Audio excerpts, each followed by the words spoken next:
Level 2 is sword.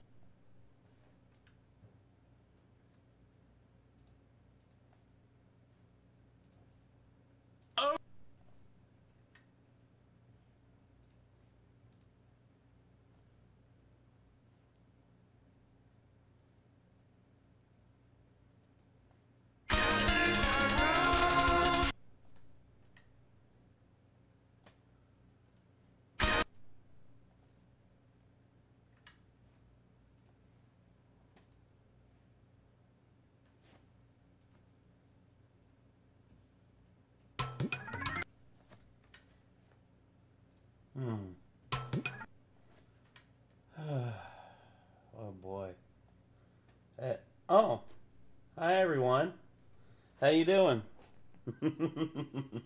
Hopefully y'all are in for a good time because what hour are we on from last time? We are heading into the 13th hour because it did 12 hours last time, and now this is officially the start of hour number 13. So, hope y'all are ready. Because here we go. Looks like we're close to fixing Nick's tooth. Yes, we are. Fine. Frank, I'm doing alright. I can't complain. CADDICARUS. Ah! Yes, Powerpuff Tubes. Yes.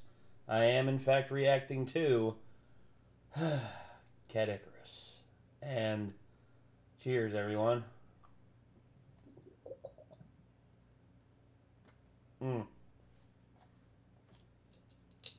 Hello, Tyler Hackner. Another 12 hours. Yes.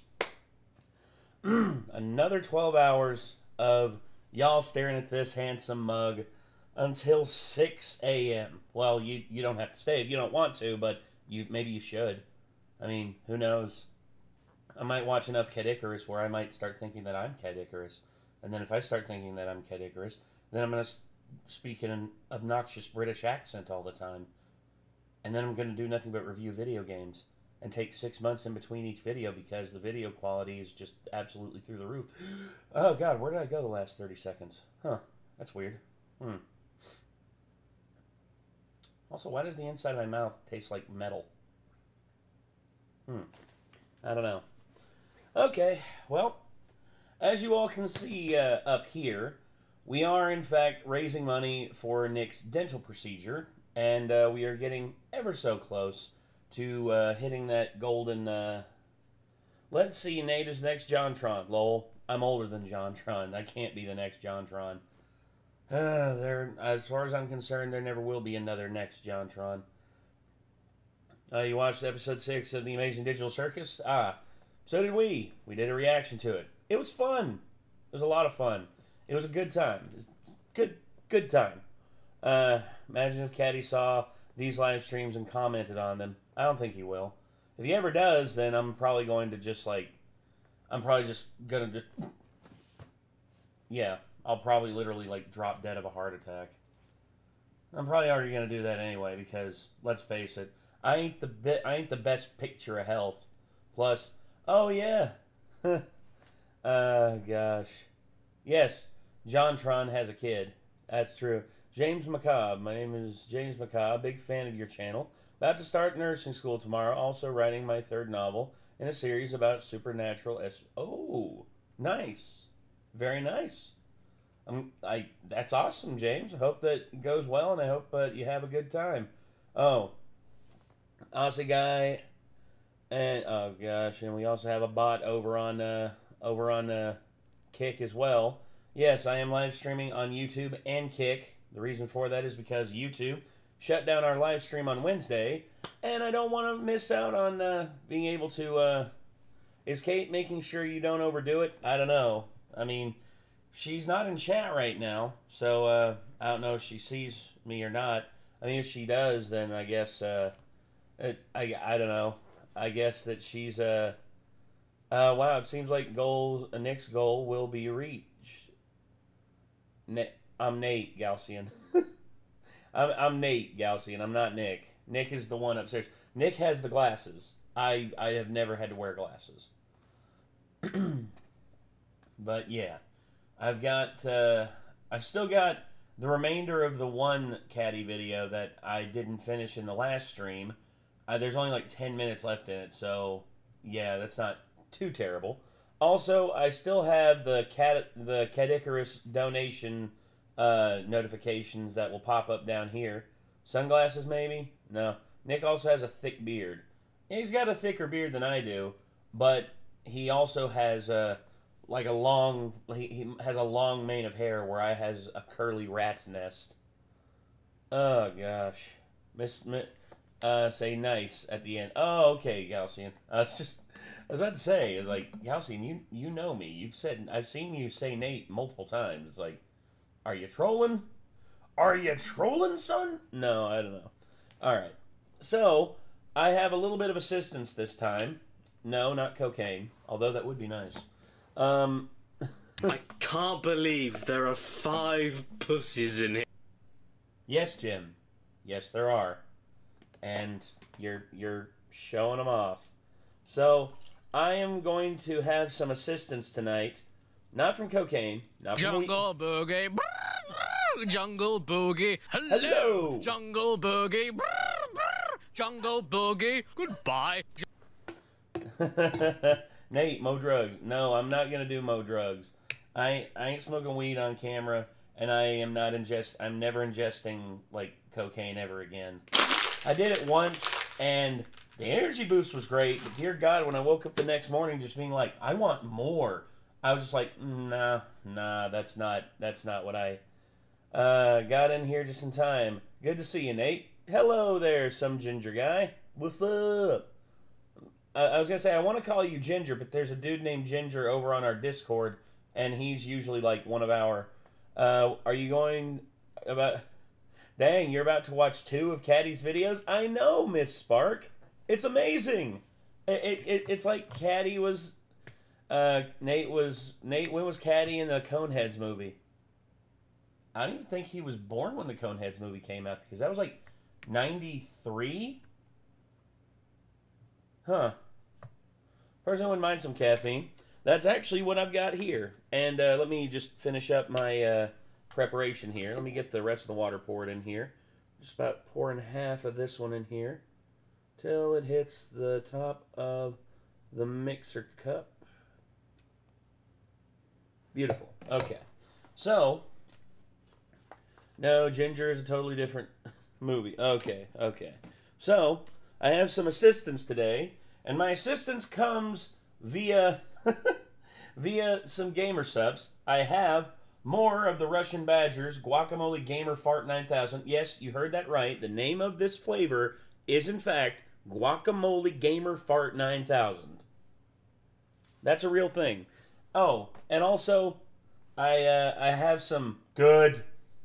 I have some Smitty's flavor here. It's just called Good. That's it. It's good. I've tried it, and it actually is good. Bonjour, Nate. Bonjour, mon ami. How you doing there, Sandrizzy? Nice. I need to get some at some point. Never tried gamer subs. It's good. It's good. I like both this and Glitch. Glitch, I have a multitude of it upstairs. But do you use grounded or ungrounded coffee? Grounded.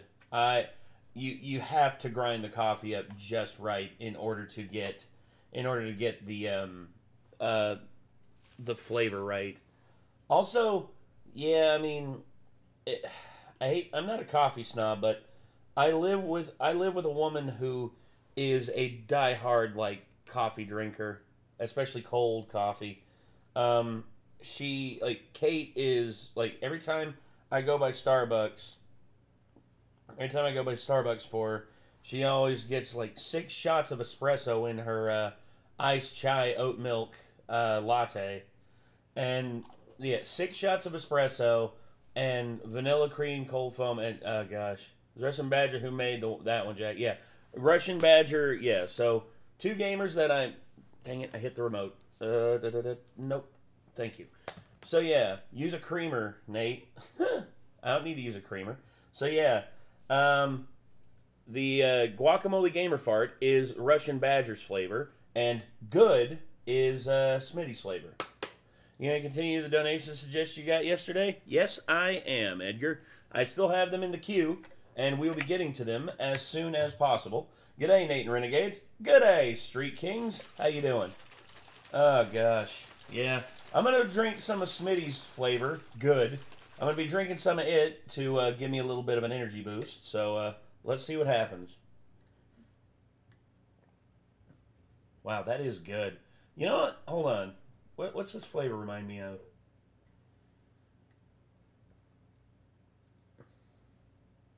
This flavor reminds me, it literally is Kool-Aid. It is literally like cherry strawberry Kool-Aid. Oh, God. Foga's back. Foga, what are you doing here? Nathan Foga? Are you here? Nathan Foga, I'm warning you. Don't. Oh, wait. Pumpkin spice is good, yes. Whenever pumpkin spice season is here, Kate always asks me to get her some of that. Markiplier should make one. I don't think Mark is interested in joining up with Gamer Subs. Oh, gosh. Round 2 of Caddy with Nate. That's right, Sam. That's right. Nate, Papa Me has his own flavor? Yes. So does McNasty, which is called Grandpa's Ashes. No, Nate. Oh, no. Nate's drinking the Kool-Aid. Yes, I am. And you know what? It's good. OMG, there's 2 Nates? Yes. Nathan Foga. Actually, there's 3. Because you got me, Nathan Hodges, and Nathaniel Foga. And Nathaniel Foga is sort of infamous with Caddy because he gave Caddy a game that literally almost made Caddy lose his damn mind. How many videos do you have to go through? Let's see. How many do I have lined up here? So, as it states up here, I will be, you can submit memes for in between Caddy's videos. Yeah, every time I finish a Caddy video, I will do, oh yeah, Optinate, yeah. 3 Nates, maybe 4 Nates. Yeah, because I think Optinate, his name is Nate too. Also, wait. Didn't Psycho tell me that his first name was also Nathan in a previous stream? I can't remember. So many Nathans. I guess I'm instead of a chick magnet, I'm a Nate magnet. If you know what I mean. Oh, gosh. Caddy and jokes galore. Yes. Lyrics line up with the scenes. I get that. Nosferatu set to Abbey Road. Dr. Caligari set to the White Album. Yeah, sort of like the Wizard of Oz and Dark Side of the Moon. Yeah, I've heard about that. How many Nates are there? Too many Nates. Too many Nates. Too many Nates. Too many Nates. Too many Nates. Do AVGN for 24 hours? I don't think James would like that. Every time we react to one of his videos, I have to fight copyright in order for it to just stay up. The businessman, the man of business has appeared, and I say, Za Warudo.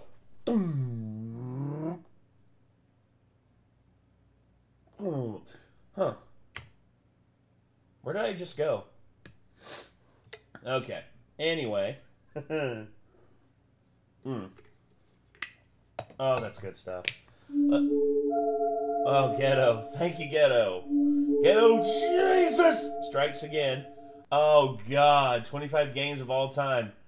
Oh, no. More metal memes. I'm down for more metal memes. Metal!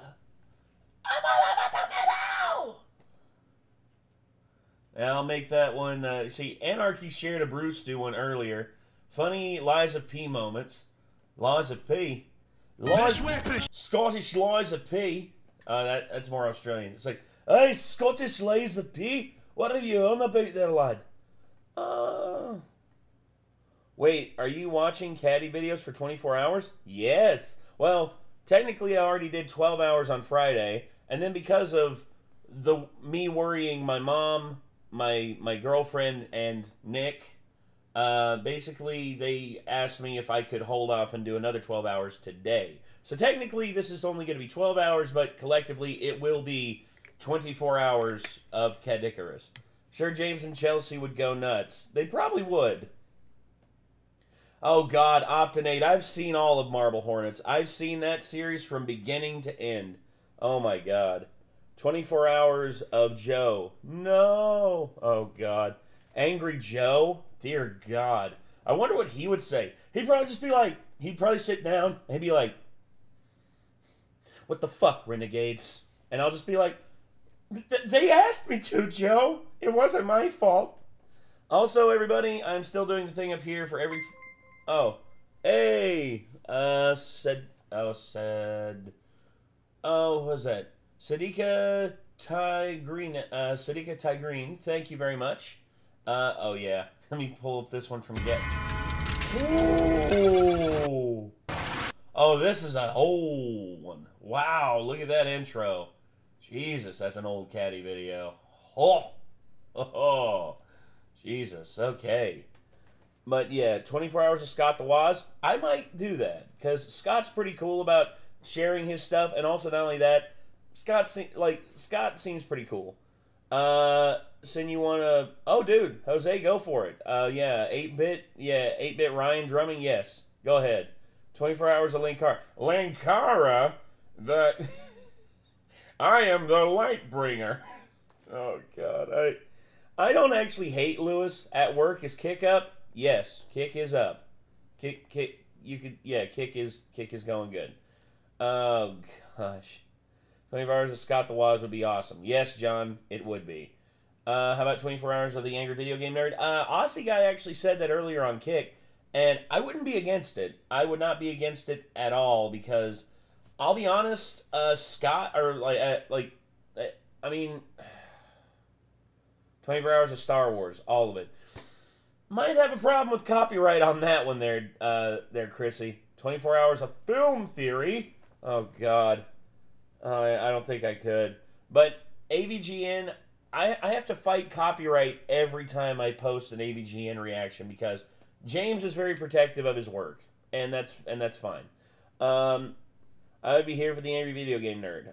I know, Hodges. I would be too, because of course I stream here. I live here. I literally live. I don't live here in the basement, although actually don't tell anybody, but I have been sleeping in this chair for like the last 3 days because I ain't got nowhere to sleep. My bed is so lonely. I'm joking. 24 hours of Looney Tunes. Ghetto. Considering the fact that the legality of doing that might get me in trouble, I don't think that'll happen.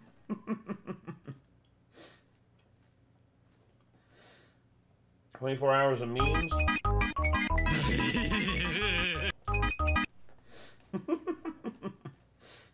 I pulled up a couple of them, SJ. I pulled up a couple of them. Origin Productions. I've done 24 hours of memes. Ugh. I do. How about Spoonie? Oh, the Spoonie one? Yes. Yeah. Noah seems pretty cool. Oh.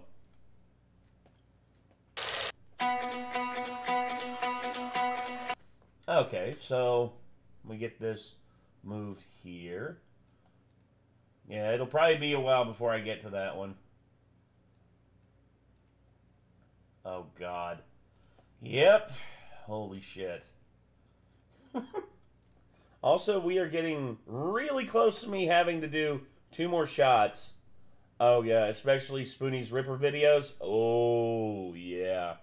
Dude, Spoonie, I swear, I stream of the first kid game. Oh, what? The first kid game? 24 hours of Vines? Dear Lord. I could call it 6 seconds of chaos for 24 hours. I would watch anything Linkara related. I recommend the All-Star Batman reviews followed by the Holy Terror. They fit together nicely. By the way, what are your thoughts on the Beatles and their upcoming biopics? I mean, they kind of did one really good with Get Back. Rah! Oh, what's good, Dan the Man? Rah! Back to you. Do you want to continue the VC from Friday? I'm afraid to. I'm holding off on doing that right now because I really need to get into these because I'm afraid of I'm afraid of just dragging people down with the chat. Hey Nate, hey Mimo Mike, because if you get in voice chat with me, I'm probably gonna drive you crazy. I will drive you cuckoo. Cuckoo for Cocoa Puffs. Oh, gosh. Now he seems strange. Oh, now I seem strange? 24 hours of how it should have ended. Oh, gosh. Hishy? Gosh. That'd be crazy. Nate, do you like Boba Fett or Han Solo? Yes. Yes, Chrissy. Oh, gosh. The businessman. B-Dub. All right, BW. A BMW?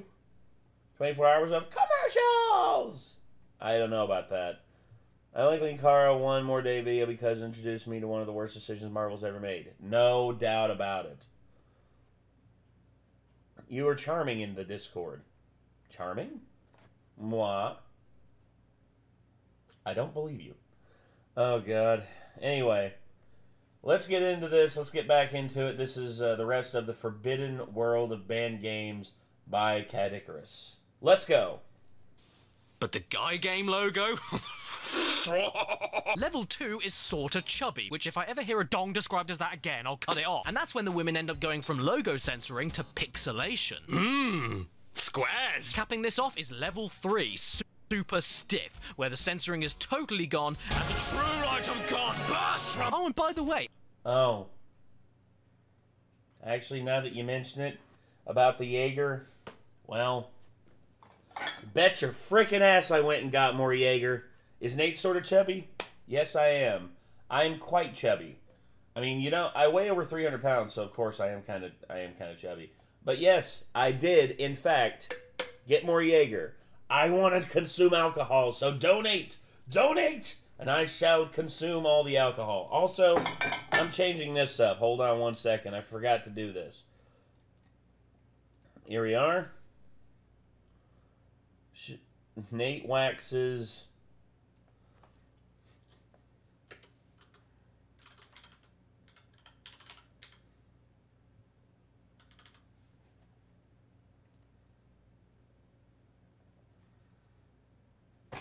I've done it before. I'll do it again. Every time you move the flashometer along, it comes.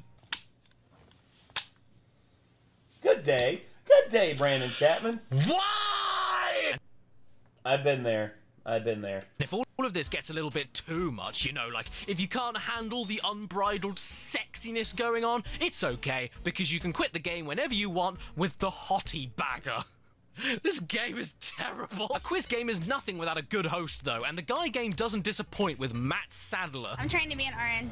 Training to be an RN, a nurse. Yeah, how about you? Same thing. I'm picturing the two of you in nurses' outfits as we speak, so it's great. Awesome. He's delightful. Although our side commentators, Steve and Dick... A college student who's working as a waitress. When you ask her for food, she brings it to you. ...are definitely a close second. Okay, I'll do my best not to give you a hard one.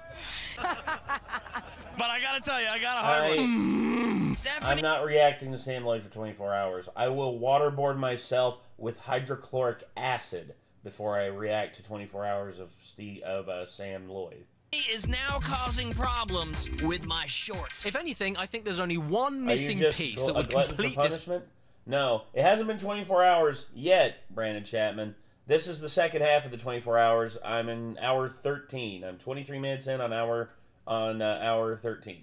Puzzle and make the game perfect. PS2 Buzz controllers. 1, 2, 3. Which is the birthplace of the King of Pants? Oh, and by the way, when I started this match, I made sure that balls were turned on. So yeah. When can we see the mat? And at this point, I don't even know if the flashometer is how uncensored you're able to make the game, or how much blood you're able to add to Matt Sadler's face, because the further you get, he just gets redder and redder. He's like a ripening little strawberry. He looks like he's about to burst. Has he not seen a woman before? Big penises, all of us. You want to know the sleaziest part of all of this, though? This red-faced pomegranate getting all worked up and sweaty, gawking over all of these 18-year-old college women is 32, and... Bro, I'm 37. This is a game. Yes! 24 hours of Epic Rap Battles of History? Oh yeah, I saw Terrence Stamp passed away, man. I saw Terrence Stamp passed away, and I was sad about that. Rest in peace, Terrence Stamp. You were awesome. Just so I'm clear, the age gap isn't the problem. I just find it really funny to think that this guy has had such bad luck with women for over a decade of his adult life that the only way he's able to see jugs is by setting up a PS2 trivia game with questions about Miles Davis, Monopoly, particle science, and Star Trek. He knows these ladies are gonna get them all wrong. He knows that means he'll see them all, and he loves it. Or maybe he doesn't, because at the end of it, he only ends up as semi-flaccid. I'm on a mission in this round. Uh-oh. I'm gonna see him. Hey, you want to know what really gets me going? Schindler's List. Oh, look, it's a game about throwing balls into a load of targets for 4 minutes straight. You know, what every hot-blooded American guy loves to do in the middle of their happy time. Hey. If I ever like skee ball. I like playing with skee balls. Match with somebody on Tinder, I want to see if they can score more than 402,000 on balls shots. I want to know they're worthy enough for my body.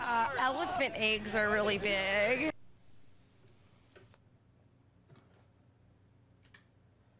Say again? For my body. Elephant eggs are really big.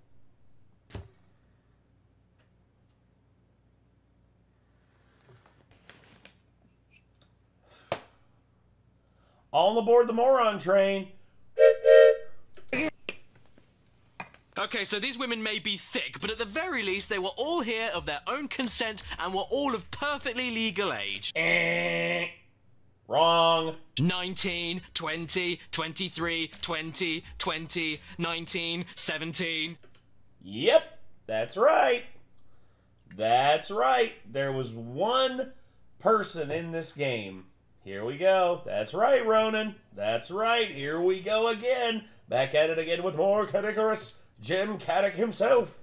Also, yeah, the fact that there was a 17-year-old in this is just absolutely atrocious. It just, once again, this, yeah, just, I don't even want to, okay, yeah. Objection! Yeah, so as it turns out, this game was not only never released anywhere else in the world other than the States for its content, but it was eventually taken off the shelves entirely because one girl in one of the very final episodes of the game was allegedly under legal age when she decided to throw herself on camera. I am holding a disc that contains...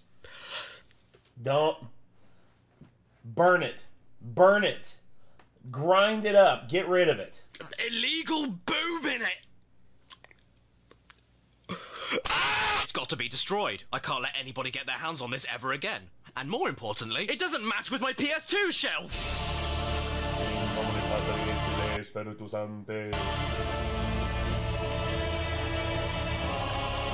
So that game has really winded me and I'm starting to run on fumes. So let's end this video off. FBI, open up! Actually, you can just hear, FBI, open up! FBI, open up! Blow the door off the hinges. Wait, what? I forgot to activate the... I was going to do the shotgun. By taking a look at what I think is the best, which I have saved for last. Sex vixens from space. I forgot about this. A game that the UK government hated so much that when we heard about a shipment coming over in 1989, British Customs actually grabbed a hold of every copy that they could and physically destroyed them, never allowing them to be sold by any UK retailer. Yeah, I saw that, Joshua. Terrence Stamp, I actually raised my glass to him early. Actually, raise a glass. Terrence Stamp, rest in peace, my dude. Ever again. Yes, I'm not joking. Look it up. Now, are you seriously gonna do a... Oh my god, that cover art. Get it off. I got this from Canada. Yes, I can't believe... Okay. ABBA?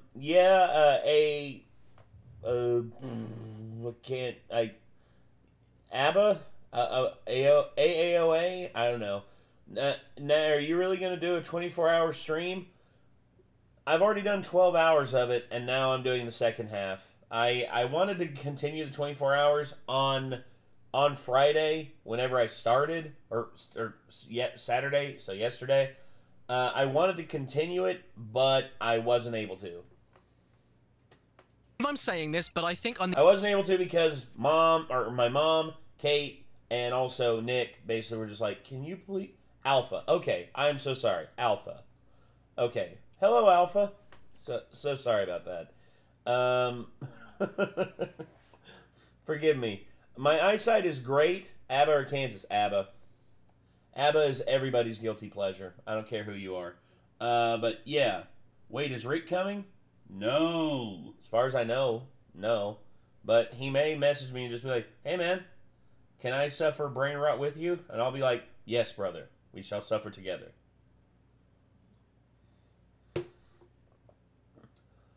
Which one? Freeran. Do you know why? Because of all the feet! The only person in this country that owns an actual physical copy of Sex Vixens from Space. And guess what the game came on? Floppies. But I don't happen to own a working Amiga, so it's time to jump onto an emulator. Right, here we are at the boot up screen. Oh, and there's the copyright protection instructions. So all I've got to do is type in the... Oh! Yeah, it turns out that every time you boot this ROM up, the message that tells you what word to type in from the manual that comes with the game in order to prove that you own the game stays on the screen for less than 2 seconds. So shit, what am I supposed to do now? Hello? Object not found. Where's the naked? Object not found. So eventually I ended up just typing in every single word from the instruction manual into this thing, just praying to God that it would eventually boot up. And lo and behold, I got it working. Well, JT wanted to be here on Friday, but sadly he wasn't able to. But yeah, JT is talking about maybe next week or the week after coming up and being on stream. We'll see what happens.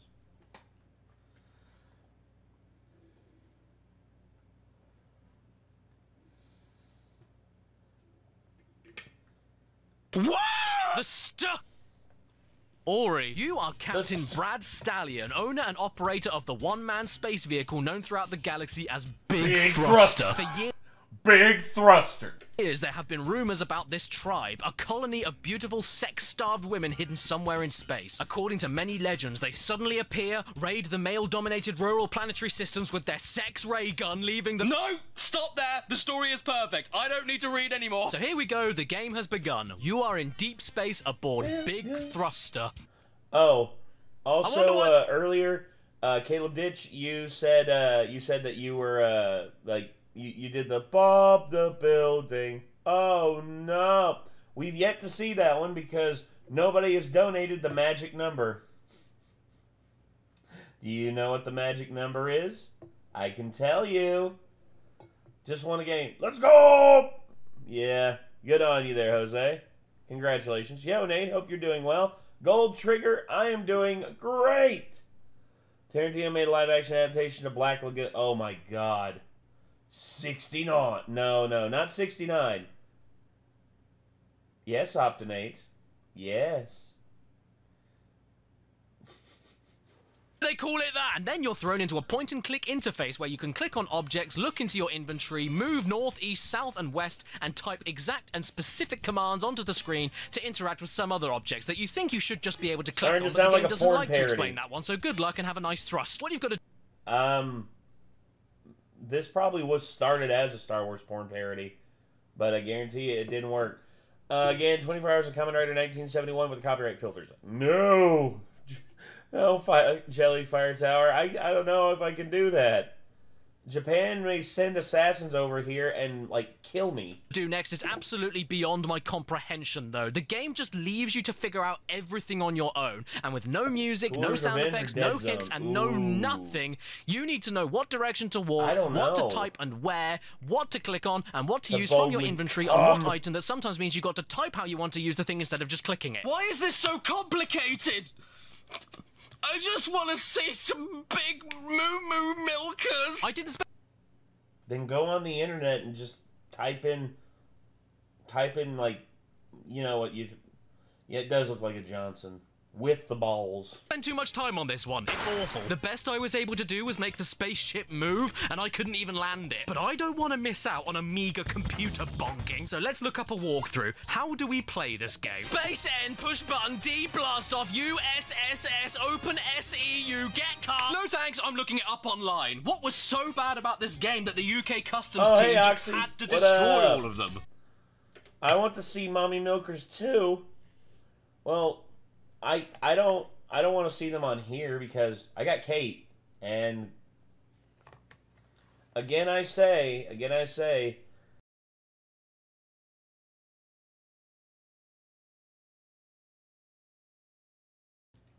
and there we go.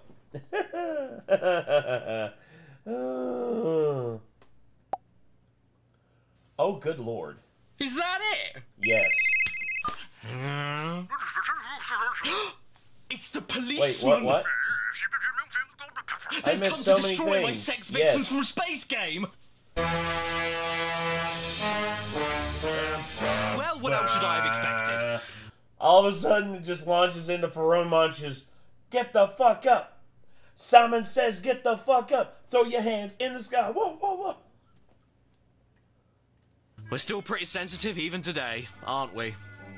I mean, Ah, we that's live in a funny, world Nate. now where people got Yeah. genuinely angry and upset that the upcoming Cuphead FBI, DLC open had a up. female character in it. Oh my gosh. Why? Why does anyone care? She's a cup. Why does the gender matter? Nobody wants to fuck a cup. Caddy, I would like to point out to you, I was made aware of this, how big the Rule 34, search is for Cuphead and Mugman.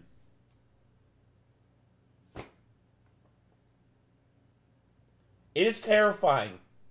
It is literally a library of smut. It is...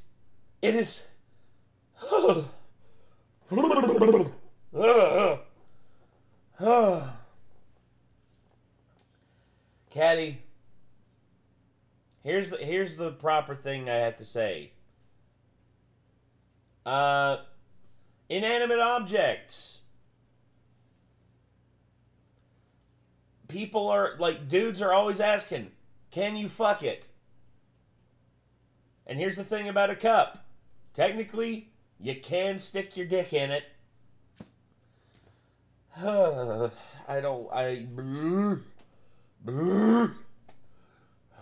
Please subscribe and don't forget to hit that bell. Follow me on Instagram and Twitter, or I'll piss on your cat. Special thank you to my executive producers on my Patreon page. Hey, which one? There's 9 of them. In the description below. Lucifer 1307, Starman Stubbs, Anders Amdel, Basil, Blake Brown, Captain Demersan, Dave Marshall, Dredge and Bungo, Enerjack 5, Eric Branke, Exopaz, Hat Foodini, Heartfire, Inflim, Iron Ninja, Mitchell Reed, Ramen Wolf 1485, Raven Tora, Red Eye. Oh, by the way, Giotto Cook, I finally, as of last night, was able to react to your Castle of Cagliostro video that you sent in from Brad Sword, and it will be released tomorrow. So...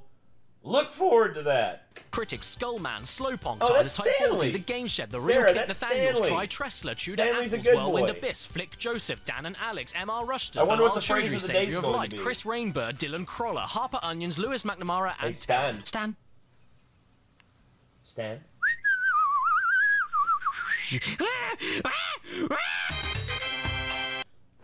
What did I think? Honestly, in terms of it, it's one of my favorite videos talking about a Miyazaki film. Oh my god, dude. I always liked Castle of Cagliostro, and I always liked Lupin the Third. That video gave me a much deeper appreciation for it. Also, Brad Sword, saying that he felt guilty for taking so long on making it because he got COVID, he got sick, and basically because of the brain fog and everything, he had to restart the script about a dozen times. Wow. I've had to rewrite scripts and stuff like that before. I've lost everything on certain scripts. And, yeah, I'm afraid I would I was afraid that I would lose like my place and everything. So I get that, and yeah. Oh yeah, there's our original reaction to this video. Got 57,000 views. That's awesome. Awesome. Really goes in depth with it, and it's just like, yes, it is, Giotto. It was a great video. Thank you for sending it in. Nate, what's your favorite Tupac song? Ooh. I still got to go Two of America's Most Wanted with Tupac and Snoop Dogg. That beat by Daz Dillinger slaps, and not only that, but Picture Perfect, I paint a perfect picture. Just, oh my God. So good. It's so good. True passion is always admired. Yes, it is. But seldomly is like someone like Breadsword who's so hard on himself to make it. California Love's a great one, too. California, Stan is the GOAT. Yes, Stan is the GOAT. Hey, Stan. Would you like some kibbles? Thoughts on Black Lagoon. Revy is a psychopath. And Rock, if he knows what's good for him, will... Lesson to be learned, Rock. Don't stick your dick in crazy. And Revy is 47 flavors of crazy. Anyway, time for me. Blue Exorcist. Yes, I've seen Blue Exorcist. A little basic, but I love California Love. Nothing wrong with that, Wolvie. Nothing wrong with that. California Love. Oh, Changes is good, too. Changes, I like Changes a lot. Also, Keep Your Head Up's another one. Marvin Gaye used to sing to me. He had me feeling like black was the thing to be. And me, I love Marvin Gaye. I'm going to go get some food. All right, Optinate. Be safe out there, and enjoy your grub. All right. Now, when I was a kid in the late 90s, there were a lot of popular trends that came and went. I mean, from hustling kids and Pokemon cards hey, to that's no cleaning fun, digital Nate. poop What up from your about a wee bit Tamagotchis. of the crazy? I mean, okay. There are levels to crazy. Opinion on Cowboy Bebop, Shadow, probably my favorite like anime of all time. But Oxy, a little bit of the crazy, I get that. There's levels to crazy. But when you're talking about Revy from friggin' Black Lagoon, that bitch is crazy. That chick is nuts. Now me, I'm crazy. And of course, I'd like to think that Kate loves my kind of crazy. I mean, we're both crazy in our own right, but it's the kind of crazy that balances each other out and works together. Is Kate crazy? We're both crazy, Shadow. We're both crazy in our own way. Kate is crazy about decorating and basically turning this house into a frigging masterpiece of Gothic works. She basically wants to turn this house into like a Gothic academia house. And I'm not against it, but good God, the amount of stuff that she gets is absolutely insane. You and Kate both matches each other's freak. Yes. Yes, we do. I took part in it. But one thing that just seemed to pop Roberta up out of outdoes nowhere... Revy. Yeah, she kind of does. But Roberta dead, man. Or no. Is Roberta dead? I can't remember. It's been so long. Because, hate to say it, but there are so many maid characters. No. Oh, yeah, the one from Iron-Blooded Orphans. She passed away. I remember that. Gosh, there's so many, like, quote-unquote badass maids in anime. It's like, Maid Kid Boo look tame? Yeah. Oh, she not dead. Okay. I couldn't remember. I got her crossed up with the maid from, with the maid character from Iron-Blooded Orphans. My fault. Roberta isn't dead. Yeah. I'm a moron. Forgive me, everybody. I had what the kids, the youngins nowadays call a brain fart.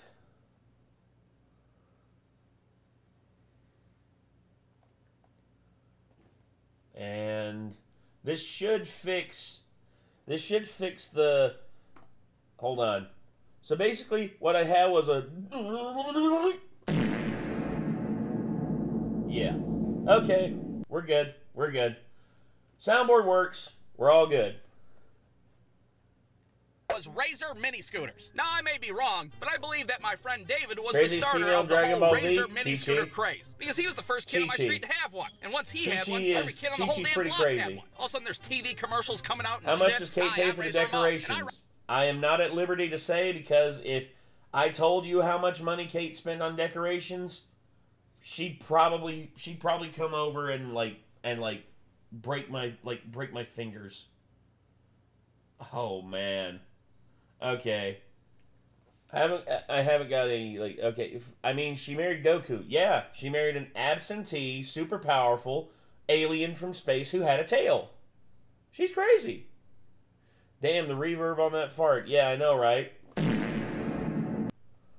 Razor mini scooters because they have the same name as me. Razor because I've had Ramon. way too many DUIs and I can't Hey yo. drive a car. And looking back at it, I don't even know why they were so cool to begin with. Check out my sweet Razor mini scooter. Isn't it sweet? That's Modi's. Is it She- fast? she is a No, Karen. dude, it's Yes, slow she as hell. is. Is it fun to ride? No, dude, the handlebars go crooked every time I get on. Well, damn, that sounds amazing. I can't wait to get one myself. And sure as hell, when my next birthday rolled around, I did get one. Now, I love the Limp Biscuit birthday cake. A Limp Biscuit birthday cake. granted, it wasn't a Razor mini scooter. It was generic. I'm so happy off for brand, you, if you Kate. will. So Aw, if you look close, thanks, it didn't Caleb. say Appreciate Razor mini that. scooter. It said something like Rip Scott Hall, fucking indeed. Razor mini scooter. Hey, baby, I hear the blues are calling. Toss salads and scrambled eggs. But for that whole summer, me and my friends were all about mini scooters. That is, everybody except for my next door neighbor, Michael, who didn't have a sweet Razor mini scooter. Hell, he didn't even have a slightly shittier Fraser mini scooter either. All Michael had was this old-ass skateboard from the 1970s. Scorpions or Hey, Def you guys like Leppard? my I would say for their catalog, Def Leppard. But in terms of, I would, oh gosh, I think I like Klaus's voice better than I do Joe Elliott's. But I will say Phil Collin and Steve Clark are just as good, if not better, guitarists than Uli Jean Roth. Sweet Richard That's Nixon just how I feel. skateboard? Michael, where the hell did you get that thing? My stepdad said he found it in the river. Come on, you guys, let's Oh, go God, to the Tom's Shin Donuts. Destroyer, Now, Tom's yeah. Donuts was this little donut shop around the corner, and we like to scooter I've always around loved in The their parking lot. Undertaker. Now, of The course, they Undertaker? didn't like us Oh, you mean Big Daddy Dead Man? scooting around in their parking lot. Hey, can you kids take your little midget scooters somewhere else? Kiss my ass, Tom's Donuts.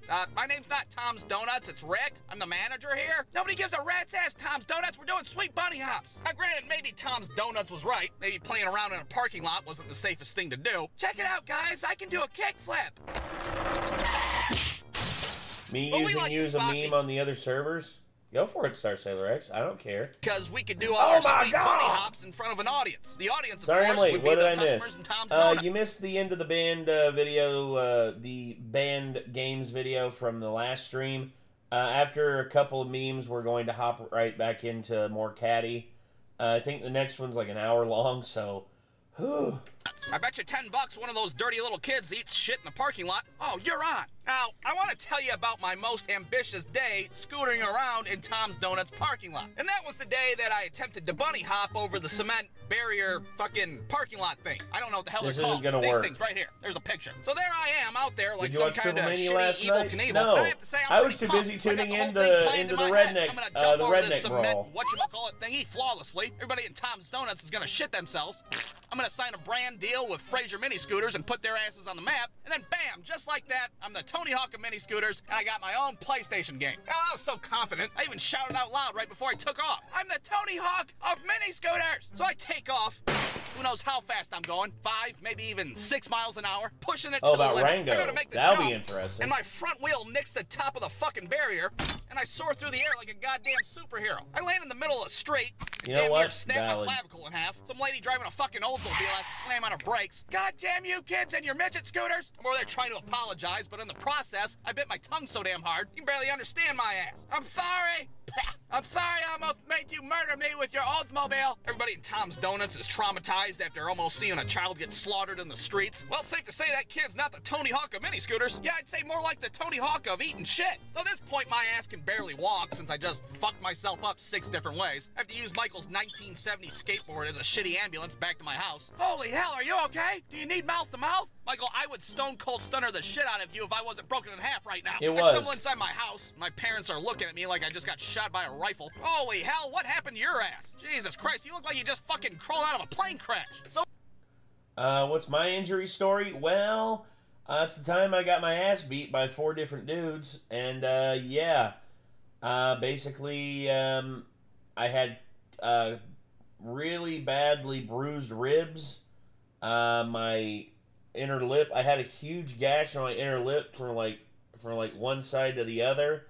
I had a black eye, and I'm not sure if I had a concussion or not, but my ears were ringing pretty bad because they beat the shit out of me. What did we learn from all of this? Well, Ever played The Vanishing of Ethan Carter? Yes, I have, Star Sailor X. Yeah, it was a fun game. It's a good game. I like that game. Origin? Jesus. No, it wasn't Jesus. It was 4 drunken assholes from Honaker. That's all I gotta say.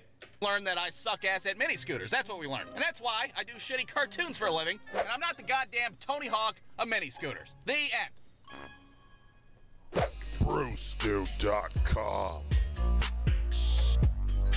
All right. Well, there we go. Next.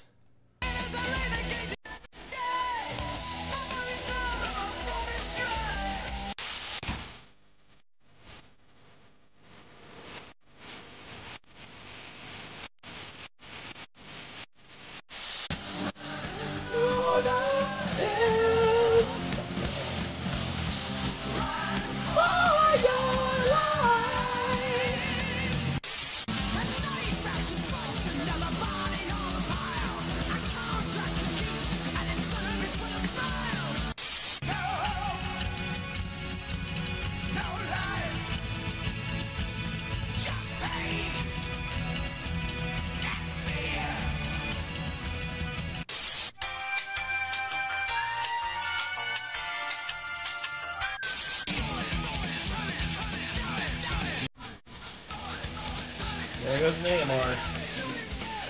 Oh my God.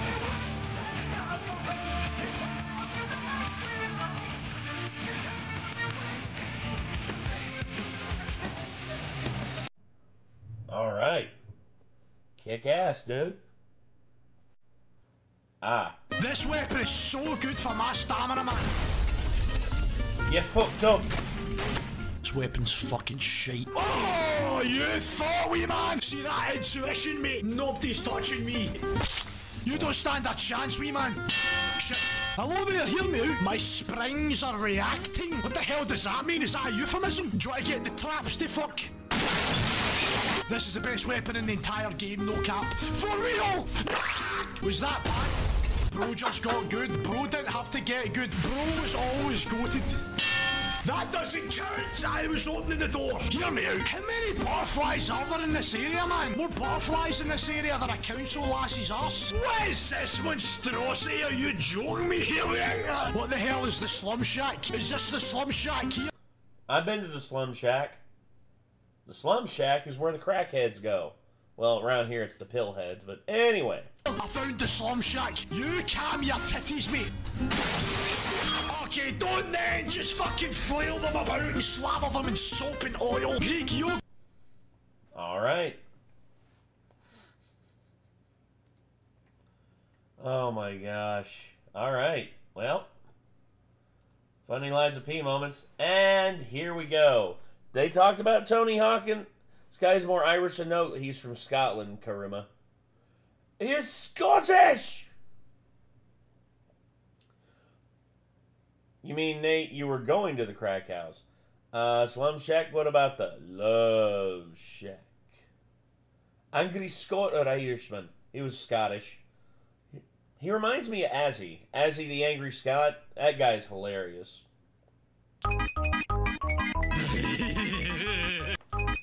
We are 16 away from another double shot and from me getting waxed yet again. Scotland forever! I hate a baby. You hate a baby? Okay. Irish, Scottish, Polish, and Native American. Ah, I hear that mean metal. Oh Mike. God, I really hope I don't turn into a limited edition collectible vinyl figure. Well, great. What am I supposed to do now? Today's video is sponsored by me in plastic form. And this isn't even my final form. Do you want to get yourself a limited edition me? I do. You've already got one. Yes! Well, then all you need to do is head to the description right now, where I'm currently running a competition with you twos to give away 3 of these amazing figures that will be signed by me. But the real life me, not the plastic me. All you have to do to enter is follow the link below and do any Yay, one of these we're going 3 to the things to crack give yourself house. 1 new You entry too, into huh? the competition, or you can do all 3 for an extra 2 entries. Oh, Do you ever hate all those wax treatments? Kinda, sorta. It's a living. boy, I love entries. If you don't win this competition, though, don't freak out and burn your house down, because on the 2nd of October at 12 p.m. PST, but I wanted or to 8 do p.m. that. British time, this adorable little monster will be available to the public for purchase. You gotta be quick, though, because they're limited, and if you're not careful, I'll buy all of them.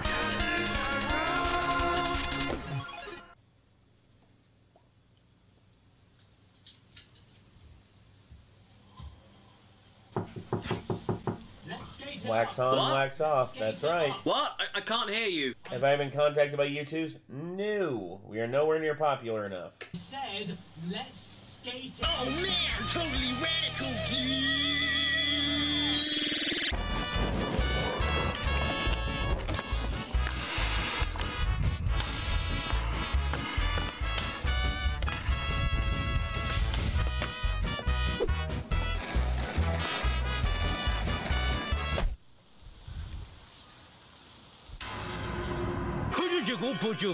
Come on, why'd you have to do that? Am I the only one that can still see the bricks outside? Like, I'm not going insane, am I? You can see them too, right?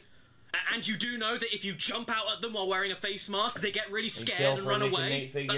Why isn't everybody doing this? Whatever the case, we may not all be able to go out and skate on the streets for fear of running into another load of bricks and having a die, but that's okay because we've got Tony Hawk's Pro Skater 1 and 2 on the Oh, Aussie guy, what the fuck? PS4. It's the next best thing. And in fact, I was so excited for the launch of this game that I couldn't resist. I had to get the collector's edition with the limited edition Birdhouse deck. And oh boy, what a game it is. This is far from my favourite Tony Hawk game of all time in terms of gameplay and soundtrack, but it's so cool to see a HD 60 frames per second remake of 2 PS1 classics that give you so much more than just a simple remastering. You can manual and ramp revert in all the games to keep combos going, you can wall ride, you can wall plant, you can do ridiculous special tricks, you can spine and hip transfer. This is essentially a modern Tony Hawk game with everything included from the older ones, thrown into the mission-based gameplay style and level design of the original 2 Pro Skaters. And honestly, even though I'm not a fan of the frustratingly minuscule 2-minute time limit every time you just want to play, this is the best Tony Hawk game in my opinion for years. And you want to know why? Because you can turn yourself into Tom Thumb. And if that's too small for you, don't worry, because you can also turn yourself into the BFG. Ho ho ho. Green Giant. After putting a few hours into this little gem though, it gave me an itch that I haven't felt since the last time I went to the doctor's. I felt like going back through my shelves again and picking up... So do I, Cosmodius. So do I. Mean Metal Mike, you're having a tooth pulled tomorrow? Oy. Good luck, my dude. The really old skateboarding games that I used to love as a kid. More specifically, Tony Hawk's Underground 2 Remix on the PSP and Tony Hawk's American Skateland on the DS. These 2 games I put so many hours into, and were not only the first Tony Hawk games I ever played, but the first skateboarding games I ever played in general, that further developed my my love for skateboarding as a sport. See this photo? This is the youngest photo of teenage me that exists on the internet. And what's that at the end of my arms?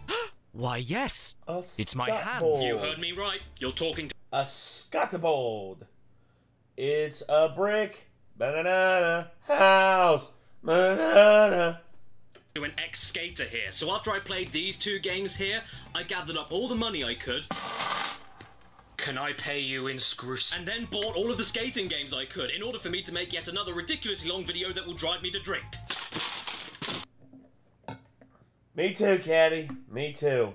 But hey, I didn't want to start this marathon video off negatively if I'm talking about one of my favourite ex-pastimes, so I figured we could start the video nice and light with the impetus. The beginning, the first, the inspiration for every single console skateboarding game that would be released after this one. Oh yeah, I'm going there everybody. Back to the original. So I hope you're ready to sit down. That's what I was trying to do. And play some skateboarding on the Atari 2600. Oh my god.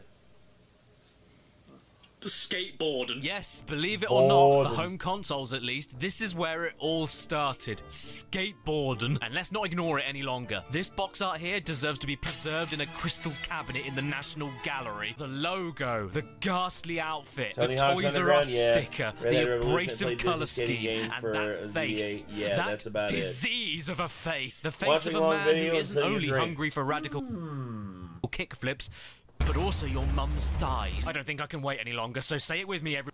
Mean Metal Mike, if Caddy reached out to you for a collaboration, would you do it?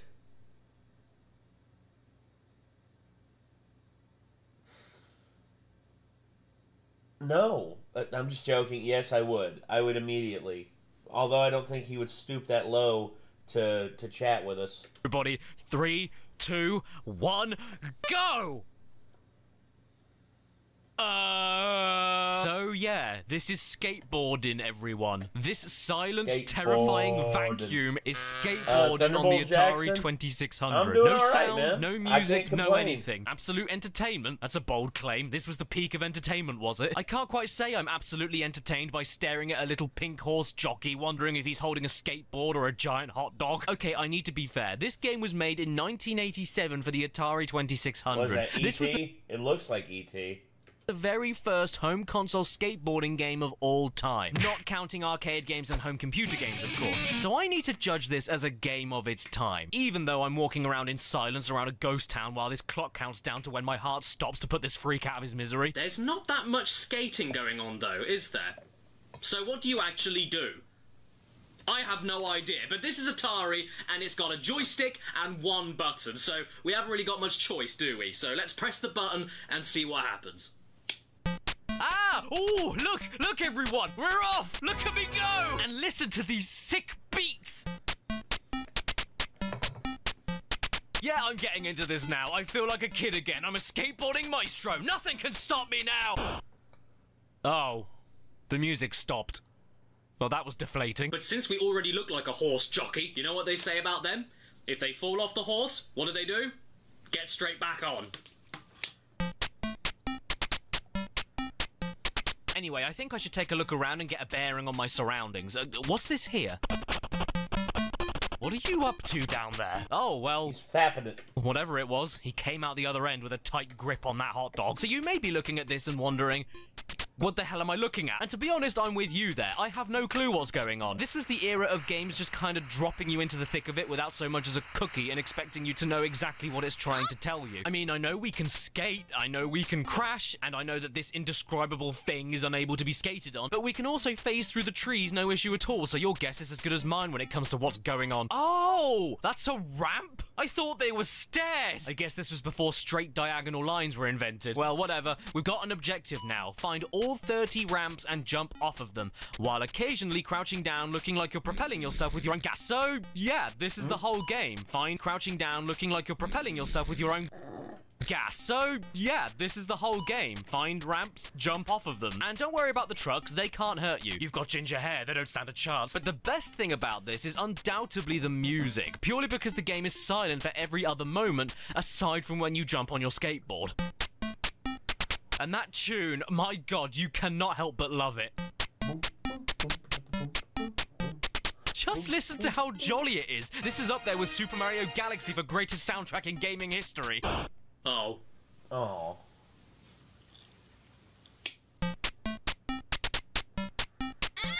And even better, you don't only have free control on when this bouncy little sea shanty starts, but whenever you bail and then start skating again, you reset the tune to the very beginning. Every single time. Okay,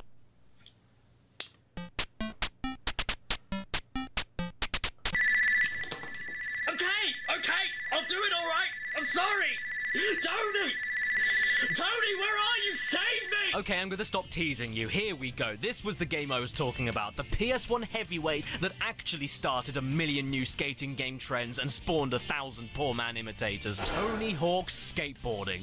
Okay, it's not as catchy as Pro Skater, but did you know that Proskater is a curse word in the UK? Yeah, it's true. It's very bad to say. So when this game came out in the UK, they changed the name of it. And if you don't like that, then you can suck my Proskater. Now this was the one you were waiting for me to talk about, wasn't it? The good stuff, the original, the classic, the start of extreme sports games being so good that everybody would try copying it for years to come. The slow, the clunky, the lumpy, the not quite as good as your nostalgia would have you think. Yeah, I'm sorry, guys. There is absolutely no point going back to Pro Skater 1, in my opinion, unless you survive off of disappointment. Don't get me wrong, this game is a classic, make no mistake. It planted every seed it needed to with the creative level design that took everyday locations and turned them into skateboard theme parks, and popularized the addictive gameplay loop of performing tricks while exploring to earn VHS tapes and unlock more levels.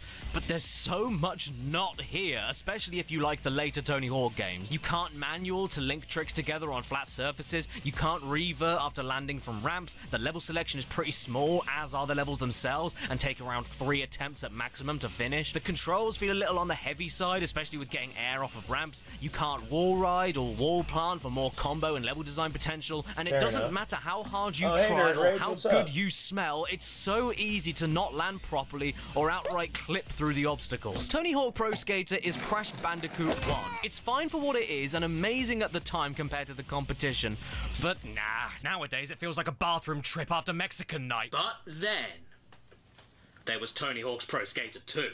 Wait,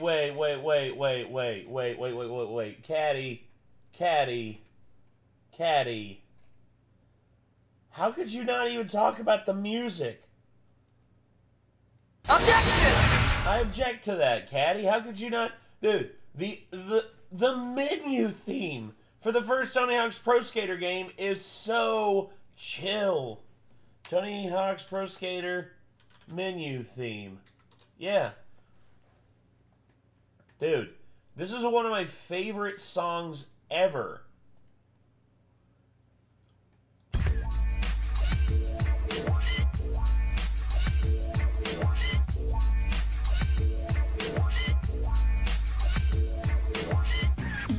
It's a low grade version. Let's see.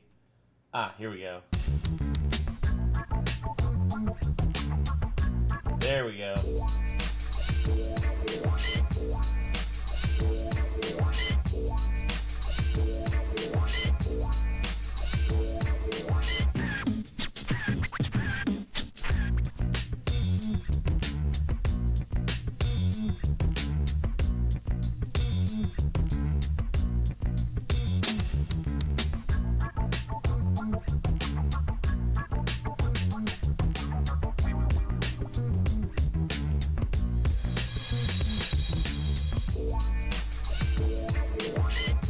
Every time I would start up, I remember getting the demo.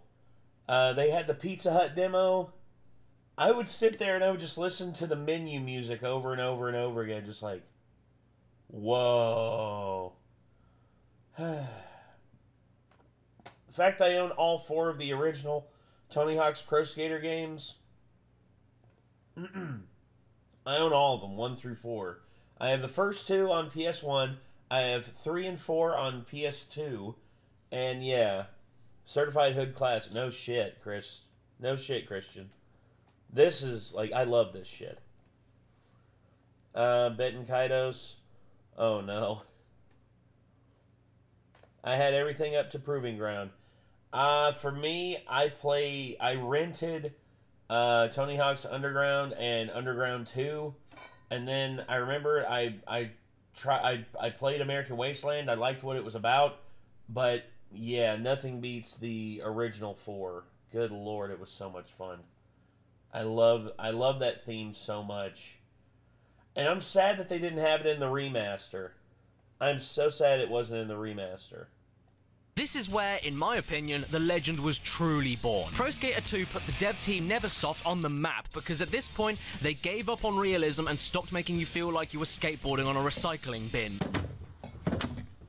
It doesn't work. This was the beginning of creating your own skater, and you could call him Criff, who lives in the sink and is 5 years old. He also looks like this, but don't laugh at him. Criff is shy. This was where you could begin to use stat points that you earned in the campaign to max out all of your abilities and your balance sensitivity. This was where you could edit and customize your tricks. You could create and edit your own bloody parks. And how about the levels? There were more of them, they had a dump load more to do and far more secrets to see, with environmental pieces to completely destroy with your sickness. They came with cash prizes that you could spend in the shop for more customization options. You could be hit by trains. But more importantly, there were more tricks, which not only meant crazier scores, but way more ways to link them together, with the ability to manual on the street and wall ride across vertical surfaces. And then there were the cheats. Oh lord, the cheats. You can the jetpack. Believe you can fly, you can become a big boy, you can escape the game, you can go on the Atkins diet, but easily the coolest part, you could be Spider-Man. Spider Jim. How you doing, Nate? I'm doing good, Batlord. I am doing good. Here comes Spider-Man. Wait, what? The judges only gave me 99.9? What do you mean 99.9? Did you see what I just did? That's not enough for a full score? At least give me a chicken nugget. Now don't get me wrong, I'm still not a fan of the 2-minute time limit for the career mode. You could argue that it's arcadey and challenging, but I argue it's restrictive, stressful, and doesn't let you fully take in or explore the brilliant level design. And if you just so happen to agree with me on that, which you should, then don't worry, because the Tony Hawk series eventually did get rid of it. They kept Oh yeah, the no loading for for American Wasteland, Kitasu, I remember that. I was blown away by that. On being made, they kept on improving. Nobody could stop them. Bob Not the even Red, my it's mum, worth it. And she could stop a freight train by frowning at it. There was Tony Hawk's Pro Skater 3 that introduced ramp reverts to further keep your combos going after you got Nate, major air. There are hidden flips. Yeah, this is early because I'm really trying to I'm trying to be done. I'm trying to do all 12 hours from like 6 p.m. to 6 a.m. So yeah. Also, I could really go for some alcohol right now. Anybody want to help me with that? I'll be your best friend. Grabs you can pull up by double tapping buttons, and you can be a Star Wars. There was Tony Simpsons Hawk's Pro Hit Skater and 4, Run, which Simpsons ditches Hit the and time Run limit is for good. career mode and turns every level into a free roaming affair, along with the new ability to spine and hip transfer over ramps, skitch on the back of cars to pick up speed, double tap buttons while you're grinding and manualing to change the move that you're doing during the current grind or manual to add more to your combo score, and you can be a Star Wars. There was Tony Hawk's Underpants. There was Tony Hawk's Underground that gives you an entertaining story mode where you start from the bottom in a tacky dump neighborhood and rise to the top as you work with skateboarding pros who star as themselves. Ah, my knee. A shoey? Tell you what. Actually, you know what else I got? I got another jar of moonshine. And it is, where's the proof on this bitch? There it is. Whew! 110 proof. 110 proof. Yes. Wish I could, Nate. God bless. Thanks, James. But yeah, also I got Jaeger. I got more Jaeger as well. So I got more moonshine. Yes. Two seconds later. Hooray! Moonshine. Yep. God, hold on 1 second. Tell you what. 110 horsepower. Yep. 110. Tell you what. Hold on. Let me crack this open. Ooh, spicy. I like it. So, I've reached hey, Anarchy. An old. Thanks for dropping in, Marv. Nate's day. Yes, it will. Also, Aussie guy, if we hit a certain limit, I will do a shoey. I will do a shoey with this moonshine. A moon shoey. Moon shoey. Yes, that's what I'll call it. A moon shoey. That's what I'll do. Oh, boy. Don't chug it. Well, not now. Think Marv got a whiff of that moonshine. Yes, he did. He got a whiff of it, and that's what caused him to fall. No more shoes. A moon shoey. Yes, a moon shoey. That's right, Aussie guy. I will do a moon shoey. I will pour moonshine into my shoe, and I will drink it. Oh my knee! You can dismount your board to get around tighter level design a little easier. You can level up naturally as you skate around and unintentionally complete hidden challenges related to the types of tricks that you do. You can bounce off of the walls with a wall plant. You can spam flip buttons like crazy to do more than triple flips to your flip tricks. You can spam buttons to recover from bailing faster, and you can also do this. That's the thing you can do, isn't it? There was Tony Hawk's Underground 2. And it's the best game ever made. But you could also Nata spin on the top of small pillars, or is it Nata spin or Nata spin? I don't know. You could spray on the walls like a bad boy, but I mean spray with graffiti and not with Wii. Tony Hawk looks like an eggplant, and if you bail from a trick, you can tap buttons really fast and then break your board in half, which does absolutely nothing but waste your time. There was Tony Hawk's American... Breathe, Caddy. Breathe. Is alcohol blue or is the jar? Oh, it's blue. Yeah. The alcohol itself is blue. It's called Blueberry Muffin Moonshine. 110 proof. Whew. Jesus! There was Tony Hawk's American Wasteland, which is basically the same as all the other games, but felt much smoother and faster. Gives you much bigger levels that are interconnected with their own day and night cycle without any loading screens. There's a story mode that allows you to build your own park from scratch, and in my favorite feature, you can even ride a stunt BMX whenever you want to. How cool is that? I also had a major crush on this girl when I was a teenager, but she's not real, so it didn't work out. There was Tony Hawk's Project 8, and I'm not really sure what they were eating when they made this. This whole thing here, this is just completely unnecessary. Also, Tony Hawk looks ill. Is he doing okay? Oh, hey there, Rodney Mullen. Right on. You aren't looking too good either. Oh, poor Rodney. Rodney Mullen, arguably the greatest street skater of all time. Rodney Mullen is so friggin' ridiculously good. That sounds delightful, up until the 110 proof anyway. Yeah, it's some potent shit. And you know what? I'm all about it, baby. I will do a double shot out of a shoe eventually. Whenever we're able to get to that. I'll probably do a double shot of Jaeger to start whenever we hit the... Oh, bye, Meta. Thanks for tuning in, dude. And then there was Tony Hawk's Proving Ground that makes the balance meter take up the whole screen, and it is really ugly.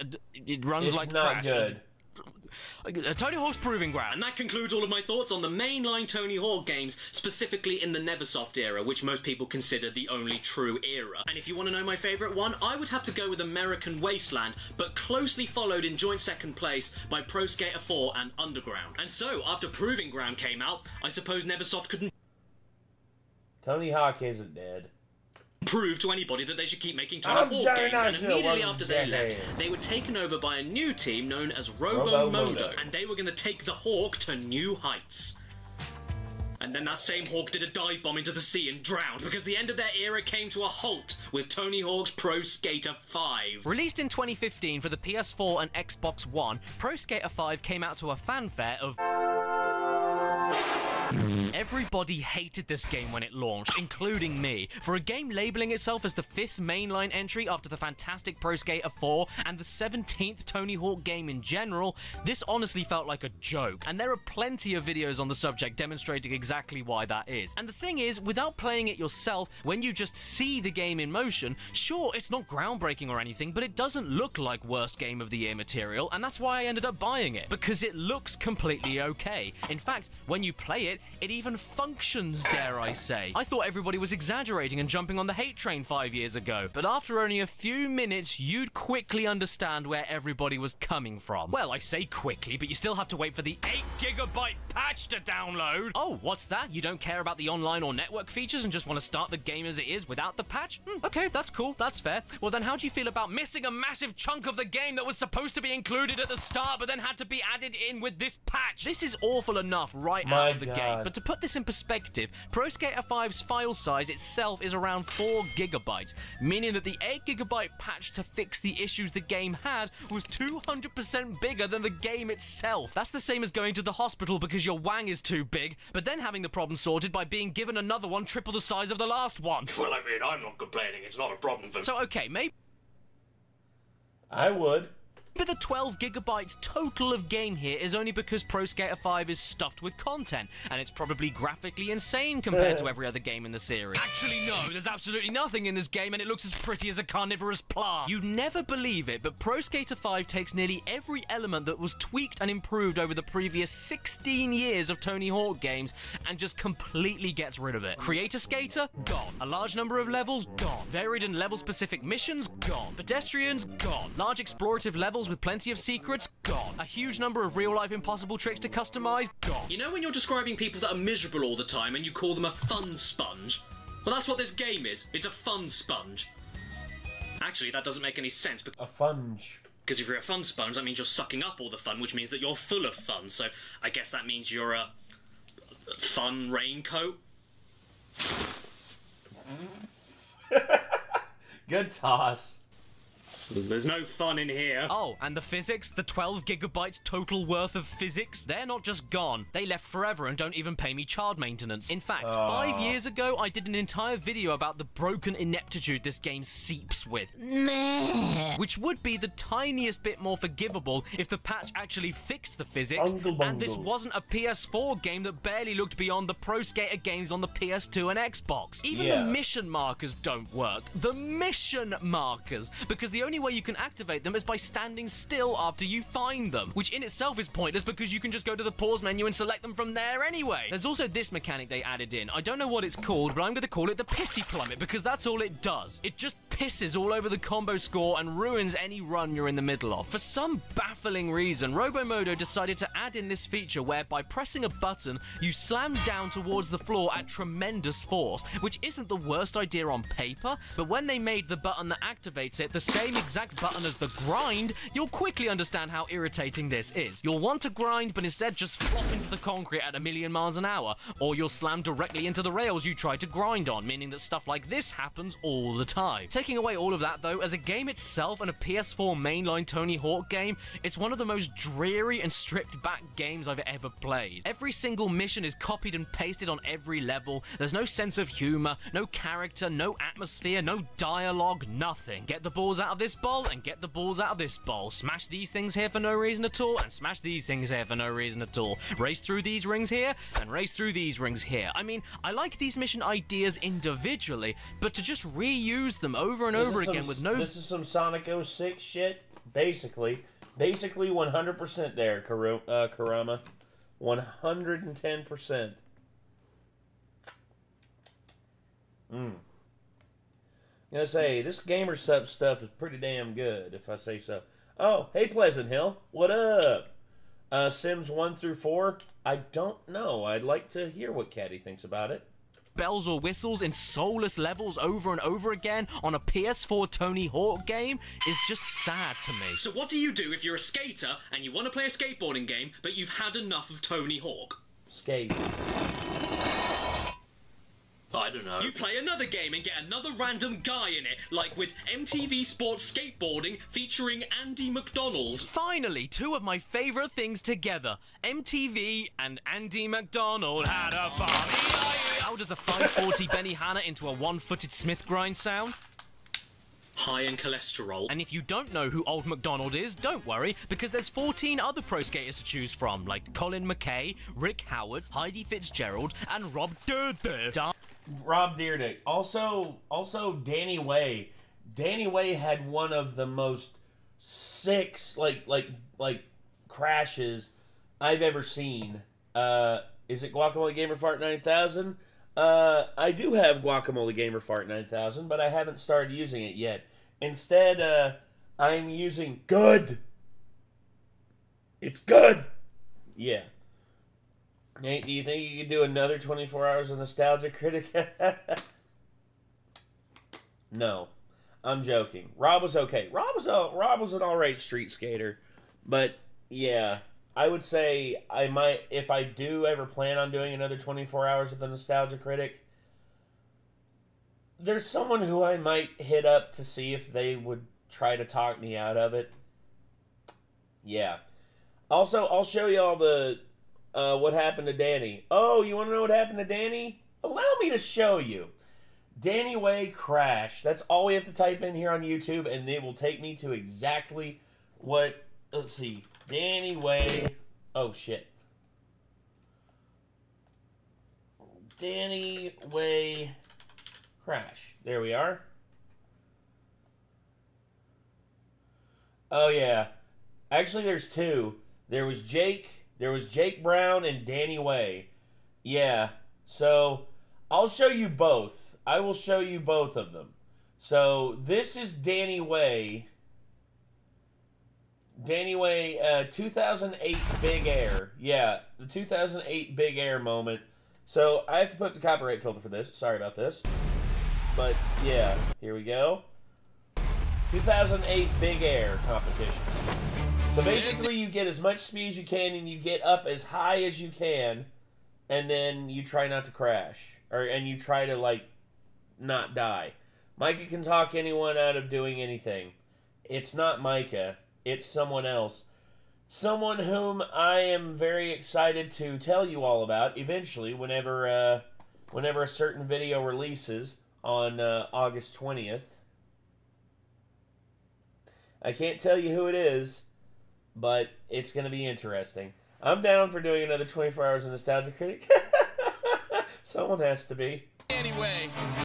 But yeah, he does an amazing like backflip, lands it, and then goes up high, gets up to 20 feet up above the ramp, because this is 20 feet in the air right here, and from here to the bottom of the ramp, it's about another 15 feet. Then this happens.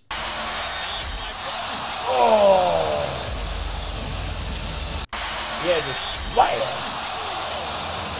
Slams his fucking leg into the ramp and just boom. This is probably the second, I would say this is one of the worst, if not the worst crash in X Games history. But they show another angle of it here soon. Yeah.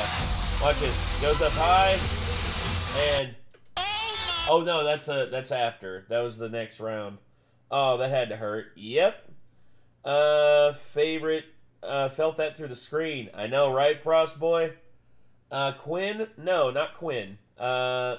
It's some. You'll see. You'll see. 20 to a big 540. Okay, so this is Jake Brown. This, to me, is the most painful one. And if he hits that, he's That's a lot of damage. Right here. We actually gotta worry about copyright on this one. The quality's so shit. It's 720. Oh, he's gone! But watch this. Watch this. Just goes up, and he loses his board. He loses his board, and just... Oh my God. Wham! Holy shit. Woo! 25 feet in the air, and God, woo, whoo, shit. Oh yeah, Jesus, yes, I know. Jake Brown and Danny Way. The fact that these two went on and like won a bunch of competitions shows just how tough those sumbitches are. Is he dead? No. No, they're literally, like, Jake Brown and Danny Way kept skating for a long time. But yeah, anyway, back to the caddy video. That's the one that did the one whose leg hit the lip of the ramp and did the flip. That's Danny Way. Jake Brown's not in here, but he should be, because Jake Brown's a fucking warrior. From, like, Colin McKay. Was he fine after that? Oh, hell no, he wasn't fine. He was fucked up.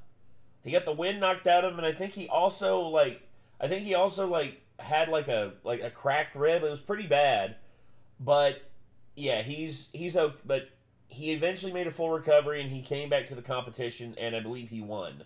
Rick Howard, Heidi Fitzgerald, and Rob Dark Black. Well, that's kind of redundant, isn't it? I mean, you can't get a light black, can you? What's my name?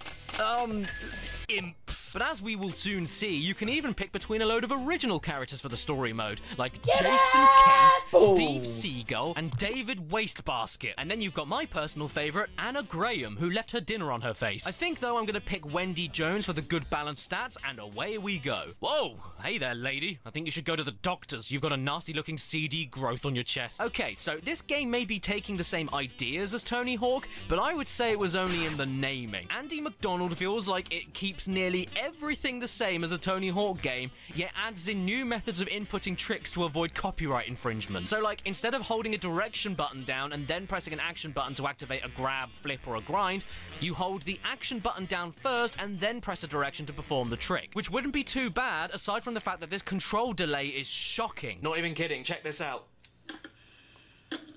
Wow. Bloody no likey. It's basically a Tony Hawk ripoff, but moves at the speed of an oil extraction. By the time the game even registers a trick, you've already flopped on the floor and died. I've got to say, though, the booing is a little unnecessary, especially when most of the time I go straight up a ramp and the game bails me for absolutely no reason. Why?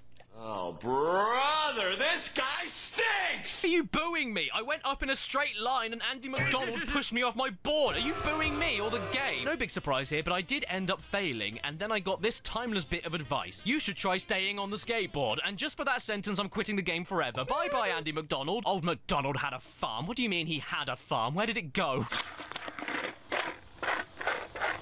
Oh, what? Was that not mad enough for you? Then you should try out Skateboard Madness on the PS2. Truly, this is a game for only the most mentally deranged of skateboarders. I mean, look at the madness going on here. Who is this man, and why is he tickling underneath his skateboard? He had a farm. He doesn't anymore. I bombed it. I like a bit of wood. And if there are any astute viewers of mine that have been around for many years, I'm sure that there's a logo on the box here that you recognize. For those of you who don't know,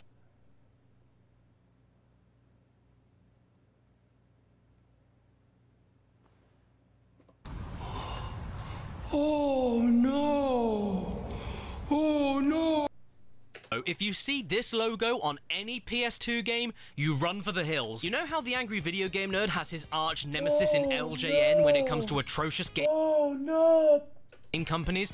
Well, Phoenix Games are my personal LJN, and they have released some stonkers in the past, let me tell you.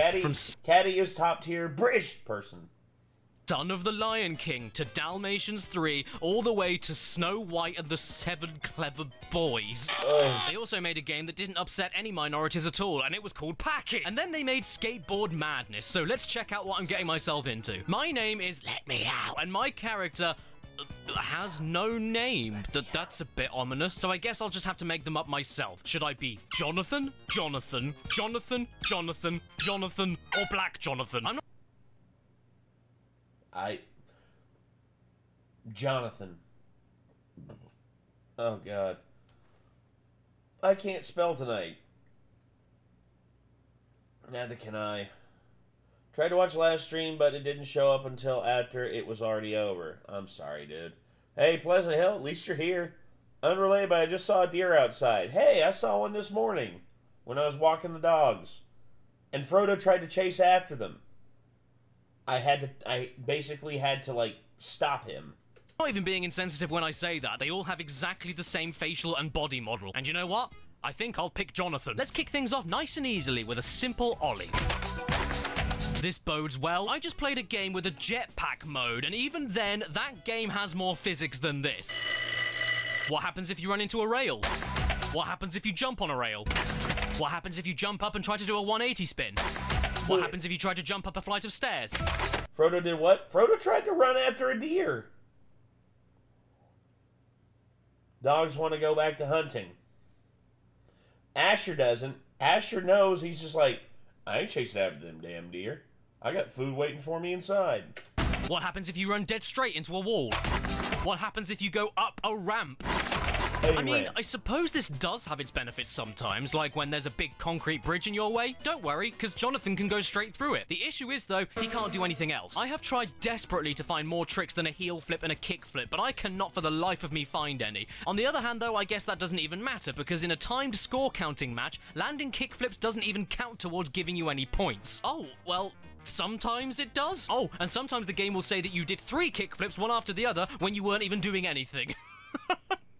At least you weren't lying about this being mad. I will personally ship myself over to your house and give you a kiss if you can perform any tricks here and understand why they worked or how to do them again. Whenever I tap the grab button, I hold onto my board. Whenever I hold the grab button, I merely tap my board. Occasionally, when I take a jump off of a quarter pipe, I won't stop spinning around in midair even though I'm not touching any directional buttons. And the amount of times that I go up a ramp only to just smack down off my board for no reason is almost comical. Then you remember you paid money for this and it's not funny anymore. I even tested the physics engine out by simply jumping off of a ramp, not touching anything and coming back down. See you later! This isn't a joke. Look, look! Come on, Jonathan, you hateful shrew! How useless could you possibly be? Don't make me get another Jonathan out! The only good thing I can point out with this game is the fact that whenever you bail... Bro, do the flop. Everybody do the flop! Jonathan doesn't ragdoll or anything. He just turns stone dead and gives up, wondering how he got into this mess. And by the way, guess what year this game came out?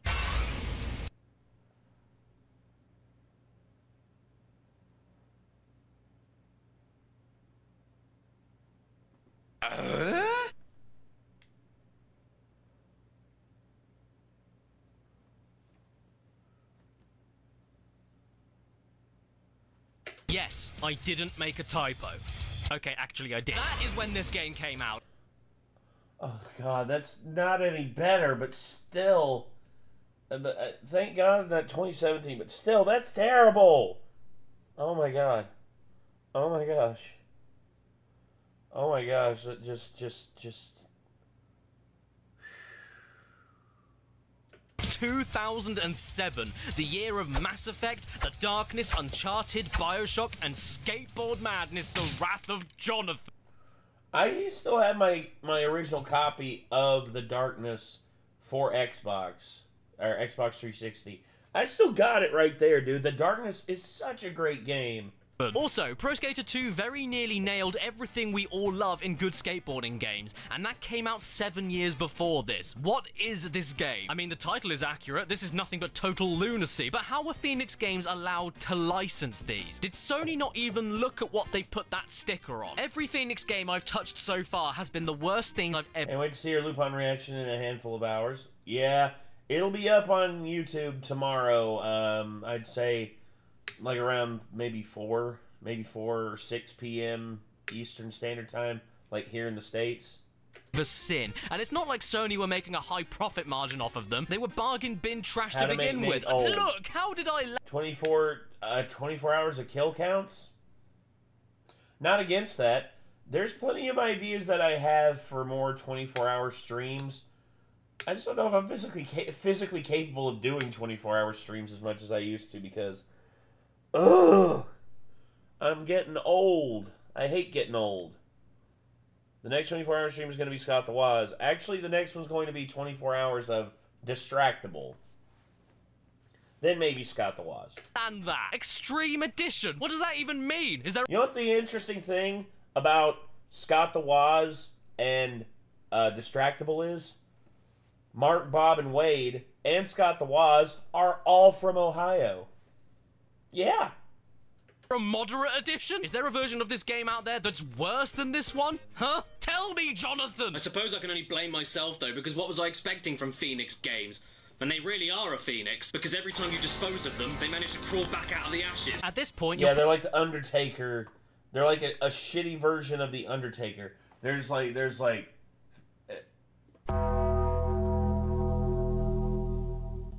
probably so sick of skateboards that you'd rather play a game that gets rid of the wheels entirely. Well, this is shit. And if you do feel like that, then aren't you lucky? Because Airblade may just be the game for you. A forgotten little ditty on the PS2, released in 2001, and made by the same people. 24 Hours of Vanoss, that's another one. People who did the burn. How's your mental health, Nate? I'm fine. Out games. So as you can see, they're very good at making games with wheels, which is why in Airblade you're playing a game that has no wheels. The simplest way I can describe Airblade is to take the time limit mission objective open-ended style of the Tony Hawk series and swap a plank of wood for a hoverboard. Yes, a hoverboard. And as ridiculous as Tony Hawk on a hoverboard sounds, for the most part I feel like Airblade completely nails what it sets out to do. In fact, dare I say it's a a hidden gem?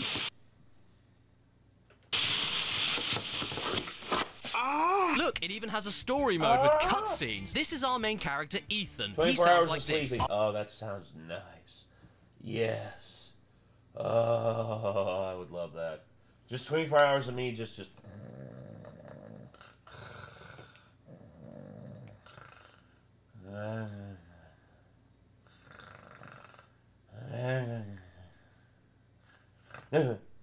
Oscar hijacked the stick? No wonder the suits are so bummed. And because of that, I hate him. He also dresses like a traffic light. So the plot here is that Ethan's house is being raided by the government because of a strange package that his roommate, grandpa, friend with benefits received. Nobody knows what it is or why it's so important, but that obviously means we need to take it immediately without thinking about it and go on the run to become a fugitive. 24 hours of Kate with you? Shadow, now that's a dream, buddy. That's a dream. ASMR, Nate sleeping. Me sleeping, there is no ASMR. There's just cringy discomfort. You should do a poker stream. Poke her? Like, poke her face? Just like, poke. That was great. As it turns out, this secret package was actually a hoverboard, which Ethan magically knows how to use straight away, and then holy shit, you're able to do basically anything on it within 15 seconds of picking it up. Ethan is my kind of guy. My first time on a hoverboard was nothing like this. Like I said earlier, Airblade is basically Tony Hawk in terms of its arcadey mission-based structure and time limit, except here, it's way more linear. You get story-based missions that need to be completed one after the other, and completing each one increases your total time limit. To do these missions, it usually means initiating a sequence of tricks around the environment and pedestrians, or sometimes exploring the open-ended levels from top to bottom to find the correct thing to grab or grind across to reach higher places. The story mode itself is laughably tiny, and the cutscenes are admittedly awful, but I'll be damned, this is one of the smoothest running and satisfying skating games I've ever played. It takes a while to get the hang of it, but once you do, it feels as natural as breathing, and you're able to do some crazy flippy floppy Kingdom Hearts shit unheard of in other skating games. Up here on the screen is your boost meter, which I suppose you could also say is your fuel. It doesn't stop you from moving if it runs out, don't worry, but this boost meter is needed to not only speed up around the level and give yourself more air up ramps, but is also used up by pressing and holding the jump button to give you a small hover and glide depending on how much boost you have. These two abilities, especially for the timed missions, are vital, so how do you get more boosts? Well, you do more tricks, of course, and where linking them together during one large mid-air combo spinning around poles and landing on rails is preferable, emergency boost fuel can be given to you by simply hitting the flip trick button, because I don't know if you noticed, but you float, meaning that you can do unlimited flip tricks without bailing, which is all. Just multiple streams, one after the other, maybe think about one every month. We'll see, Giotto, we'll see. Used for attacking enemies. Airblade is far from amazing, but colour me impressed because this is the most original arcade skating game I've ever played. It controls fantastically, looks great for a 2001 PS2 game, runs as smooth as butter, and yeah, the music isn't amazing either. I mean, one track sounds like someone left the kettle on. But I would say this is certainly a diamond in the rough. But if, God forbid, you're offended by hoverboards or offended by small game titles, it's okay, because you can always play Town & Country Surf Design's Pearl City, Hawaii Wood and Water Rage. I have played that. I have played that game. I had a time with it. This here is the first NES game I've ever gone out of my way to actually talk about in depth on this channel. And judging by the cover art, I don't think I could have picked a better one. But I don't know. Despite Town & Country Surf Design's Pearl City, Hawaii Wood and Water Rage being the most ridiculous name for a game I've ever seen, this could be another Airblade. It could be another hidden gem, a secret masterpiece, a Nintendo classic. I literally just mentioned you. Is this an omen? If I say something bad, will it just appear? I played this game. Well, if that's the case, I hate this game. Oh, well, thank you very much. Just my luck, eh? The first NES game I ever take a look at for this channel, and it's a game made by one of the most infamously bad companies of all time. But I've tried that, Jellyfire. I literally tried that, and there are 2 levels in the Crash Bandicoot games that I tried to beat over and over and over again. And I literally spent 8 hours on 2 levels. And I still couldn't do it. Surely it can't be any worse than a Phoenix game, could it? We boot up to the title screen, and it's confusing. What is this supposed to be? What's going into it? Is it water? Why is it flying? Why are there trees swimming? What's going on over here? And what's this noise supposed to be? Is that meant to be the ocean waves or someone shuffling in a chair? We've got 3 separate games to pick here, but this is a skateboarding video, so let's just take a look at that. Disney will not let me do that. One for now. Who do I pick then? The coolest dude in the world? Or a potato. Mil mosquetas. Okay, this doesn't seem too bad so far. It looks okay, sounds okay, controls okay. Was this peeved nerd a little too harsh on LJN in all of his videos? No. We can move, we can jump off the board to get past this thing here. We can not jump off of the ramp, no biggie, we can keep going, and we can even ollie over this clump of barrels a few seconds into the stage to... Oh, maybe I pushed the wrong button. Okay, let's try B. And we can even ollie over this clump of barrels a few seconds in... I'm starting to have flashbacks. I'm starting to have flashbacks to my time trying to beat this game. I swear, I'm not joking when I say this. I hate this game. I hate it. I hate it. I hate it. I fucking hate it. Oh.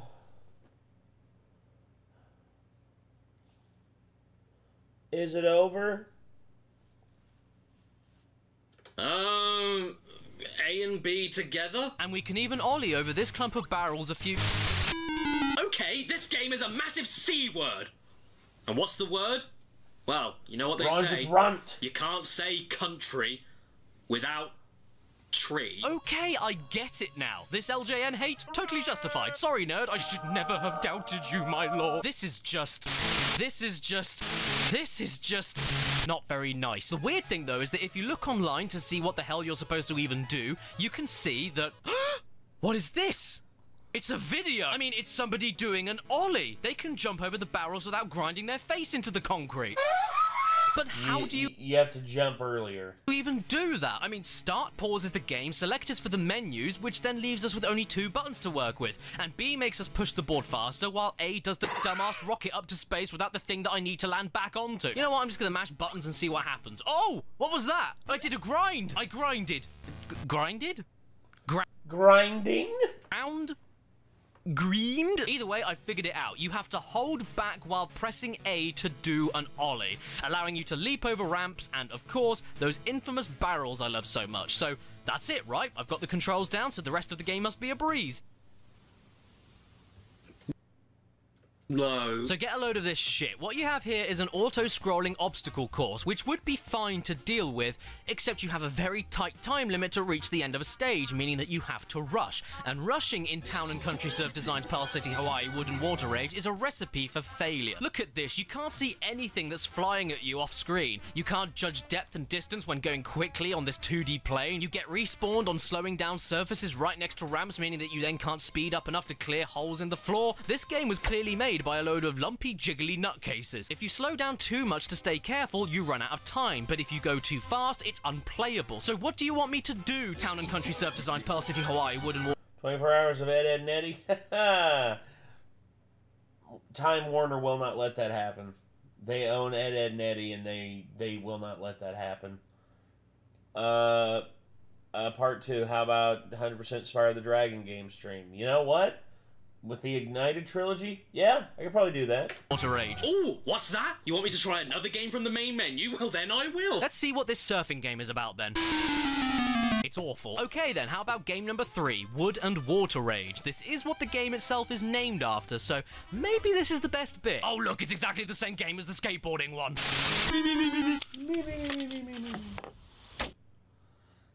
Yeah.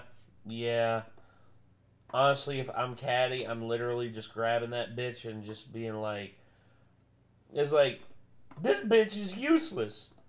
Oh wait, where's that? Damn, I thought I had Yeet on here. Where's Yeet? Damn it. Come on, Yeet, where you at? Oh yeah. This bitch is useless.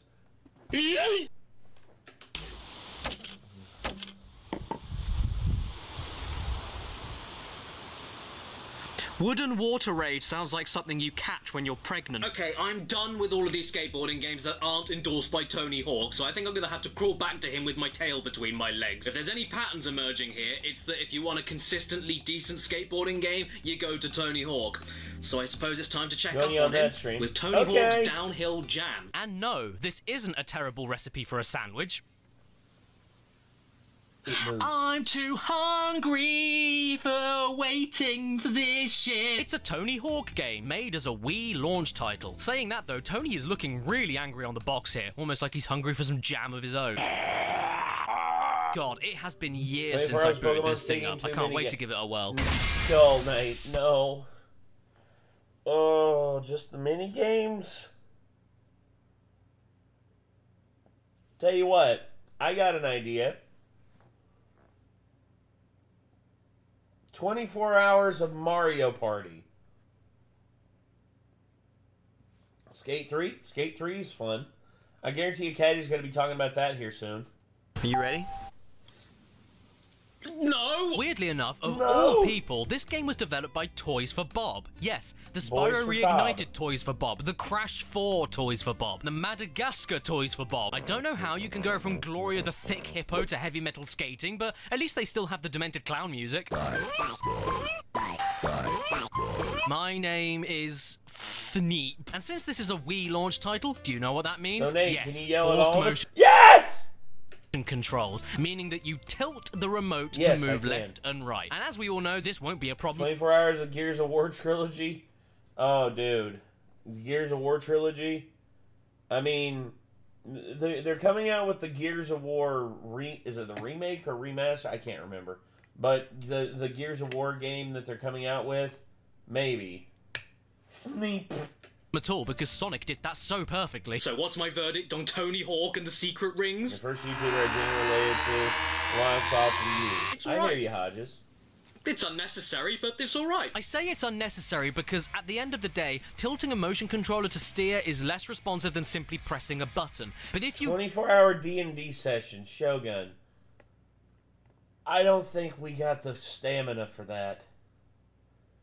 24 hours of the Sands of Time trilogy. Oh, dude. I mean, Prince of Persia, I have played those games so much, dude. And I still got... Yeah, that's right. I still got my original copy of the Prince of Persia and the Sands of Time for Xbox down there. I need to get a copy of Warrior Within and Two Thrones. 24 hours of Astra. Ugh. Maybe. Just have to do it this way? Like, if your wife was tied up in the kitchen of a cannibal and the only thing that could save her was tilting motion-controlled skateboarding? You know, actually, this scene here reminds me of the one part of Heavy Rain where I've actually got Heavy Rain, 24 hours of shitty movies. My life is a shitty movie, Aussie guy. Trust me. Livestream D&D would kick ass, but 24 hours? Hard to keep that up. Yeah, exactly. I would have to literally schedule it out to where Nick would DM like 8 hours, Micah or someone else would DM 8 hours, and then a third party would come in and DM another 8 hours. Oh. Ed Nettie on Renegade TV is a no-go? It might be a go. 24 hours of Jaden animations? Oy. We might be able to do that. Jaden and James? No, they're not a couple. 24 hours of watching The Room. I will eat this baseball bat before I commit to that. 24 hours of Souls games. Now we're talking. Odd Ones Out and Jaden. I could do that. I could potentially do that. 24 hours of AVGN. Someone actually said that one earlier, Tristan Morrison, and that's a possibility. That one is definitely a possibility. Yeah, the Gears of War remaster's coming to PlayStation. I heard. Yeah. And beat any game 24 hours. Dude, I watched Nick beat Link to the Past so fast. I was in the middle of editing a video. I look back. He's already halfway through. I'm like, how the hell did you do that? He's just like, I played this game like all the time, dude. Shark Dentist? Oh, Christ. Tied up in the kitchen of a cannibal and the only thing that could... 24 hours of the MCU? Oh my gosh. Futurama 24 hours would be my favorite. I wouldn't be able to stream that on YouTube, but maybe on Kick. I don't know. We'll see. Safer was tilting motion-controlled skateboarding. It could have been done a lot worse. Firstly, this is primarily a racing game, thank God, so free movement isn't an issue since you're on rails and only need to concentrate on steering. So it's pretty focused at least, and not like this. But trying to take this... Okay, another thing too.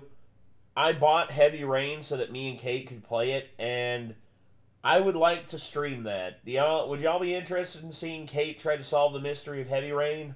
And move it to forced motion controls and only 2 extra action buttons is really clumsy. Speeding up, ollieing, and grabs are the same button, while flip tricks and grinds are the same button. And balancing on a grind is done with tilting, which is exactly what you do for turning your body in mid-air and turning left and right in general, meaning that you'll do a lot of accidental spins and tricks when you're trying to exit a rail that you're already balancing on, just like right there. 24 Hours of South Park. Oh, good God. Just ignore doing tricks and focus on the race downhill, but in order to get turbo, which is damn near essential for winning a race, you need to at least try doing a few of these tricks, meaning that I did a lot of whinging. I've seen a lot of it. Looks fine for a Wii launch title, I suppose, except for Tony himself. Can we see Kate play the Simpsons Hit and Run? I don't think so. We want more Kate content. I know you do. You know why? Because she's a lot easier to look at than I am. But then I saw her bust a few air tricks and my Viacom would nuke this channel. But yes, yeah, they would. I can't really Literally. say much else about. Just all of a sudden, I hear outside like, why do I hear rumbling? Copyright claim, copyright strike train. Boom, boom, boom. Your channel is dead. About this one. Happy. Uh-oh. Hi, I'm Compost. Hi, Compost. I'm Nate. Ow. Happy Hills Homicide got a sequel. I saw that. You both look great, Nate. You and Kate. Hey, you rhymed there, Caleb Ditch. Huh.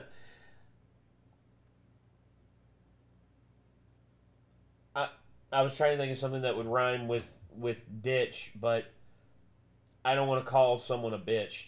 Because it's just okay. It would have been more fun if it was a train wreck, to be honest. You can tell that girl. How the hell would I know what plutonium tastes like?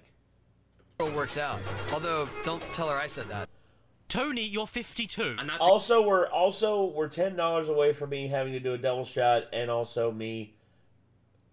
Alien Isolation is one of like the top ones that we had on our list for Scaredy Kate, of like the scariest ones that we could put Kate through. I'm afraid of putting her through that one. She may never want to do anything with us ever again. Exactly how old I felt when I decided to play SpongeBob SquarePants Surf and Skate Road Trip on the Kinect. I'm so sorry, my darling. You know that I love you, right? SpongeBob SquarePants Surf and Skate Road Trip is a game that... Watch. You know what? No, Watch. I'm not doing this. I'm not even going to give this game wear the a watch. privilege of an introduction. Here is all the footage of me playing it. It speaks for itself. Screw off. Just so we're all on the same page and we're understanding each other, this is the main menu. Ronin Rider. Yes, we are in fact going to be playing that hopefully here soon for Halloween. Dave, to let them know that I'm here. That works. Welcome to the game. I've not been identified. Okay, that's... Kate is not good with horror situations, period. We were playing the most recent Fears to Fathom, and she was so jumpy during that. I thought she was going to knock this chair over. Fine. How about I just select a select a profile. What manga or select anime ever made you depressed? No.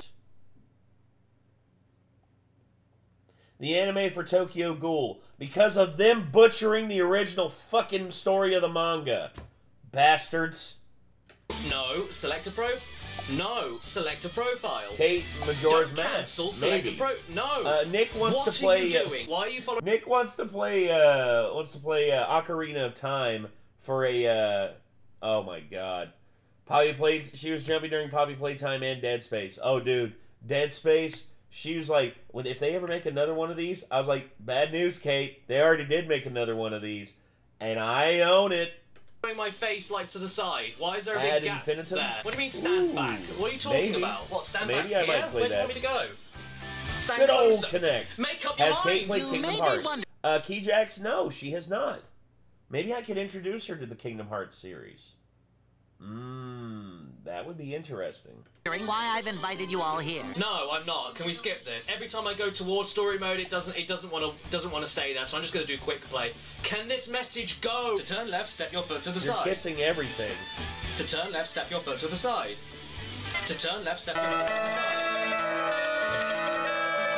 I can consume alcohol. Woohoo! Time to drink, bitches. All right. I'm not going to do the shoey this time. I'll tell you what. Aussie guy, I will do the shoey when we hit 1450. When we hit 1450, I'll do it. I'll fucking do it, man. I'll fucking do it.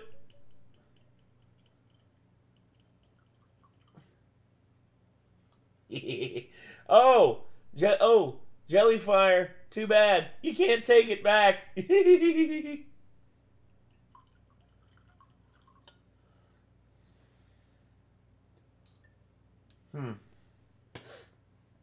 I spilled a little bit of alcohol on myself.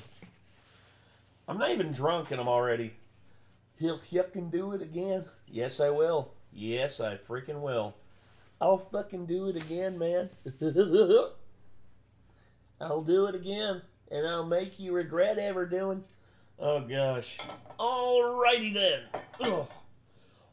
Ah, says Jellyfire. Well, too bad, Jellyfire. Here we go. Drink. Mm.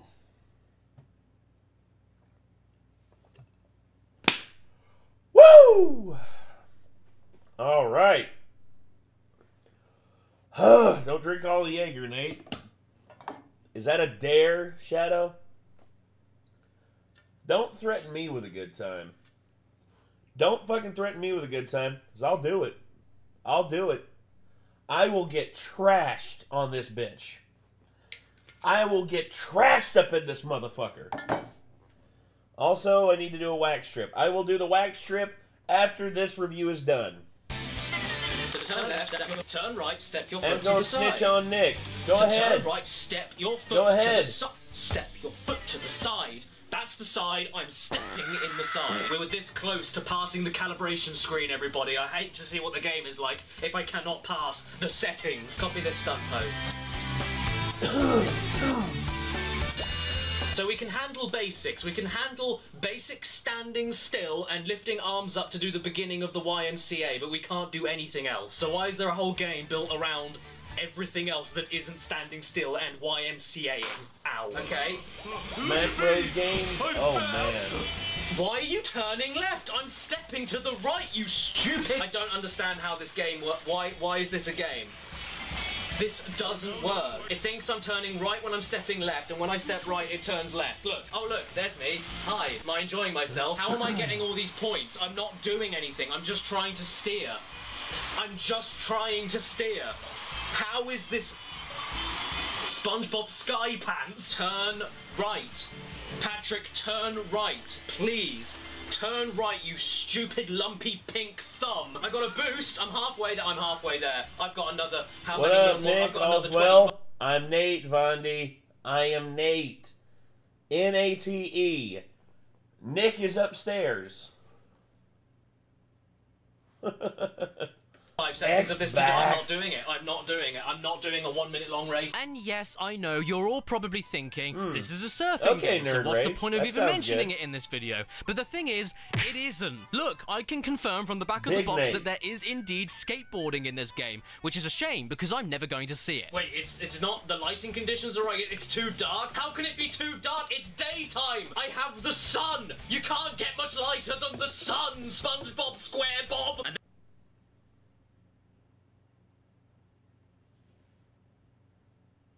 We all look alike.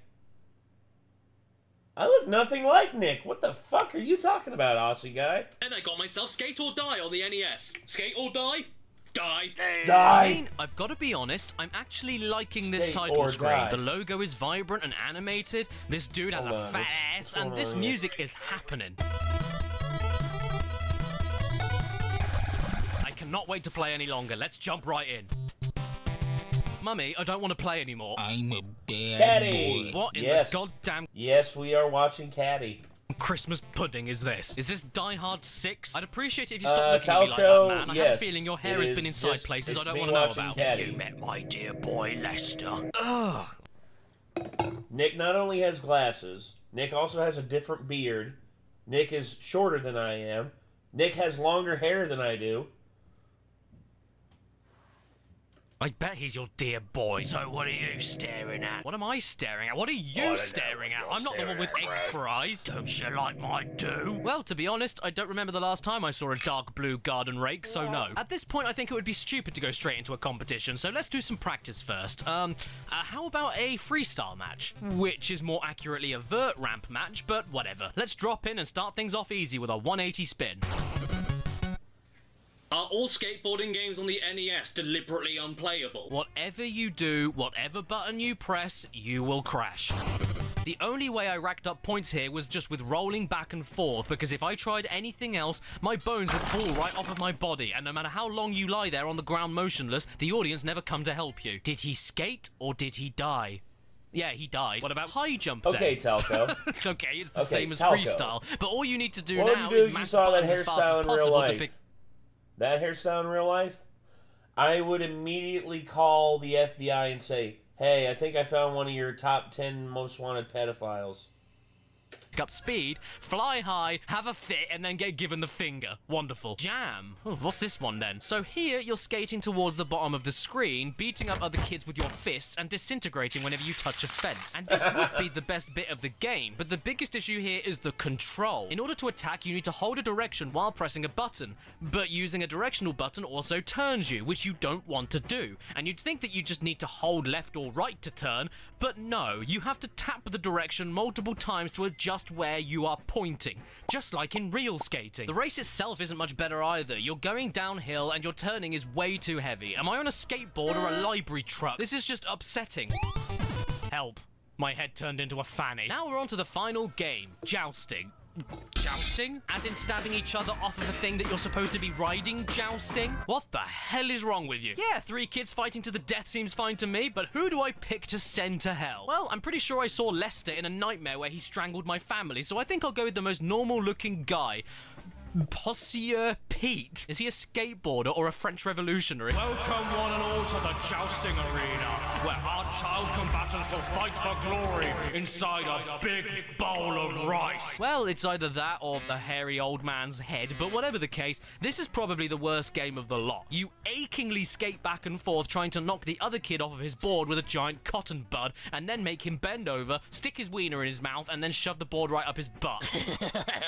Problem here is that no matter what I do, I can't only never hit the other guy, even when I'm right next to him, but he always manages to steal the bat from me and knock me down right back on my thick old legs whenever he wants to do that. Jesus Christ, this is dreadful. And so, when you have nearly run out of every ounce of hope you had for a good skateboarding game that isn't from Tony Hawk, you then go back to the familiar franchise that will rarely let you down when it comes to skateboarding.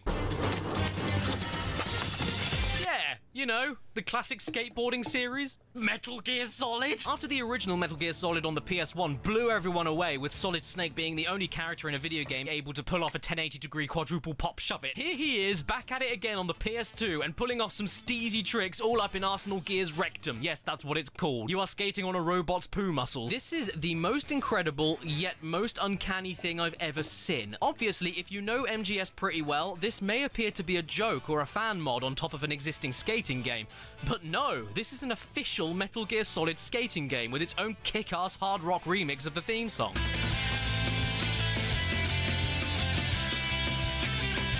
How did this come to be, though? How do we go from a story-driven stealth action game involving social engineering, conspiracies, artificial intelligence, evolution, existentialism, censorship, and child exploitation, and end up with Solid Snake doing some gnarly grinds on top of a terrorist base? Well, that's because this is actually a bonus feature on the re-release of the original MGS2 known as Metal Gear Solid 2 Substance, but only on the PS2 version. It's a great little pack. Yeah. With the main game, obviously, but also gives you a making-of DVD, more than 350 VR missions, the chance to replay the main story missions from Snake's perspective instead of Raiden's, and this bloody ridiculous skateboarding minigame built entirely on top of the engine for another Konami game that had just been released, Evolution Skateboarding. I guess they wanted to try advertising this game to me by slipping it into a Metal Gear Solid skin, but they overdid it if you ask me, because I've got absolutely no reason to play that one if I've already got this. Look at it, why would I ever want to play the other one? And while you're at it, look at this! Disney Sports Skateboarding. Oh boy! Coffee! Alright, am I going mad, or am I the only one here who thinks this intro music doesn't even remotely fit against what you're seeing?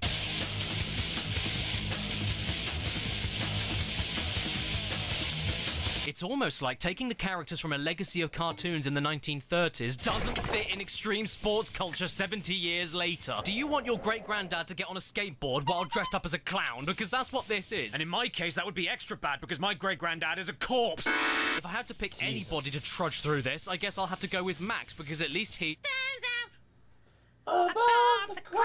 And bugger me, does he stand out above the crowd? Because the hospital bills this boy must be privy to wouldn't even be able to be paid off by Bill Gates. No exaggeration, if you love falling down and scarring yourself on tarmac, this game is for you, because that's all you do. It's Disney Sports roadkill. It's hard enough just trying to wield the heavy controls here, but even on this first stage, you will get run down by cars more times than a group of badgers in mating season. It's absolutely exhausting. You just crash into cars constantly, and you never see them coming either. Much like Persona 5. You never see it coming. Sorry, my throat's kind of fucked up from yesterday.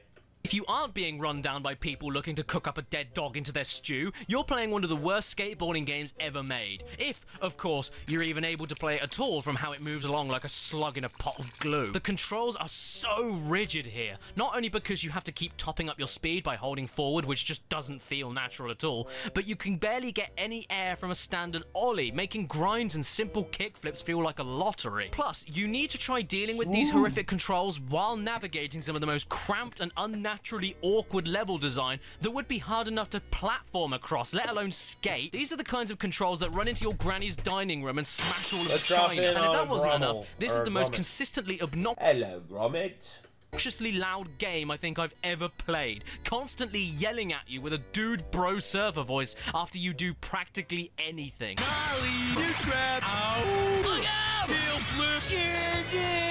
Good luck. Great starting gate reflexes. This cat could show us something really cool straight out of the chute. Skate her down. I repeat, skate her down. And I shout all the time, so if you're able to annoy me, you've ballsed it. This game has driven me to destruction and carnage, which is lucky for me since I just so happen to own Thrasher's Skate and Destroy for the PS1. But what do I pick on the main menu? Options, or skate? And what character do I want to pick? Scab? Oh god, your parents must have hated you. I'm choosing you based on that name alone. Oh, and I can make you shirtless? But then we'll see all of your scabs. What's my name? Well, you know what? You can't improve on perfection, so I'm gonna keep it as Scab. Now, this game is great. Wanna know why? Well, first of all, it's because you don't only push your board with the X button and that's all it does. But it's also because each button on the controller corresponds to a different trick. You ollie with square, but kickflip with triangle and 180 spin with circle. Yes, instead of ollieing and spinning yourself around with the D-pad or the shoulder buttons, you press a single button that spins for you. Sound confusing? Well, wait until you get involved with these stages then. Oh boy, this is as barren and basic as you can get. You only need to get the set amount of points and then exit the level. That's it. The problem is, though, because something as simple as a kickflip has its own dedicated button, I can't figure out for the life of me how to grind. I just keep pressing any button after I ollie to see if I snap onto a ledge, but nothing works, and I end up turning into an electrocuted crab. Right, can I try that again? Oh no, you're just gonna fall off the board before I even move. Thank you. Why have I put my trust into someone called Scab? Oh, and by the way, the levels have their own... Hey, in Scab we trust there, Caddy. Exit points that you can accidentally just ride into, because there's nothing I love more in a skating game than leaving the level in the middle of a combo. Oh, look at that. That's exactly how I sleep when I'm having a nice dream. And then all of a sudden the game completely changes perspectives to a police officer with a taser I remember this. Chasing me. What? How do I see what I'm doing if the camera is nowhere near me? Where am I? What's the point of this camera angle? I'm not controlling the policeman, so what's going on? Wait, I failed the mission because I lost the cops? Isn't that the entire idea? I'm not looking for an internship at the police station. I'm a skater boy who... Okay, Soulcore. You want to shake it up, then shake it up. You said see you later, boy. Okay, let's try grinding again, and... I don't know, I'm out of ideas. Should I just try pressing the board pushing button? You're kidding. So let me get this straight. You press the X button to start pushing your board, then hold one of these 3 buttons to ready yourself, let go of the button to do... Oh, let's skate it up. Let's skate it up. Damn. Forgive me. I am dumb. I love being able to chat, but you're missing half the jokes. I mean... Here's the thing. do the jump trick and then press the push button again to grind. What is it with Tony Hawk rip-offs and never ripping off what made the game so enjoyable in the first place? This is gormless. Who wants to sit there and learn all of these stupid specific actions just to do a single trick that takes 2 button presses in any other skating game? You can't... See, okay. BCHIL. Love being able to chat, but you're missing half the jokes. Well, if I don't pay attention to chat, guess what chat's gonna do? Hey, Nate, read my comment. Hey, Nate, read my comment. Repost, repost, repost, repost, repost, repost, repost, repost. Nate, you're not reading chat. Hey, Nate, read chat. Hey, Nate, read chat. I'm trying. I'm trying my best. Can't snap onto the rails either. No, you have to land on them perfectly while pressing the James push Dose. button, because we've got to be realistic in our skating game with edges of curbs that push you backwards and ragdoll Seen the physics. one about religious games? how Yes, you I doing? have. Okay, I hear the sirens coming. It's time to leave the level before the game turns into the police version of Doom. And I lost anyway. Cool. Thanks again, Scab. And I'm really loving this noise that won't stop repeating itself in the background. It sounds like someone's having a stroke, and not the bad kind. Skate and destroy. Where is the destruction? Oh, yeah. Disney's Extreme Skate Adventure. I forgot to film anything funny. Please help me. Okay, well, terrifying box art aside, could this really be any worse than Disney Sports Skateboarding? It did come out a year afterwards, so did they learn anything? Mandible Claw, yes, I am aware that Terrence Stamp passed away. We raised our glass to him earlier tonight in tribute. Yes, Terrence Stamp, rest in peace. Oh, what's this? Our good friends at Toys for Bob made a return? Wasn't expecting that at all. And Tony Hawk's Raspberry Jam wasn't too bad, so maybe this one is actually good. Okay, wait a sec, hang on. Did I put a Disney game in here or Tony Hawk Jr.? Where are the cartoons? I mean, yeah, this kid kinda looks like Mickey Mouse, but this isn't Disney at all. So apparently when this game was being made, Disney themselves must have run a competition to get one real-life boy and one real-life girl to star as themselves in this game, and the winners of these skating tournaments were the deciding factor. That's pretty cool, I've got to be honest. But why the hell would I want to play as them when I can play as a wide gaping mouth Woody? Or how about Dead-Eye Buzz, Ripped Simba, Inside Out Teeth Tarzan, or Drunk Pumbaa? What's my name this time? Drumba. That's easy. Meat. And this game is good. Actually, this game is... Temu, yeah, Tony Hawk Temu Edition. I would just call it Temu Hawk. Really damn good. I'm stunned. A game with this cover actually may be one of the best skating games I've ever played that isn't from Tony Hawk, and Woody Bailing looks hilarious. If you want to play an explorative, mission-based collectathon skating game, but don't want Tony Hawk and want to skate around as a goddamn elephant, you Drunk play Nate. this. I'm not drunk yet. I've only had one double shot, dude. It even caters to newcomers and young people with a special kid mode that gives you automatic grinds and special tricks just for pressing singular buttons. And then the pro mode is exactly like regular Tony Hawk with all the familiar button layouts and direction input styles to make tricks happen. And I must stress for a second, if you make a skating game, copying Tony Hawk controls entirely is not a requirement and doesn't automatically make your game good. If you've got an original take, I'm all for it.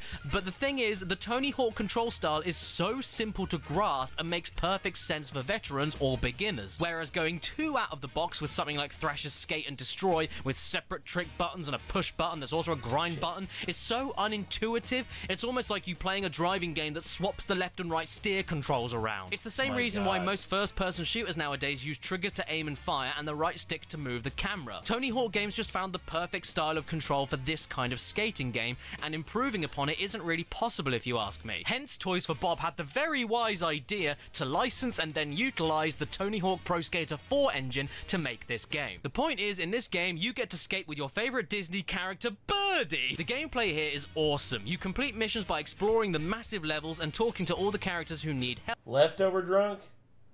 I don't get leftover drunk.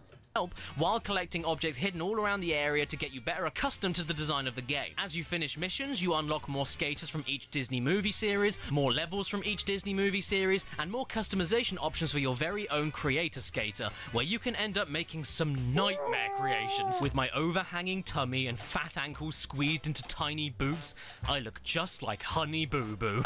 Oh, why? Nice. You can make your kid wear a thong. All of a sudden, Disney gathering all these kids together doesn't sound so fun. Disney's Extreme Skate Adventure is fantastic. I highly recommend it. If you take a Tony Hawk game, remove the men being sick in toilets, and then slap Buzz Lightyear on it, you get this game. Hold on And one hey, second. while we're Let on me the grab subject something. of Disney,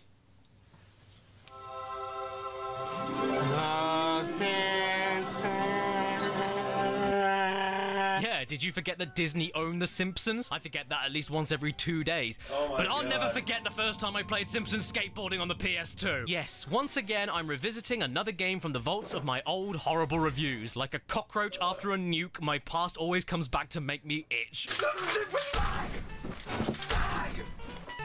Hmm? Yeah, What's it this? won't die. No memory card? Oh, what a shame. I won't guess that means die. I can't play the game anymore. So thank you so much for tuning in, everybody. I'll see you on the next CADDICARUS show, same time next week, where I'll be stomping on a kitten on camera. Well, hey, look at that. The first Stogie. thing I see in this game is something that makes absolutely no sense. And the sad thing is that this still makes more sense than anything else you're about to see. The intro to this game is quite simply hideous. One of the worst I've ever seen. It's just a barrage of colors and an onslaught of ugly edits enough to give you a seizure or make you feel like you're dying from Game is terrible. I mean, look It at is this. god Come on. awful. They couldn't even cut Right. out the white Next between week. Bart's armpit. And then after possibly the worst intro of all Barb. time, you get greeted to one of the worst opening themes of all time that either sounds like your CD is scratched or you're having convulsions.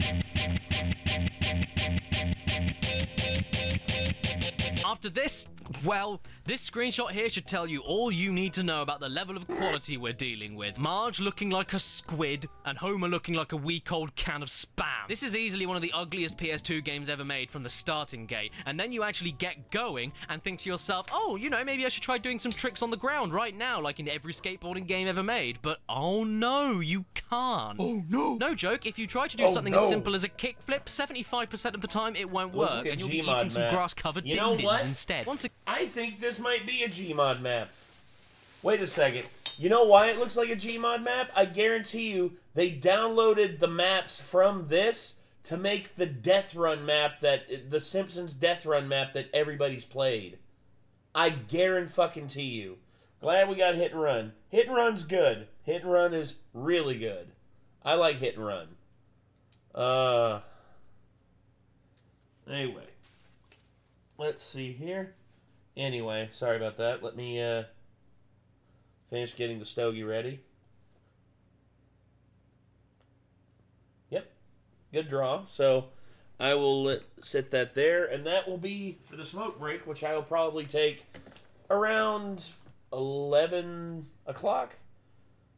Again, you've got to push Maybe yourself 12, along with I a don't forward know. push without automatic acceleration from holding down your ollie button, taking all the flow and momentum out of the gameplay. Lisa is a But I'd woodpecker, be able to get my except head with around dirt. this if the game... I am a woodpecker. Except with dirt. let me push my board up slightly Stogie steep different from a slopes, Cuban? or let me get out Yes. of half-pipe bowls that I can't This escape from. is, and I quote, a Bahia Blue from Nicaragua. From Nicaragua, yes. Nate smoking inside. No, I'm not smoking inside. Jesus. Never played a Gmod Death Run map. I hope to someday. Talco, I mean, it's a lot of fun. That map goes hard. You can't. This then compounds with an absolutely pathetic ollie that sometimes flies you up to space and other times barely leaves the ground, meaning that you won't clear gaps, and sometimes you'll just accelerate from 0 to piss off in half a second. Excuse me, Ed, but is this your... Good Lord, man! Absolutely nothing works in this game. It's actually a miracle how broken it is, as well as ugly. I mean, you look at that and tell me that's a person. That's not a person. It's a mound of beef. Don't forget the overly sensitive balance meter either. Or the fact that you have running commentary from your character and Kent Brockman throughout the entire game, I'm Kent and Brockman. none of them ever shut up. Oh no! Kick flip. Cover it. Tail radical. Very well done. Well done. Sure, you could always argue that all these different characters have different stats that are better for different kinds of skateboarding tricks, but what I'm going to say in response to that is that Tony Hawk also has that system, but you're not absolutely incompetent at the start of the game. You can still It's do so bad. things, Yeah, even if... Skull, I am not going to smoke inside. I am not going to smoke inside anymore. I did in the past because I felt like it and just wanted to be a little bit of a rule breaker, but now I'm just like, nah, I can't. Not anymore. not as good as you will be able to later. But here, you can't do anything. I mean, look at this. Most of the time, you can't even grind anyway, and instead have the rail stick itself through your head. Personally, though, I didn't do much else because I decided to give up after I got decked in the head by a car, and then another one. I smoke in my car, but I always have the window down. And then another one. And then another one. And then Ken Brockman said, "Give it to me, baby." While Lisa said, for the 47th time. This is absolutely, categorically definitive garbage. The Bubsy 3D of sports games. Probably one of the worst ever made. Sure, Phoenix Games had this abomination 5 years after Simpsons Skateboarding, but that's Phoenix Games. They probably put a blank disc into a sandwich toaster and then said, "Game's done!" But considering this is The Simpsons and sold at a much higher price than a Phoenix game ever would, I'm shocked that no one seemed to care if this game even worked. Oh, was that harsh, was it? Was I a little bit mean? Did that hurt your feelings? know. You think that was a little bit too far? Have you played this thing? I don't know how anybody in the dev team tested this and thought it was passable. It's borderline impossible to play. It's not even so bad, it's good. I don't feel any misguided passion or overinflated egos behind the creation of this. All I feel is the bitterness of an entire team who didn't want to make this. Considering it was aimed at kids as well, who probably didn't know or care who a Tony Hawk was, it's probably the most cynical cash grab ever made for a licensed game. It copies the Tony Hawk level design, Tony Hawk game structure, Tony Hawk mission style, and even Tony Hawk button layout, but butchers every other element up so magnificently, it makes me question why they didn't just do a full-blown rip-off of Tony Hawk entirely. Sure, it would have been unoriginal, but it would have been a good game. Look at this. If you even somehow manage to win a single thing in this game, all that satisfaction and frustration is spat back in your face as you only make 10 cents for it. 10 frickin' cents. 10 cents for it. 10 cents for it. 10 cents for it. 10 cents for it. 10 cents for it. This is the closest thing to crazy I have ever been. Wait, are you telling me that I'm going through all of this toss for a grand prize of $99? Are you insane? I use that kind of money to blow my nose and wipe it on homeless people, and you're expecting me to nearly die for that? $99? Shred Springfield? With pleasure.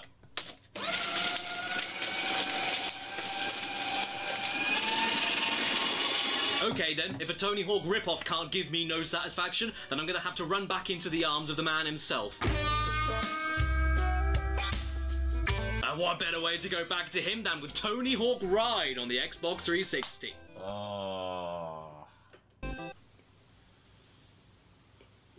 Tony Hawk rode off. So this game, this bloody game here, this 7th generation console classic just so happened to be developed by Robo Modo, the same lovely chaps behind Tony Hawk's Pro Hate My Life 5. And immediately you must be asking yourself, why such a big... Well, because this entire game is controlled by this infernal thing.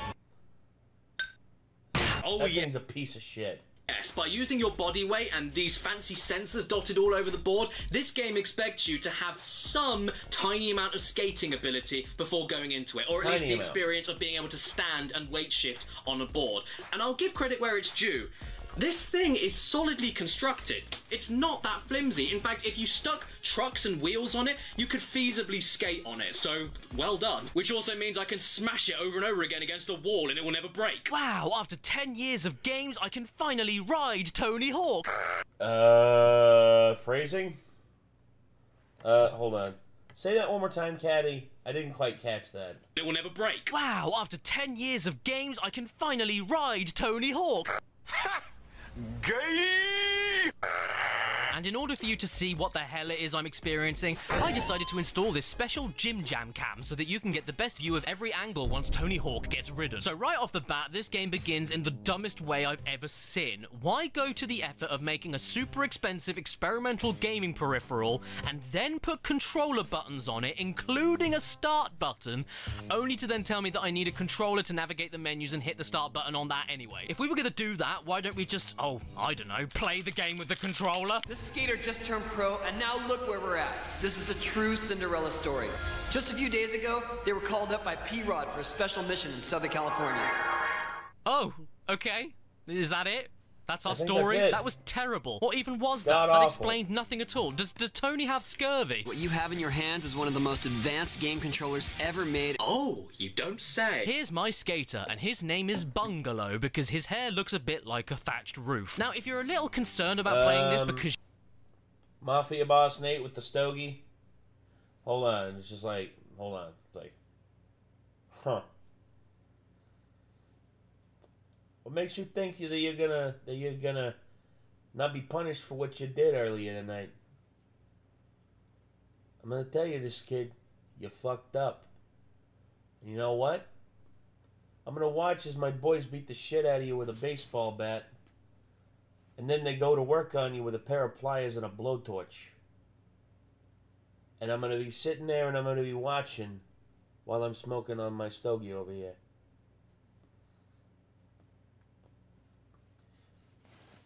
Hey, where's my money? Hey, I need my fucking money, bro.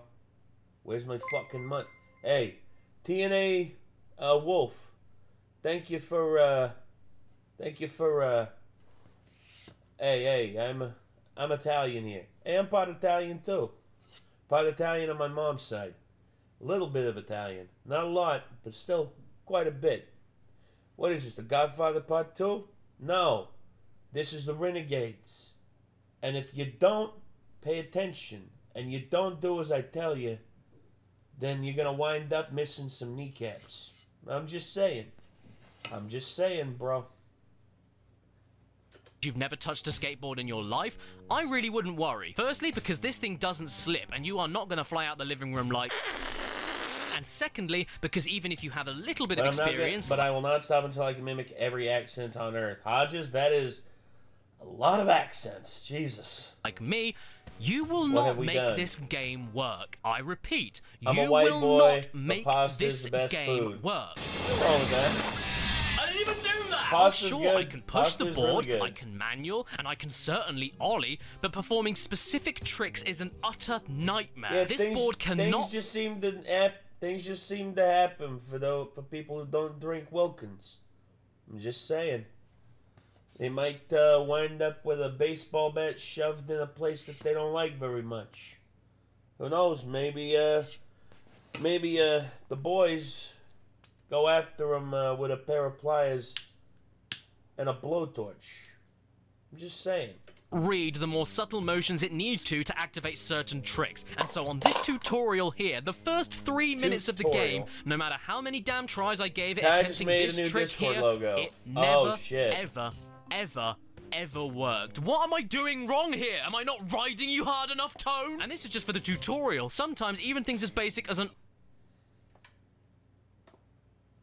Am I not riding you hard enough, Tone? And this is just for the tutorial. Sometimes even things as basic as an ollie doesn't even register. For a game so focused on performing tricks and keeping balance at high speeds while jumping onto objects, the fact that this controller only lets you perform something as basic as a jump sometimes is enough of a reason why it's a piece of shit that should never have been... You had one that had a big stick written on it? Well, guess what? Mine's got my name on it. So... you know who's going to be whipping your ass. Nate? Is that you? No. Nate is dead. I am Nathaniel Yogo. If only he were here, man. I don't think he's here right now. If a new player has just as much chance and luck performing a trick as somebody who put hundreds of hours into it, the game probably blows. And taking that aside, the gameplay that you're treated with here can't be enjoyed, since you approach every single objective in exactly the same way. That being, you just trying to make a move happen. Forget combos, forget doing specific tricks over specific gaps or anything. You're just trying to do the basics from the start to the end. Mix that in with some pretty motion sickness-inducing graphics, and all the elements blend into a delicate mix of piss and vinegar. You're joking. I don't care about what fancy tech you have. I just want to spend my money on a game Where's that Jesus? works. And Tony Hawk Ride does not work. And even if you get it working... I don't know where Jesus is. Wait, Nathaniel Yogo's real? Crap, I just made that up. Oh no, Foga. Sorry. Nathaniel Foga, not Yogo. Sorry. Nathan Fogo is real. And he basically trolled us with his dono of what he sent to Caddy last time. It's murder on your legs. Come on, this is a video game to play for fun, not boot camp for the Navy. We can sail the 7 seas. Look, I just got some of my highest scores and fanciest tricks just rocking the board in any direction I could. How is this fair? Hey, Trapdoor Pajamas became a member. Trapdoor Pajamas, much appreciated, my dude. Hey, welcome to the fold. Welcome to the madness. Welcome to the chaos. This out, I was able to get better and more consistent results by sitting down on the shitting thing. How is it that I can't do this? Where's our renegade Jesus? He is saving the souls of the damned. That's where he's at, Doctor. Don't worry. Don't worry. You'll probably see him this week. But by sitting on my stupid ass, I'm able to do this.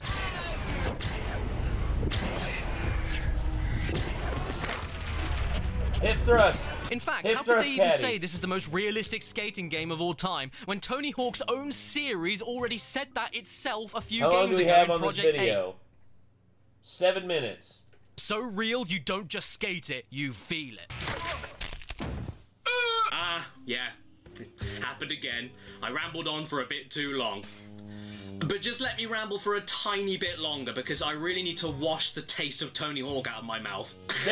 And I'm going to conclude this bone-breaking journey quickly talking about, in my opinion, the best skating games that are not Tony Hawk. The Skate trilogy. The thing that makes the Skate games so brilliant is that they don't copy the Tony Hawk control style at all, but give you a control scheme that feels just as natural as Tony Hawk, while at the same time being 10 times more difficult to get right, but 10 times more rewarding to nail once you do get it right. You want to know how these games work? Okay, you push the board with A, grab the board with your left hand with the left trigger, use the right trigger for your right hand, and everything else is done with the analog sticks. Turning left and right, slowing down and even pumping your body weight up and down ramps to build momentum is done with the left analog stick, while the right analog stick just has a bloody party with your thumb, as you need to pull it back and then flick it in certain directions to perform ollies and flip tricks. Depending on the direction you push or pull the right stick to ready a trick, and then depending on the shape your thumb makes the stick move as you flick it, that's how you perform tricks. And some of the more impressive tricks do feel incredible to pull off once you get the hang of it, especially when building it into a combo. Oh, and you also push the right stick forward halfway or pull it back halfway and hold it to stay in manuals, which, if your thumb is very precise, can also be linked into more combos. You even need to angle yourself correctly and apply the correct amount of speed to your stick flicking in order to correctly land on rails to grind them without jumping too high or too low. But because the physics feel so grounded and the speed realistic, it feels way more natural here than the insanity in Tony Hawk, which needs to make you snap onto the rails or else you'll overshoot every grind in the whole game. The Skate trilogy takes what is, on paper, one of the most player-unfriendly and insane control styles for a sports game of all time, and manages to weave the impossible into a ruthlessly challenging, yet unbelievably rewarding series of games, and I love them. You get brilliant career modes, incredible soundtracks, some of the deepest customization in a skating game, real-time replay editing with multiple camera angles and effects, tons of stuff to unlock, and the main gameplay features and control style just kept getting more refined in each game.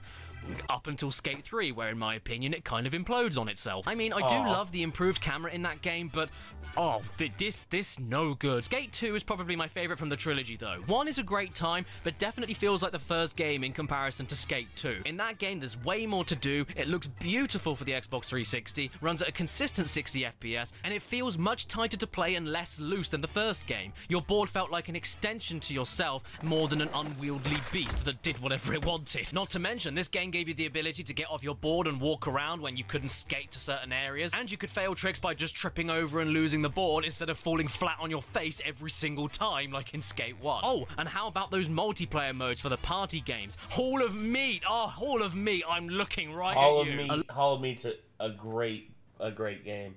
Sick Tupac shirt, dude. Thanks, Spider-Punk. One of my favorite rappers ever. Local multiplayer mode dedicated to you trying to deliberately outperform your partner in the most painful and insane bails you can while jumping off of ramps the size of skyscrapers. You can't not love this feature. Skate 3 is a good game, I guess. It's basically more of Skate 2 with a few added bells and whistles, but it ended up taking away a few other things, and it's glitchy up the hole. I'm sure you've all seen enough glitch compilations on YouTube to know that little tidbit. Yeah, Skate... Hold on, let's see. Glitchy up the hole. Oh god. He's evolving. Sure you've all seen enough glitch compilations on YouTube to know that little tip. Isn't Tupac an underground rapper? No, Soulcore. He's one of the most famous rappers of all time. He is literally like... And the extra... He's in a lot of people's top 5s. Feature when you break a bone after a bail, but the local multiplayer is piss compared to 2. And again, this stuff kind of gets in the way for me. Look at the AI in Skate 3. It's practically suicidal. No other skate game I played had other skaters interrupting my tricks more than in Skate 3, or random pedestrians just standing around questioning the meaning of their existence. For me, no other skating games feel as much like you're climbing up the ranks in career mode as the skate games. Not only because the missions mirror real life much more, unlike Tony Hawk's arcadey silliness, but because the open world here feels as close to a regular location as you would see in real life. Yet, everything has been carefully designed to be skateable, and the speed that you can reach is extremely cathartic. Everything here feels so down to earth, chilled out, and because of that, all the more satisfying as you impress magazines, perform for photo shoots, and edit the pics yourself, and then get sponsors as you climb up to being a pro. Oh the most recent skate game. Okay.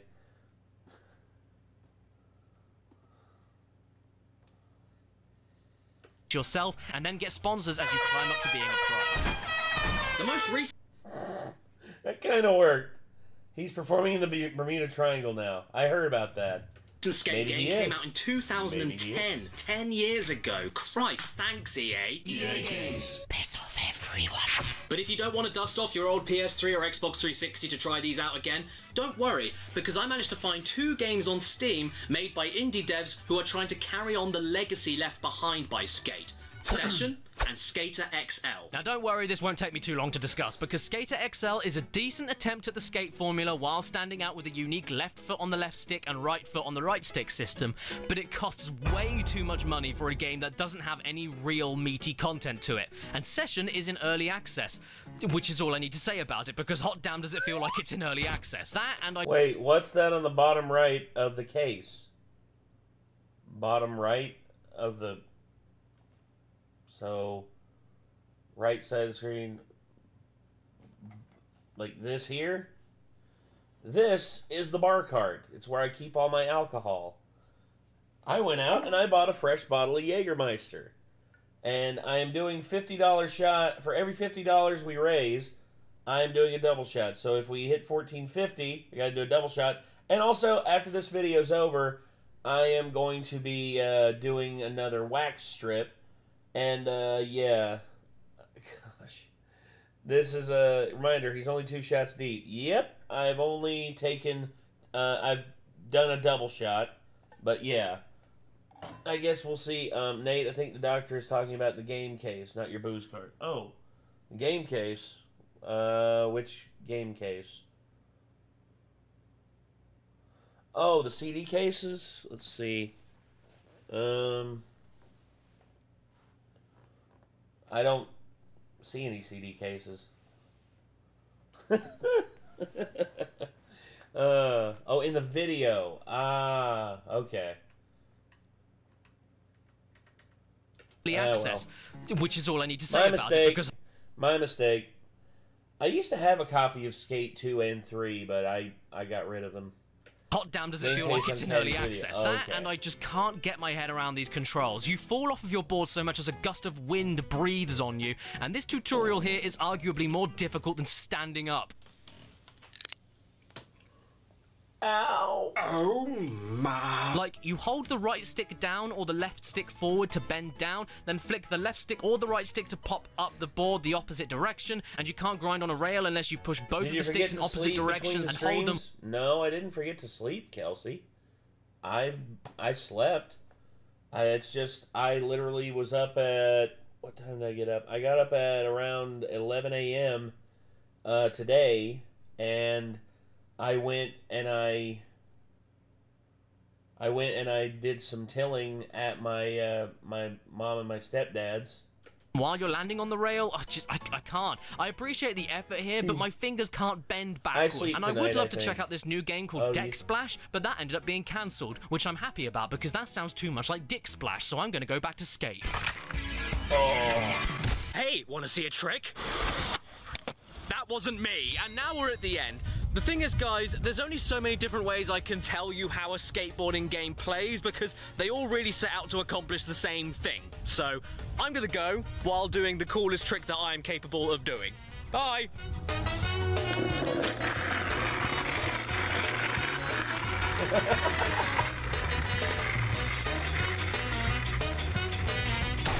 God damn it, Bricks! Subscribe and hit that bell. Follow me on Instagram and Twitter, or I'll shove a skateboard right up your... Special thank you to my executive producers on my Patreon page in the description below. Trepidanos, Damien Castaway, Inflim, The Classy One, Carge the Mage, Dredge and Bungo, Michael O'Donnell, Kenneth D, Ethan Spencer, Lizzie in a Tizzy, Heartfire, Abyss Wraith, Matthew Gunthorpe, Kyle Burke, Greg John Richard Howard, Stephen LeBlanc, Matthew Heineman, Iron Ninja, Steve the Weave, Daniel and Alex, X-Shadowhunter ZX, Red-Eyed Critic, Skullman, TARDIS Type 40, The Game Shed, Ramen Wolf 1485, Slowpong, Mitchell Reed, A.D. Thornton Smith, Anders Amdell, Nightshade 96, and Basil. Stan. Leggy boy. Yeah, actually got a reaction out of him. Cool. Alright, so let me go ahead and pull these up here. Hold on. SWAT Cats intro. Yes. Yes. Oh my god. Yes. Yes, yes, yes. Oh my god. Dude, Edgar, you have no idea how much I love that. Inverse Predator finishing moves. Okay. We got some finishing moves here. Let's see. Yeah, so that's 3 there. Okay, and then we have Dog Fails, Vance watching Lene. Oh, yeah. Yeah. La na na na na na. La na na la na. Lene is failing at everything. Rough Danger Dogs back in action. Oh, hell yeah. How long are we talking?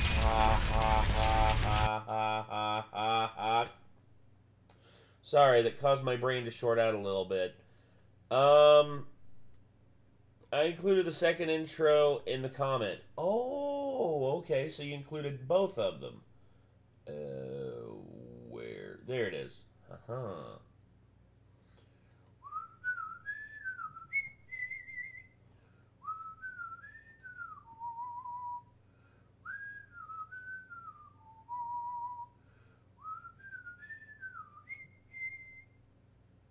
Hold on. SWAT Cats intro 2.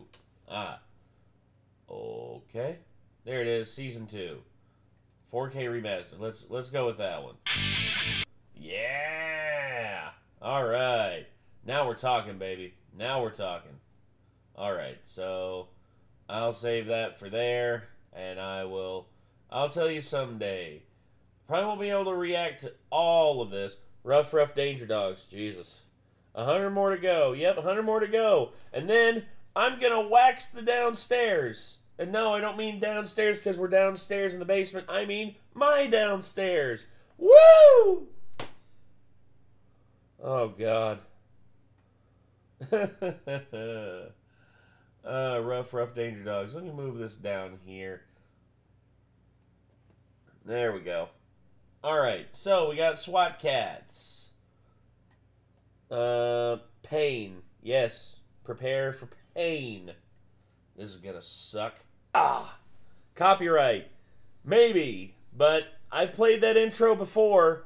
And I didn't get flagged for it, Kelsey, so I think we'll be okay. Disney Afternoon Vibes? Dude, this is peak Cartoon Network in the 90s, dog. This is one of my favorite one-off shows ever. Banger intro. God dang right there, Skull Knight. Dude, that intro goes hard, no matter what. SWAT Cats The Return. New SWAT Cats animated series coming soon. What? Welcome to Shark Star. 2 months ago. Okay. That's a lot sooner. Not sure about that intro. But I will forgive it. Okay. I'll tell you someday.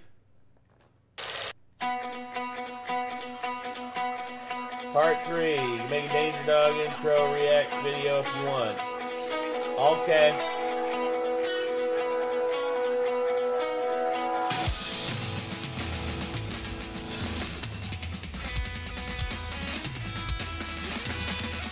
Not bad, Ryan.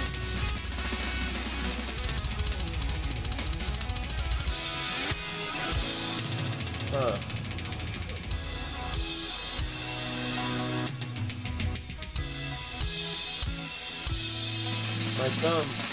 My thumb's acting weird. Yeah, my thumb's acting weird. It's, yeah, 8-Bit Ryan's doing good with this. Also, this Roland V-Drum kit is so good. It's a great kit. I actually want to get one so I can practice on it. Yeah, my thumb's like auto-animating. I think it's just like just a muscle spasm. I don't know. BRB, need to mentally recharge. Hey, at least you get to, Jellyfire. Will we see Kate and your mom tonight? I don't know. Maybe.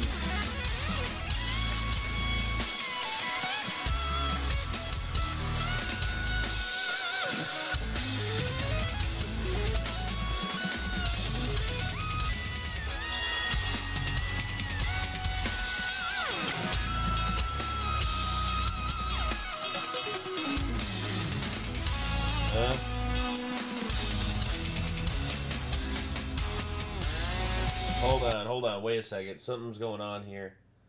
My middle finger does that occasionally. Okay. Stretch your thumb.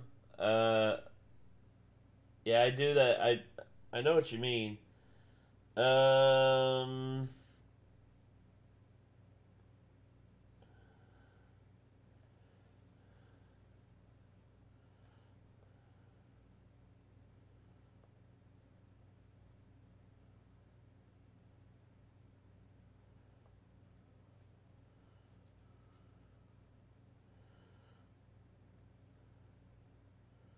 Oh crap, hold on. Something's going on here.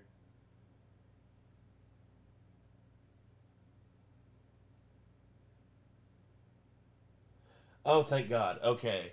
I thought something was going on. 8-Bit Ryan's the top 10 favorite YouTuber. 8-Bit Ryan's good. He is really good. I thought something was going on in our band chat. Like they were talking about setting up a practice for next Friday. I'm like, no. Are you having a stronk? No. Oh, stroke. Yeah, Renegades. Yeah. Cole Snipe.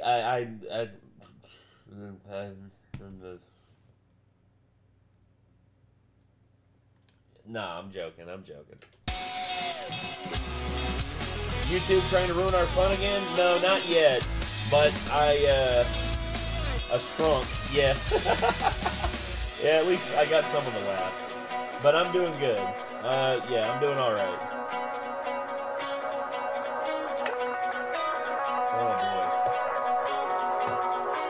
boy. Hey y'all, after I meet my friends for our usual gaming session, my to be here, including as I run. Okay, cool, Castle Fiction. Sounds good. The strong. Yes. The strong. Gonna say, you want the strong? Okay, here's the strong. Yeah, I need to get back in the gym, man. After I'm free of like this contract, and like me and Kate are actually able to hang out more. We talked about like going to the gym and actually like doing stuff, like actually going to the gym and like working out and stuff. Nate looking jacked. No, I'm not jacked at all, man. My arms have atrophied a lot from like me not working out, and yeah, it's. I wish, but yeah, my fat guy to fat guy, $100 says you can't do 10 push-ups. Friendly bet? Vondi, are you serious? $100? Like Vondi, here's the thing. I'm gonna hold you to it, and if I actually do 10 push-ups, bro, you actually have to give me. You actually have to send in $100. You're fucking built. No, I'm fucking fat there, Hodges. I'm fat as shit. I weigh 300 and... What did I weigh myself last? It was 350... Yeah, 317. I weighed 317 last time. I am what the kids call an absolute unit in terms of like size. I'm a big boy. I'm a big boy. What did I come back to? Came back to Bondi's like, making me a $100 bet, and now it seems like he's back. It seems like Bondi's backing out.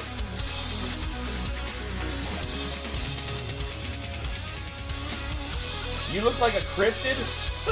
Come on, dude. You ain't no cryptid. Nate, designation the Charger. Yeah, probably. Oh my goodness.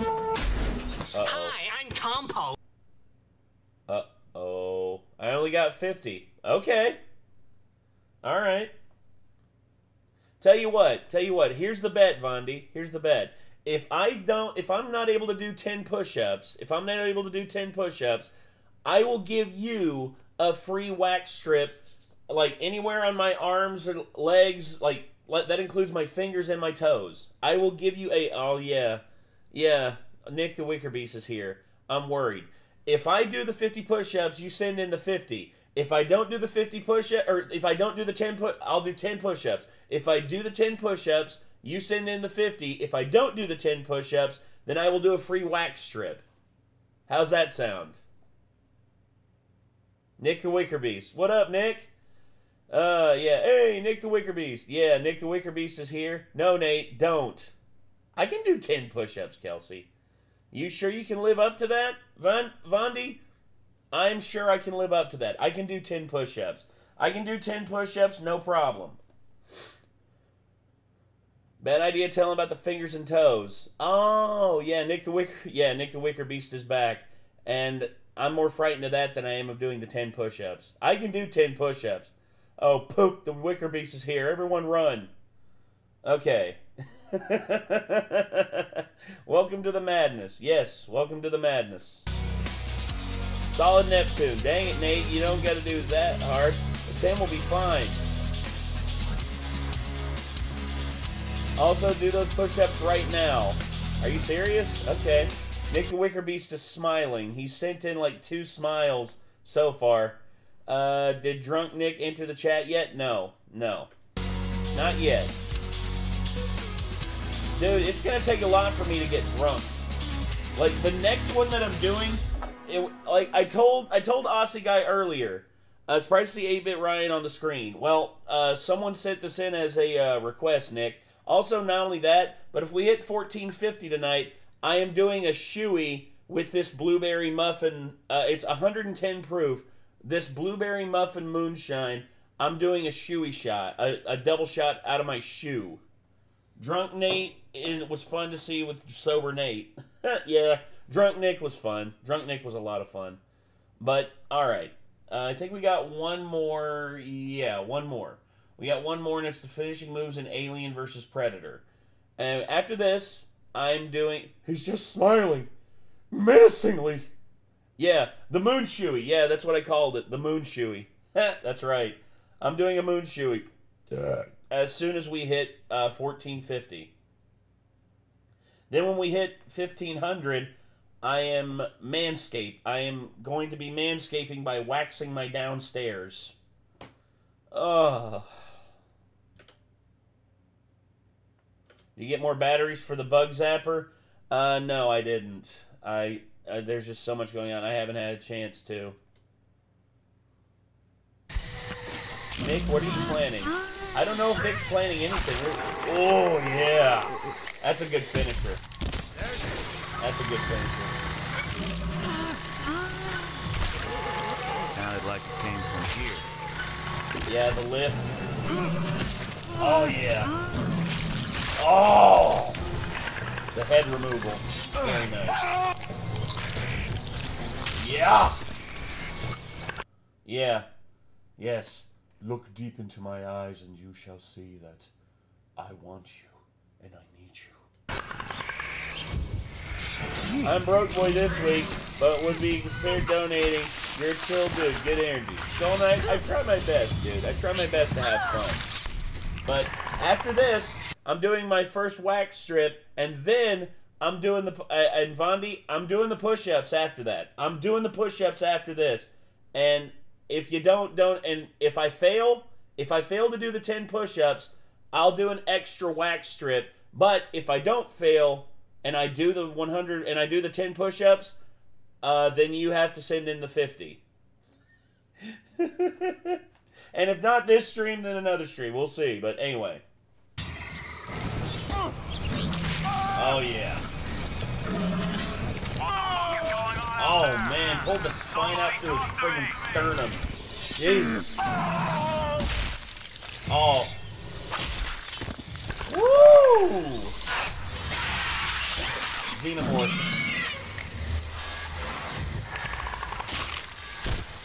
Nice.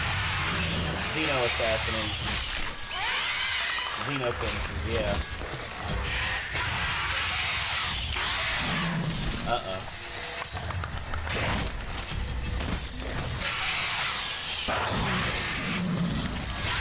Oh yeah, ripped out the biter and then yeah. The head slice, yeah. Oh yeah. Now the alien finisher. Head bite. Oh yeah. Gnarly. You hear that? Now I want to replay this game. Mr. Beast reenacting Wicker Man. Oh God. Yeah.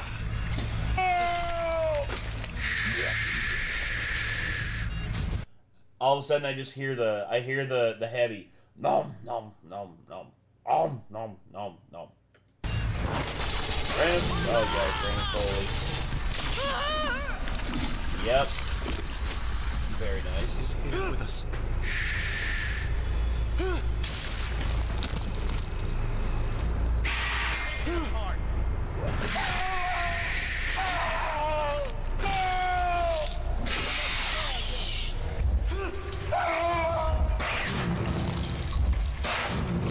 Yeah, the head rip.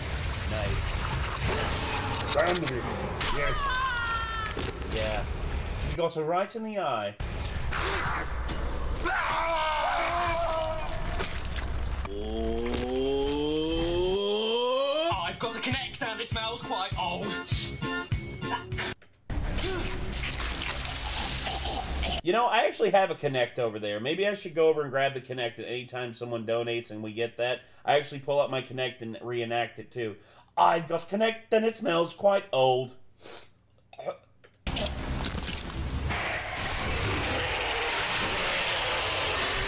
Oh, yeah. Predator assassinations, yeah.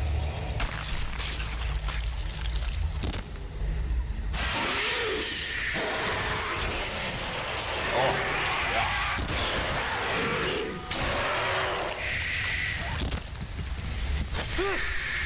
The fake toast, I still need to get that whenever I re-enable it. But for the Caddy stream, I literally can go over there and grab a Connect. I have an old Connect, yeah.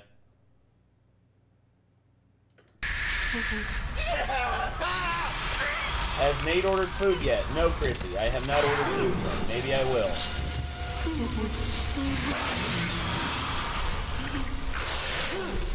Oh yeah, face hugger.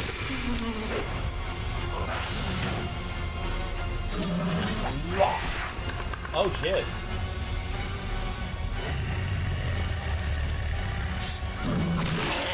Gotcha.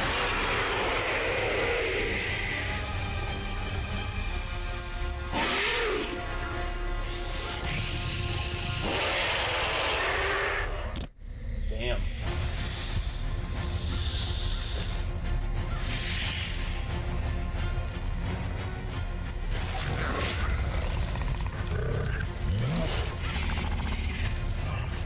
Oh yeah, making the Fred alien, yeah.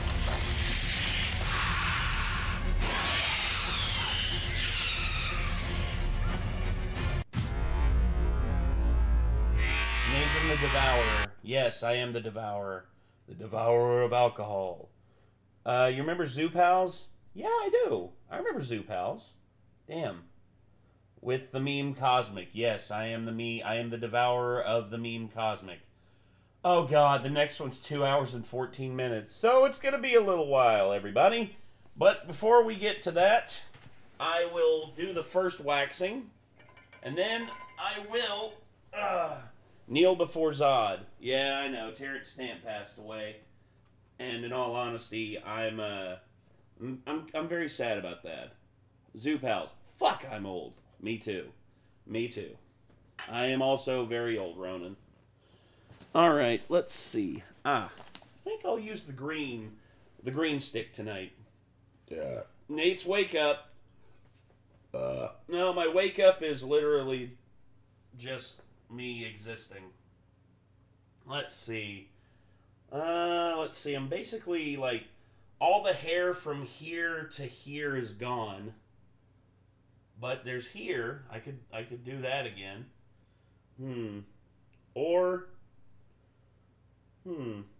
Let's see. Hairiest part of my arm is probably, like, right here. I think I'll do that. I'm off to bed. All right, Anvil. You have a good night. Thank you. All right, everybody. It is time for yet another waxing with Nate. Oh, God. Oh, this is going to suck. This is going to suck so bad. Oh, no. I think I put too much wax on. I'm probably going to have to do 2 wax strips on this just to get all this off. I feel so effing old, but I'm not even an adult yet. Hodges, I know how you feel. I know how you feel. Good luck, Nate. Thanks, Hodges. I appreciate that. Hodge the Stodge. Hodges the Stodges. The Stodges, mate. The bloody Stodges. All day long. All right, do those push-ups. I will. Just wait. I got to do this wax strip first. This is part of the bet. The part of the bet is I have to do a wax strip. Oh, God. Yeah, I'm going to have to put 2 wax. I'm going to have to put 2 on. Yep. I'm going to have to do another one. After I rip this one off, I'm probably going to reapply this one and rip again. Rip and tear until it is done.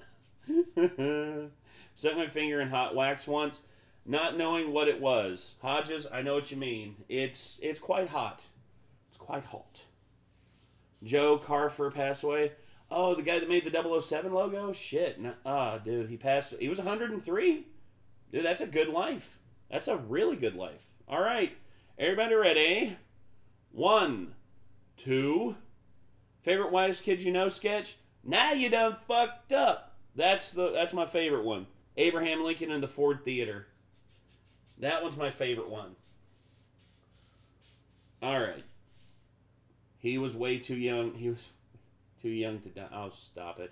103. Yeah, I'll be lucky if I make it past 60, in all honesty.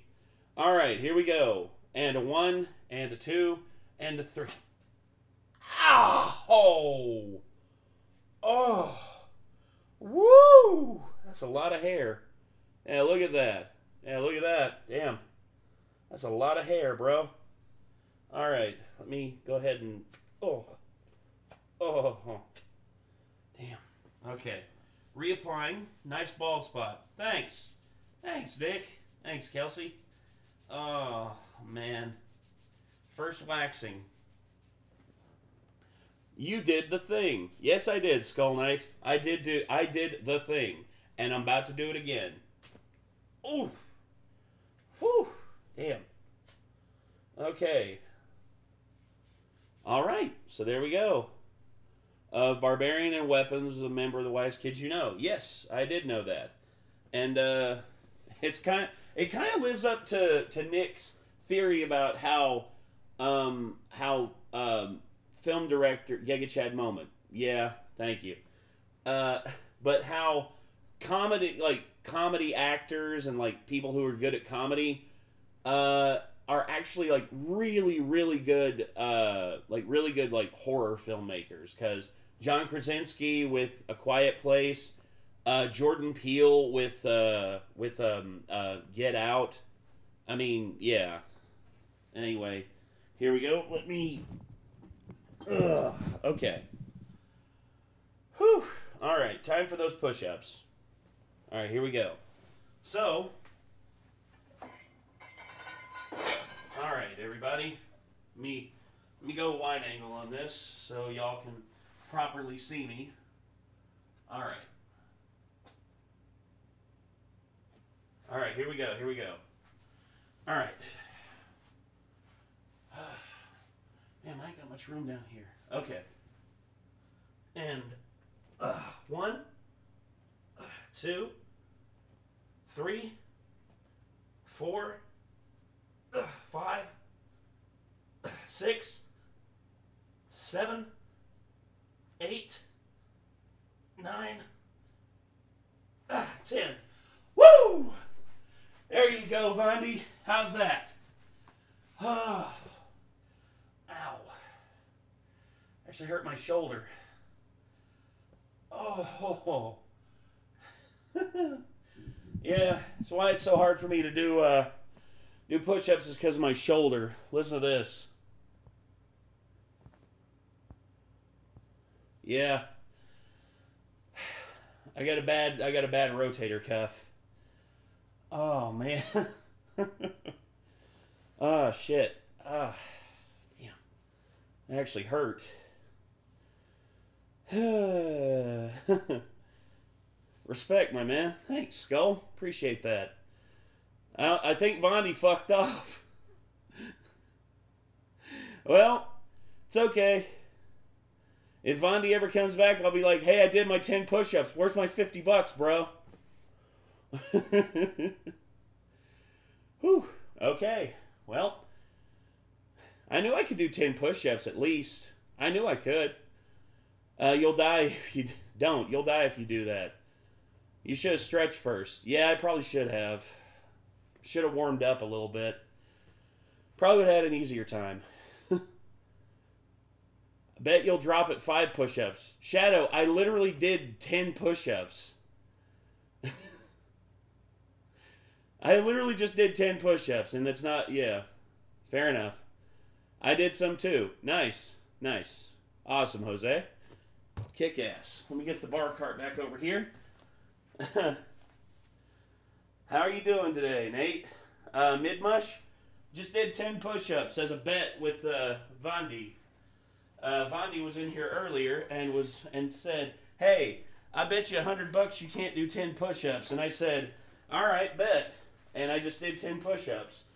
And made a bet with Vondi, and the bet was that I had to do 10 push-ups, that if I did 10 push-ups, they would donate $50, but if I couldn't do 10 push-ups, more worried about the floor if you would have failed. Well, it's concrete, so it'll be all right. But yeah, so where's the money? I don't know. Vondi fucked off. I think Vondi knew that I could pull it off and just like isn't going to comment anymore and is going to come back a couple streams later and just be like, hey Nate, how's it going? And I'm just like, hey Vondi, where's my $50? And then we don't see Vondi again for a while. It's okay. It's okay. I'll hold him to it. Objection! Oops. Sorry. Pay up, Vondi. I agree. Pay up. But anyway. What's up? What up, Cody? What up, Connor Caddy? Connor Caddy? Uh-oh. Well, your name's pretty fortuitous. Whew. Nate deserves the 50. United States, yeah. The Renegade Mafia will hear of this betrayal. Yeah. Yeah, Connor Caddy, welcome to the chaos. I'm about to start up another CADDICARUS video. This is going to be the ugly world of the PlayStation 2 iToy. Oh boy. Who would win, Captain Spaulding or Art the Clown? Art the Clown is kind of an immortal being, so I give the advantage to Art the Clown there, Jake. Okay. Moon Knight Core meme. He owes me money. Yes, he does. Okay. So, hola, amigo. Yeah. All right. Everybody ready to hop in to the next Caddy video? The ugly world of the PlayStation 2 iToy? Okay, let's go.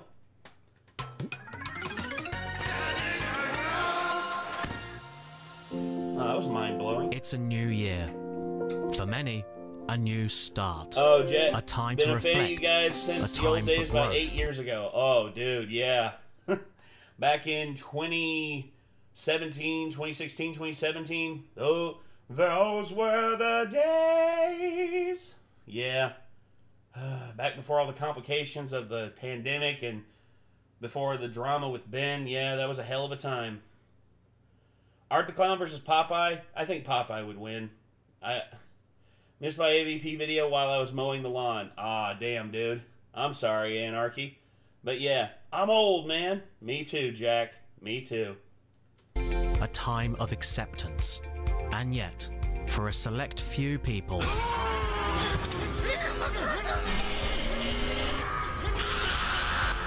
some things never change. Oh. Oh, sorry. Are you the man from the skip? What are you doing? Oh, I see. Are you not going to jump out and break everything? You don't want to upset the neighbors? Okay, I'm going, I'm sorry. PlayStation 2, the best-selling suitcase of all time. It's hard to understate just how important this thing was when it came out, and even today, it deserves nothing but the highest dignity and respect for what it... PS1 accessories and the making of the Caddy video. The making of the Caddy video, I think, is here. Let's see. PS1 accessories and Stupid World of Portable Crash Games. Painful World of Lego Games, Inhuman, and then The Exhausting World of Making a CADDICARUS video. So yeah. It's hard to understand just how important... We had a falling out. And he left the channel in 2019. So yeah, that's what happened. Important this thing was when it came out, and even today, it deserves... It's hard to understate just how important this thing... And even today, it... Oh god, he got out. It's time. The house has been compromised. Arm the nukes. Thanks, mummy.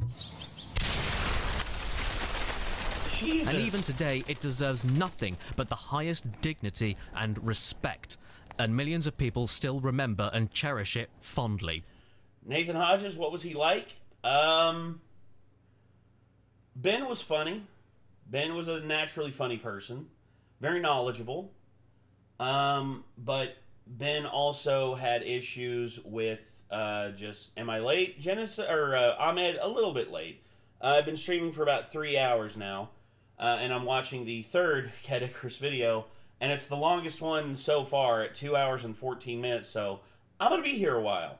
But yeah, Ben was fun for a while, but then eventually me and him just like came to disagreements about things, and then he started to feel like I was taking advantage of him, even though I was letting him live rent-free in the house that I was paying for like 8 months. But yeah, anyway.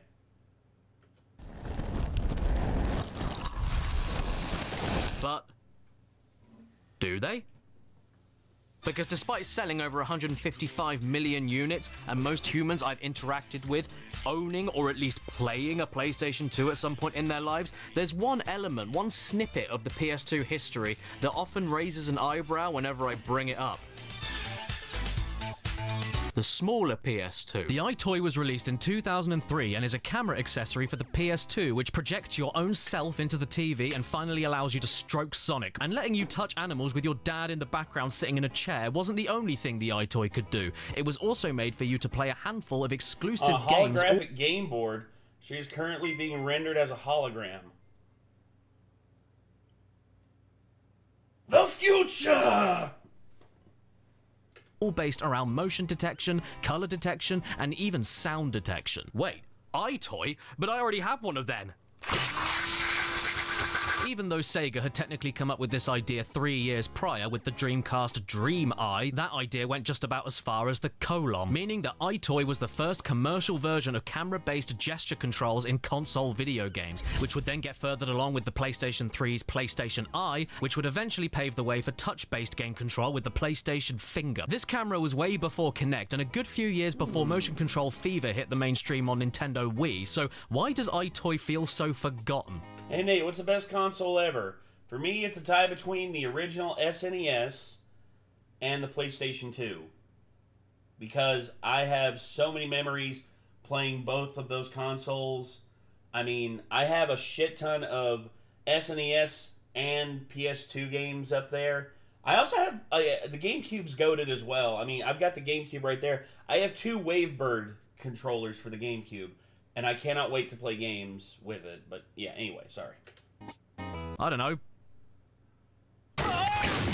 This is the same camera that I've had since I was 9 years old when it first came out. The PlayStation finger, creepy. The finger so you can easily pick your nose.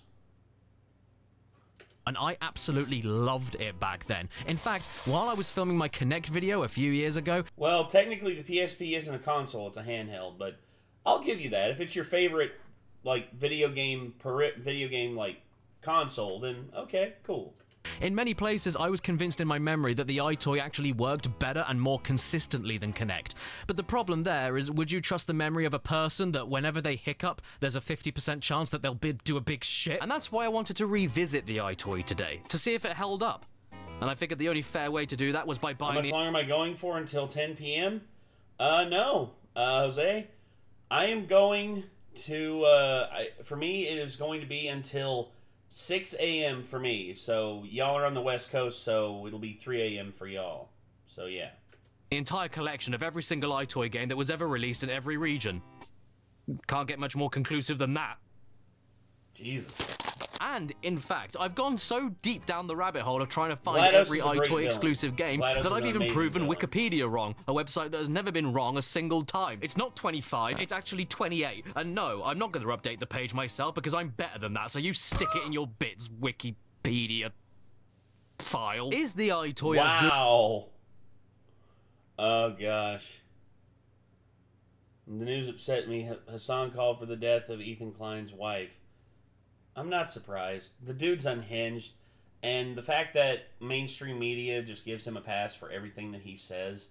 Don't get me wrong. There's plenty of people who say stuff about him, but the fact that he can literally call for someone's death, like verbatim call for someone's death, and not be canceled immediately is just so stupid. Good as I remember. Did it run so that the Kinect could just walk? Will it stop looking at me with its eye? Oh. Caddy, no. Well, let's find out with the PlayStation 2 iToy. Thanks for watching, everyone. If you like this video, then please leave a like and subscribe to my OnlyFans. Yeah, of course it wasn't going to be that easy. This is 2003, remember? When everyone had a TV they could share a meal on. You can't just stick this on top of modern TVs, not even the silver revised model that lost weight. So before I could even start using this beast, I had to trade in my dignity and buy myself this bloody thing. Possessors teach, screen top shelf. Mount Lun seconds without any tools. It's a shelf for the top of your flat screen TV. Did you know this was a thing? I didn't, but... I did. I've used that a couple of times. The whole Roblox thing. I played Guts and Black Powder a lot. Oh. Well. I wouldn't really call Gladys a villain. First game maybe, second game not really. Well, I thought of, like, I've always seen her as a villain. Plus, let's not forget, at the end of the second game, she literally kills the sympathetic side of her brain to be a more effective killer. So, yeah. Luckily, I managed to get the suspension type. Put your router on top of it. BCHL, put your remote on top of it. Put your flash drive on top of it with glasses. Put your flash drive... I'll just call you BC. BC, I know. The PS1 Cheats video goes on for 3 hours and 9 minutes. I'm aware, and in all honesty, I am terrified of when I have to get to that video, because I know I'm going to have to react to it. I know I am. I'm back. Had to change my phone real quick. Okay, Pleasant Hill. That's cool. On top of it without glasses. Freely adjusted full desktop. Maximum carry. Rack only takes 2 seconds. Easy to install. No.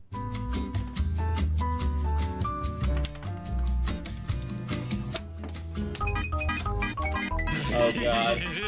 Oh, Manx. Thank you, dude. Saw that. Appreciate that. Oh, man. This is proof that God has left us. Hang on, wait, we're missing something. Give me a sec. Yeah, that's it. It's complete. I'm ready. Replace that with with nacho cheese, and we're in business. Ready to go online and say some slurs now. Let's kick things off with the first game ever made for the camera, iToy Play. Since this was indeed the first game released to demonstrate this revolutionary tech, What do you it think naturally she's gonna opens do? up with an instruction. Nerd Rage, what do you think that GLaDOS is going to do with all those extra humans? Testing. Video on how to set it up. The only other things you'll need are a console, a TV. Okay. Oops. I don't have... Once you get your TV and PS2 hooked up to watch the video you were already watching with your TV and PS2 hooked up, the next thing you need to do is grab your nan's body from under the floorboards and then puppeteer her around the house to smash it all up so you can blame it on her. Then when the room is clear, make sure you're 1.5 to 2 meters away from the TV, Cool in Ranch the is center better. of the frame, That's fine, and not too Jose. bright or too dark. I prefer the nacho cheese over Cool Ranch. And for a lot of members of my family, that's blasphemous. But again, I don't like ranch. Never have. Camera in the middle of your TV, either below. Wow, what a great idea. Hello, young lady. After this, what she sees is my favorite part, though. To quit out of whatever game you're playing, you don't use the controller. These are controller-free games. So instead, you pretend the camera is from NBC after Chris Hansen catches you. By the way, you know how the Kinect screams and shats at you when it can't see you? You're too close and you're invading my personal space. You're too far, I've lost my glasses. Yeah, well, have you seen how alpha the iToy is? You can, of course, cheat by moving your whole body close to the camera. Yeah, not only does it still work, but it works so well that all of the games consider it cheating if you do it. And it doesn't cry at you either. Like a scab. I call children scabs. And here we are. Why is the default French? So this is it. This is the iToy. And what I'm doing right now? No, I'm not the queen. This is how you navigate 99% of the iToy library. Waving over buttons. When they said you aren't using a controller at all, they really committed to it. Yeah.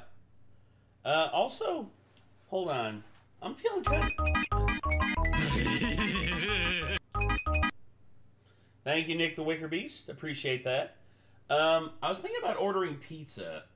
Because I'm getting kind of hungry. Not gonna lie, I'm getting a wee bit hungry. So I may order some pizza here soon. Should I call Nick and see if he wants anything? Better order now. Yeah, that's true. I better order now. Let me call Nick and see if he wants anything. Hold on 1 second, everyone. I am so sorry about this. Hold on 1 second. It's ringing.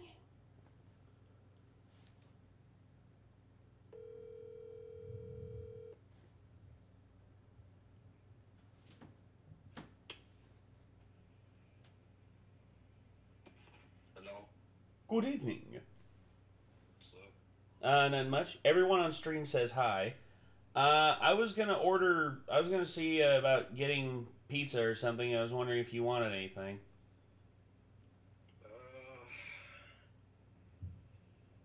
suppose so. Garlic and Parmesan wings. Or did you actually want a pizza?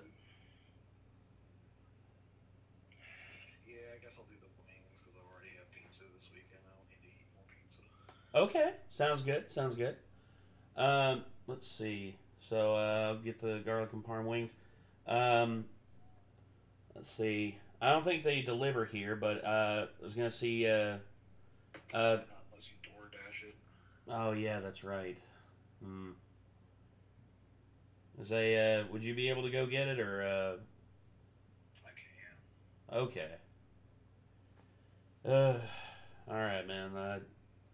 I was gonna say I'll order it and I'll let you know when it's ready to go, and then I guess you can go get it when you're able to. Alrighty. All right, man. Well, I'll go ahead and get it ordered, and I'll text you and let you know that it's ready to. It's been ordered and everything. All right, dude. Thank you again. All right, no problem. All right, dude. Talk to you later.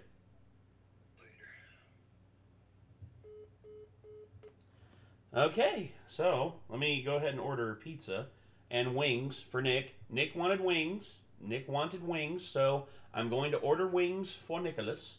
While that's going on, or while I'm ordering this, I will, I'll go ahead and do this. What's video messaging? Record message for who? Who's gonna see this? So it's the idea that, like, I can record a message and then people will, like, I can save it to the memory card, and then whoever I sell this memory card to at, like, a flea market will then find it and see what I've had to say to them from beyond the grave in 100 years. Greetings, Earthling. I'm Jim. This is a house. I don't know if you still live in a house, but if you still live in a house, this is what they used to look like. And if you do still live in a house, that's lucky, because I know your address. And I have a gun. Honey, what have you got to say? And yes, I know, this camera image is Vaseline. It's ugly. Yeah, it's about the same camera quality as, like, the where you are ordering from. I'm ordering from Domino's because Pizza Hut can be a little bit expensive, and plus I have these coupons that I use at yeah, there we go. Yeah, and sorry, Parmesan crust seasoning. Yes, I have these coupons that I use for Domino's, and that's mainly where I order from because I have these coupons and I'm pretty nifty with them. I'm slick with it, as they say. Let's see, and add that, and done with the coupon. No drinks, thank you, and no thank you. So a large pizza and a large Parmesan stuffed crust, or no, sorry, medium Parmesan stuffed crust, and an 8-piece garlic and Parmesan wings. And my pizza has extra cheese and, well, basically 3 cheese blends. So, Domino's has wings? Yes, Domino's has wings. Garlic pizza is God? Oh, yeah. Domino's, well, yeah, the one around here is, like, really good. The one that we order from, they usually don't disappoint. Go to checkout. Let me make sure. So, make sure that the order's right. So, hold on one second. Okay. Yeah. Okay, we're good. We're good. We're golden. And I will do this. Come on. And select. Yes. There it is. Okay. Come on, baby. Come on now. Work for me. And order has been placed. Like egg fried man, but I mean, yeah, it is. What a good critic you are. Give yourself a pat. You should work for Kotaku. Of course it's ugly. It's just under 240p and being blown up on a TV dude. Literally Kotaku 9 times the pixels it can output. What do you expect from a camera with less megapixels than Ray Charles? Don't worry though, that messaging system is not all this game is. There are some things that we can play too. Ooh, who should I be? QT? You can't say that. She's probably a minor. I'm sorry, that's the guy from the Gorillas. That's straight up the guy from the... Yeah, that's let's see, 2D Russell. Yeah, that's Russell. That is literally Russell with earrings, with pierced ears. Pierced ears. Gorillas, I'm sorry. Vernon Bok. I like him. Or there's Q. Minigame 1, Beat Freak, and I've got some people to beat for the high score. Dex and Meh. I like banging. I'm gonna do banging. I'm gonna have a bang on my iToy. It's a rhythm game. Imagine you're playing the drums on Guitar Hero World Tour, but the drums are missing and you've let all the flies get in. It's standard stuff, but honestly, I'm more taken aback by how well it's registering my hands hitting the beat. I wish I had more to say about it, aside from it reminding me how unfit I am. Are you okay? Yeah. Next up is Kung Fu. Spelled like poo. The year is 2000 BC, and the sleeping village has been invaded by a giant Englishman. Your task? To clear out the whole of China from your living room. Not much to say here either. You wave your hands and smack tiny little men around. It's not the most stimulating thing in the world, aside from when you hit enough people and go into wobbly motion, but more importantly, well, my live reactions sum it up better than my script cam. How is this working so well? Connect was not this responsive or accurate. Bonus round, break the board. Oh, so you have to hit in the middle, because if you hit the edges... This is so cool. It's actually like... It actually knows that I'm hitting this. I'm super impressed. So there you go. Not bad, Kung Foot. Also, you remember how the guy said earlier that moving your whole body close to the camera was cheating? Hello there, Hernan. Athena, little face he uses for series is the best thing. Nice. Well, I'm not doing that now. I'm just waving more per second than average. But is this considered cheating? Where does the line get drawn between cheating and I can't help it, I'm recovering from a car crash? Next game, wishy-washy. You wash... Oh my gosh. Windows. You wash windows. You wash windows. Can you imagine if I was cleaning windows and then, like, this was your view? I keep the window dirty. What's that do? I got 250 numbers. If anything, I just wish I could play more of the game audio so you could share the joy of listening to George Formby's "When I'm Cleaning Windows" in the background of the game, but copyright doesn't want me playing a song about a perv watching women get undressed through their bedroom windows in a kid's game, so you'll have to go without. I've often seen what goes inside. The most surprising thing, though, is how much you actually have to bend over in this window washing game, and now my spine's broken. Whatever will I do? A new spine. Wow, I am a new man. Next game, keep-ups. Come on, let's have it. How many keep-ups can you do? I don't know, Gavin. It's some fish and chip bloody arse in it. Now, the game wants you to position the camera high enough where you can use your head to bounce the ball up, but let's be real, you are not gonna bother tilting the camera up and risk all the motion on screen quitting the game before it even starts, and then just having to readjust it all after you're done. So essentially, you have no choice but to squat down and spring-load yourself upwards to play it properly. Don't worry though, because as I came to discover, you don't need to use your head. Just use any part of your body, and then whenever the screen goes dark, look at your reflection and wonder to yourself why you can't just find a real ball and go outside. Next game, boxing dump. Hold your arms towards your body in a guarding motion to avoid attacks from the opponent robot, and then hold your arms outwards away from your body in a punching motion to create an attack for the opponent robot. I haven't played that though. I'm not gonna lie, for as accurate as everything has been so far on this camera, this is not perfect. Who's the better masochist? Obviously Mark, because he's rich and I'm not. Perfect, but it's still functional and honestly more reliable and better than anything on the HD 2010 Kinect, even though I look like an apron stain. What are you so sad about? A bit more practice and you'll be there. I'm so sorry, I've got to go divorce me wife. Next game, UFO juggler. UFO. Look me square in the eyes and tell me you love me. You wave over the UFOs to keep them from falling, but don't wave on them too much or else they'll get overexcited and die. At least this one requires a bit of thought, multitasking, and restraint. If you just stand in front of the camera and move your whole body to cheat, it won't work in this game, so make sure you play it properly and get 0 points. But you know what? It's not important if you're flying a plane, land it upside down, and kill everyone on board. What really matters is did you get 4,000 skill points? Next game, Slapstream. Are you ready to play with us? Yes. Madam, I'm a 7-year-old boy. What is a slapstream, you may ask? Well, let me show you.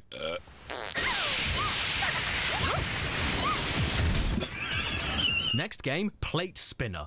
You spin plates. You know what? I love these game names. Everything today is so complicated. Don't you all yearn for the days of bowling, golf, skiing, eat, sit, shoe? Okay, so he's shit. Said welcome. What's he going to say now? Thank you. Thank you for paw shaming me. In conclusion, Plate Spinner is the scariest horror game of all time. This is a trick. Next game, Boogie Downwards. It's a Simon Says game. You look at the pole-legged woman for a bit and then copy her while making sure in between to lurk right behind her in her hair. Whenever you're next on a subway and want to start a Simon Says dance-off with a woman, just do this. It'll go really well. Next game, Ghost Catcher. Something strange in your neighborhood. Who are you gonna call? The molester. This game is like Kung Fu, except you're waving at slow-moving targets instead of smacking quick ones. It's making me very sleepy. I'm going to go. Seeing things. Hiding in your bed. Shoo. Who are you gonna call? Oh god, yeah, the Chin Pokemon, yeah. Lamptor. Shoo. The smell pusher away. Then when you finally had enough, the game tells you got rid of 30,200 ghosts, so well done, pat yourself on the back. And then do it again because your lunch got It's stuck. the only Kinect game that Child Me completed and happily replayed several times. Every other Kinect game I got bored of and never finished. Fair enough. Next game, Mirror Tim 3. My personal favourite in the Mirror Tim series. Hey, you're looking good. But You're looking like you have one boob. Now this. The uni boob.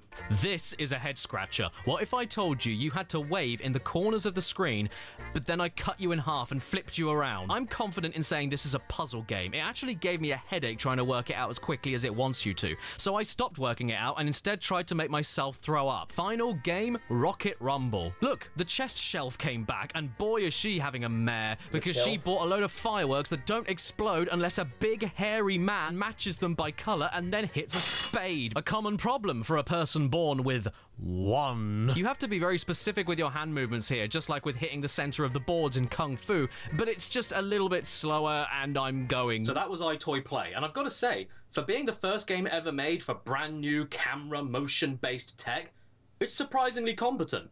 It's not complicated, kind of acid. Good night, Caleb. But for a 20-year-old tech you demo, have a good night, dude. it's all right.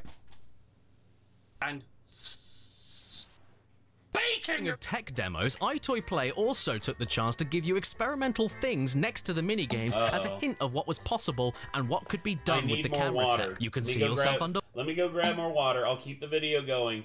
I'll still have my headphones on, so I'll still be able to hear it, but I'm going to go grab some more water, because I'm out of water. The water. Hey everyone, I'm CADDICARUS. I'm drowning for fun.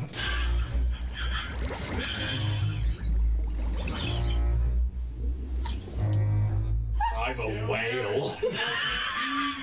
You can see yourself as Bubbles. You can't win the game. I'm everywhere, all at once, all the time, forever, and you never are able to get rid of me, which is a sad lesson of life that all of you need to know with me being on YouTube. You can see yourself with balloons. Yay! So if you ever wanted a real birthday and you aren't allowed one at home, you can now do it on PlayStation 2. You can see yourself in ice. Has anybody ever wanted to be stuck in a cube of ice? Yes, me. You can see yourself materializing. Hi, I'm Compo. This is really cool. I dig this.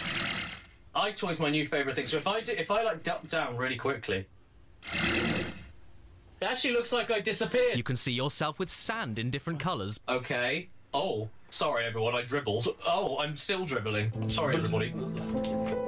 Life hasn't been the same since Chernobyl. You can see yourself with spiders. So these spiders are all in the housing market, and you've got to just try and gather them all up and move them into shared accommodation over by the VW camper over there. You can see yourself. What was donated? Let's take a look and see. That was Anarchy. Wow. First computer to sing, Daisy Bell. Yeah. You see, there was actually someone who tried to have like a aha gotcha moment, and it was just like Daisy Bell. Yeah, and it was Chad? Chad? Uh-oh. Guess who's in chat? It's the one and only Sir Chadwick, the Bartlett man himself. The hat guy. That's right. They call me Hat Guy. That's right, baby. What's up, Chad? Yes. Chad was calling me a crazy bastard earlier. Make Nate drink. No. Chad's on vacation, man. I ain't gonna force him to make me consume more alcohol. Chad's telling you to make me drink. Oh, okay. I want you sometimes. How you doing? Chad, I hope you're doing good, man. Let me get these pulled up real quick. Daisy Bell. Yeah, this is Daisy Bell. Daisy Bell. SWAT Cat's opening. Oh my gosh. Okay. The rough danger dogs. Let me get this in. Jungle Boogie. Jungle Boogie. Hello. Jungle Boogie. Jungle Boogie. Goodbye. Bye. So got that, and then get that pulled up, and get this put right about there. Yeah, that'll do. Okay, I will commit to that. Okay, that's not what I said. Chadwick. Yes, get Chad on here. Oh. No, that's not what you sent. No, you sent this. You sent the gun. Sorry, that was Nick the Wickerbeast. Yeah, Nick the Wickerbeast's first computers. I'm sorry. I saw the one that you donated up here, and then I immediately looked down at the Wickerbeast donation, and I still said Anarchy. Once again, forgive me. I'm a little sleep deprived, and I'm a little bit out of my mind. The amazing digital. Oh my gosh, really? I didn't know that that was a thing. I didn't know that that was a thing. What the hell? Oh my god. Okay. 5 hologram system now on Kickstarter. Oh man, really?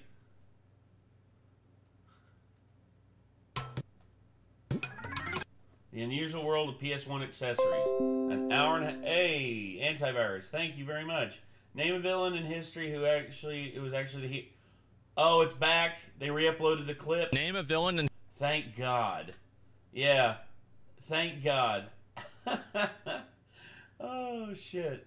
Okay. So, actually, I'll put it here because it's a short one. It's only 32 seconds. Most shocking urban legend from your childhood turned out to be real. Oh, really? What's the most shocking urban... Oh, okay. All right, Anarchy. I'll put this one right here. And then Nick the Wicker Beast. Gunstringer launch trailer. Oh, yeah. I remember Gunstringer. Gunstringer looked amazing. I never played it. But, yeah. Watch that one real quick in case it goes down again. Actually, you might be right. Hold on. Just for the hell of it. Name a villain in history who is actually a hero. Oh, no. You know where this is going. Here's the thing. I have a prediction for this. I know where this is going. Like, Chad, you know how the internet is. The internet is undefeated, and the internet is savage. What do you think people are going to put in here just to troll? Oh, no. Yeah, you know where this is going, Yasmin. Zach, you know where this is going. Comment deleted. Yeah, yeah. They're all gone. What did I say? Oh my god. What could it possibly be? Who could it possibly be? Nobody knows. It's a secret. I wonder what it could be. Yeah, exactly. Jesus God. Ned Kelly. Stalin? Hell no, Stalin's not a hero. Stalin killed like 30 million people, dude. Come on. He was a paranoid asshole who wanted everyone else to suffer. I don't get it. Just to troll, they put Hitler in there. Ah, lol. Yes. I'm glad I actually got to see like the resolution on that before it was potentially taken down again. Watch Asmongold take it down again simply because he doesn't want people to see it. I knew it. Yep, exactly. Nate, are you drunk? Nope, I'm a little sleep deprived, and I've had a lot of gamer subs, so I'm actually doing pretty good. And I'm waiting for Nick to go get the pizza.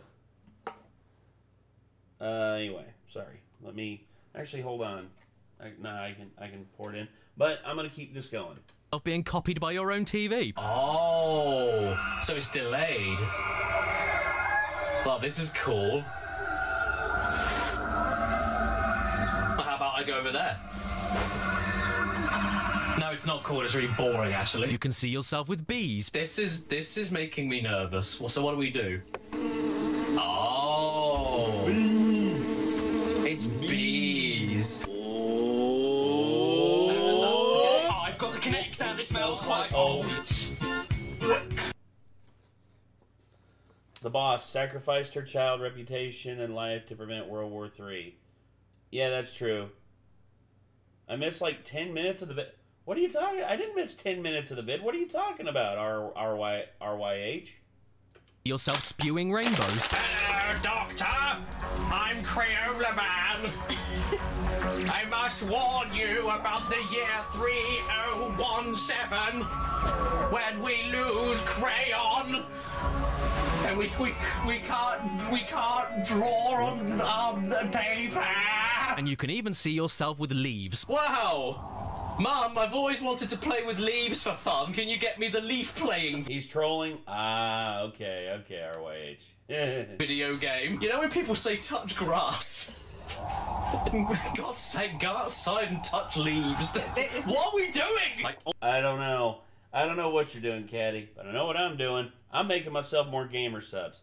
And instead of going with Smitty's good flavor, which I will admit, that flavor is actually really good, I am instead going to be... I am instead going to be doing Guacamole Gamer Fart 9000. Where's the spoon? Did they not put a... Oh, they put a spoon in here. It's just freaking buried. Jesus. There we go. All right.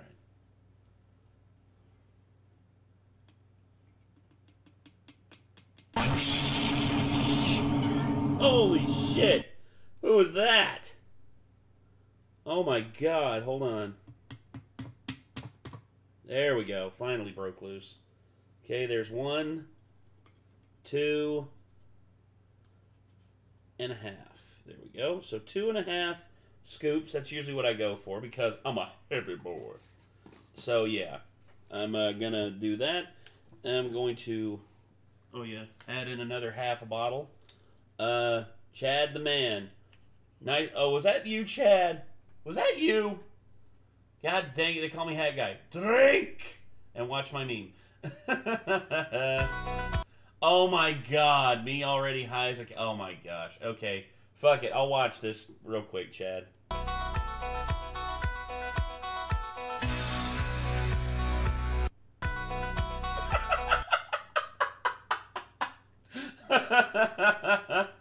Okay, fair enough, fair enough. Good one. Capybara core. Ooh, Happy Cappy. I love Happy Cappies. Capybaras are cool. I like Happy Cappy. All right. Back to this. Okay, sorry about that. Ultimate favorite one, though, is that you can see yourself having What's a better, fit. Smitty Gamer Sup or is it the Russian Badger? I like both. I would say I prefer the flavor of Badgers, but looks like he's crying. In a minute, Chad. In a minute! Yeah. Without I'll get to it, Chad. Don't worry. iToy. Fitting without the mess.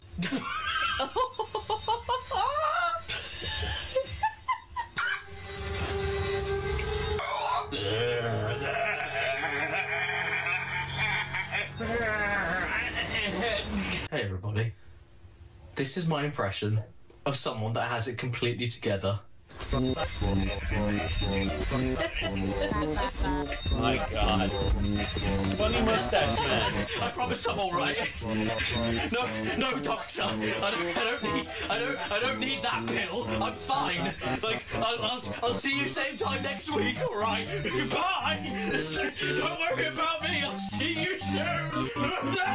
Actually, I changed my mind. This is my new favorite one. No effect.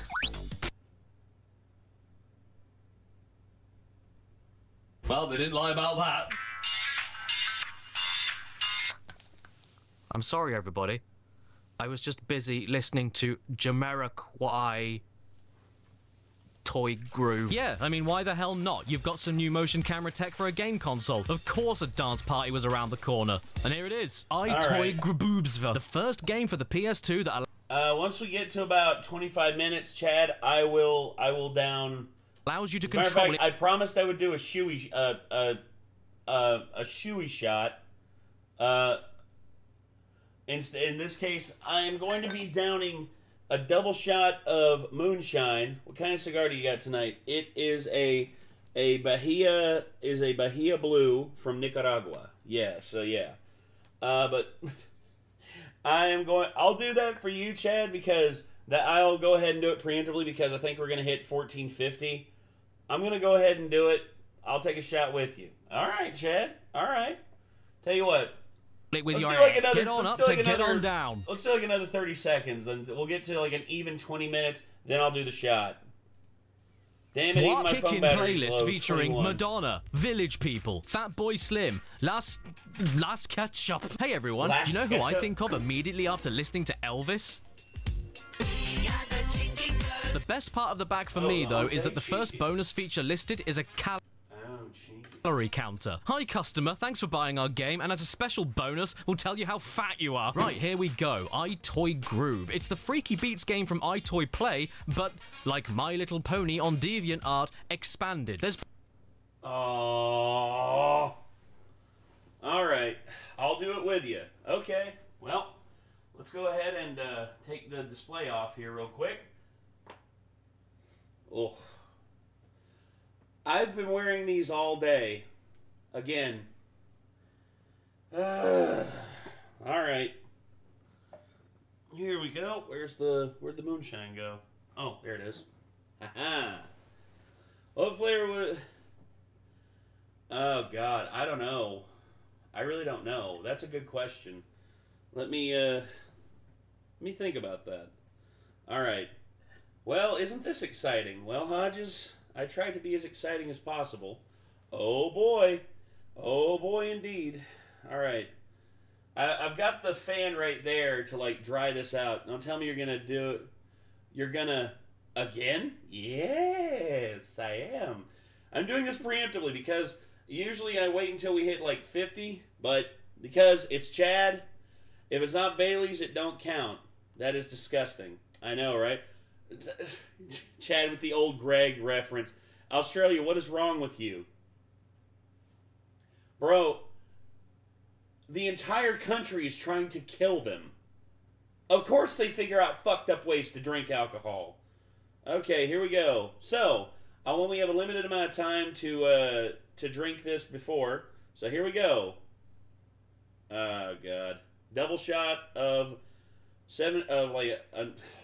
double shot of, I about said Smoky Mountain. Double shot of Sugarland's Shine Blueberry Muffin Moonshine. 110 proof. Here we go. And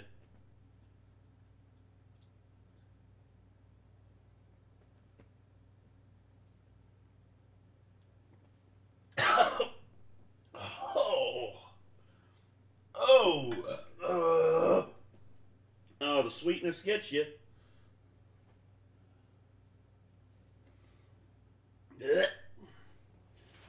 The sweetness gets you. Oh, but that kick of a 110. Jesus Christ. Ugh. Isn't most shoes done with a clean shoe? Daddy likes it. I hear you, Chad. Oh, my God. At least you're not drinking out of underwear. I know, right? That'd be a nightmare.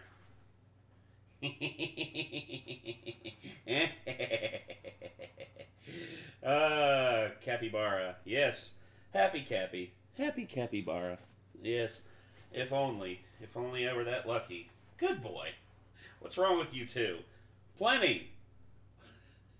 We're a bunch of friggin' like insane people whose family used to dig holes in mountains to dig out coal. Crazy runs in our fucking veins, dude. What do you expect? All you Aussie guys on Kick says, I'll use my thumb. Drink out of a bra. You know, now that you mention it, maybe I could do that. I don't think Kate would be very happy about it, but I think I could do it. Hey, I got a joke for you. A dyslexic man walks into a bra.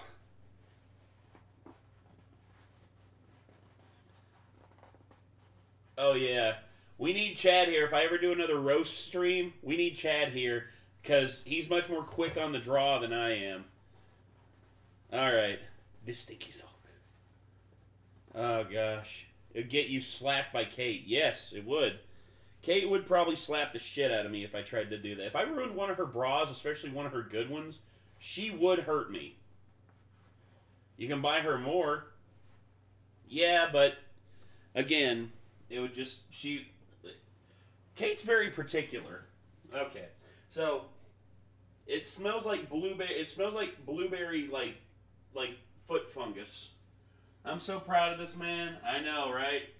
So, I'm going to turn the heater on, and I'm going to lay my shoe down on the box here so that it can get dry. I'll tell you, man, this moonshine's actually pretty damn good.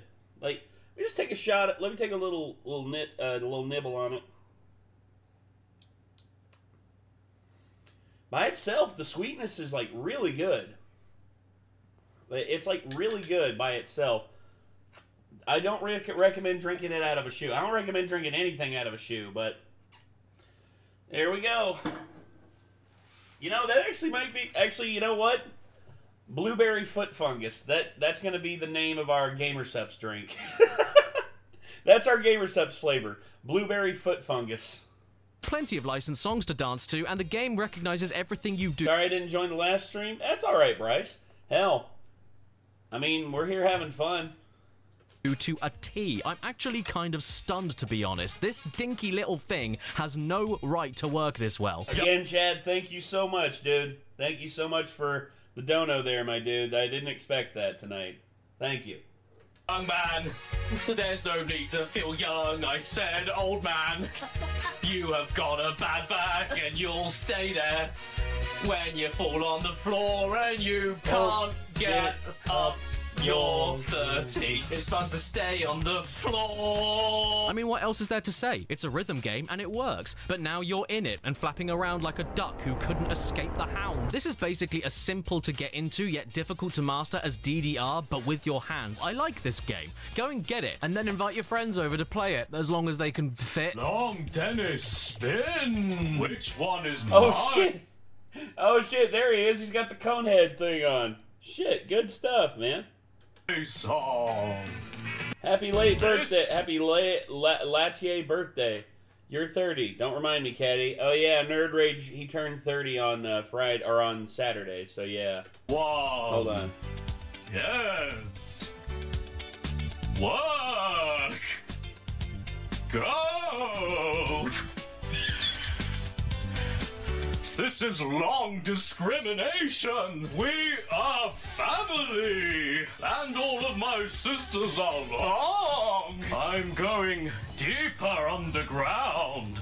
I'm digging. Oh, I found my ancestor. Oh, no. Oh, where did my little for the first time? go? Uh-oh. How's that Blanton's treating you there, Chad? Hope it's treating you better than this shit's treating me. Oh, there you are. I thought I lost this. My cigar punch. What's Nick's channel? I've never found his channel. It's called Vasarctus. Or The Lost Ark. I can't remember.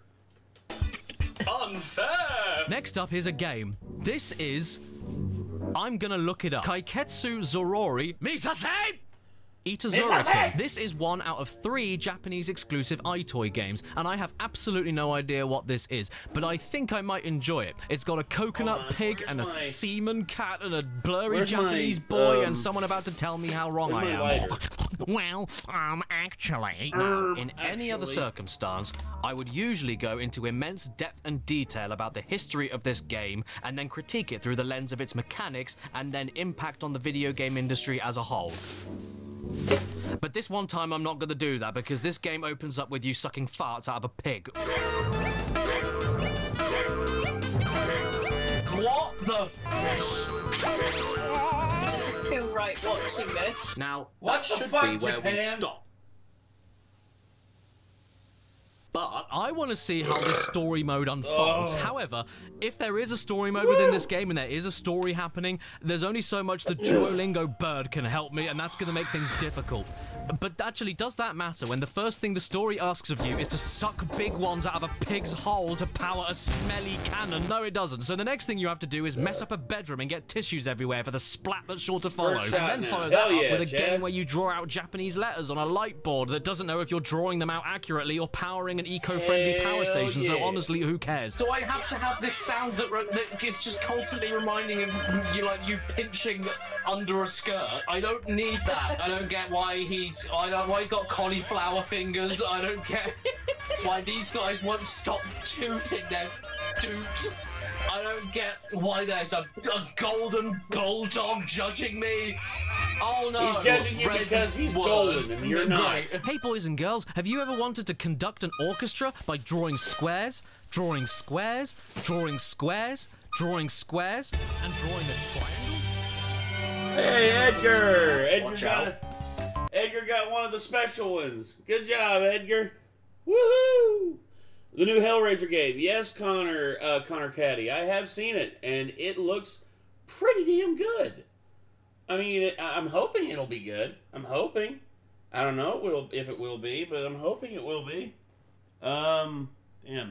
I can't find my lighter. I can't find my lighter anywhere. Oh, there it is. Okay. Oh, watch out, everybody. The nerd has loaded. After that, you get a game where you have to try and tickle your dad. And then you get to play a game when you're getting rid of all the pigs snotting all over you by clapping the bubbles. And yes, iToy does recognize when you clap, because I tried to just wave them away and it didn't work. So fair play to you, Senator Bag Cheeks. You may be a disgusting game, but you do know how to program a mechanic where you can only clap on the cat's spit. Then you have a quick game of stealing everyone else's food while slapping them away if they dare come near you. Starve, you dog. And then this happens. Wait a minute, what? We got here. Pleasant, are you serious? They actually had a video, like Fail Army. There was a video on Fail Army where a guy had a sign that said "Subscribe to your subscribe to our channel." Dude, nice. That's awesome. I was gonna say, Pleasant. I'd like to see that. If you want to donate that or send that in, I mean, I'd be more than happy to eventually watch it. I mean, we'll see. But all right, sorry. Are we a fridge or a mirror? Fridge. Wait. Are these changing rooms? Do you want to play a Peeping Tom simulator? Look! Peeping Tom simulator. Oh, I guess soap fell on them. Chad had to do it. Chad just sent in another dono and kicked us up to 1450. Woo! Oh my gosh. He actually kicked us up there. And now I'm worried. I'm worried about my sanity. I'm worried about my health. Wait, which side did I cut? Oh, was it this side? Yes. No. Okay, yeah, it was this side. That's a more smooth cut. Okay. Now, that should be where What we did stop. Chad do? Chad sent in another thing. Let's see what he sent in. Let's see what old Chadwick sent in. Mr. Hat Guy, what did you send us this time? We love Nick from Nikki and Chad. Oh, okay. That's cool. Thank you, Chad. Nick from Nikki and Chad. So yeah, Nikki, if you're watching, hello. Hopefully I'm not too disappointing. I'm gonna be streaming for another 8 hours. Oh my god. I've already been streaming for 4 hours. Nick should be delivering food soon. Yes, someone donate 50 more. Oh god, Chad. Okay.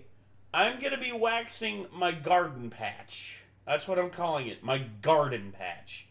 So, if I wax my garden patch, that's like, so don't trim that bush. Oh, for God's sakes. Yeah, Devil Blight. Yeah, Devil Blight. That's our Chad. That is the Chad. That is the Chaddest of Chads. Whenever, oh God. But if I wanted to Psychoid give comes the game in right here, right now, maybe. Yeah, Psychoid or Hollow or even Jam. I don't think Jam's gonna come back. Mow that lawn, boy. I will if someone donates. Someone weighs $50 for Nate. Well, go ahead. Hey, go ahead. Make my day. I miss him on this channel. I do too. Which, you know, this is just how life goes sometimes, my dude. You got to trim that hedge. I know. I plan on trimming the hedge most definitely. 50 for his pubes. You're right about that, Nikki. Actually, hold on. Nikki, are you a mod? Are you a mod on here, Nikki? Hold on one second. If you're not a mod, I'm about to make you a mod. Hold on one second. One second, Nikki. Let me get you hold on. There we go. Oh.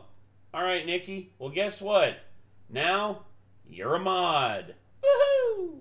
Woohoo! Nikki is a mod now. Do. Oh, hi Nate. Hi Nikki. Now she's a mod. Yes. I made my mom and Kate mods actually it was yesterday technically. Yeah, it was on it was Saturday morning, and now I'm making Chad was already a mod and now Nikki is a mod too. So, woohoo. Let's see. What did Kelsey say? Imagine Nick trying to deliver food and comes in on Nate taking care of the garden. You're goddamn right. Now that would be a sight. That's a sight right there. I ain't gonna do that. I ain't gonna like if Nick comes down here, I will do that. I will make One that last shot at making some kind of sense. Surely the pajama cat will start doing something regular. And then this happened. Here comes the policeman. The policeman! Okay, so we're... No! They're hurling their farts at the police officer. Are we... Wait... Oh yeah, Vondi, if you're still here, my dude, where's that 50? I did my 10 push-ups, dude. I did my 10 push-ups. Are we taking the farts?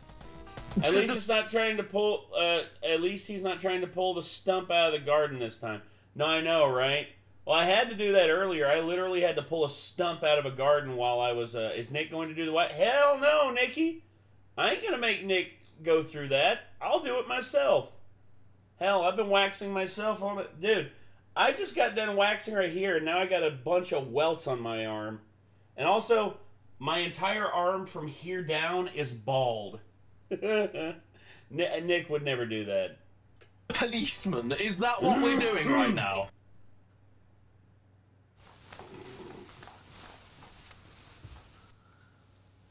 That's me in the corner. You know, when you're playing games for a living, you have to reach some limit. There has to be a line that has to be. Congratulations on being 19. You're young. You got your whole life ahead of you.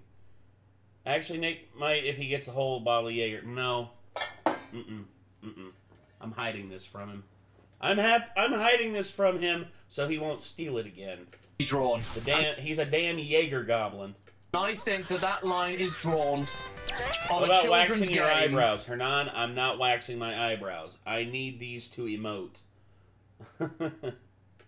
About a hairy... Oh yeah, you're you just turned 19? Hell yeah. Nice, Bryce. Very cool. You pig farting in a policeman's face. That's when you stop. By the way, how is it that I'm not doing well at this at all, yet the blurry child on the back of the box has no issues at all? Maybe he has a hint. What's he saying? Yawo, easygoing,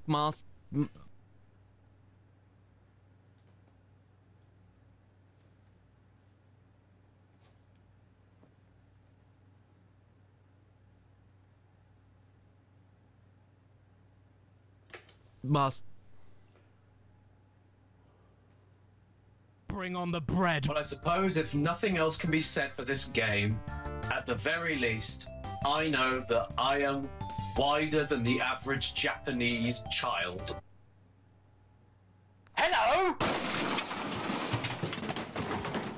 Hello, I'm Spons? You didn't tell me that you were a robot. This video has been sponsored by Ray Shadow Legend and Fresh VPN. I should have known. This is what happens when I don't have a sponsorship. He doesn't know what to do with him. Oh, he's not a robot. He's flesh and bone. He's dead. But without spons, I can't sell anything. Let alone my own high-quality merchandise from my high-quality merchandise site that is high quality.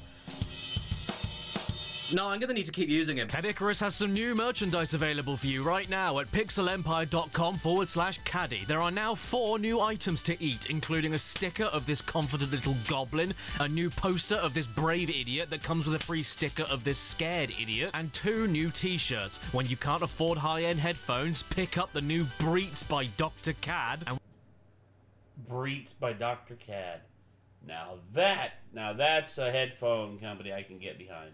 when you need to buy something naughty but don't have your ID, make sure you prove your age by showing the cashier that you are rated P for policeman. And not only are these new designs up for grabs on their own, but they're also part of a competition, aren't they? Hey, maybe we'll get it, Chad. We'll see. Well, Spawns is dead. Spawns will never die. Odds. Spawns. Yes, you're right. The first 200 customers who buy 3 or more items from my store will automatically enter themselves in for a chance to win one of my 10 remaining limited edition Blu-ray sets with a signed thank you card inside. Ooh, ooh. We have a visitor, everybody. It's Nikolai with the pizza. Yay. Now I won't die.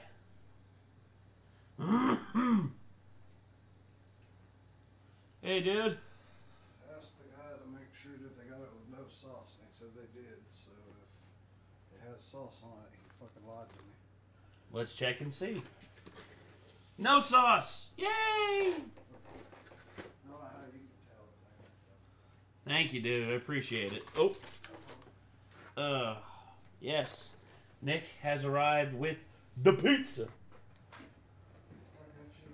Alright, dude. Later. Nick has things he needs to do. Important business. And that business involves him doing whatever the hell he wants to do. Oh, yeah. Nick came down, delivered, and he left. Yes. Alright. Time for me to indulge in some of one of my favorite pastimes. Pizza time! You know, I was a fan of cartoons back in the day, and Bugs Bunny made carrots look delicious because he was always munching on them. I'm like, man, I want to try carrots. I tried carrots. They're disgusting. I don't like carrots that much. At least raw carrots. I can tolerate carrots whenever they've been, like, more well prepared. But yeah, raw carrots, can't do it. But then I saw the Teenage Mutant Ninja Turtles, and they were promoting pizzas. Like, I've never had pizza before. I want to try pizza. Tried pizza the first time. I was blown away. I was like, oh my gosh, this is actually something that tastes good. I like this. All right. Anywho, I'm going to continue this, and hopefully we will reach critical mass. And by critical mass, I mean we'll reach 1,500. And if we do, then I will in fact be waxing my my garden patch. So here we go. Oh my gosh. And a 15-minute Zoom call with me. Yes, not you. Me. And of course there are the other t-shirts and Crash Bandicoot Platinum Relic tracker poster based on the London Underground. They're all still there, and there's nothing stopping you from buying all of it. It's what Spons would have wanted. Buy it all for him. If he looks this good in all of it and he's dead, imagine how your alive flesh will look. Deck yourself out today at pixelempire.com/caddy so you can be cooler than everyone else around you. Don't be square, be kite. Oh, wait, hang on. He's not gone yet. I think he might have a final thing to say. Manscaped! Right, we're only 3 games in, and the 4th game is sports.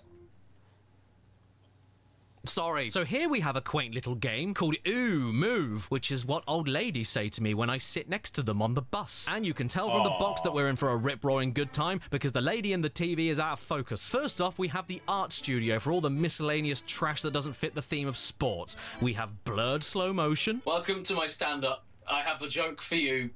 Get ready. Sew your pants, because they'll leak. What happened to me when this morning I missed the bus?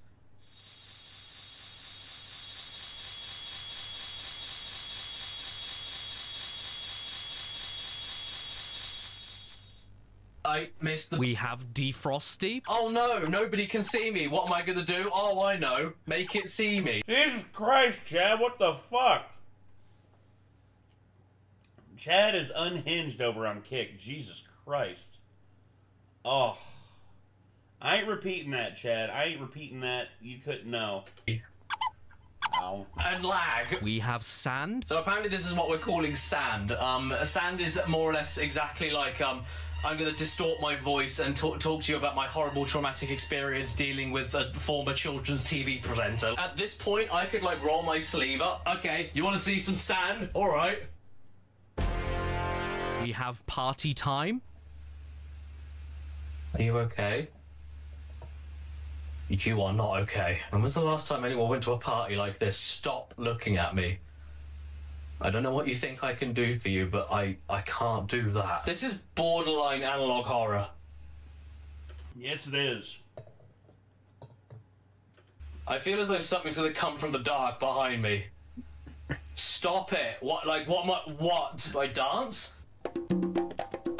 Oh, you do! We have Kaleidoscope. And here we see the plumage of the blossoming Gymnoscaddis. This is your brain on LSD. Don't do drugs, kids. That part is where the seeds are sown. Oh my god, this is the worst thing I've ever seen. We have lawnmower. Oh, shall I mow the whole lawn and see what happens? I'm gonna see what happens if I mow the whole lawn.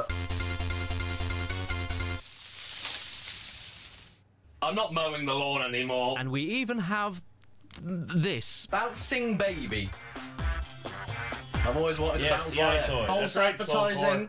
I Yeah, wanted to smack a baby. But we don't care about any of that. We want to move.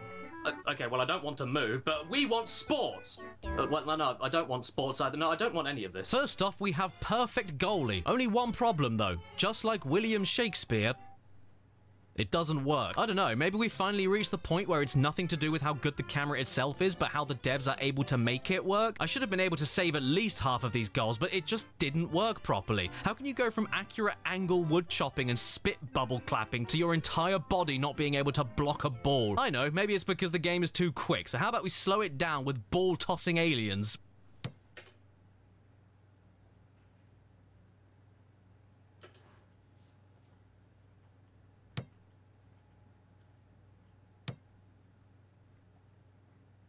Why won't you return my calls? Up next is yellow card. Watch out for those yellow cards. Wave your hands over the referee's hands to persuade him not to penalise you. You know how in real football that the referee gets somebody's card out and then they just give him a little tickle and then the card goes away? You'd think this would be more engaging than just wave over one person at a time and wait until you're able to wave at somebody else, but nope, that's honestly all that you do. It's mind-numbing, but you gotta keep going. Could you live with yourself if your high score was lower than fudge? Honestly, God, what is going on with your head? I swear someone dropped this on London during the Blitz. Space Breakout. You're bouncing a football and playing Breakout. What more does a growing boy need? Not really much to say here. It's fine. So we'll move on to the next game, which is called Dribbling.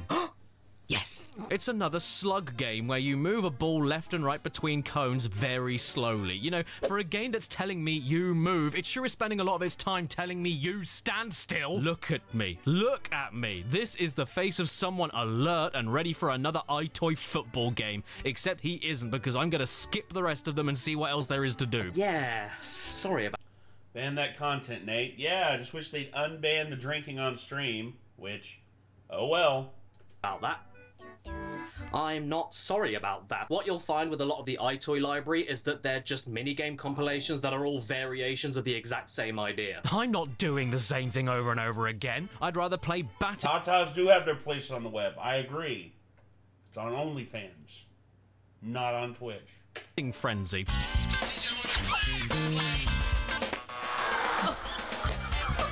Or Rugby Clash that tells you to run, block and throw but doesn't work properly. Or Horse Racing that's spelled wrong because maybe the name of the horse is Horse A and lets you ride the back of a horse while spanking it and looking at the cured prosciutto ham coming out of its mouth. Or Hole in One that isn't golf at all and is just pushing everything away from a ball that's been hit by someone else with a snowman on his head, and that ends with a high score photo being taken of you while you weren't expecting it. Happy birthday. By the way, I am aware that we have just started this marathon, but to be honest, I am already getting very tired of all of the waving you've got to do on everything. Especially in the games when you don't even need to be standing there or waving at anything, but because it's on iToy and you're on camera and you've got to use your arms and motion control and everything, you just got to stand there and wave at everything all the time. Even if you don't need to do any standing up or waving or moving around, you could use a controller, but it's an iToy game, so you've got to just stand there and wave at everything. It's just non-stop, all the time. This is the way we wash our face, wash our face, wash our face. This is the way we wash our face, and now I've lost my face. Here is an iToy exclusive Ape Escape spin-off. Very cool.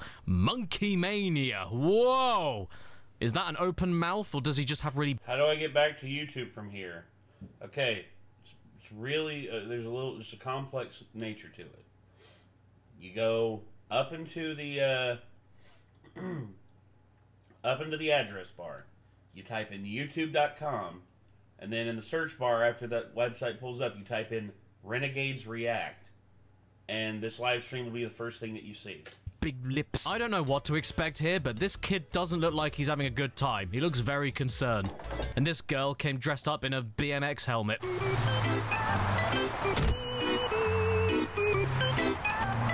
oh, come on!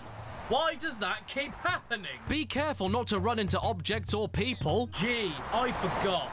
Thanks, Monkey Mania. Now, I love me some Ape Escape, and I know about stuff like Ape Academy and Ape Quest, but somehow I didn't even know this was a thing until just now. So to commemorate this, my name is Beef. I also need an accessory, so I went with an exploding head. And as far as my profile picture, perfect. The game has just started, and I have been provided an opponent worthy to rival the gusto of the mighty Beef.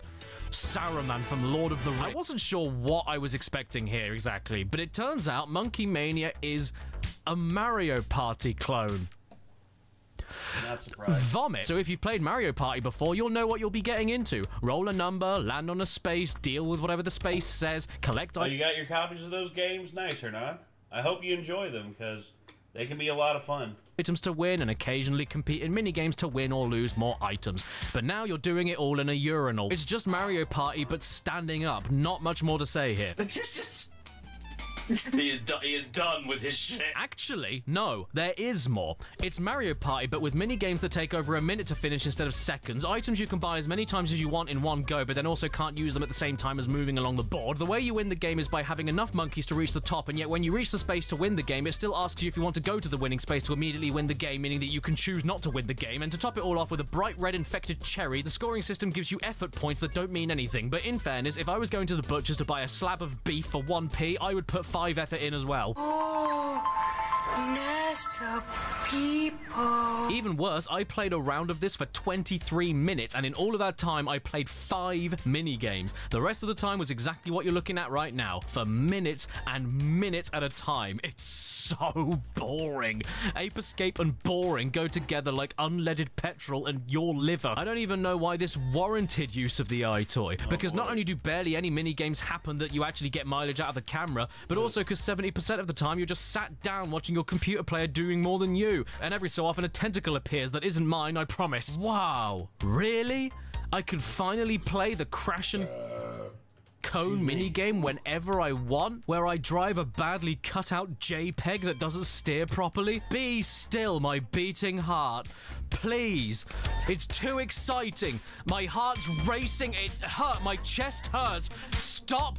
I'm losing breath. Stop exciting me.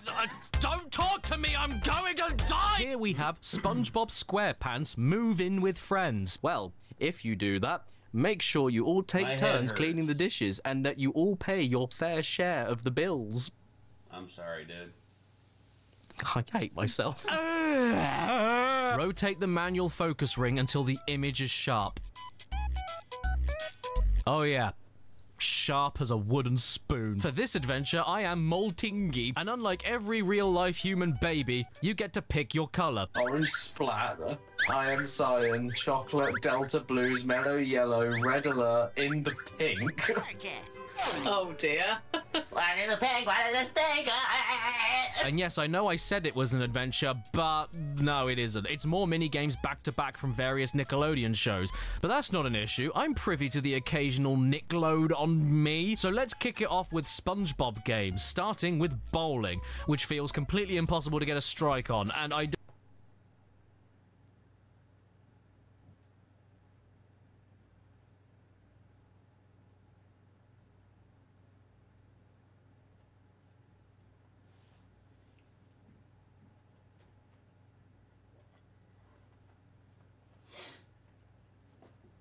Hodges, you asked how my mom's doing? She's doing good. She's doing good. She's recovering at a good pace. She's up and walking again, albeit with a walker. It's probably going to be a while before she's alright. don't appreciate Patrick's trapdoor mouth or SpongeBob looking at me like he wants to take me backwards. After that, you get a matching game, which is honestly impossible because how are you supposed to pick one ingredient at a time and then move to another ingredient without the rest of your body activating another ingredient? I don't know, and I would ask SpongeBob, but he's a bit too busy reliving his time in the IRA. But then there's this driving game, and this is good shit. You hit the left and right side of the car to change lanes, collect bubbles, and avoid drain covers. It's like playing Subway Surfers or Temple Run on your phone, but much more fun. And all it takes is a PS2 console, SpongeBob on PS2, an iToy camera, decent lighting, and a 50-kilo box. I even got a high score in this one, and I will cherish that memory forever. We've also got another good one next with jellyfishing, even though all you have to do is hit jellyfish. Well, I'm not drunk yet. I'm tipsy. I will admit that I am tipsy. And tried to stop hitting drunk yet, Squidward Chad. because you don't need to go through the effort. He'll end himself with a shotgun in a few years. It's a really fun time, but when I say it's quick, I do mean it. You've only got 61.9 seconds to do it, but that is enough of Patrick and Sponge Robert. What about his friends he's moving with? Well, they don't get anywhere near as much of the same attention as he does, both for the amount of mini-games and for what they even are. It's just picture panel swapping, extended arm flying through rings, Jimmy Neutron massive head juggling, hockey puck goalkeeping while giving up on life and realizing what an embarrassment you are, waving on cracks in a fish tank, this absolute dog shit submarine game that's supposed to let you control the depth but just doesn't work, and a game of Snake but with magnets on the edge of the arena pulling Daniel Fant towards the pickups. The only thing worth mentioning that stands out is this Billy Hatcher Katamari-esque Fairly Odd Parents arcade game that's really fast-paced and controls really well, and this Danny Phantom ghost-busting game where you have to time left and right long-range blast to hit the ghosts, almost like Hungry Hungry Hippos, but people jumped into the enclosure, and at that point you might as well say goodbye to little Billy because his head won't belong to him anymore. As a whole though, this is a really odd game. It's really hard to have a solid feeling on something when 1 second you're having a blast and then immediately afterwards the menu won't stop scrolling left and all you can do is watch in horror. This game is like, the half of it works perfectly and is really fun, and the other half fell asleep. SpongeBob on PS2 is a stroke. Hang on, what? Who's that over there? Hey, Caddy, how's it hanging? Oh, of course! It's my favourite part of me, the top of my own head. I won't be long, I just came down to show you something from inside myself that you probably forgot about but really liked. Well, top of my own head, I would really appreciate something that I like. What is it?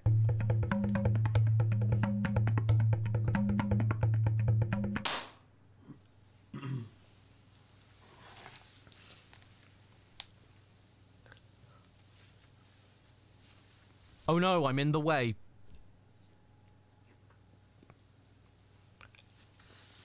Sega Superstars, a game that I played all the time and loved to pieces as a kid, but also the only game that ever pissed me off so much I ripped its film off. Now, the absolute first thing to mention beyond anything else so far about Sega Superstars is that it has a very funny confirmation noise. That, and based on the intro alone, this is the most amount of effort put into any one of these games so far, if for no other reason than it actually gives you another original Choo Choo Rocket, Billy Hatcher, and... Sorry. Here, Chad. I'll show you this clip here. I'll show you the clip on here, so... Yes. For at least a little bit. Ladies, if you never like to do this in real life, you know my inbox. But obviously that's up to you. To my room. Yes. Yeah, Drunk Nick basically just being like, hey ladies, you wanna do this IRL? Hit me up. A Nights into Dreams game that you control like there's a pole stuck up in you, just like it's right up in you. But that's not all. Sega Superstars kind of goes out of its way to translate their own series into motion... No, that's Nick. ...controlled camera filming a real person minigames.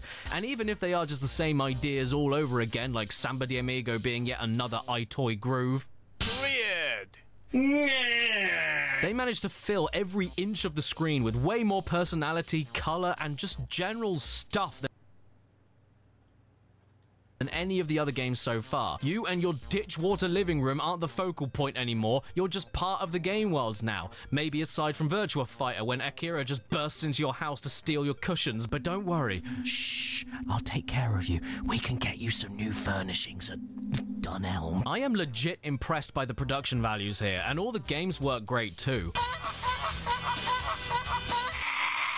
What possessed 10-year-old me to tear this game's skin off? Was it Super Monkey Ball? It was probably Super Monkey Ball. But saying that, it's not even that hard. I managed to get through it all, no problem. I even got a high score, which I've never done on Monkey Ball before. Superstar! Yeah! Give me some skin. The Space Channel 5 game is great for being a copying memory game and rhythm game at the same time, and for finishing off each round by putting you right bang dot in between her legs. Why did they do this? Why is this even possible? There isn't anything to see anyway because somebody went under her skirt and put polyfiller in it. Then there's Choo Choo Rocket, of course, for multitasking timing-based puzzling, Virtua Striker for being just a really responsive and fun way to head a ball into score balloons, Puyo Pop Fever for being the most accurate object interaction minigame I think I've ever seen from a 240p 2000 2003 webcam. And just, I mean, look at how smooth and quick Knights is to control around. Connect, what is your excuse? More like kid not. Sega Superstars has even made well enough where I was comfortably able to get a high score on nearly every minigame, aside from Crazy Taxi. Oh my gosh. Ever eat cake? Depends on your definition of cake. If you're mentioning both kinds of cake, the answer is yes. Yes to both. Yo! Apparently I've got to yell! Move your body to get the taxi! Okay, hello! I need a ride to the train! Look out for what? And time's over. And so to celebrate, they asked for my picture to go on the front screen of every single minigame. So I gave it to them.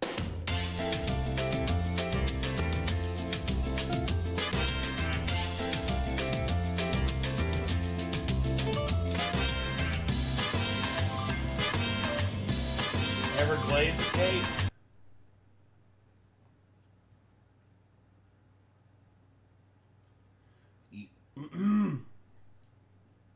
Yesn't.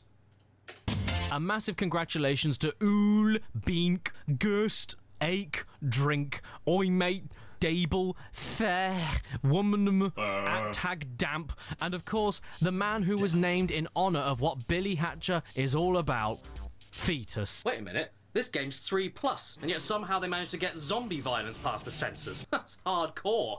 Sega, you are a company.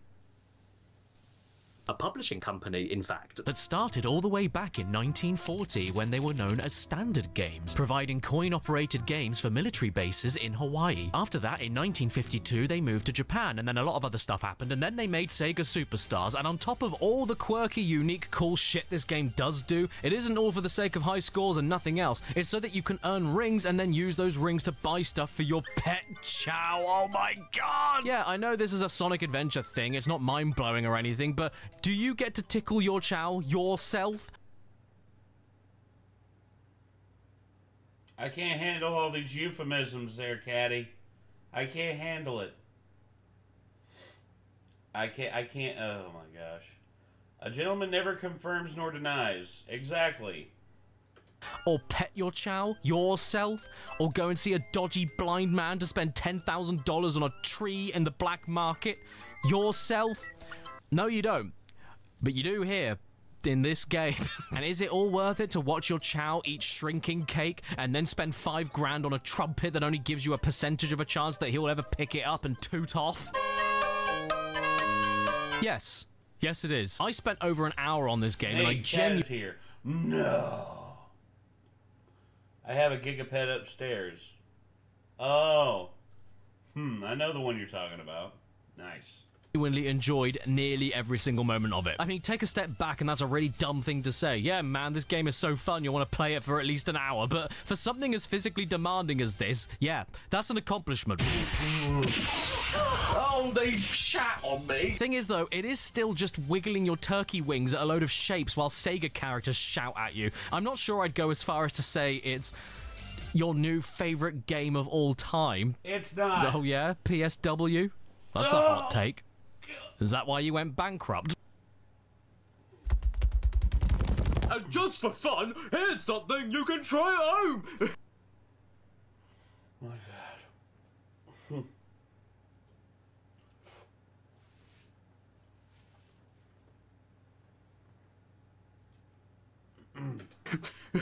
Remember that the iToy is indeed... Have you ever had a hair fall on your food before? All the time. My hair basically gets everywhere.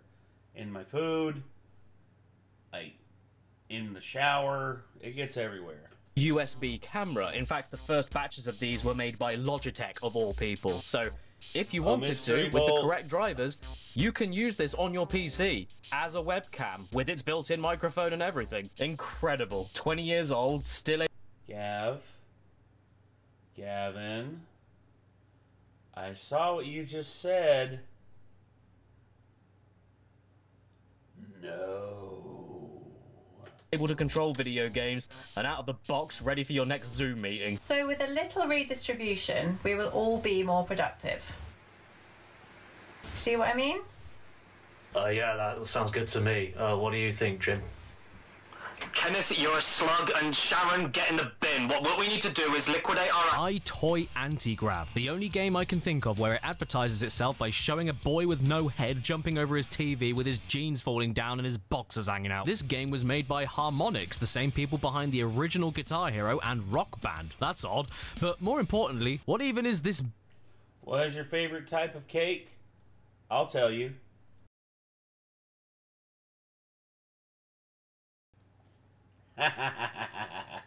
Bit here. What is that in your pants, man? Why are you keeping a white rose in your trousers? Well, first things first, this intro goes hard. I am digging this style, and listen to... How hard does it go, Caddy? To the music, for God's sake.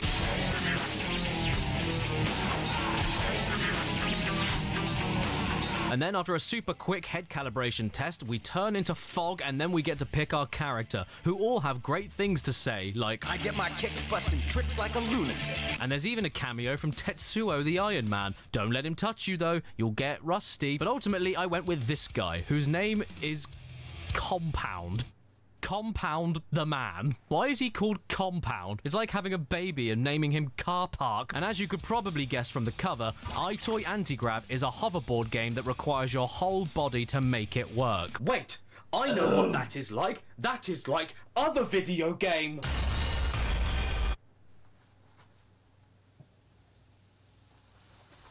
Sonic Freeride.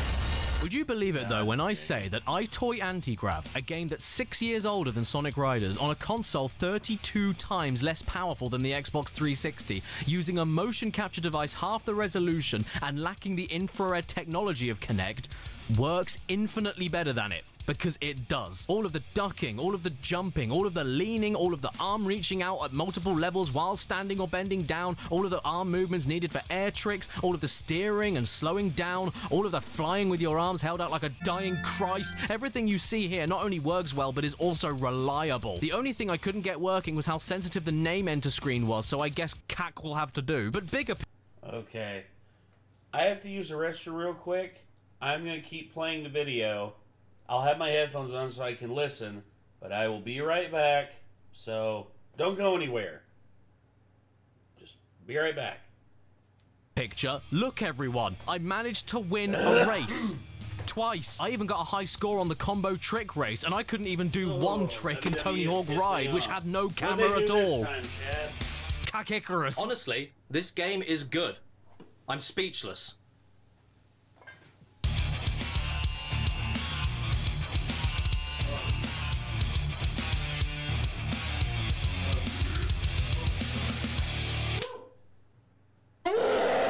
Hello, Caddy. It's Joe. How are you? Jungle Boogie. I can't believe it. Jungle Boogie. It's my stepbrother with one leg longer than the other. Jungle Boogie. Goodbye.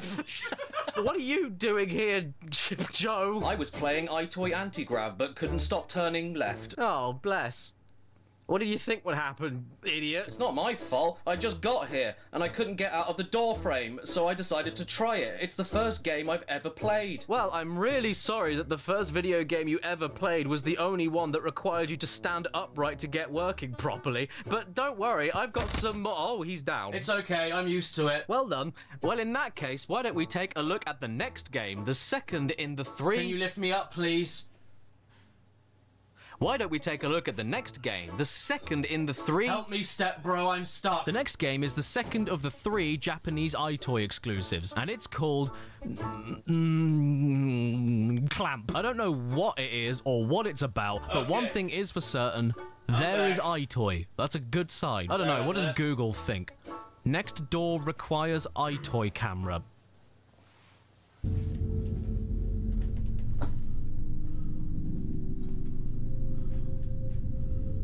The fuck? What the fuck did I just come back to? Need a hand, Nate? Too late, Chad. Too late. No, not step, bro. Also, Chad donated that right there, and didn't launch off the notifications I was hoping it would. Yeah, tier 3. Let's see. We didn't get any caddy ones. So here we go. We'll do this one here.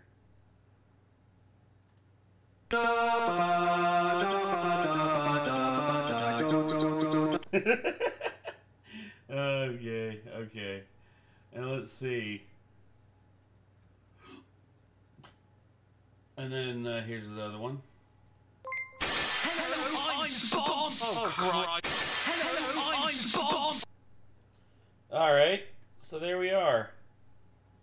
Why is everyone talking about cake? What the hell? Oh, hey, Vondi. Did you see the 10 push-ups there, Vondi? I have an aversion to pie, so no pie for me. That's fair. That's fair. Personally, I like pie pretty good. I prefer cake, but I guess it is what it is. Oh, Wee Man! First video over half an hour. For BBU, feel free. Watch a few minutes of the 2 vids or voice actors just screwing around. What? Oh my god. Oh my god, what the hell? Hey, I need your help. Okay, so that one's short. I'll move that one up here. This one, I'm moving down here, because that is way too long of a video. What's Among Us? It's based on the movie The Thing. Alright.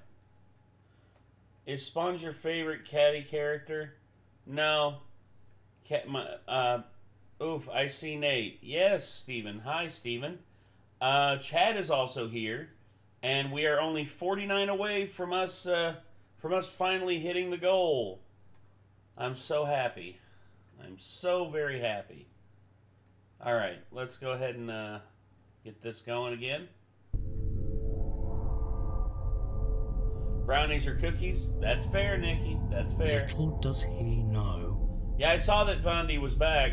I am really into this. I'm coming over. So here we are, and according to some research, I figured out this is actually called Card Captor Sakura featuring Sakura and Asbo. And usually I'm able to muddle my way through a foreign game to get to the actual game, or at least figure out the concrete base of what's going on. But I actually have no idea this time what is going on. I even managed to get into what I thought was the story mode, and after 4 minutes of waving to skip all of the voice now. Hey, that's good, Steven. I'm glad to hear that. Voiceless dialogue I couldn't read, I got to a new menu, guessed what I was supposed to click on next, and then got slapped back to the main menu, meaning I had to start it all over again. My point is, if I've ever upset you in the past for not liking a thing that you like, here is your evidence why you should never listen to me. So here we go all over again. Another 4 minutes of skipping dialogue.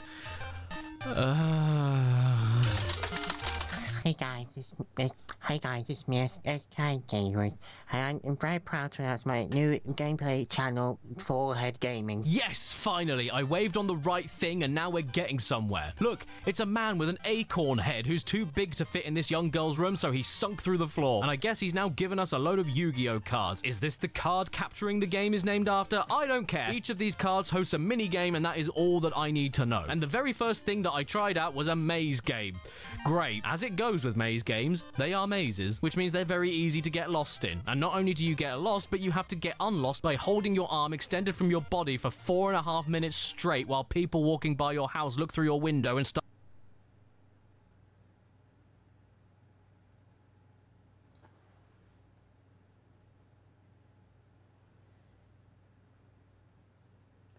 Jim Caddick is starting the Fourth Reich.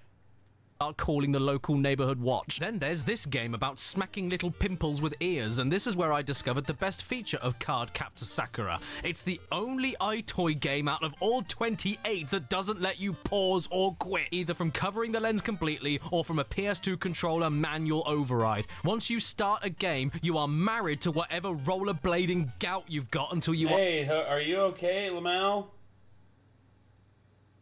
Sleep deprived, and also I just drank moonshine from a shoe. But I did have pizza, so I'm happy about that. I'm just trying to get over like this whole thing. Let me get some mint gum. You know how I can recover from this? Mentos, the fresh maker.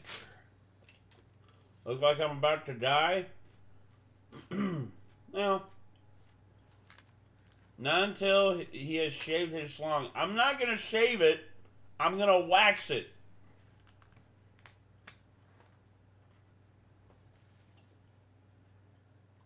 Waxing it is $49. You have $49, and I'm waxing the garden patch.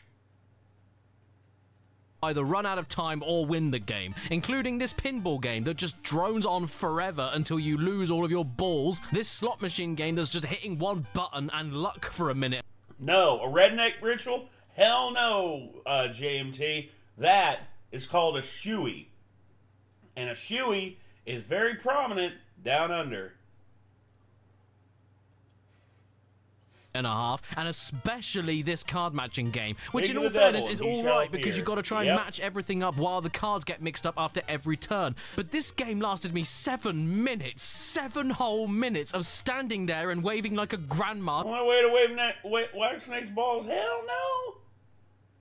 The moon shoey. Yes, the patch. It's the patch up top. It's not the schlong or the sans testicles. Saying goodbye to her grandkids for the last time. Eventually, I got fed up and just decided to sit it out and do Hardcaptor nothing, waiting for the final season of Breaking Bad to come out. Bad broke. And then the timer eventually did run out, and yet somehow I still won 3-0 after 4 minutes and 50 seconds of not doing anything. Does anybody have a little girl I can strangle? Oh, don't worry, I found one. That's summer, man. I'd give anything to live it again. Take me back. I heard it here first. No, I don't. I don't trust anyone. Only person that gets to touch my junk is either me or Kate. That's it. That's it. I ain't letting no one else touch my junk. All in all, Cardcaptor Sakura on the PS2 iToy is the best game for you if you want to see your finger poke the head of your underage waifu. But whatever you do, don't poke the iToy man.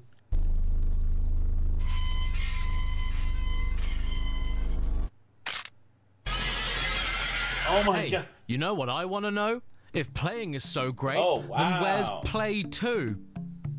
Here it is. Now I know what you're thinking. CADS, Matey Boy, isn't iToy Play 2 just 2 iToy Play 1s? No. Moron. It's 2 iToy Play 2s. I guess the original pack-in tech demo was popular enough where it earned it. No, Nick doesn't know about my waxing that I'm doing tonight. You hold him down. Good luck with that. I think the moonshine's kicking in. It might be. It was 110 proof, so yeah, it's some pretty stout stuff, and I just did a double shot of it, so yeah. Cracks knuckles. No.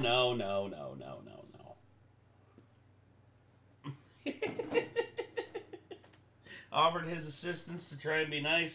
He probably would have.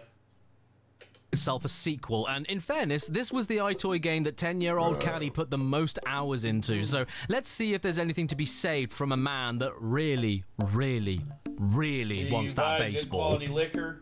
Hell no. I buy the cheap shit. The cheap shit that's high in potency. This is 110 proof. That's what I'm doing. Think Nick would wax your balls if you asked? Hell no! I don't think... Would I roast Kendrick Lamar? No. I value my life. I'm not going to roast Kendrick Lamar. Shut up, Sam. This looks fine. Nothing wrong here. I'm here to help you find your way around the game. I'm here to tell you to shut up. Make sure that you can fit inside the player outline. No, make you fit in your own coffin. iToy Play 2 is the same as the first game, but with 10 times the production values, way more mini-games, way more multiplayer games, even though I'll die alone, and just a slightly higher degree of polish all across the board. Which also means alongside the mini-games, we also have more of these lab experiments that you don't necessarily play, but goddamn, you just have to look at them all anyway. It's the CADstellation. featuring the ceiling. The endless reaches of space. Population 1. Size pretty massive. This is the Jim Nebula, and one of the stones is here. Mound. In the planet Mound, everybody bleeds. But the good thing is, the bleeding is fun. So everyone does it to themselves. And that's why there's no one living here anymore. Another planet you can visit is this one. It's called Marble. In the planet Marble, everyone that's here has a really long-fronted cap on their head. Be careful though. Whenever you move, you bring the icy cold reminder of ice. Ice, baby. Do drunk Orson Welles. I don't feel like it. Teardrop for Hodges, please. It turned into people asking if others would wax Nate for some fucking reason. I ain't letting anyone else wax me. The only person who's waxing me is me. I ain't afraid. I'll do some damage. Trust me. I'll do some damage. Then, of course, no one can forget the planet Boyle. On the planet Boyle, not only does it look like a boil, but you also boil. And then when you are done with your tour around the Jim Nebula, you get a souvenir in the form of one of those Jewish hats. A yarmulke? So now... It's called a yarmulke there, Caddy. Come on. You have a keepsake for all time. Thank you for visiting the... Yes, Brantley's sister is going to shave my head. Brantley's sister is, in fact, going to shave my head at one of our shows we got coming up. Jim Nebula. Buy brightly coloured fruit. Okay, so to save ourselves from getting a healthier diet and looking after ourselves, I've decided to do the next best thing and just find whatever we had in the fridge for this video game. So I managed to find a yellow pepper, a tiny carton of apple juice. Where are they gone? I don't know. I was gonna add my wagon wheel. Well, this is great. I have an empty carton of apple juice and a woman on a pepper. Wow, everybody. I'm invisible. Why does the mirror in the background have skin now? So how do I go high? Oh, so I have to talk to it. Yeah. Again, these games just... I applaud the inventiveness and the ingenuity, but damn. Oh, we actually get to play pool. I've just started and I lost. Yeah. What happens if I dab it? Oh, you get one. He actually got one in. Yeah, boy. Oh, I like that. Oh. And now we have finished. We have finished our masterpiece. Can anyone see what I was going for? Yes, that's right. It's a self-portrait. So enough of that, let's... Gaming hot take that I got wrong.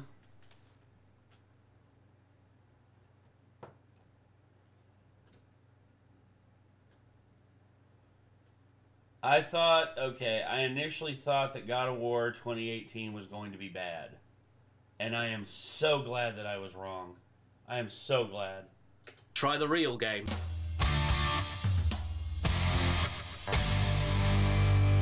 It works.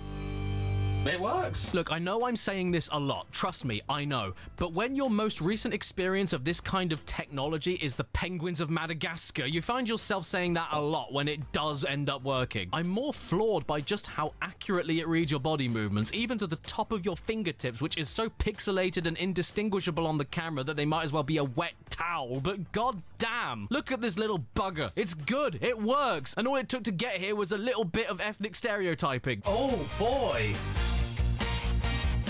How how's he gonna sound? Let's find out. Saying that, though, I don't remember the last time I heard a Northern English accent this thick in a video game before. It's great. Now try to save at least 3 out of 5 shots. I'm not sure, though. That guy looks a little sauce to me. Yeah, sauce. No, not sus, sauce. It's sausagey. Get in goal and help your team win the match. Get in goal and tell me wife to put a pie in it. And don't get me wrong, I'm not arguing that this is high art or super stimulating, but it is very fun, can't lie. And it's all worth it when in the baseball game, after multiple attempts of playing properly and not being able to hit a single home run, you give up and do this. And replay catches the very moment when you're in too deep and you think you're actually protecting your family from a man in the house. There's an updated version of Kung Fu, a robot monkey puzzle game that's really fun, and then there's deeper mini games that have micro games within the main mini game, like the cooking one where you have to match up every order on the ticket correctly, but then if you run out of batches or make too many mistakes, you then have to go to micro games to create the missing ingredients as fast as possible before the day ends, all under the umbrella of a game called Mr. Chef. Either God or the devil. I am neither. I am just me. Oh, sorry. You caught me in the middle of eating a sandwich. Sandwich. That's my name. Nate, did you ever watch Good Girls? I watched like the first I think the first half of the first season. And then that was when Kate and I got together after that, and I was just like, I'm watching this mainly for Christina Hendricks, but if I'm gonna ask Kate if she's interested in checking the show out, and maybe we'll finish it.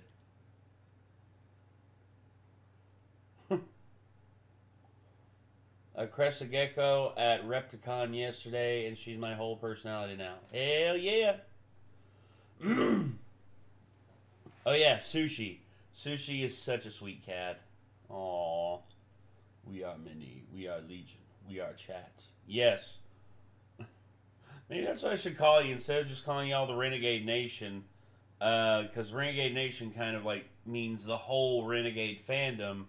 Instead, the dedicated people here in our chat, I'm going to call the Renegade Legion.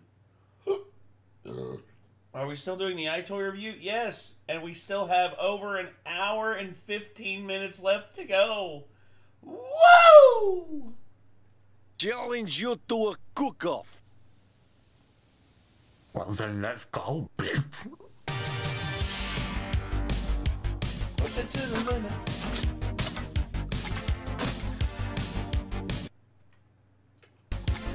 Okay, alright. This is how I imagine Chad would give a blowjob.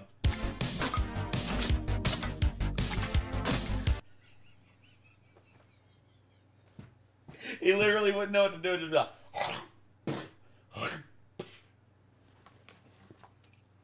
woo! The show is so fucking good. What I watched of it, the first half of the first season was really good. Just,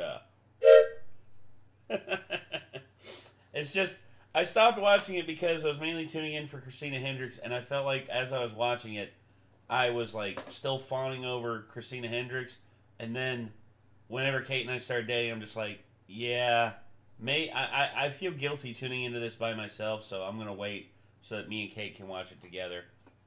Jesus Christ, Nate. What? I'm pretty sure that's how it would go.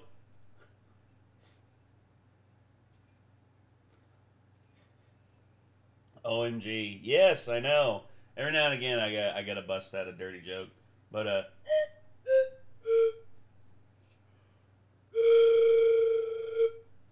yeah, I love this train whistle. I got this from Natural Tunnel State Park when I was like 10, and I've had it ever since. It actually has my initials on it right there, NJH, because of Drunk Nate has more loose lips than sober. Drunk Nate, are you mad at me? Quinnigan, how could you ever think that I'd be mad at you, dude? Quinnigan. Every time you show up in chat, I'm elated. I'm excited. I'm like, Quinn's here. Nice. I'm not mad at you, dude. You're, like, Quinn, you're awesome, dude. You are... You're one of my favorite people. And in all honesty, I wish we could hang out more. Because I miss hanging out with you and just, like, shooting the shit and just having fun. Plus, you need to come over and you need to see our D&D set up whenever we get it whenever we get the table. I always think everyone is mad at me, to be fair. To be fair. Yeah, I hear you, Quinn. Kate's that way too sometimes. Kate thinks that, you know, whenever someone misses out on something or does something different, she thinks that it means that they're mad at her, and I have to be reassuring and just be like, no, it's okay. Nate only gets mad if you drink all the Jaeger. Can you send me that 100 you definitely owe me? I'm not drunk, I'm tipsy. I've talked about your junk a lot, yes. Quinn, whenever we get our D&D table in there, you're going to definitely have to come over and check it out, because can't wait for y'all to see it. I cannot wait for you to see it.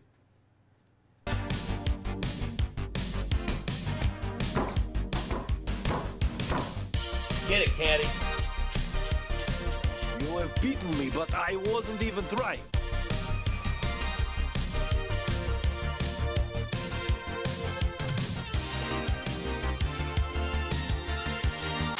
There's even a really fun Jesus Christ, Jim. secret agent game where you need to stay as still as possible when the searchlights are on you while solving puzzles under a time limit. Look at me go. I'm not the Burger King, I'm the Burglar King. iToy Play 2 is a good ride. Would do it again. Even that slightly jank building game where you can't hammer nails in straight and you've got to smash a wall in. Sell their houses to who? Aquaman!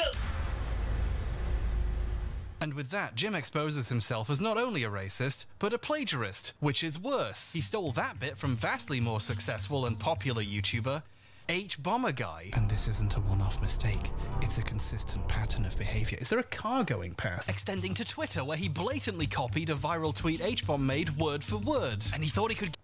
Timestamps. Jim did it before H-Bomber Guy. Get away with it, just because he made it before me. The cur. So I ask you, please, unsubscribe from CADDICARUS. Think twice about everything you consume on YouTube. And Disney, move. Disney, move. Disney, move. Disney, move! Move! Go! Move out of the way, Disney! Move! It's a national speed limit! You're the star. The actor is you. Fun, fun, fun everywhere, as seen on TV. Where? Oh. There. What do we have here then? Where? 15 Disney characters, 6 Disney worlds, 3 levels of difficulty. Expect the unexpected explosions.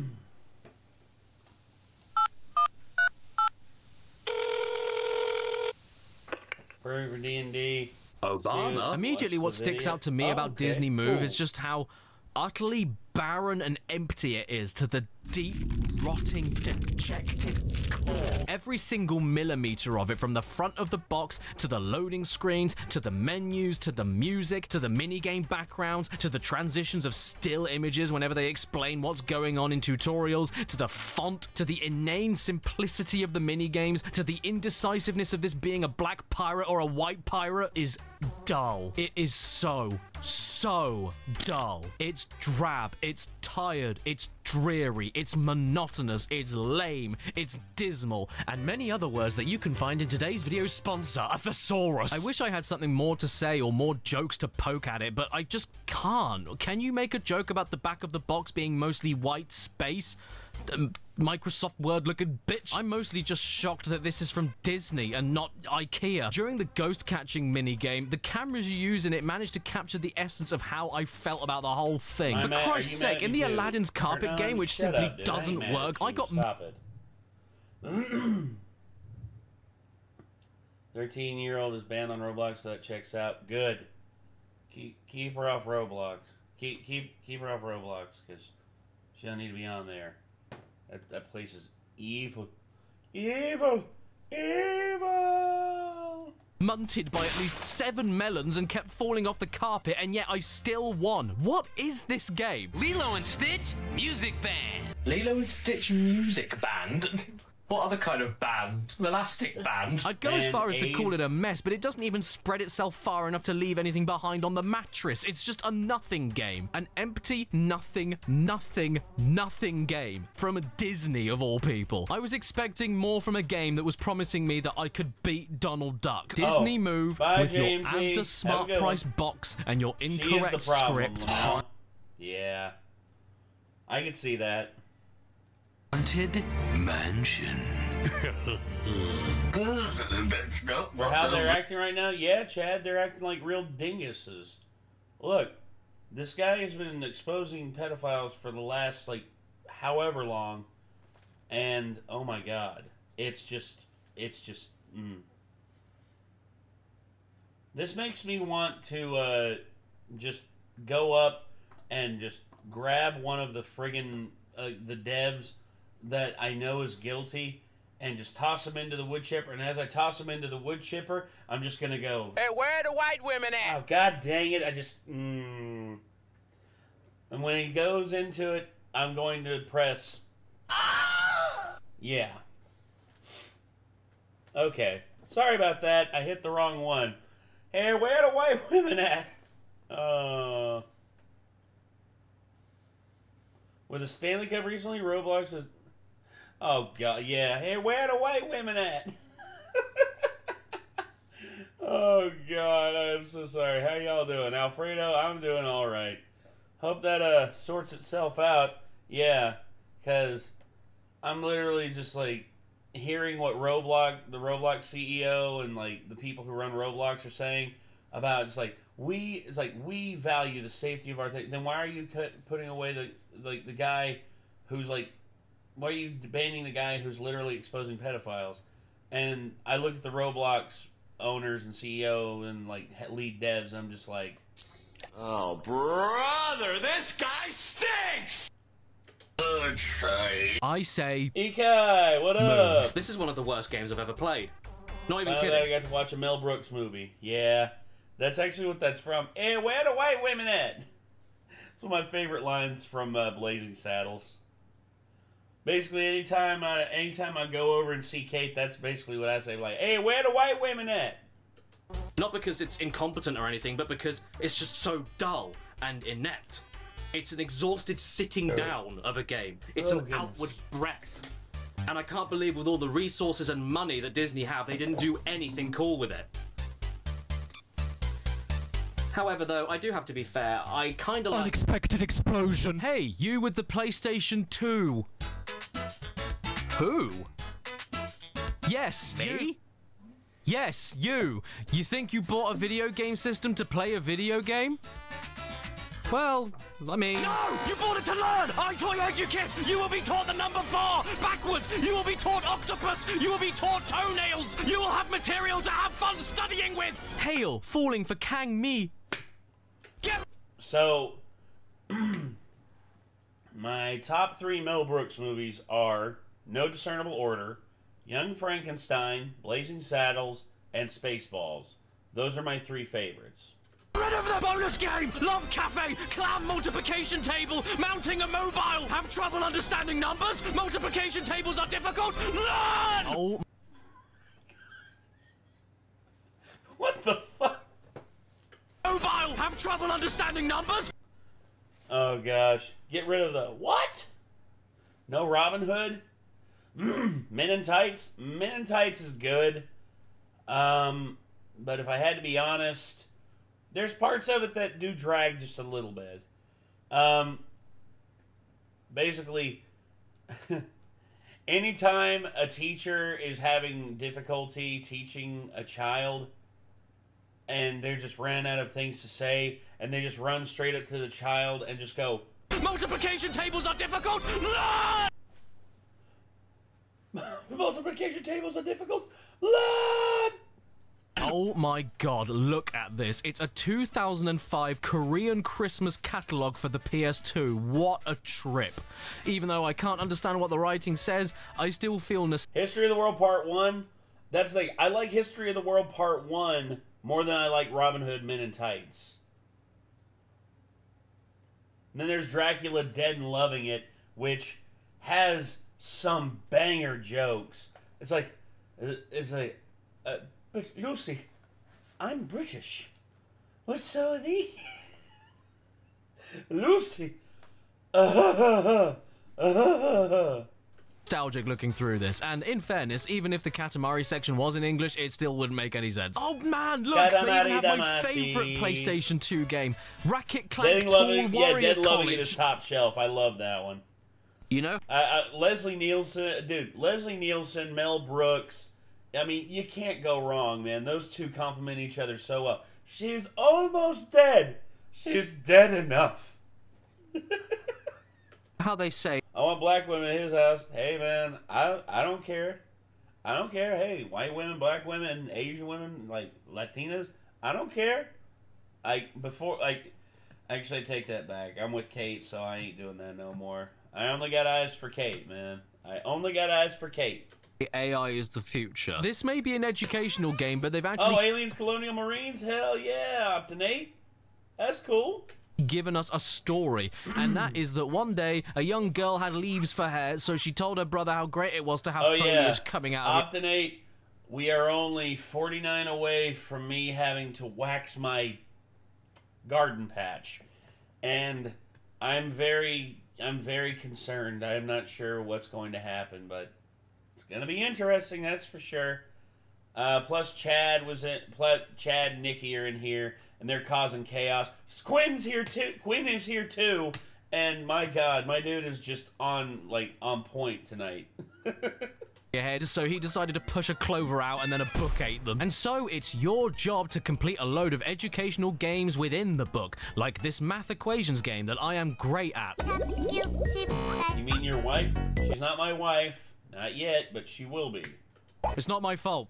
Numbers are different in Korean. You can also do some matching color games, simultaneous rhythm and pattern memory games, simultaneous weight and number matching games, learning the best time to take a pair of breets off the stove so they don't burn games, and games where you're navigating a maze with a monkey that uses your fetid old face to react to... on the bush.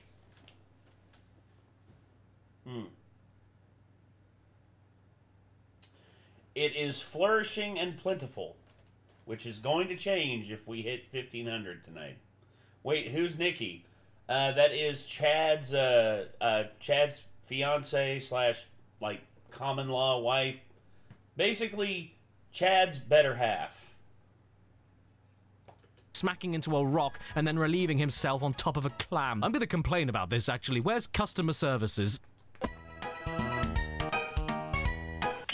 I love black women. You're just saying. I've never had any, I've always... dude, I had my, the 3 women that I always told people that I was attracted to, back when I was single.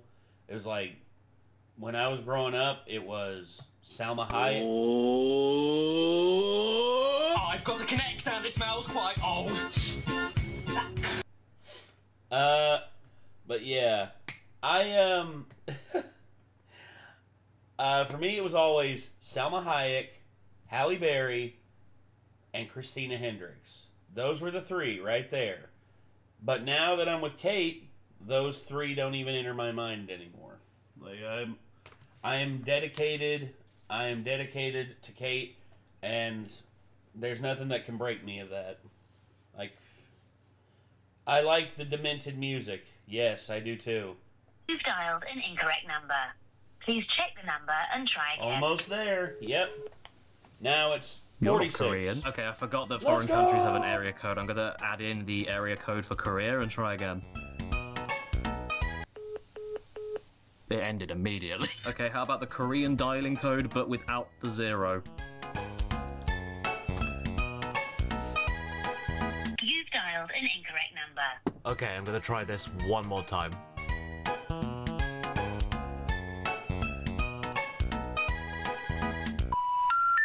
We're sorry. Your call cannot be completed as dialed. Please check the number and try your call again. Oh, gosh. Psychoid and the Wicker Beast. Say his name. I believe in the wicked beast.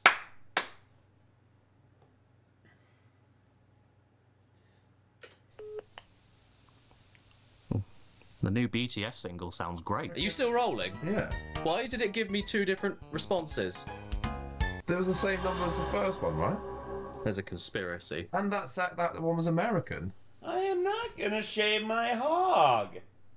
Stop it, Gavin. Are you... America and Korea, one and the same. Does Korea even exist? Yes. Who's to say? You know something? We really take mobile phones for granted. Back before... Nicky, what the fuck? Wax that hog, boy. Oh, shut up, Chad. I ain't gonna wax my hog. I'm waxing the garden patch. Is that a promise? Quinn, I swear to God, I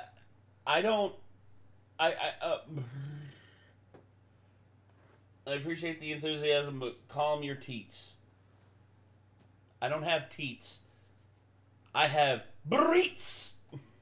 All the days of screens in your pocket being used to see someone else's live video instantly, and that using more data in 1 second than every computer combined to get 3 men on the moon 50 years ago. This is what people had to degrade themselves to do just to be able to see someone else not in the same house. iToy Chat. The broadband communicator. Yeah, you call it broadband, but I remember it. You go on Google Images and search for a hot lady, and then after 25 seconds of waiting, you'd see her ankle. Sadly, all of the PS2's official online servers have shut. It wasn't even a clear picture. Have shut down, meaning that now this game is nothing more than an elaborate method of fixing a wobbly table in a restaurant. But you've got to respect the history, man. Ooh. Look at this. You know it's going to be good when all the text is completely clear on the box, except for the 3 main bullet points. And hey, even if it doesn't work anymore, at least these guys had a great time with it.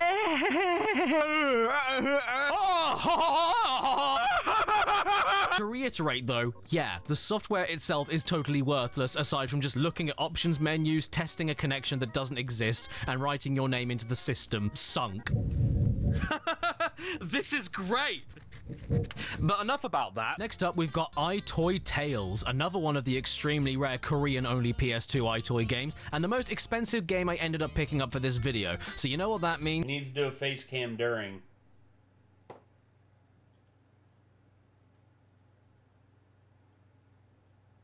I'll do it. I mean, I'll do a face cam. Yes, I'm a hog wild. Damn it, Chad. Afraid it's got to go.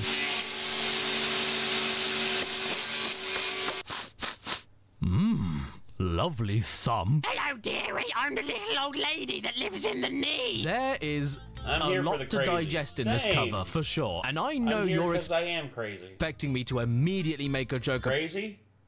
Crazy? Crazy?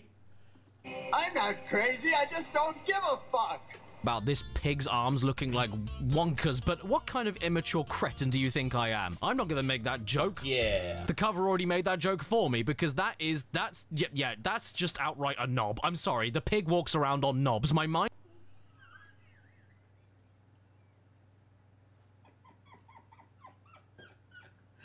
I've heard of the hobnob, but the hognob?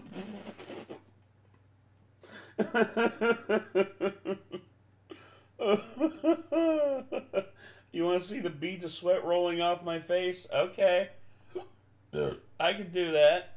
I could definitely do that. Isn't in the gutter. What else does this look like? I bet I'm the only person in the world that's risking a YouTube age restriction or video deletion from showing the leg of a cartoon pig. This is a fairy tale based educational tool for very young Korean kids learning English, which means 3 things. 1, I can understand it great because... How long is this video? 2 hours and 14 minutes, and we're just over halfway through, Anarchy.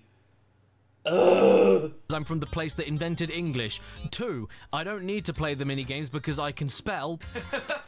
Bomb rule. And 3, I've got absolutely nothing I can script. The game and my reactions. Is the wax ready? Yeah. I got the wax right here, Quinn.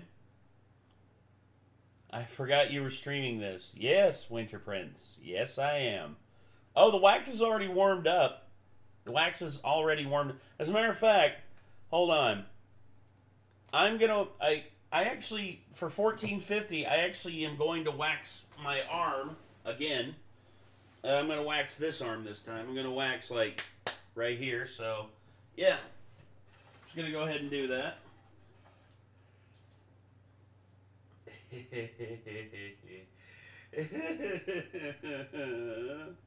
Is it scented wax? Not really. It's okay. Uh-huh. Uh-huh.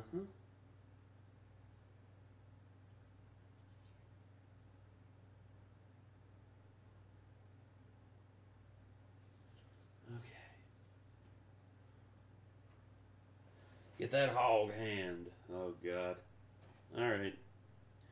Here we go. So this is for $14.50, and if we hit 1,500, then the hog shall be waxed.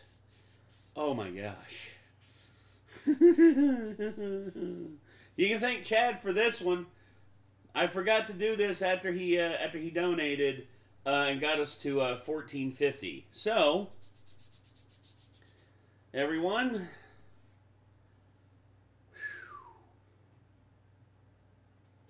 3, 2, 1.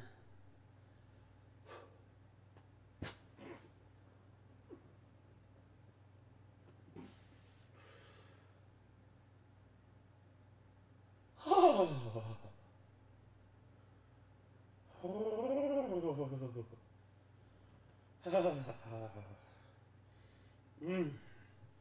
Well, there we go. That's... Oh, yeah, and there's wax left over, so I gotta get this off here. Hold on.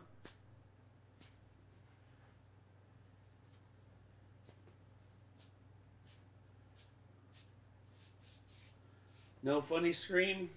Nope, not that time. Oh, God, it's already turning red. Yeah, look at that red square right there. Oh, and that's when Nate realized he'd effed up. If y'all need me, I'll either be working on my fanfic or playing Clue on my phone. Probably the latter. Okay, Anarchy. Hopefully we'll see you here soon. Quinn. Okay.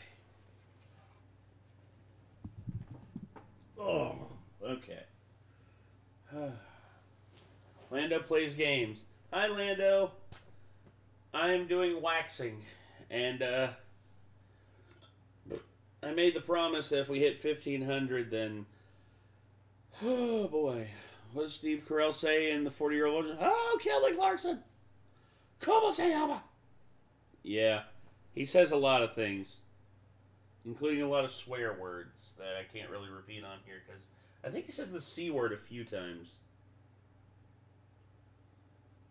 My favorite part is, I don't think Nate saw that. Saw what? Saw what?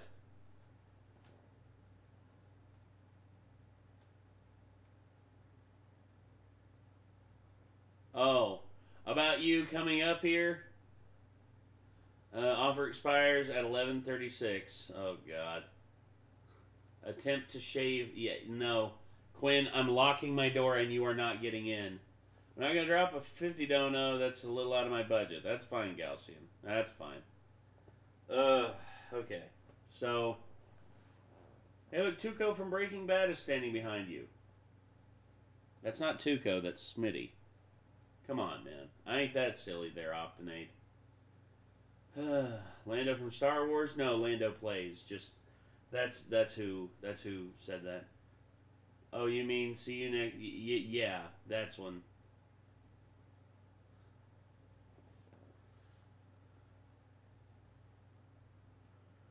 Alright, so I'm going to go out for the smoke break now. Ever played Bioshock? Yes, I played and beat both Bioshock 1 and 2. And I got all the endings as well. So, yeah. I'm going to go out and I'm going to smoke real quick. Let me get the mobile rig ready.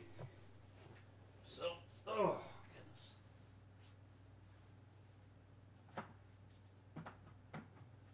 Here we go. Hopefully y'all y'all at least be entertained while I'm out here smoking a stogie.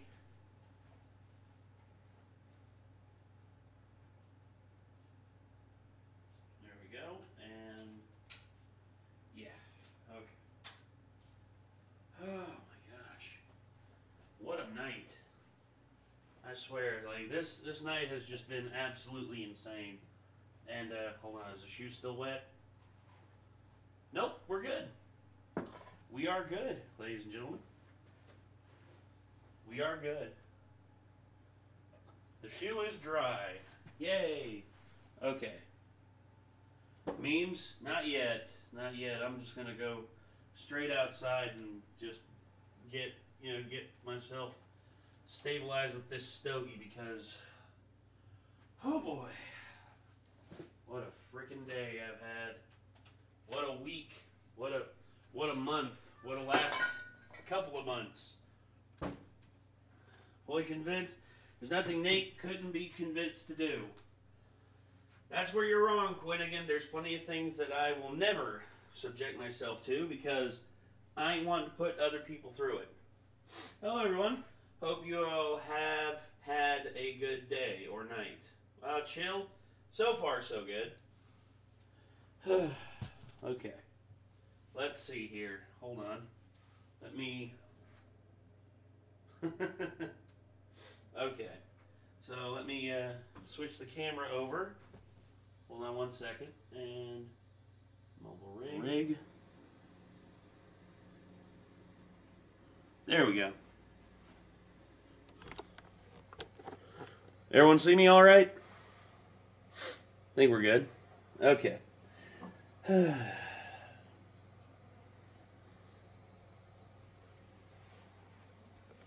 Ah, there it is. I'll get concerned. You don't want to show downstairs. The stream get you banned, you know. I ain't gonna show like my downstairs, but I am gonna show me like I'm gonna have my like jeans up, and I'm gonna rip it off like while my jean like under my jeans, like that way I don't like break terms of service or anything. Besides, I hate to say it, but there are people who find ways to break the terms of service on YouTube, but yet not get banned. You know, it's like all these women who did the breastfeeding ones, and they basically, and the first links in their description were to like their link tree that had like their OnlyFans content and stuff like that. Look, I ain't gonna say, you know, don't make your money. I mean, make your money however you can, but at the same time, it's like rules for thee, but not for me, and that's kind of bullshit.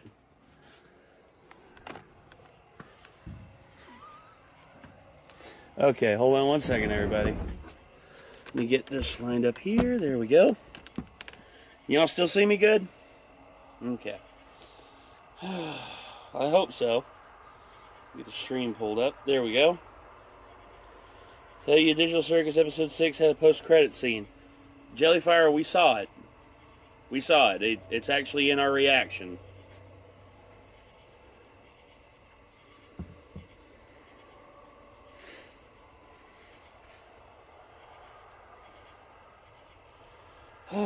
Okay, let's see.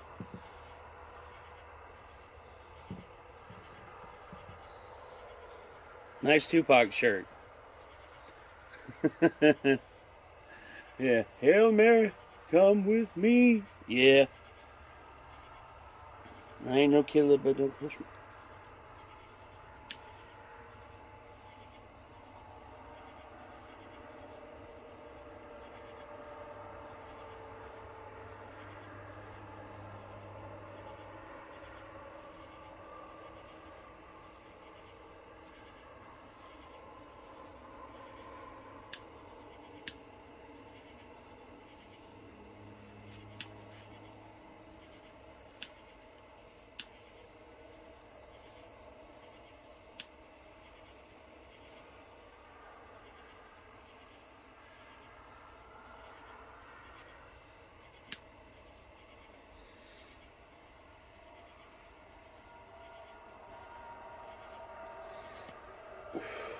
There we go.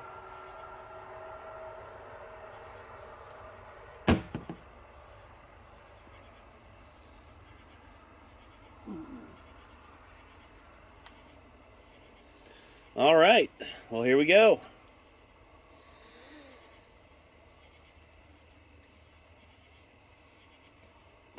The smoke break has begun, and hopefully this will be the last chill thing that happens before I have to, like, rip my freaking pubic hair out. Jesus. Kind of scared of that. God. Is it still humid outside? Here, let me show you. Yeah, check this out. I'm seeing this on top of a I have this on top of a trash can. Check this out. Check this out. Yeah, still very, very wet. Yeah. The humidity's insane around here.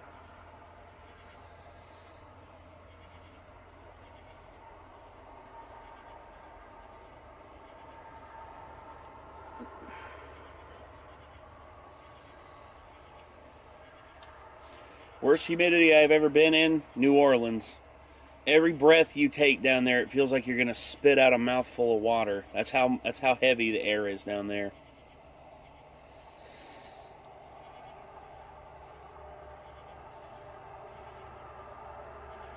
Our brains can take a break. Yeah, from Caddy, which, don't get me wrong, I love CADDICARUS. I love Caddy's work. But good Lord, man. There's only so much Caddy that the internet can stand at one point.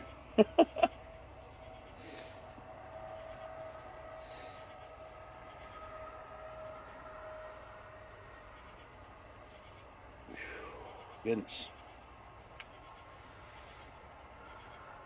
Nate, can you please answer homie's question about people chewing loud? Nate, can I ask you a question? What do you think of people that chew really loud? I don't close their mouths. And what will you do if someone did that near you? Here's the thing. I usually can tune out, like, if someone's just, like, incessantly chewing, or, like, if they're not trying to chew loud, but they chew with their mouth open, you know, if they're like,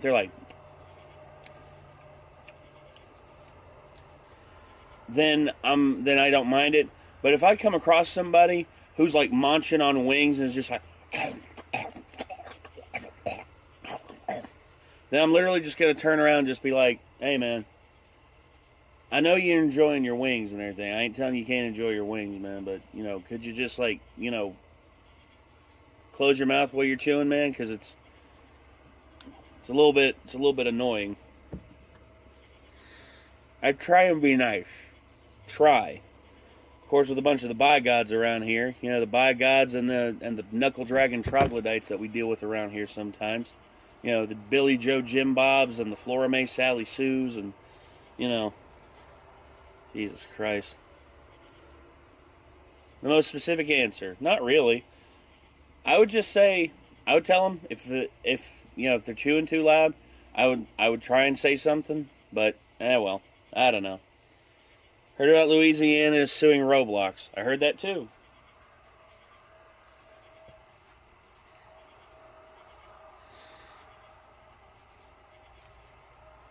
Except this ain't a black backdrop.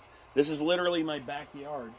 So yeah, I can walk out here as far as I need to, and y'all can still see me. This isn't a backdrop. This is my actual yard.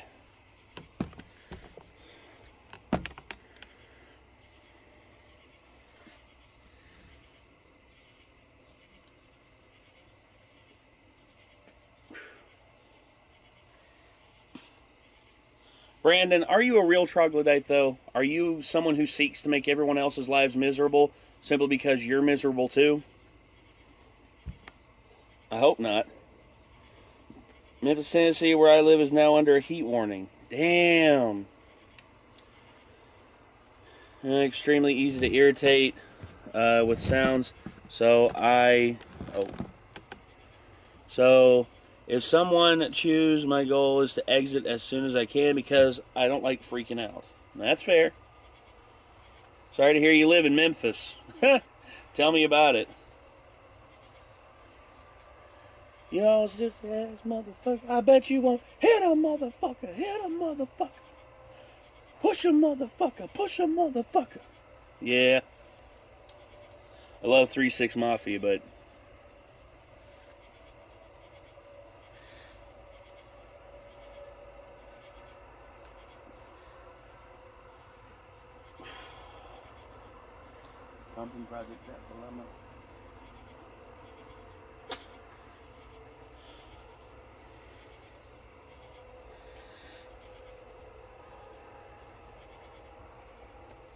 Keep going. Yeah, you little sister ass motherfuckers. I love that track, dude. Because here was the one thing, I remember we were on our way to a festival, and we were caught in a traffic jam, and Mom and Kate and my sister were demanding that I play Move Bitch Get Out the Way by Ludacris, and after the song was over, it'd just be like, should we play it again? I'm like, no, I got something we could play, and I played Hit 'Em Motherfucker by 3-6 Mafia, and I just remember, as soon as my sister heard the opening bit of it, Ash was like, oh shit, yeah. Mom and Kate had never heard the song before. So I introduced Mom and Kate. Yeah. I introduced Mom and Kate to 3-6 Mafia that way. You want to talk about someone who's like super knowledgeable about like the Dirty South and like Memphis rappers and all that? Talk to Chad, man, because Chad's a friggin' beast when it comes to that. Would you rather Doug, Caddy, or Scott? Is it too much to ask for all three? I mean, Caddy, if he ever comes back to when he comes back to the States, if I have the opportunity to meet him, I would love to.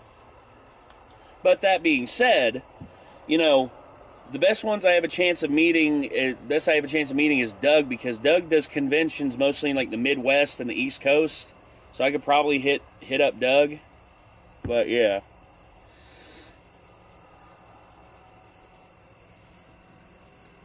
Oh, your mom's getting married to the dude that that she basically not abandoned, but the dude that she is obsessed with.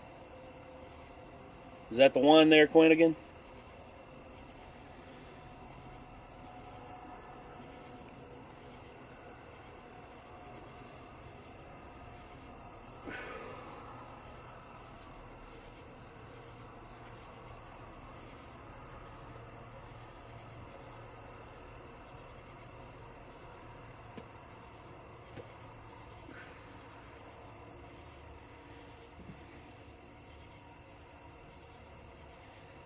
Yep, Lamau.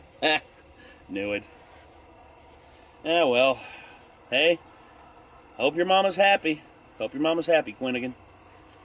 Heck, my mom got remarried after, I remember it took me a while to get used to it, but hopefully eventually you'll be able to get used to it. We'll see.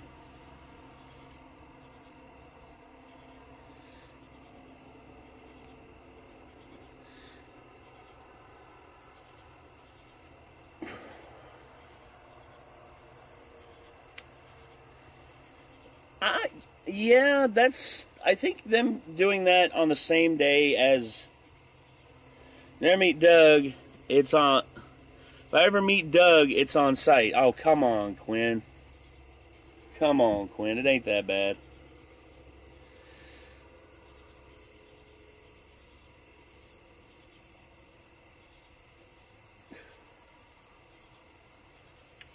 Now, you mean Doug Walker, right, Quinn? You mean Doug Walker?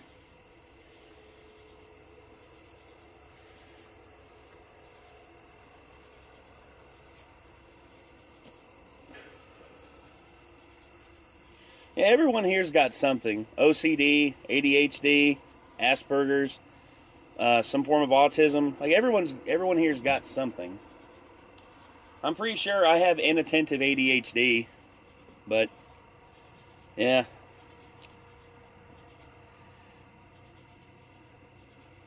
Nick has inattentive ADHD. Ah, okay.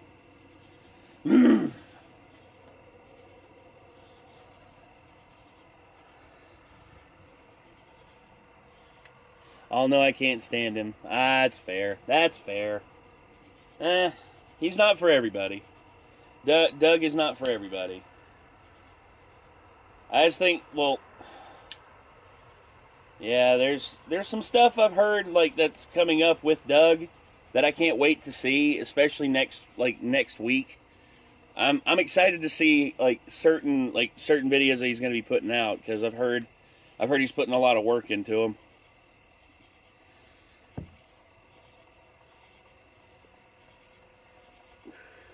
6 ways from Sunday. Feel that, Hodges. Got plenty of people in my life that have They're dealing with some form of autism. Like, I have family members that have autism, and it's a hard thing to deal with. Seizures that happen randomly, constant put me in a hospital. It was very fun for me. Damn.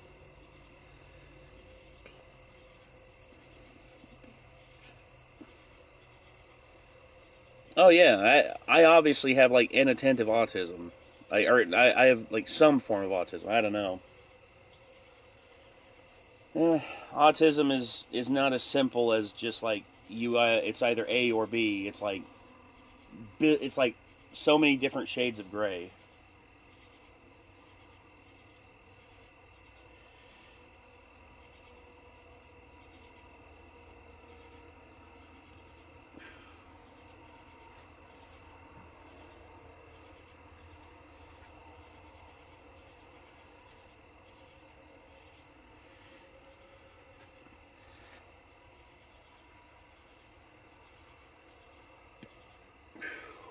Goodness.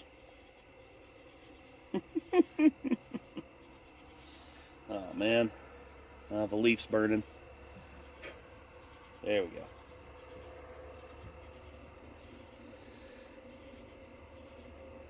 Yeah, British Broadcasting? Yeah, I've got that one, Chad.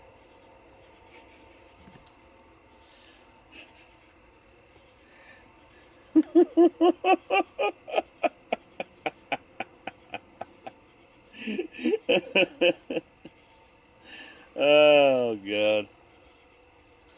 I don't know about all that, Chad, but I will say this. I've never had any complaints.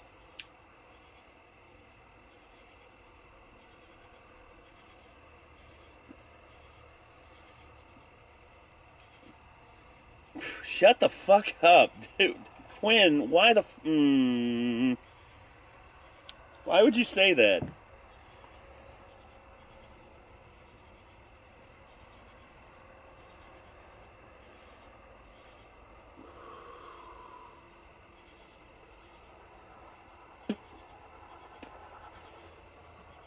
I think it's in the queue. I think the Kinect one is in the queue.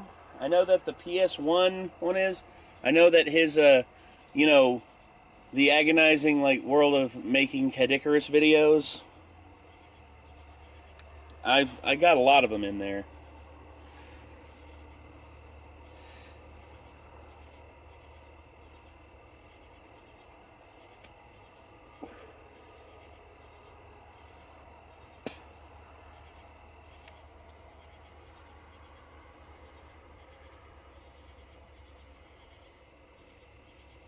Yeah, I agree with the goals, but I don't I don't approve the language that's being used to describe the whole situation. I ain't gonna like wax my dong. Like I said, I'm waxing the garden patch.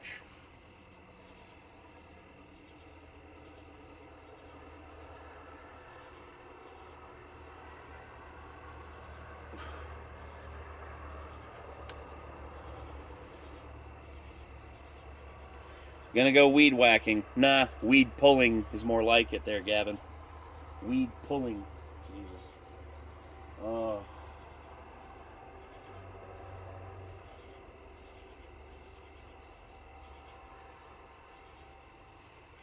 Cigar's running on me. Yeah, it's going down the side a little bit. We love you. I love you too. Yeah, thanks, Chill Will. Appreciate that.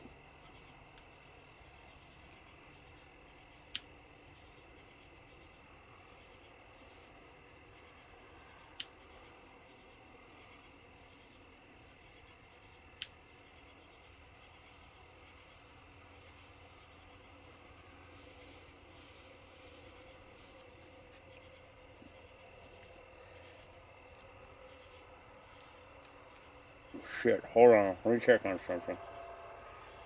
Just got a message about something. Let me check and see what they were talking about. Hold on. So sorry, everybody. I'm just checking on this. What? What the heck is... Okay. Notificate. Oh, okay. Huh.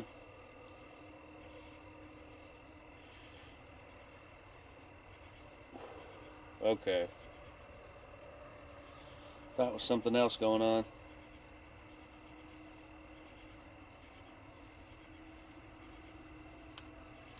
Okay. Never mind.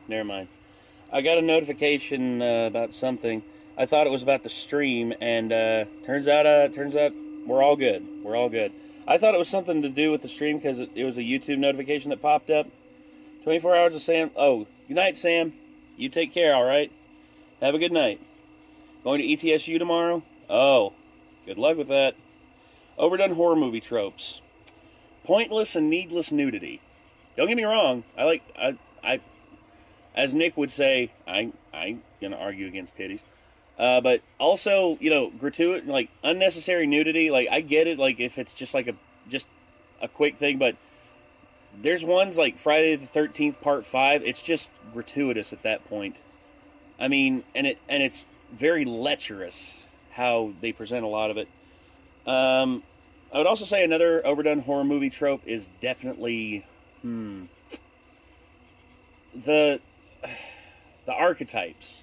You know, the jock, the pretty girl / hoe, the smart girl or the smart character, and then of course the virtuous virgin, and who's usually the final girl, and then you know the and then like the fool. What they point out in Minority Dies First. We get it, Nate. You're in a relationship. Fuck off, Chad. Look, here's the thing. I'm not 100% comfortable talking about that stuff because it's just like I've seen Kate get a little uncomfortable whenever I've talked about stuff like that, and it's just like I'm not sure if it's just something we need to work on in our relationship, but well, it is what it is. But okay, okay, I'll say it. Yeah, as a man, as a straight guy, I ain't gonna argue whenever titties show up on stream. It's like, oh, titties. But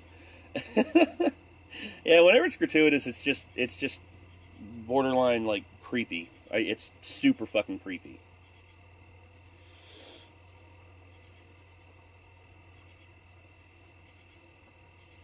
I know, I need to watch Cabin in the Woods. Yes, Phillips. Yes, absolutely. Why am I here? Yeah, exactly. That's that's the whole thing. Is just, you know, once again, like we're over a year into our relationship. Yeah, we're into over a year into our relationship, and it's just like, like we're just coming out of the woods in terms of like certain things of our relationship, and I'm glad that we're past it. But I'm just, yeah, I don't know. I'm still wanting to try and like go easy with her on certain things because it's just, yeah, chill, Will. I get that, but also, you know, stoner dies like the stoner like is one of the first to die. I think the stoner should actually last a lot longer, or if not, be like the final, like, dude, break all of the conventions and just like have the stoner be like the final person who lives. Like have the stoner who's literally just like so high that they avoid all of the bullshit like involving the killer, and they're just like they're just like chilling in their room, smoking weed and playing video games, and the killer literally like just like forgets that they're there. I think that'd be pretty funny.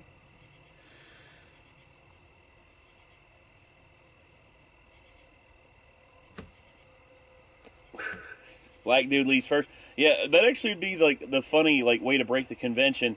Like as soon as like crazy shit starts happening, he looks around, sees all the white people that he's with, and he's just like, I know a horror movie scenario. When I see one, I'm getting the fuck out of here. And he just like gets in his vehicle and leaves. He like gets in a vehicle and fucking leaves, and he lives. He lives. Top 3 Marvel Lego games. I would say probably Lego Batman and Lego Star Wars: The Complete Saga. So if Get Out actually got exactly, except you know, much as I respect Jordan Peele as a filmmaker, and you know, Get Out is such a great and well filmed movie. I hate to say it, but Jordan Peele can be a little bit little bit too on the nose with certain things, and instead of approaching it with like a serrated blade or like a scalpel, instead he hits you with a sledgehammer. And I'm like, a little bit of like subtlety could make certain things a lot more creepy. But well. Yeah, Get Out's great. I love Get Out. It's one of my favorite horror films like the last 10 years. Oh, Lego Marvel games. Okay, Lego Marvel. Damn, I haven't really played much of the Lego Marvel games. Sorry. That guy, I am very disappointed when they don't decide to leave as soon as they hear crazy rumors and stories. Exactly. Whenever, like, actually, it'd be hilarious if they're sitting at the campfire and, like, the quote-unquote lead male is, like, telling the story about, like, how the serial killer was here, and they never, and you know, killed like all these killed all these like teenagers like 10 years ago, and they never found, and like the police say they got him, but they never found his body. And then they look, and then everyone like is so their attention's on the story, and then we pull back and we see around the campfire, and the black dude's literally just gone. And he's, and all of a sudden we just see in the distance a car driving off, and it's just like, where's he going? I think he's leaving. And then we cut to hit inside the car, and the black dude's like, nope, ain't happening. Fuck this shit, I'm out. I think that'd be pretty fucking funny.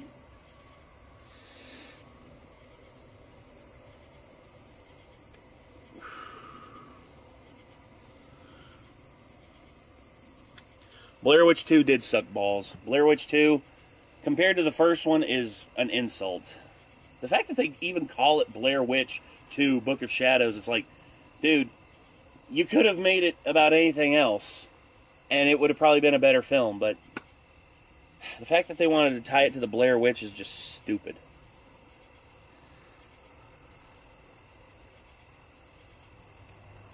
Tucker and Dale vs. Evil. Tucker and Dale vs. Evil is hilarious. That's one of my favorite, like, horror parody movies ever. I mean, Alan Tudyk is hilarious in that. And the dude hopping into the fucking wood chipper, and then he turns the wood chipper off, and he's like, "Are you okay?" It's like, half of his, like, his upper half is gone. Oh my god.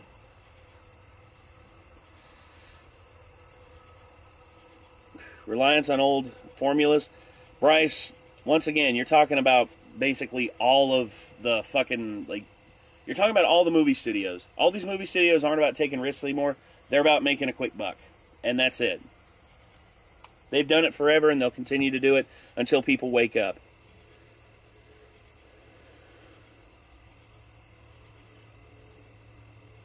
Leaves doesn't come back in the end of the film. David, where'd you go? I went home. Got into horror games 7 years ago. Chill, Will. There's some good horror games out there. Still so upset they were never... yeah, they were supposed to do a second Tucker and Dale, but they never did, and that pisses me off, too. There's a skinwalker behind you. Oh, yeah? Hey, buddy. Are you gonna kill me? Oh, you're just gonna stalk me? Okay. Alright, whatever. He doesn't mean no harm. He didn't do nothing. Oh, horror movies. Okay. I cast Pyramid Head. Joke's on you. I'm not James, so Pyramid Head wouldn't spawn for me. Ari Aster's movies. I've seen Midsommar, and I've seen Hereditary. Hereditary and Midsommar are amazing. I love both of those films. I haven't seen any of his other ones, although there's one coming out here soon that I really want to check out. Hey, Skinwalker, donate $46. Oh, for God's sakes.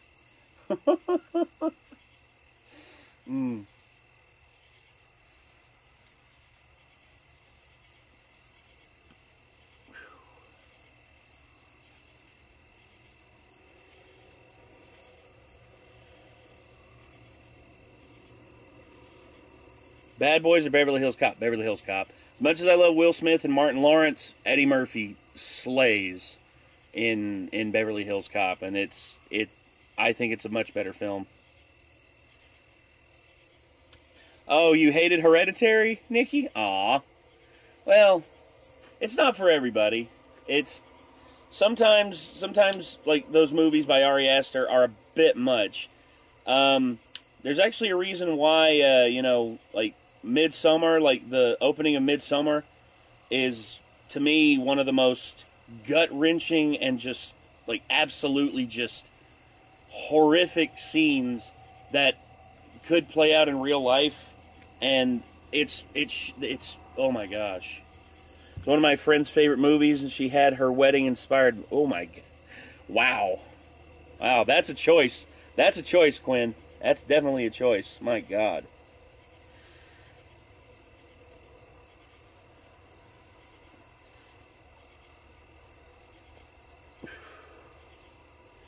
Stumpy from Tremors or Rexy from Jurassic Park? Lord of the Rings wedding wins? Yeah, I agree with that. Technically, Lethal Company can be considered a comedy horror genre. It is. I agree with that. Played Prey, though. Never beat it since my PS4 started acting up. Then just stopped working altogether. Luckily, I have a PS5 now. Ah, cool. It's a horror movie in broad daylight. I know that it breaks the convention that it has to be in like a dark setting. And there's very few scenes that happen in the dark. Like most of it takes place in like daytime, like during the summer. Same friend who got arrested at Wendy's, and the cops had to inventory 50 ketchup packets from her pockets. Wow. That's impressive, Quinn. That's impressive.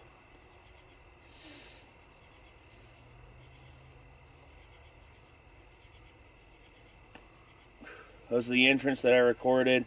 The Renegade Relay memes. Yeah, I think you showed us that one time, SJ. That's a cool that's a cool bid.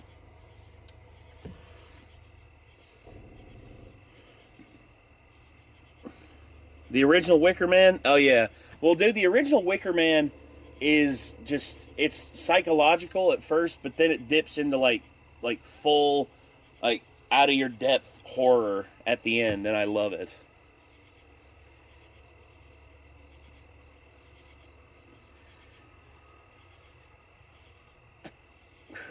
Will deliver us from evil? I have. It's alright. It's alright. Nothing I don't mind watching it again. Do you think we'll win in a fight? Stumpy from Tremors or Rexy from Jurassic Park? I think Rexy's too big. I really do. I think Rexy is too big, and I think Stumpy would eventually realize that this guy is too big. This dude's too big. I can't devour them, so I'm just gonna leave.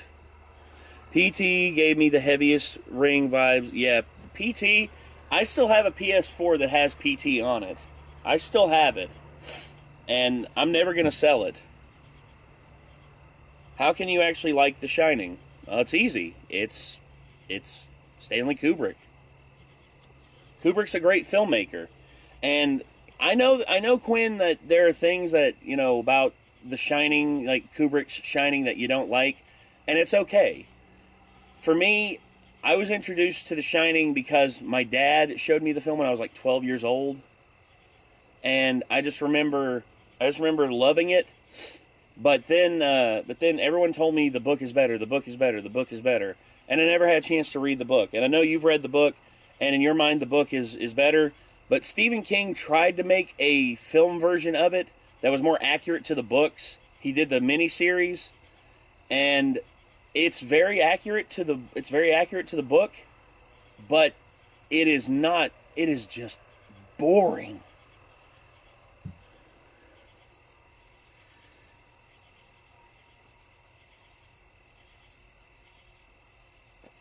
Audiobook on YouTube? Okay, I'll have to check that out. The book is so much better. That's what everyone keeps telling me. I'll judge for myself, because here's the thing. I know the book, in your mind's eye, it's easier for you to imagine stuff, especially with as vivid as a writer that Stephen King is, and how good he is at just building up scenes and scenarios and everything, and characters and all that.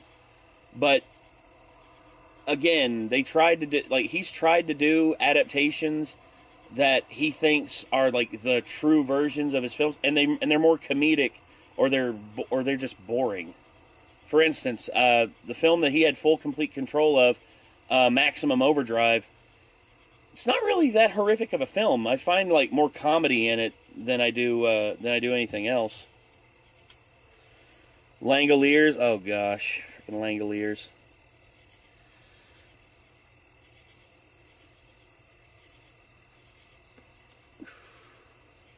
How they portray mental health. Once again, as we have learned more about mental health as the subject has grown over the years, yes, some portrayals of mental health from back in the day are very much not accurate, and they're very, very disingenuous. I get that. But at the same time, given like a lot of like the fact that mental illness is used as a MacGuffin a lot of times for like a plot point that they need to make work, and they just make up the MacGuffin as like oh, this person's autistic, and the person who's autistic is psychotic. It's like, no, that's not how that works. But anyway, it shouldn't be 100% copy of the book, but the movie completely deviated to an extreme level. Yeah, I hear you. King is on the list. King is not on the list. Oh gosh.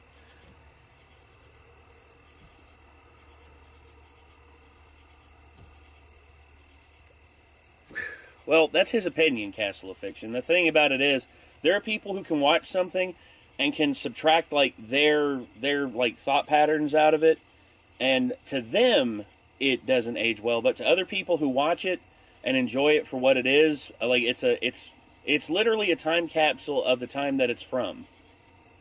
And yeah, and in a lot of ways things can be seen and interpreted as like bad and like doesn't age well, but at the same time, I hate to say it, that's the same thing about today. Like, I guarantee you, 20 to 50 years from now, the movies and the stuff that's made today is going to be looked at by the people 30 to 50 years from now, and then everything that we've done in this era is going to be derided, it's going to be made fun of, it's going to be looked at with their modern eyes, and they're just going to say, yeah, this is problematic, this here is problematic, that there is problematic. It'll happen. It'll happen no matter what. We are all slaves to time, and unfortunately, we have no idea whether or not what we are doing is going to be perceived as like offensive or inoffensive. We have no control over how society sees things, and I guess that's just how it is.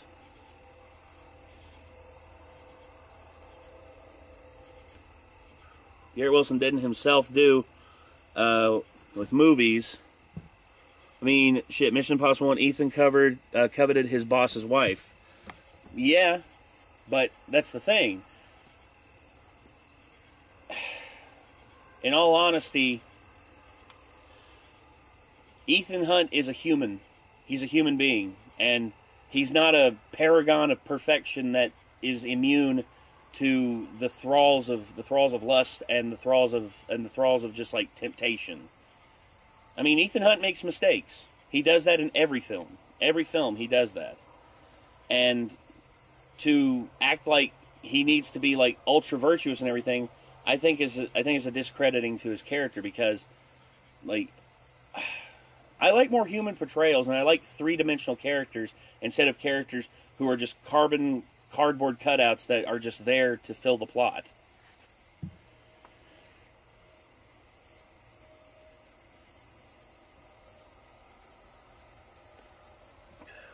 Watched first Twilight movie. Don't care much for it, sadly. Yeah, Twilight movies. Twilight. I'm just not privy on at all. Kate loves them. I do not. My favorite Twilight movie is Eclipse, and it's because it's the darkest one of the films, and also not only that, but I think it's actually the best well-made like Twilight film, because David Slade, the director, directed one of my favorite vampire movies ever, 30 Days of Night. And I love 30 Days of Night, and he directed Twilight Eclipse, and I think Eclipse is the best one. Team Blade. I agree, Chad. Team Blade all the way. Underworld is a better franchise. I would say, yeah, overall. Like, I would overall say that Underworld is a better franchise than friggin' Twilight, but I don't know. Agree about Eclipse. Well, there you go. Twilight is a lifestyle. For some, Quinn. If it's a lot, and I agree, there are people out there who have their own lifestyles, have their own likes and dislikes, and who am I to tell them that they can't enjoy it? It's like I don't shit on Kate for enjoying Twilight or enjoying Taylor Swift's music or anything like that. I mean, I've never enjoyed Taylor Swift, her modern stuff, her older stuff, her stuff that she's gone back to re-record. I've just never been a fan. Like, there's a couple songs by her that I'm like, okay, this is not bad. Are the same pedestal. Oh, I don't know about that, Optinate. To me, I think Blade is better. The Blade films are overall better than Underworld. I like Underworld, though. I like Underworld a lot. Oh, God, Chad. Lifestyle for golden showers. God dang it, Chad. Oh, my gosh. Hey, Quinn, he never said you had a piss kink. All he said was there are people out there, like, they choose the lifestyle of golden showers. That's it. Oh, God.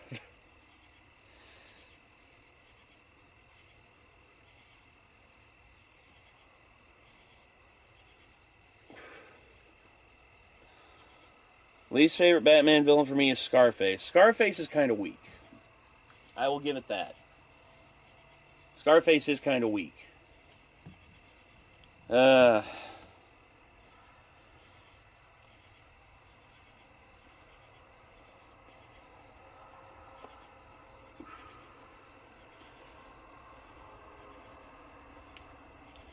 else do you think the vampires sparkle? Oh, wow. They sparkle because of all the golden showers they get. God dang it, Chad. Thoughts on Citizen Kane? It's his sled. Here's the thing. You can't rewatch the film because the reveal at the end ruins it. Also, not only that, but the biggest plot point of the film, him saying Rosebud, his final words. No one was in the room to hear him say that.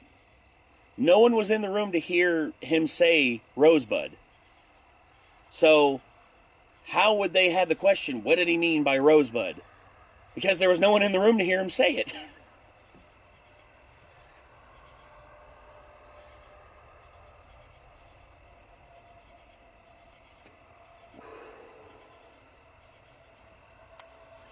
Playing it safe, established franchise and sequels. Lazy, Bryce Rutledge. If you actually have a good idea for a sequel, cool. But if you're just going to try and milk a franchise for everything that it's worth, instead of just thinking of new ideas. For instance, the film Sinners. I haven't seen it yet, but everyone tells me it's amazing. And it's a completely original idea. Well, not 100% completely, but it's an original idea from a great director, Ryan Coogler. I love Ryan Coogler's work. But the fact that he produced that film and like found people to back it, and everyone said, like, everyone that he went to with it originally said that, oh, it's going to lose money, this is never going to make any money, vampires are so passé, nobody wants to see vampire stuff anymore. And the fact that not only did it make its money back, but it made its money back like 10 times over. It just goes to show you that sometimes these studio heads that have all the money don't know what the fuck they're talking about. They don't. And you know what? That pisses them off whenever they're wrong. No greater example of that than Harvey Weinstein. Harvey Weinstein, literally, whenever he was told, like, whenever a movie was approved that he didn't like, if it was successful, he would do everything he could to fuck over the person that made the successful film, just so that they would not work with them anymore and that they would have to start fresh and go somewhere else. That's a power trip right there, dude. That's an absolute bullshit power trip. And I don't understand. Like, dude, they made you money. So what? You were wrong.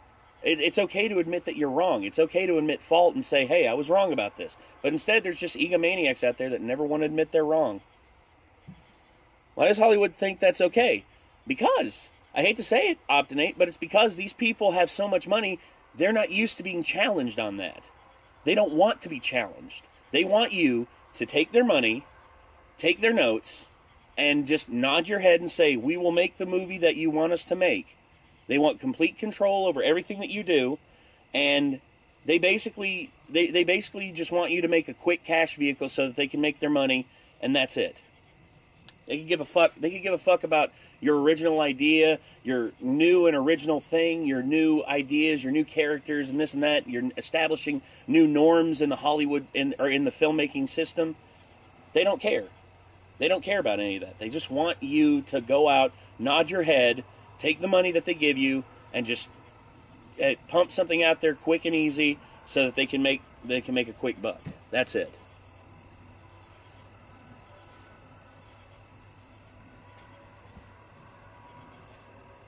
I haven't been smoking for an hour. I've been smoking for about 30 minutes, Quinn.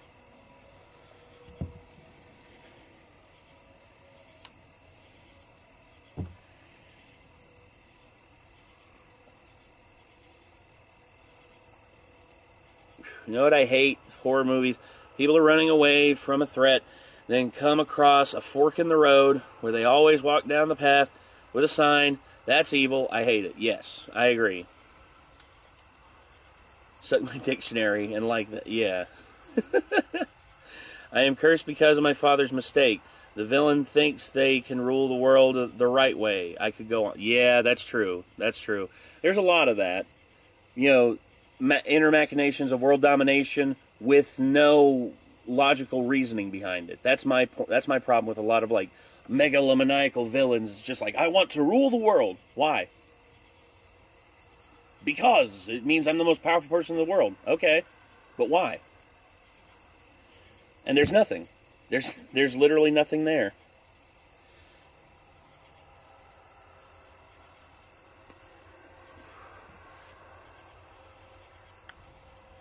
Most underrated movie from an amazing director. Damn. Good night, y'all. See you this week. Have a good night, Chad. Thanks for stopping by, homie, and hope you have a good night. And Nikki as well. I hope you have a good one too. And hopefully I'll see y'all here soon, alright? Still, I realized I was being it was being derivative and retired. Okay. That's fine.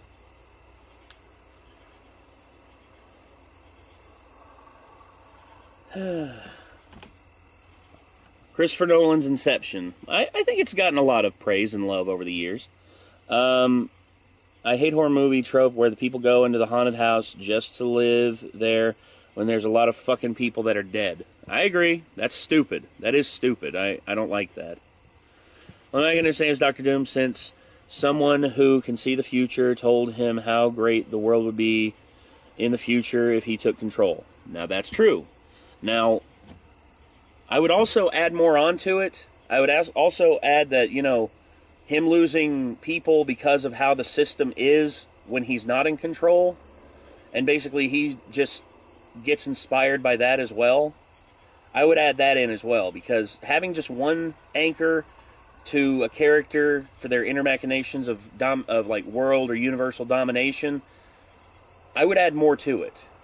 That's just what I would do, because the more you add to a character and the more depth you give them, the more you struggle with the idea of like you wanting to root for them. Like, I love whenever you have a bad guy that there's part of your mind that kind of roots for them because you see what they've been through and you relate to kind of the stuff that they want, and because you're sick and tired of seeing things happen. What do you think of incompetent villains? Villains who could easily defeat the protagonist, but instead choose a more elaborate and dramatic approach. I think that's an old trope that I think needs to die. I don't like that. The only way I would like that is if there's a history of the villain doing that, and him always getting away with it because of his confidence. For instance, Castle of Cagliostro. Giotto Cook was talking to me about that earlier tonight, and the villain in that definitely is more dramatic with his presentation of how he like takes on Lupin III. But the Count in the Castle of Cagliostro, it's his confidence and his infectious confidence that makes you want to see what he's going to do. And it depends on the portrayal. Like, if you get someone who doesn't have charisma, who's just like a vacuum and just doesn't present or make themselves like an indispensable part of the story. For instance, oh god, I hate the trope of the heroes just talking to the villains. Yeah, yeah.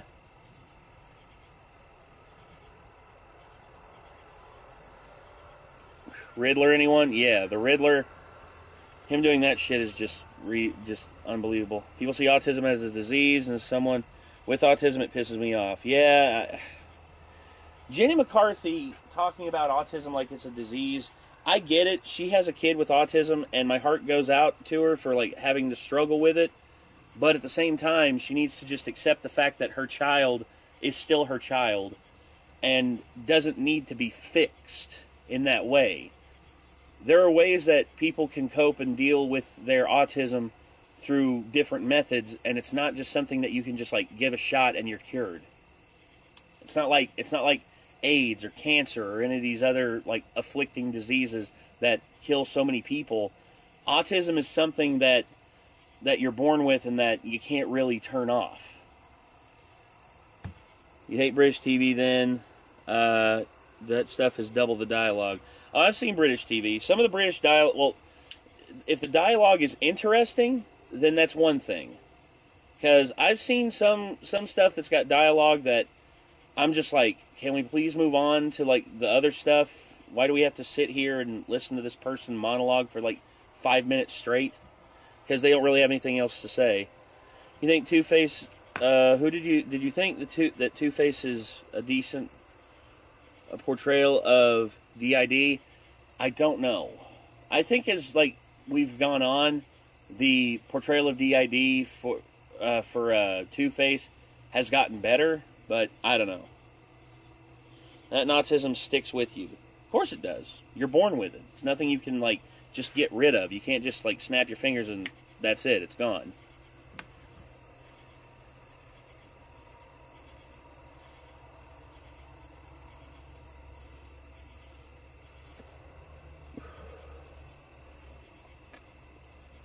I think we need a repeat of that. Sad to say, I don't think it's going to happen because the Hollywood system has literally been set up to where all the money, you would need like a major financier to book that and to make that a reality. And there aren't really many people I would want to do that because a lot of the billionaires are just such control freaks. I don't know if it could ever be done. I hope they give Invincible the Tobey Maguire arc. They might. They might do that.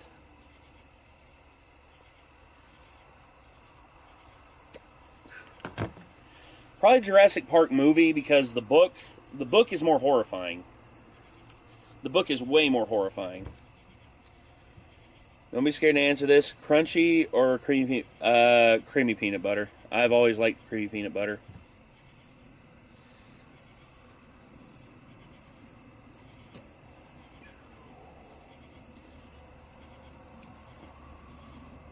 Moved her uncle before I moved his edge. Oh, cool. Didn't know that, SJ Ranks. That's cool. Did you know that there is Jurassic Park analog horror? Yes, I've seen that, Gavin. And some of that's actually pretty terrifying. Some people think my autism is a curse. It's only a curse if you think of it as one. If you look at ways to use your autism to benefit you, and you figure out ways to make your autism work with you, I mean, I think that you could do amazing things. Died in the books than in the movies. Agreed. Yeah, that's true.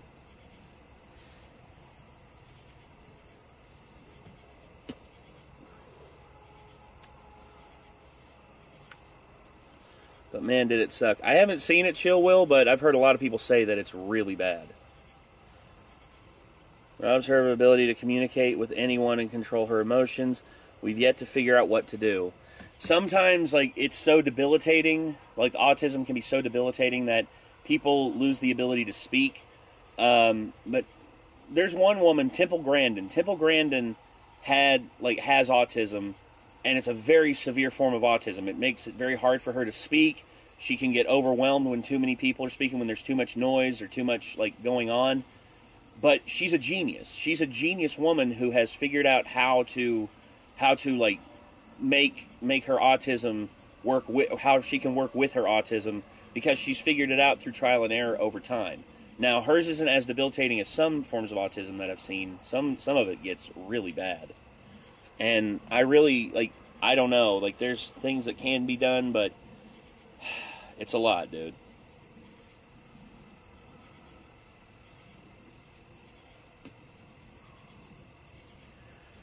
Oh, Congo? Yeah. The Congo book, I would love for the Congo book to have another shot at it, because Congo, I liked Congo pretty good. I think in film it could work, but sadly, we didn't get that with the movie. And calling it Michael Crichton's Congo is like calling Stanley Kubrick's version of The Shining Stephen King's The Shining. It doesn't work. Thoughts on the new DK game? Haven't played it, Gavin, and I'm probably not going to play it for a while because I'm sort of boycotting Nintendo because I don't plan on buying a Switch 2 anytime soon. Sour Patch, flavored Oreos? I have not, Vondi. I have not. What do you think of the horror and shame in movies? Damn, I don't know. Thoughts on Blood Meridian? I've heard about Blood Meridian. I am terrified of Blood Meridian. I think that an adaptation of that would be impossible. Like, completely and totally impossible. Blood Meridian is amazing, yes. But if it ever gets made, that'll be interesting.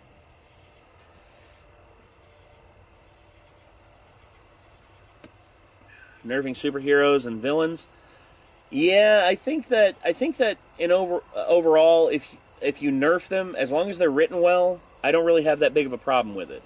But if you nerf them just because you have a hate boner for that character and you want to see them get their asses kicked, then I think that's wrong. I think it's wrong for you to like nerf a character that you don't like and you want to see them just get their butt kicked.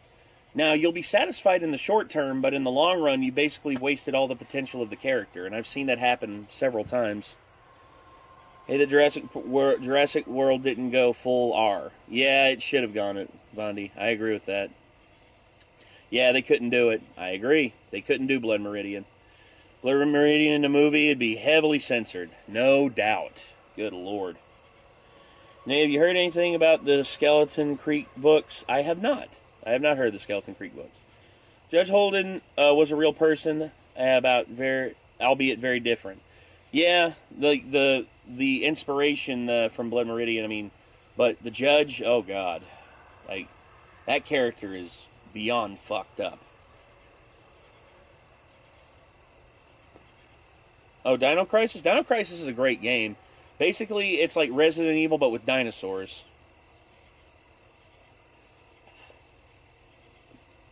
American Chillers? I have not. It would be impossible without gutting it. What made it so scary? Yeah. I think you could. I think it could be pulled off. You would just need a studio that's got the balls to do it. But I don't think anyone out there is going to risk, like, firing $100 million at it because they'll be afraid they won't make their money back. Day of Plan can handle a live stream. I'm about to walk and watch. Hey, good luck, Castle of Fiction. Hope it works for you. Thoughts on villains who are haters? They have their place, because haters are a real world thing that can definitely bring out some horror elements that people are uncomfortable about. And I think basically just people hating for no reason. I mean, indiscriminate hate is something that is a real world thing, and if you portray it right in a film, it's honestly, it can be very terrifying, because, you know, usually you would have to do something for someone to hate you so bad that they want to kill you. But the fact that someone hates you indiscriminately simply because you exist is just a terrifying notion, and if it's portrayed right, it can be terrifying.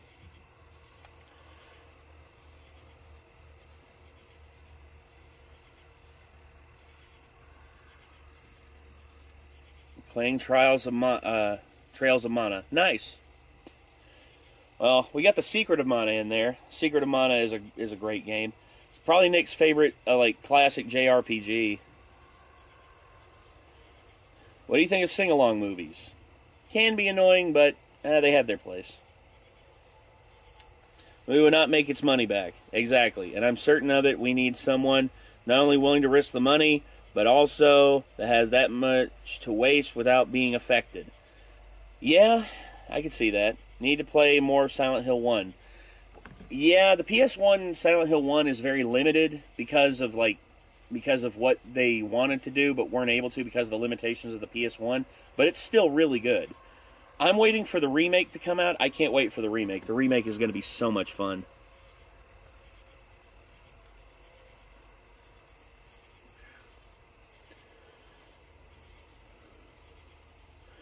Every show of a film always seems to be bad after the 4th season. It's usually because of either studio interference or because they run out of material to like, pull from. There's a lot. First hour of Silent Hill 1, I had like 150 bullets. That's good. At least you had plenty of ammo to fight back. I hate Fallen Kingdom the most. Fallen Kingdom is bad. Fallen Kingdom is terrible.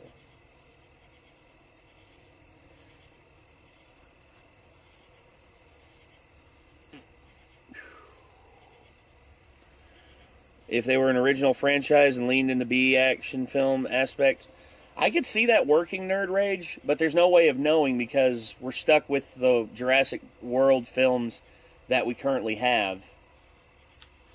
And I think that there's a way you could write Jurassic World to be better than what we have right now, but you'd need a good writer. And I hate to say it, but like the people that they got, like Colin Trevorrow.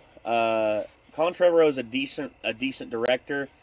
His writing is lacking in a lot of ways, but he's good at spectacle. I will say that. Colin Trevorrow is good at spectacle, but outside of that, I don't know. Camp Cretaceous and Chaos Theory is better than the Jurassic World films. Well, yeah, Star Sailor X. Yeah, I would agree with that. Like, everyone I've talked to has said that Camp Cretaceous and Chaos Theory are way better. Mephisto movie or TV show? Maybe. I don't know. Gonna head out for the night. Later, chat. Later, Gav. And good luck with the bush pulling, pimp. Thanks, Gav. Appreciate it.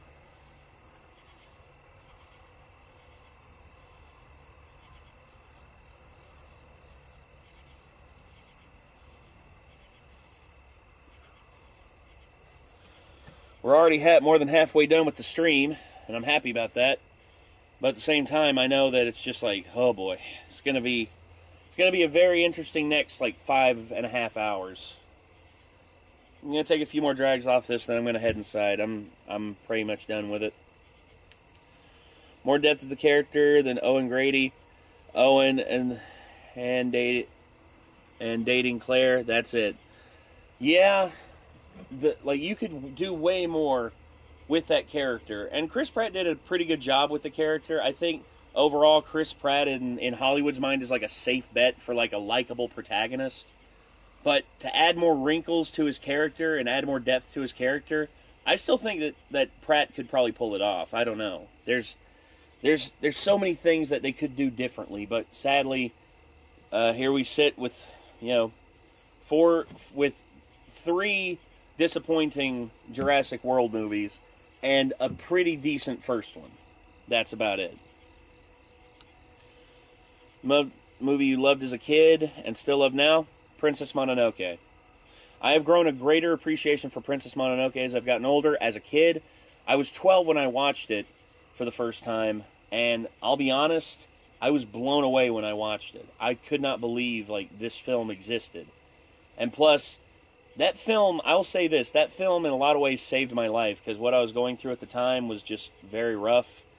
And to see that film, I watched it so many times. I still have the VHS in there that I recorded it on off my grandma's like camcorder that she had.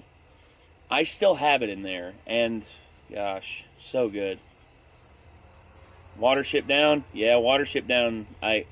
That movie haunted me as a kid. As an adult, I've gained a greater appreciation for it. Thoughts on villains who justifiably blame heroes? Good villains, especially if they have anchors for their justifiable disdain for the heroes. I could see that.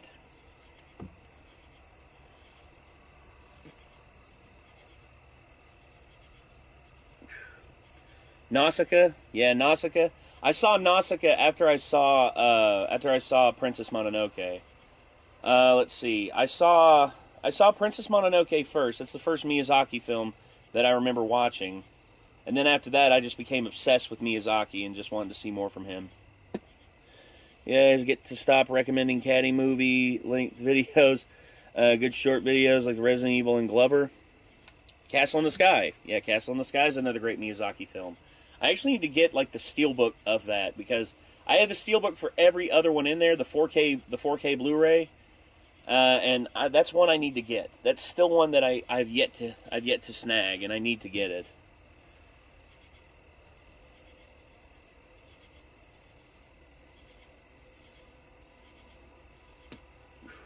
The Mummy and Galaxy Quest, yes. Galaxy Quest is probably my favorite sci-fi parody film ever of all time. Tim Allen, Sigourney Weaver, Alan Rickman, just Tony Shalhoub, so many great performances in that film. And the original cast of Star Trek love it. They think it's the greatest. They think it's the greatest sci-fi parody ever, and I'm inclined to agree. Spirited Away is my favorite. Ikai, I get that. Spirited Away is in my top 3. Princess Mononoke is number 1 and always will be number 1. I've watched Nausicaa. I've basically watched every Miyazaki film, and I will say Spirited Away is in my top 3. I love the visuals of it. I love the story of it. I love the characters too. Yubaba, Zaniba, Chihiro, dude, all of them, dude. So many great characters. Bryce Rutledge, you quoting Happy Gilmore? You eat pieces of shit for breakfast? No.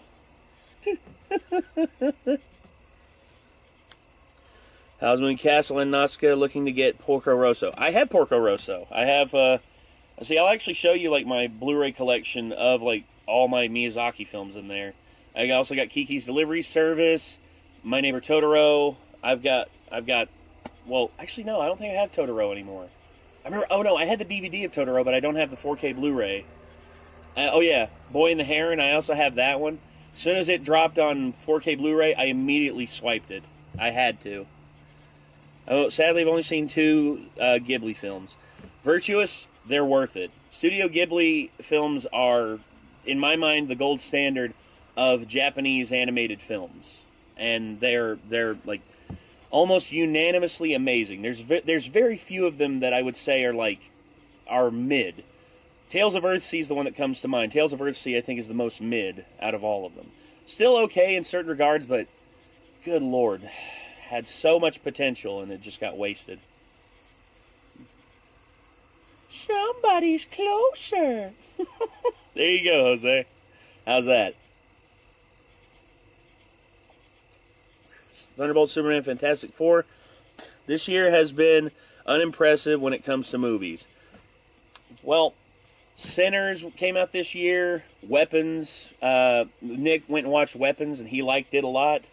I'm also looking forward to Shelby Oaks, which is another one that's being made by Chris Stuckman. I'm very excited to see that, because I love Chris Stuckman. Chris Stuckman's amazing.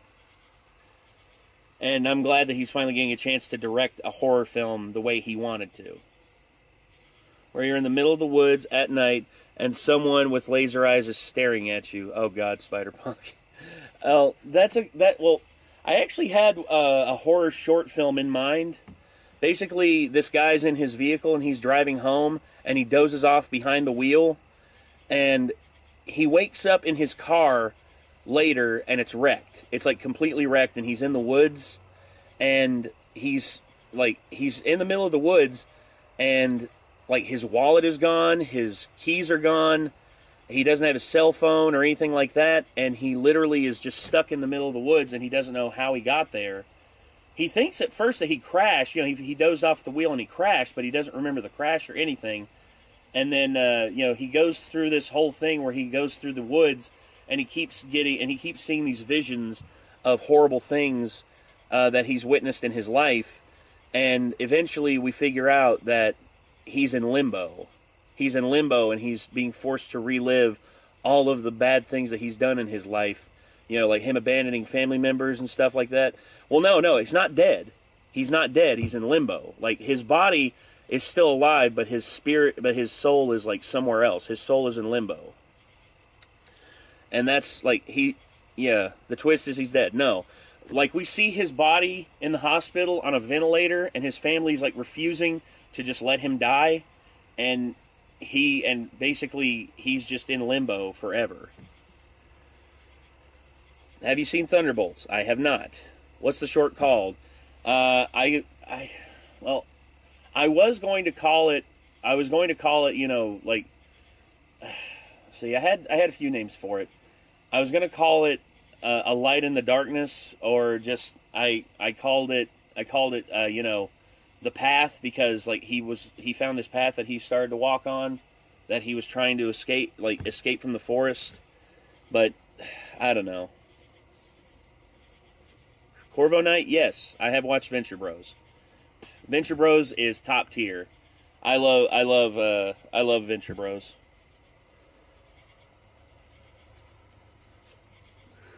Because they were on Cartoon Network a lot. Nerd Rage, I cannot recommend, like, enough.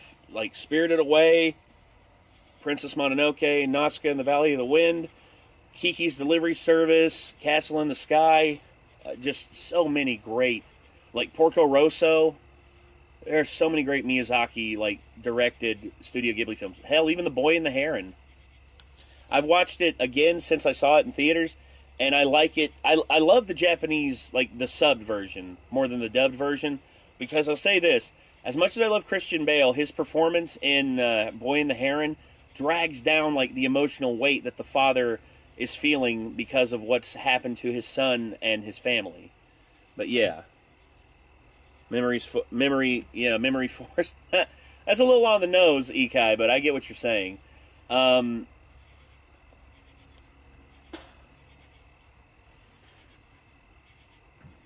But thoughts on Mr. Bungle? Mr. Bungle's good. I like Mr. Bungle a lot. Mr. Bungle is just like, much like Frank Zappa, a creative whirlwind of just awesomeness. Speaking of, I need to buy some Frank Zappa vinyls, because there's a lot of people... some people gave me shit for not having Frank Zappa vinyls in my vinyl collection, and I want to get Frank Zappa, like Apostrophe, and some of his live stuff where that he's turned into albums. I'd love that.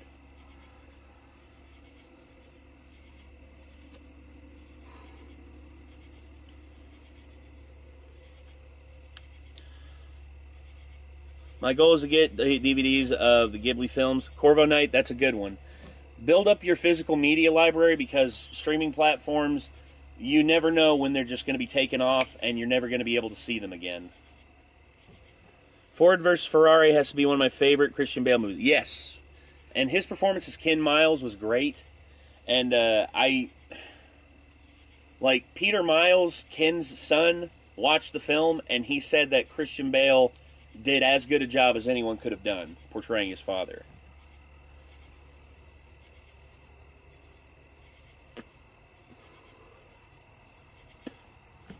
A bad song that I can't help but enjoy.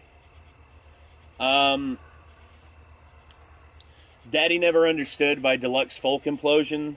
That one is just... I love the energy of it, even though a lot of it is just like loud, nonsensical, but there's a part that it goes into where there's like this string arrangement underneath the instrument, underneath like the guitar and the bass and the drums, that's just so beautiful. And a lot of people tune out of the song before they ever get to it. I would also say, like, a lot of the stuff by the Skints as well. Like, a lot of people I've heard, like, talk about the Skints. They're a British, like, reggae band. They are awesome. And a lot of people are thrown off because of, like the rapping and, like, the raga feel that a lot of their stuff have. And I like basically all their albums that they've released. Like, but that's just me. I'm going to give you a good thrashing. Easy there, Basil Fawlty. You're gonna strike your car with a with a tree branch. Superheroes, villains, heroes that turn out to be villains, and villains that turn out to be heroes. Honestly, they've pulled it off several times. It's been pretty good, but hate to say it, but there's a turn that always happens in the film that a lot of people can see coming from a mile away, and if you can pull it off really good, like for me, one of my favorite ones is Fight Club, because the villain is literally inside the protagonist's mind, but he doesn't realize it, and he still treats the villain as though he's a real person, and it's great.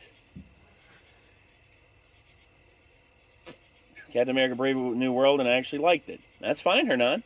There's people I know who like it. Me, I watched it, and it's okay. It's my least favorite Captain America movie. My favorite still is Winter Soldier, but yeah.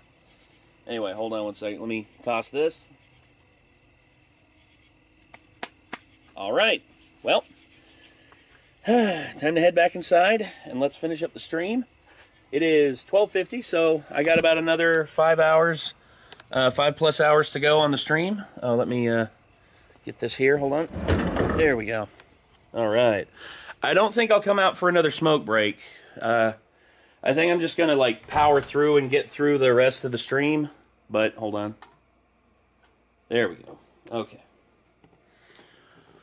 Whew. Okay. So, let's see here. Let me get this back inside. Hold on one second. Okay.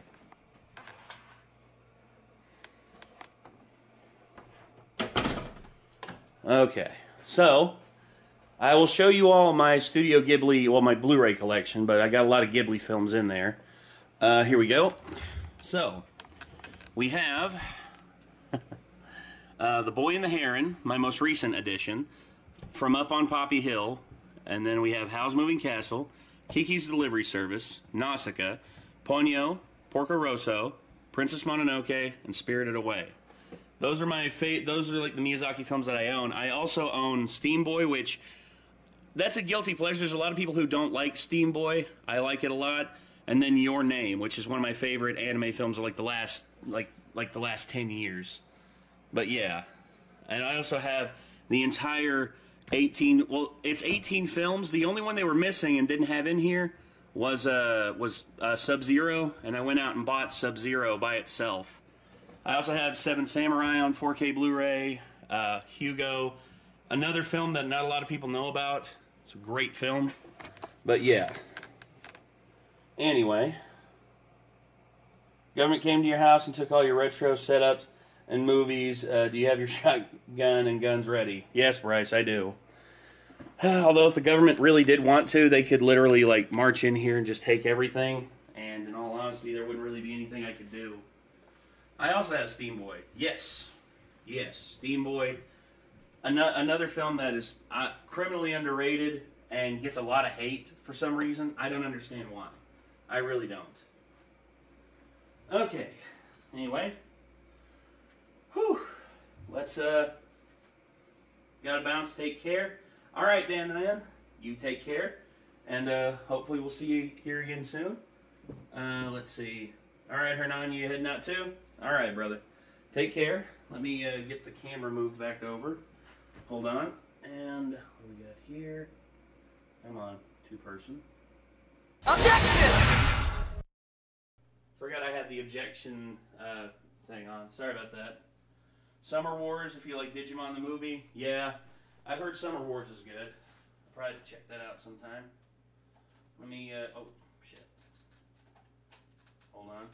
Let me get the batteries off here and get everything resituated. Hold on.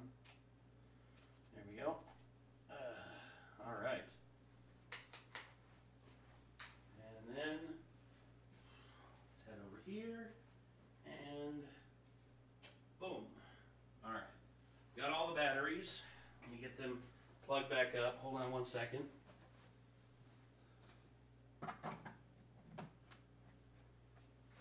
Okay. And got that one. Okay. I think we're good. I also have Akira. Yeah, Akira is another one that I really need to get a copy of. Ugh. Okay. Whew. All right, everybody. I guess let's go ahead and get these get this back up on screen. Let's actually let me double check the donos here.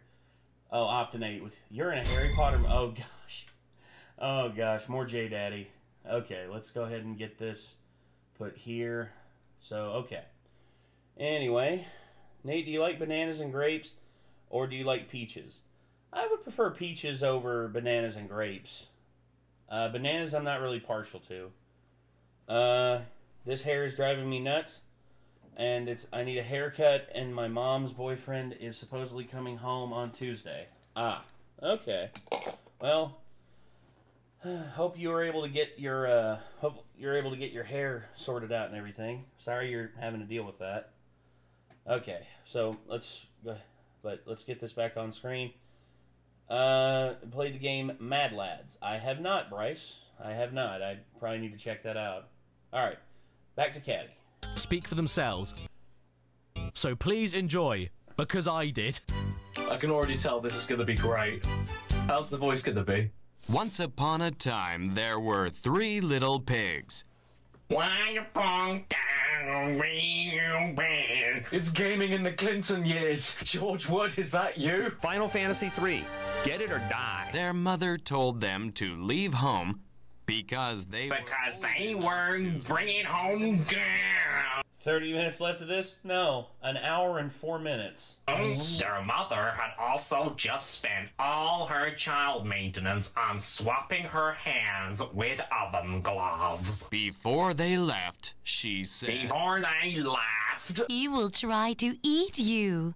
Wow, you couldn't sound a bit more concerned, could you? Holy shit. Dude's got teeth right in the back of his jaw there. Whenever he closes his mouth, it eats itself. What's the fun? I am a cloud. I am a cloud. I am a loser. Wait. My name is Rabbit. No! Your name's not Rabbit. Guess you had a lot of fun talking to Dad, Nikki, and Quinn. Yes, I did. No, where's I the did, cloud? Kel. I am a cloud. And that face. Build strong houses. Then you will always be safe from the wolf. Can Rabbit talk? Oh no. Strong houses. So, okay. What is it? What's it? You're reminding that. My name is Rabbit. Wait. So, what is it that you've got to remind your kids to do? Sorry, was it strong houses they needed? What was it? Strong houses. No, strong housing. The first pig thought the straw would make a good house. And at school, he got the worst grades. Easy to build a house. Yeah, it is. Look at this NWA shit. Easy to destroy the house. Oh, owned. You got pwned, man. Bitch. It's the wolf. Not by the... Ever create a Ruby OC, Nate? Yes, I've created several. One for each of us. For me, there was... mine was... his name was Marlo Manuk. And then I created one for Micah called Renji. And then I was creating one for Ben. But then, you know, I lost interest in Ruby, so... it went about the way that it's supposed Hair to. of my chinny chin chin. No. Why does your voice keep changing? And I'll blow your house in. Is it in or down?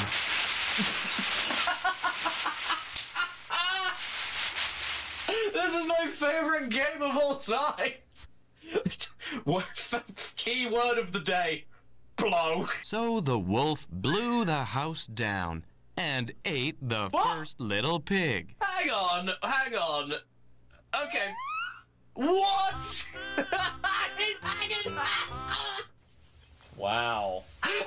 The Welcome back, second Hodges. little pig thought the sticks would make a good house. And then the pig tried to make a fireplace, and then he realized his whole house was the fireplace and blew up. And I'll blow your house in. How's this gonna look? Go! Kill the bitch! Oh, we're in mid-action shot. I like the direction you're taking the story, iToy Tales. This is very Christopher Nolan. What's the bet I'm gonna wave on this bird? It's gonna say, "Hello, I'm Bird." Bird. Not even I am Bird, just Bird. That's even better. And so later that night, the wolf had a spit roast. Hey kids, you know where hot dogs come from? You guessed it. The 3 little pigs. And built a house of bricks. That's a washing machine. The pig heard a knock at the door.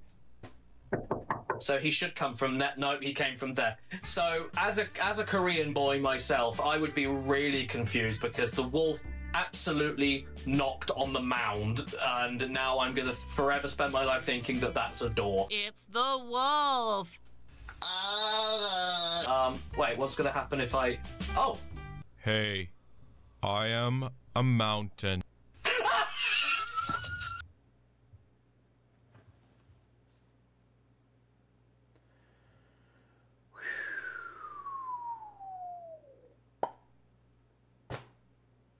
That is... wow.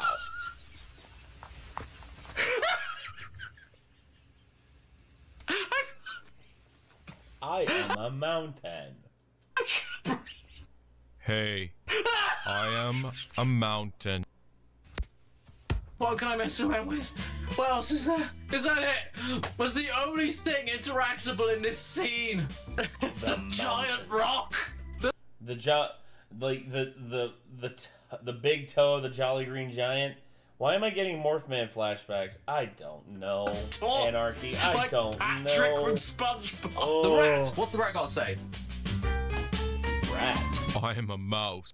I am a mouse. They are expecting miracles out of me. I have been standing here on this story for like half an hour, and I'm not doing anything active. I'm just planting myself on my feet on a flat floor.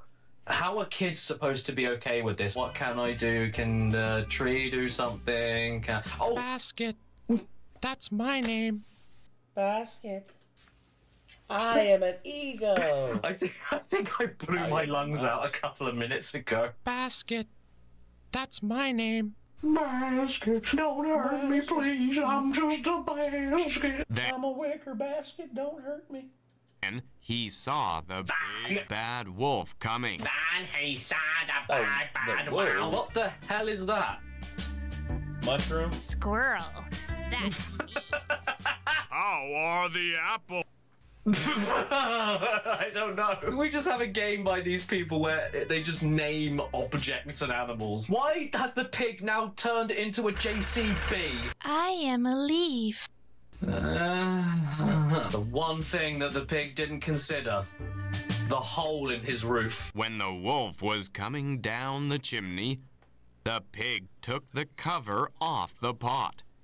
Oh, what a bastard. The wolf fell into the boiling water. Do we see it?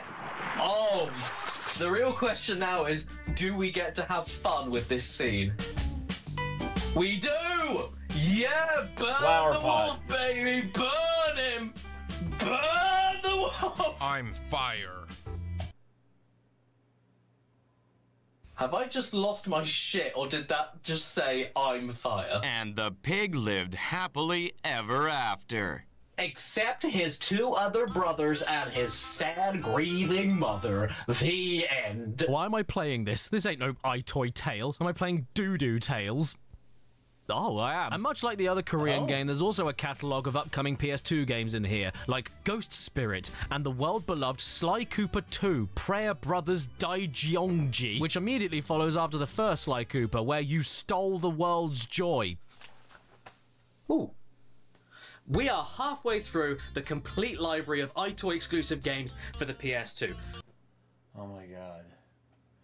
We still have just over 50 So just for a little bit of a left. fun aside, why don't we take a look at a game that was enhanced by the iToy? Oh yes, much like with Kinect, iToy wasn't afraid to shove itself into gaps it couldn't fit in because it was compatible with a fair amount of random PS2 titles that usually meant it was only used for motion-controlled mini-games in a side menu, like with Harry Popoff and the Prisoner of Cockoff, and I would love to give that one a go, but to be completely honest, this video is long enough as it is, and after the last time a Harry Potter game told me to use a camera, I should never be allowed to do that again. Sometimes the camera was compatible even just for microphone use, but occasionally, only occasionally, it was used for something truly special, like, for instance, with This Is Football.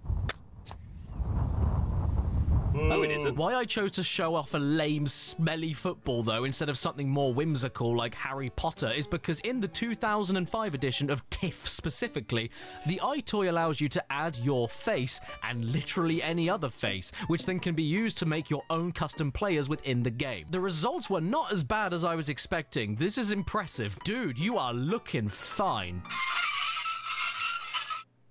Don't look at me ever again. And I tried, oh god I tried, to make my own custom team featuring me, my childhood self, my dog, Michael Jackson, Gandhi, Mr. Beast, a bad police sketch, Jack 2, Geddy Lee, Prince Philip and Mater, but after 45 minutes of trying, I'm sorry, I just could not make it recognize them. Look, I even managed to get away with this as a legitimate face with working eyes and a mouth, with the results looking like...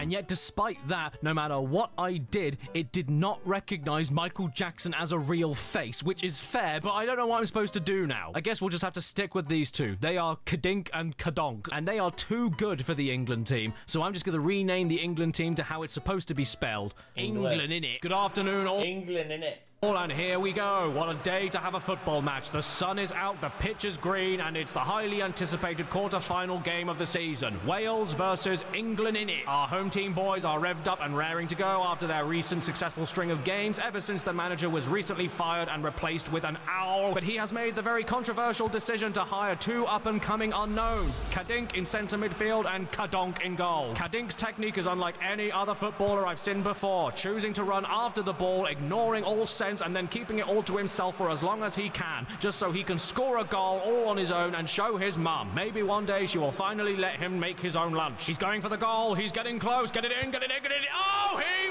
muffed it! What kind of kick was that? He didn't even try. Now possession has moved over to Wales as they take a pass over to a shot, and what a save by Kadonk in goal. A very close shave indeed, and he let it in anyway. What a massive prick. No matter though, nothing phases the young upstart Kadonk, as right after missing his goal, he got straight back up and walked around in a... Is Nate still sane?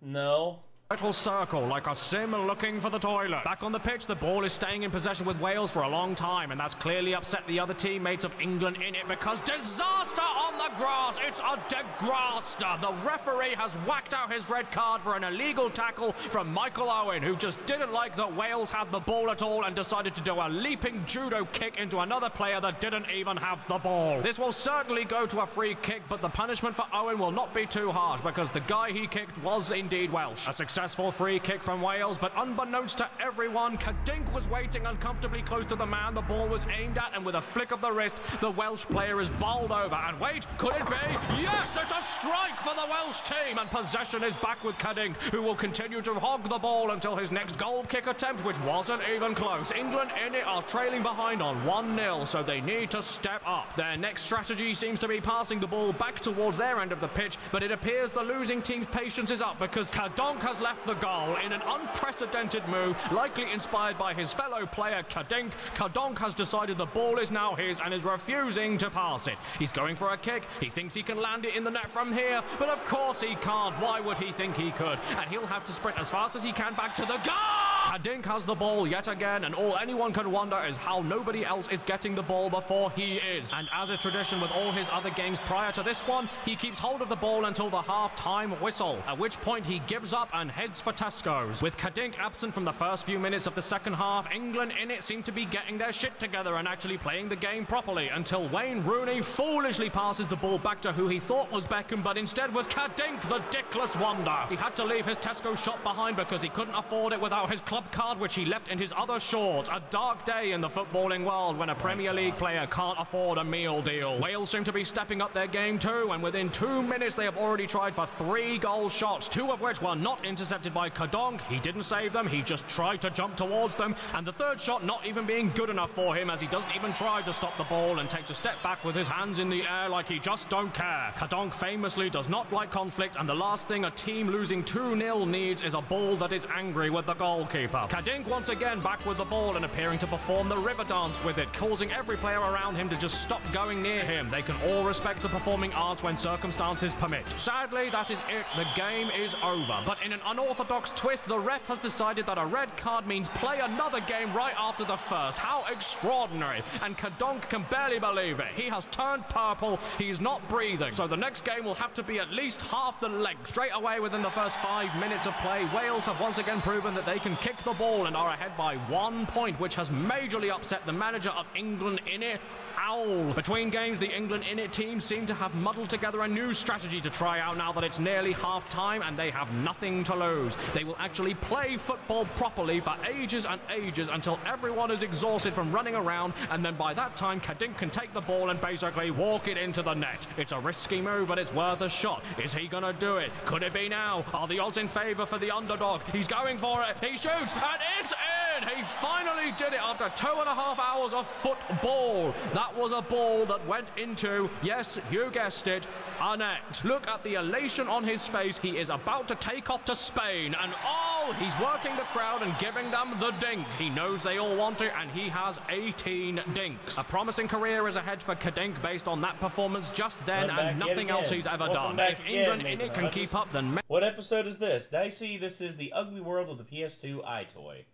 Maybe they'll finally be able to afford some more wig glue for Kadonk that doesn't peel off his head. So ultimately, even though I did miss out on seeing His Royal Highness kicking it around one last time on the PS2 with his incompatible zombie face, this is one of the best ideas ever, and you all need to get a PS2 and iToy camera and This Is Football 2005 and do it. Hi everyone, it's me, CADDICARUS, and I'm the angriest gamer on YouTube. Ooh, Sonic 06. See, I can do like the sideways thing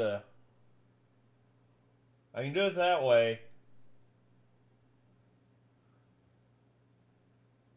I can't do it the other way. Hold on.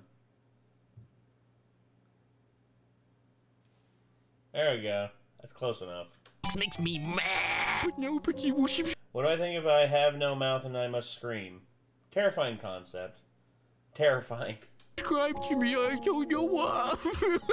Okay, tangent over. I could go on about... yes, the skateboarding videos. Yes, Sherma, I watched it. It was the one before this one. All of the iToy enhanced games for the rest of this video, but we would be here all year. We need to get back on focus and stick on the iToy exclusives. So, with that being said... Oh, what's in this box? This game is... I'm not gonna say it. It's another Japanese exclusive, and you can tell it's Japanese because it's written in Japanese. I'm pretty sure it's called Cam Station, and I would whip out my Google to see what it thinks, but no amount of words could help me understand what it is I'm looking at. Now, this is a bit exciting. Cam Station comes with everything you need for it in its own special box. Look, you get the game, you get the camera, you get a headset, you get a controller, you get a PS2, you get an electric screwdriver, you get another boxed copy of Cam Station, and then in that box you get a controller, you get a PS2, you get a PS2, you get a PS2, and you get corn everywhere! But then, there's something sad.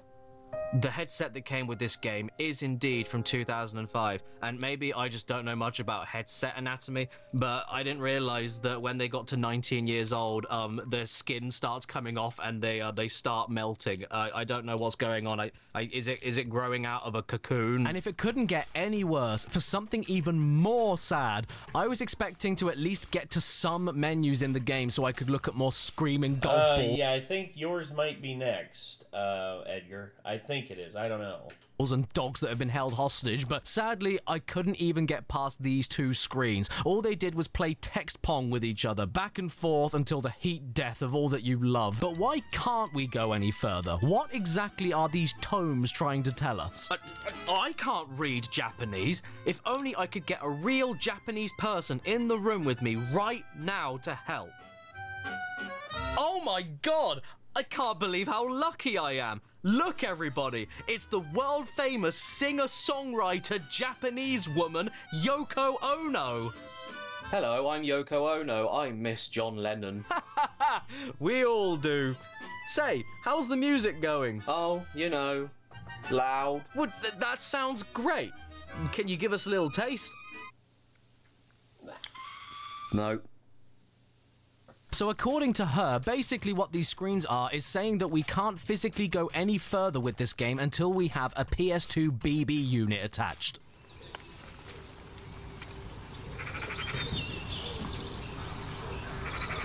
No, not that one, a broadband unit, which I don't have. Bye. So instead, let's move on to something a lot nicer to look at. A game with two names in one, Yeti Sports, or a punchline to a joke from 1406. What did the man in the cellar say to the other man who came down his cellar and asked him if those bottles there were ports? Yee, 'tis ports. Now listen, I know it's really hard to ignore the horrible, awful British man in the middle, but don't worry, I figured out the intent behind everything on this cover. Denial, anger, bargaining, depression, acceptance. Is this game a shitpost? I'm actually convinced it is. Not just from the cover or the title, but the back as well. The first screenshot is of a minigame with 0 points and 0 time on the counter before it even began. The third screenshot is of a nightmare during the peak of a fever. And the second screenshot is of a HD man with a look of abject terror on his face as his middle finger got cut off while playing Yeti volleyball. Don't worry, man. You won't need a finger for every game. I'm sure you can play another one of the other 6 party games. Please sit back for a moment and observe my live reactions to the game first booting up and playing the menu music at me. Ready?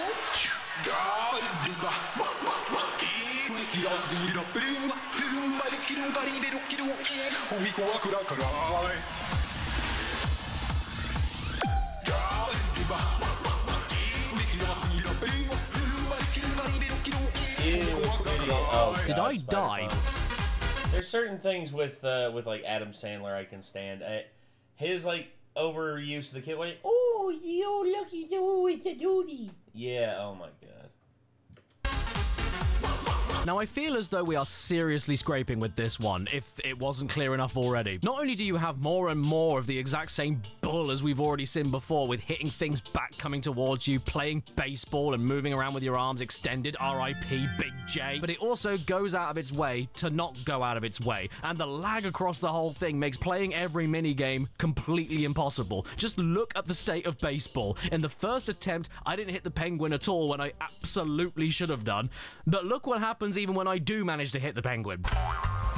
Playing Yeti Sports is like calling someone down for dinner and then they don't appear for a minute and a half. You make a move and then just nothing happens until the game solves a quadratic equation before doing the move. I can't give you anything else, Yeti Sports. I know you need more, but I can't provide it. I'm stretched too thin. I have bills. And I know what you're thinking. Yes, the camera looks like phlegm on toast, but it doesn't. I focused it through the game's own focus menu. Yeti Sports just does this to the camera. The game itself makes the camera uglier. Was the idea to make me look as fuzzy as the body outline here, because it is working. I look like the missing link. Look at my teeth. Why are they that color? It looks like I'm eating a mango. What have you got to say for yourself, Yeti Sports?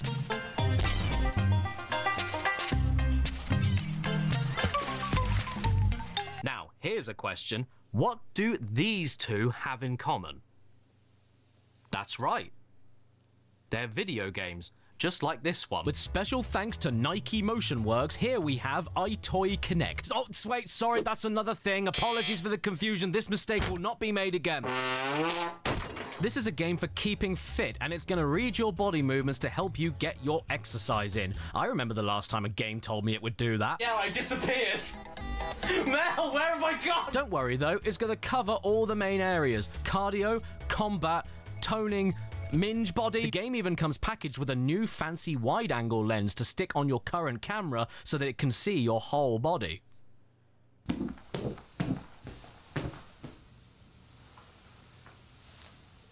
I've got to hand it to this game so far. For PS2, it looks really good. I've played Xbox 360 games that look as good as this. It's just a shame that it's all for a game about exercise. It's okay though, I'm ready. My name is Fit Buff. I'm 8'1", I'm 96, and I weigh 2 pounds. Now hold it. Yeah. Now, I wish I could have some fun with this in the same vein as Get Fit with Melb, but since the iToy camera itself isn't quite as advanced as Kinect, it's a little limited with interacting with the world around you. It's okay, though. Whatever the game has in store for me, I'm ready. I like to keep fit in my own time, because you see, when you... Not to mention, this game isn't designed for fun. It's designed to be a real side companion to your personal fitness journey. And I couldn't find any way to play these minigames without actually committing to a weekly regime that only changes the activities based on Ring Fit Adventure games. Oh my gosh, I can't do that. the internal clock as it cycles through each day of the week. Oh.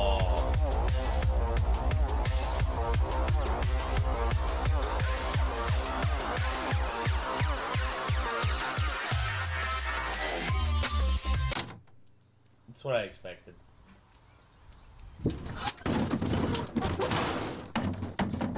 Game. You've heard about iToy? Well, now get ready for Spy Toy, where you can be the ultimate agent. And there is a lot to take in, but if you look at the back of the box, that's where you'll discover the game was developed by an Epson printer. Now this is something I'll have no problem getting into. Spy stuff is my jam. You know, I'm actually a spy in my spare time as well.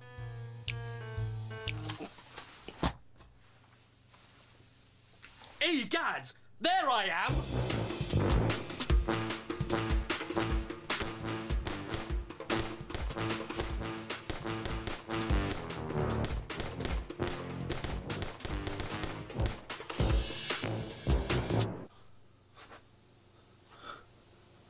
Where did he go?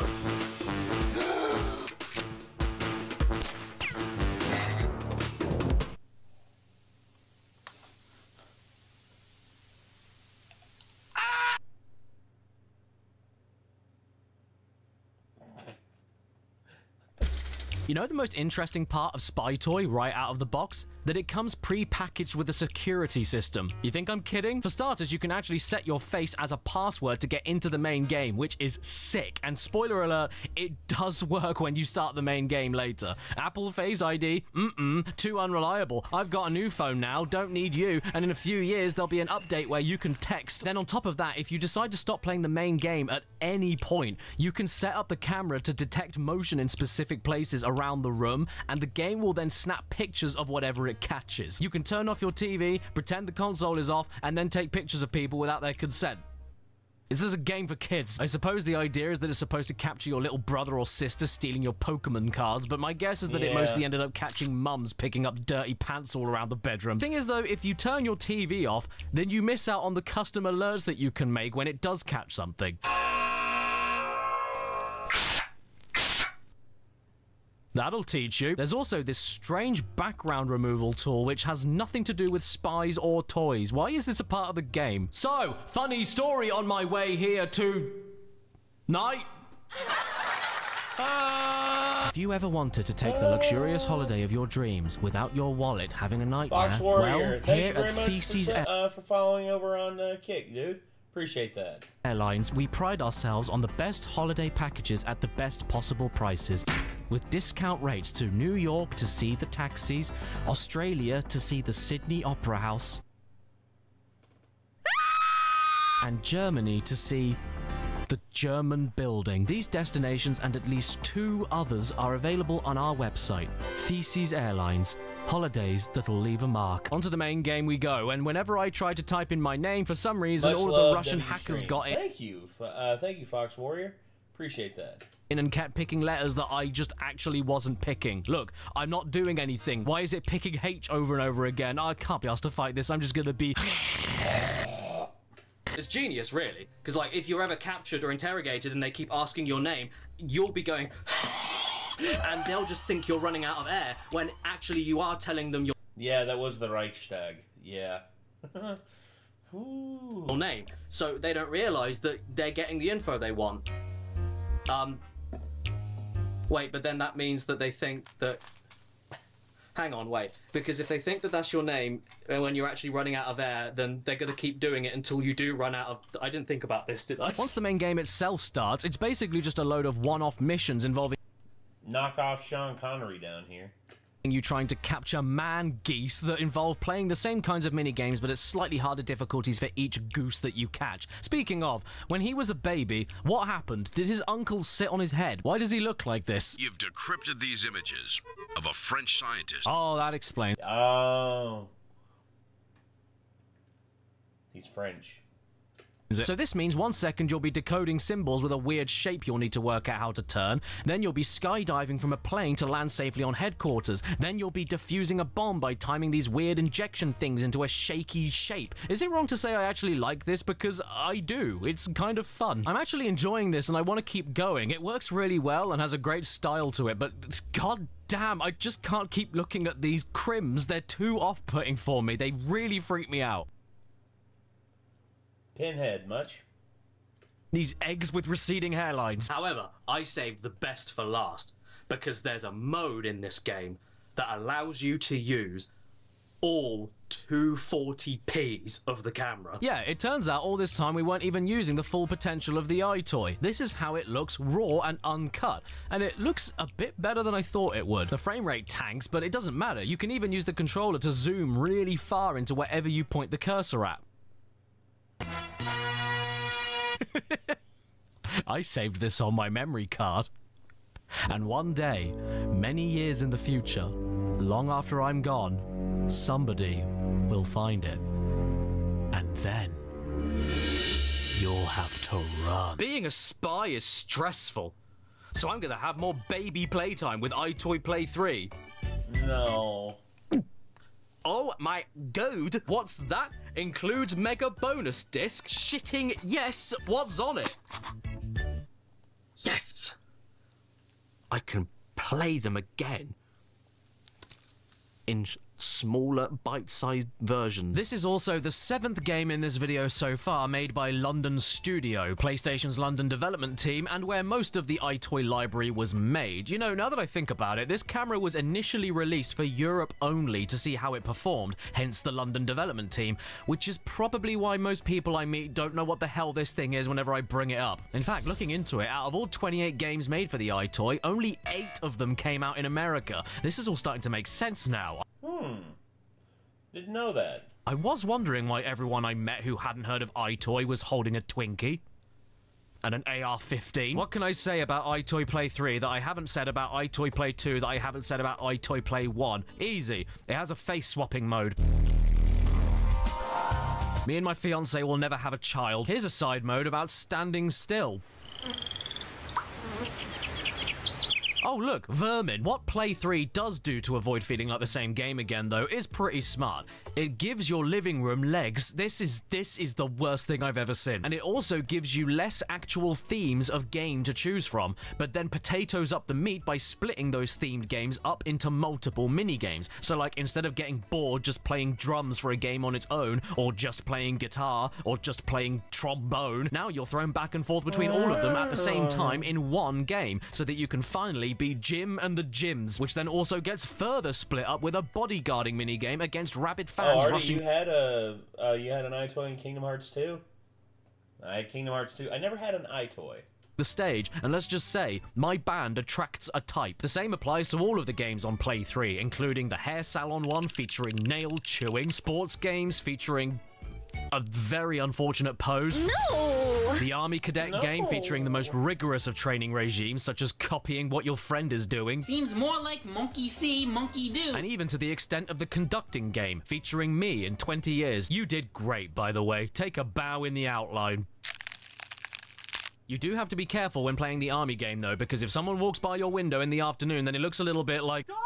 I think I prefer Play 2 across the Play trilogy, but this isn't a bad casual game at all, and probably the best made Play game for the minigames centered around one player. And before you all start laughing at me for how I look in the DJ game, think twice about that, because that is bullying. We can't help how we look. I legit had more fun with the bowling game here than I did with Wii Bowling, even if I did have to look at this guy's sweaty card reader. Yes, it's more of the same. Yes, I'm getting sick of looking at myself. Yes, I still hate this little bastard's voice. Wait! But so what? I still had fun with it, and it works well. I don't have anything else to say. It's iToy Play again, but this happens sometimes. So right now, I'm going to transition over to the next game while the music I made on the iToy Theremin plays in the background. Now here we have a total anomaly. It's a Japanese-developed, motion camera-based, PS2 only rhythm game by Namco that's European exclusive. I know it just sounds like I've made all of that up, but I promise you, I didn't. This is Rhythmic Star. I don't believe you. And the more I look at it and the more I think about it, the less sense it begins to make. I just can't make heads or tails of it. None of this... Tackle that crack, yo. I still prefer Wii Sports Bowling. That's fine. Adds up. It doesn't even have a wiki page. Does this game exist? My favorite thing about the box is how the final bullet point lists some of the special costume items you can win, like vampire teeth, big ears, and even funky dreads. Why did they write it like that? Are dreadlocks more unbelievable than vampire teeth? Okay, time to line my body up with the camera. Yep, this looks fine. Now, maybe it's because this game was made by Namco. Maybe it's because it's a rhythm game, which are already really fun on iToy to begin with and work properly. Whatever the reason, I had really high expectations for this game. It just looked really cool. I thought it was going to be a new PS2 hidden gem for me. However, it wasn't. Here is my handle. Here is my spout. I'm at least happy to report that Rhythmic Star does work and it has a decent soundtrack of licensed music, even if they are covers. But that's where my happiness peaks. This is probably the worst rhythm game I've ever played in my life because I swear to God it makes no sense. I tried to understand it. I played this for a good 30 to 45 minutes, but look at my face. This is not a man having a nice PlayStation. The idea is that you hit the stars as the symbols reach them in time with the music. Really pushing the boat out there, but the thing is, every other iToy rhythm game like this has notes appearing from the middle so that your hands can work with your brain in HR and move your body towards where they're heading in time with the music. It's easy to see what the dual notes are, the alternating notes, the long notes, and your brain can fill the gaps in on when the timing of the next few notes may appear to get you into the swing of everything. But with Rhythmic Star, I can't even make out when the beats are across the symbols. Not just because it's very unclear, but because each colored note heads towards their stars at completely different speeds. And 50% of the notes aren't in rhythm with the beat itself, because at random points you're hitting notes in time with the drum beat, then you're timing notes around the vocal line, then you're following the guitar solo at the same time as the backing vocal shouts from the crowd, then you're following... Yeah... Once again, rhythm games like this are really frustrating for me, and I can see why people... get super angry at them. The drum beat on the first and third beat, and then suddenly swapping to the second and fourth off beat with no indication, and you're figuring all of this out while following two totally different lines of beats on your left and right arm, with all these notes going to different stars at totally different speeds. I don't know what the idea was supposed to be, and I wish I could play you a part of the game with the music so you could see what I'm trying to say, but I can't because of copyright, which should really be called copy wrong. After 25 minutes or so, I did eventually manage to get some kind of hang of it. I wanted to figure out how it worked, but it still wasn't fun. I have to ignore the flow of the music and just concentrate hard on where the hell these Christmas tree toppers are going, and if the slow yellow ones are in the center yet or are just hanging outside the hot tub with their feet in it. So to summarize, Namco made this in Japan and then left it in Europe. Nowhere else. We must have given them a bad trade deal. Fill me up, butter boy, fill me up, don't fill my cup. Here is a star with a monobrow. What would you do if I told you that Phoenix Games, the people who made this, and this, And this. And this. And made an iToy game.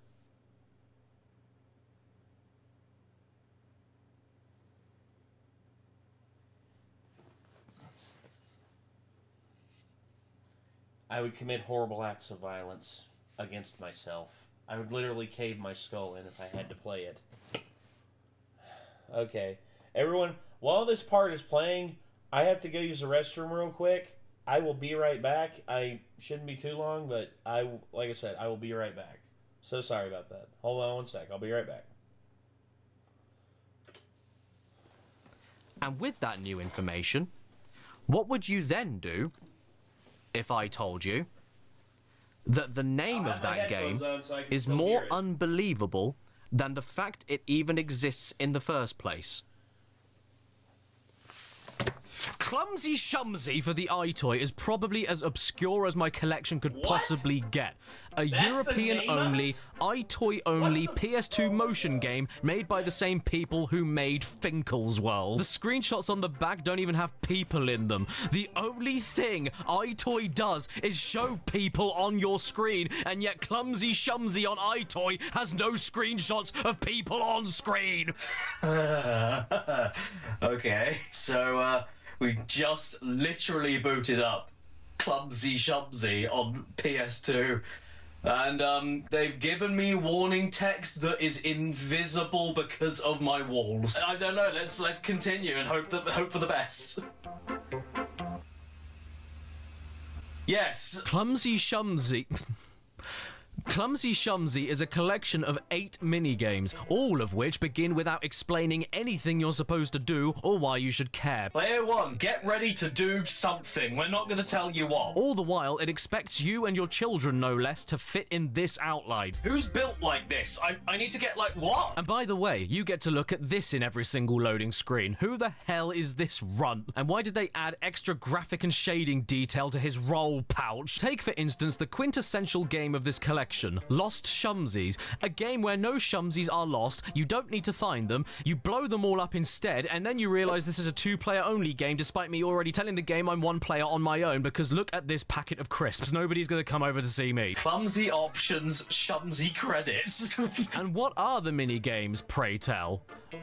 Exactly what you'd expect. Hey kids, have you ever wanted to play Simon Says with air on your PlayStation 2? Well, we've got the game for you. It's called Clumsy Shumsy, and it stars your aunt after she got hit by a big old grape. I will give Clumsy Shumsy this, though. A few of the games work.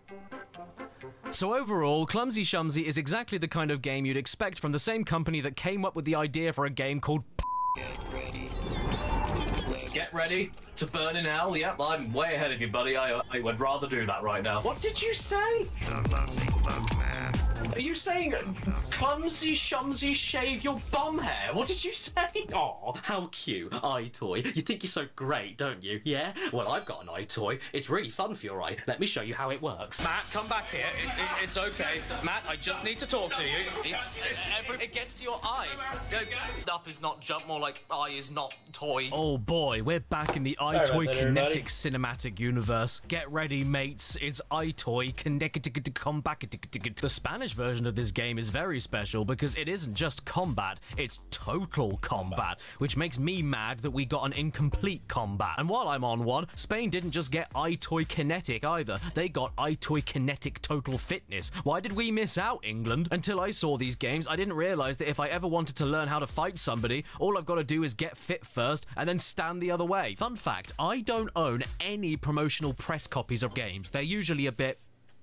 yeah, but there is one that I do own now, and it's for iToy Kinetic Combat, of all things. And when filming this bit, I hadn't opened it yet, so I was super excited. You know, the modern games, they tend to have a lot of really cool shit in them, along with the game, obviously. So, yeah, you've got the game, and then you've got the lens adapter, I think that is. Yep, that's that there. But yeah, modern games tend to have a lot of stuff in with the promo so that they can share good social media shit, and retro games like this one don't have anything else in them other than the disc. And that's it. I like my life as a carpenter. There's nothing I'd rather be.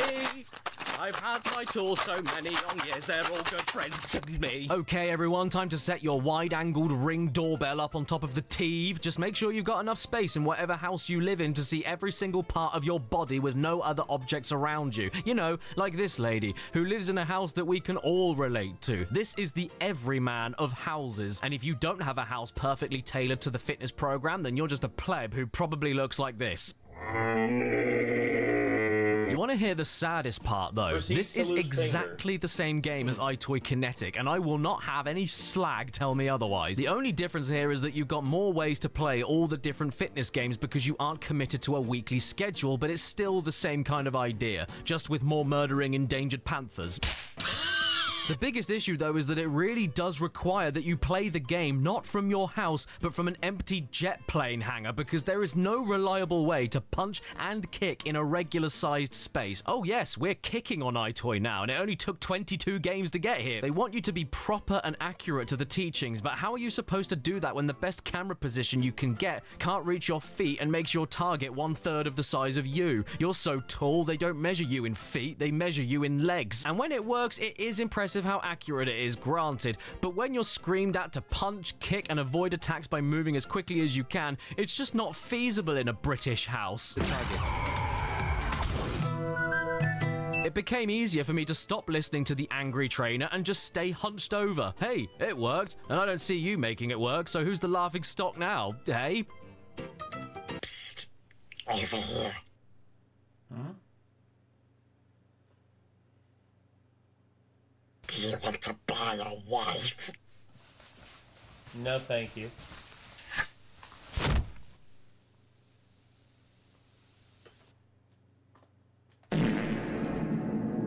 What's next? I'm ready now. I guess it was only inevitable, but I'm surprised it happened so late anyway. Here is iToy Play Sports.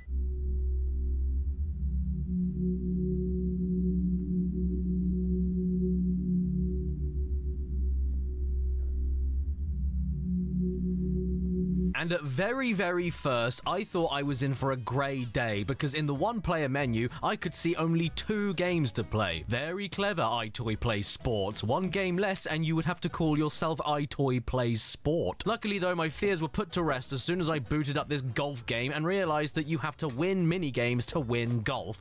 And then my fears came flooding back once I saw what they did to my lovely face. So yeah, what you actually do in this one-player golf game is choose whether or not you want a hard mini-game for a longer shot or an easy minigame for a weaker shot. Risk versus reward.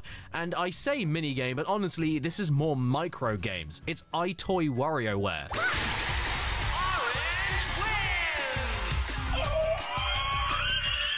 There's no time to rest. The games change up every few seconds, and they barely last 10 to 30 seconds on their own before you make your next move. So take aim, jump up, and bowl over.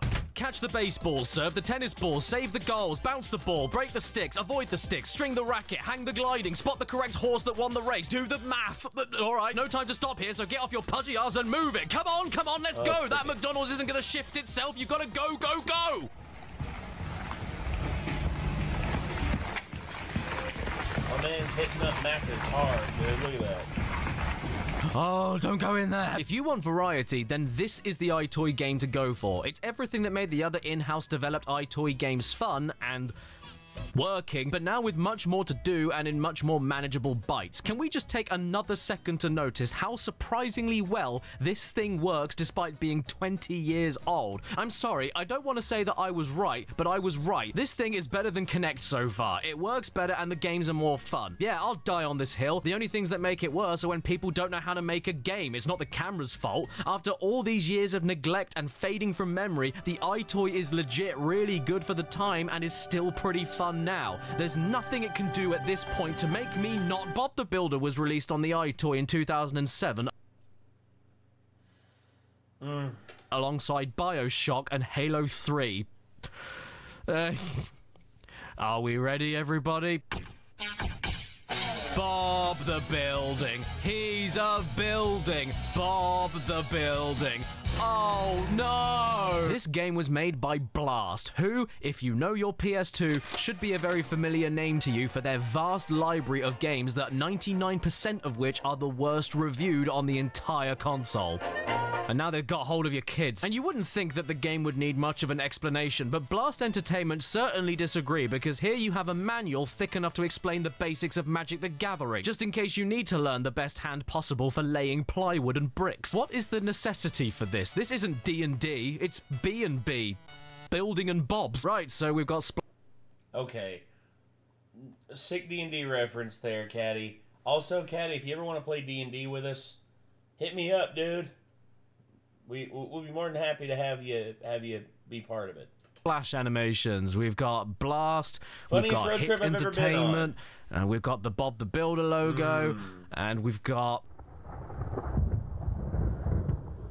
Dark days have fallen on the Bob household. Warning, Bob the Builder uses an autosave feature.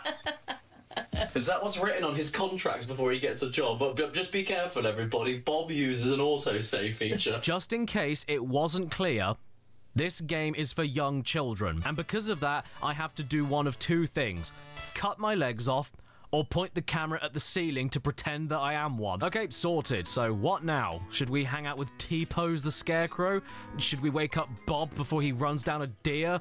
Or should we begin the game, where the story is all about that one time Bob had a seizure on the building site? At the absolute least, though, it is good Jedi Survivor? Nice, Corvo. to know that you can use all of the training you learned during the game to trade in your high scores for a real-life construction diploma. Let's begin the story mode then, and the story is that we are a builder and we're building a house. So naturally, the first mission is to catch fish. I've promised her that we'll catch it. Yeah, alright, yeah, I'll wave over the fish.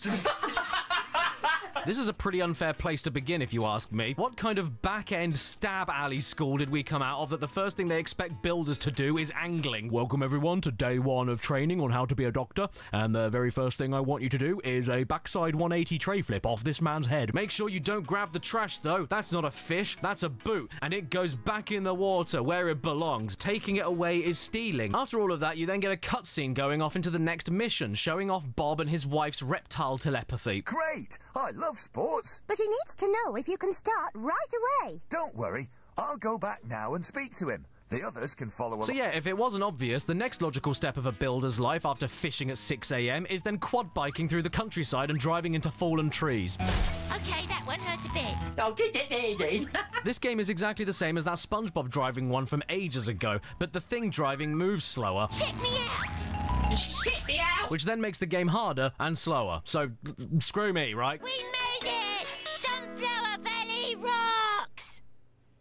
Who decided that should be the voice of a quad bike? Another cutscene plays here, and this is where I decided off camera to expose my fiancée to the eldritch horrors of the modern CG Bob the Builder remake. So have you seen the CG one? That includes you. No. Oh my, look it up on your phone. I don't know if I want to. Oh, I want you to. Remember I told you to look up what a Sibian was? Well, now I'm telling you to look up CG Bob the Builder. It's just as bad. Oh my god. Yeah, right? Why is he all, like, normal sized? Yeah, he's a regularly proportioned man. He's gone from Bob the Builder to Bob a Builder. The next minigame is washing cars. Bob a Very Builder. important building work. This is how most of our jobs start off.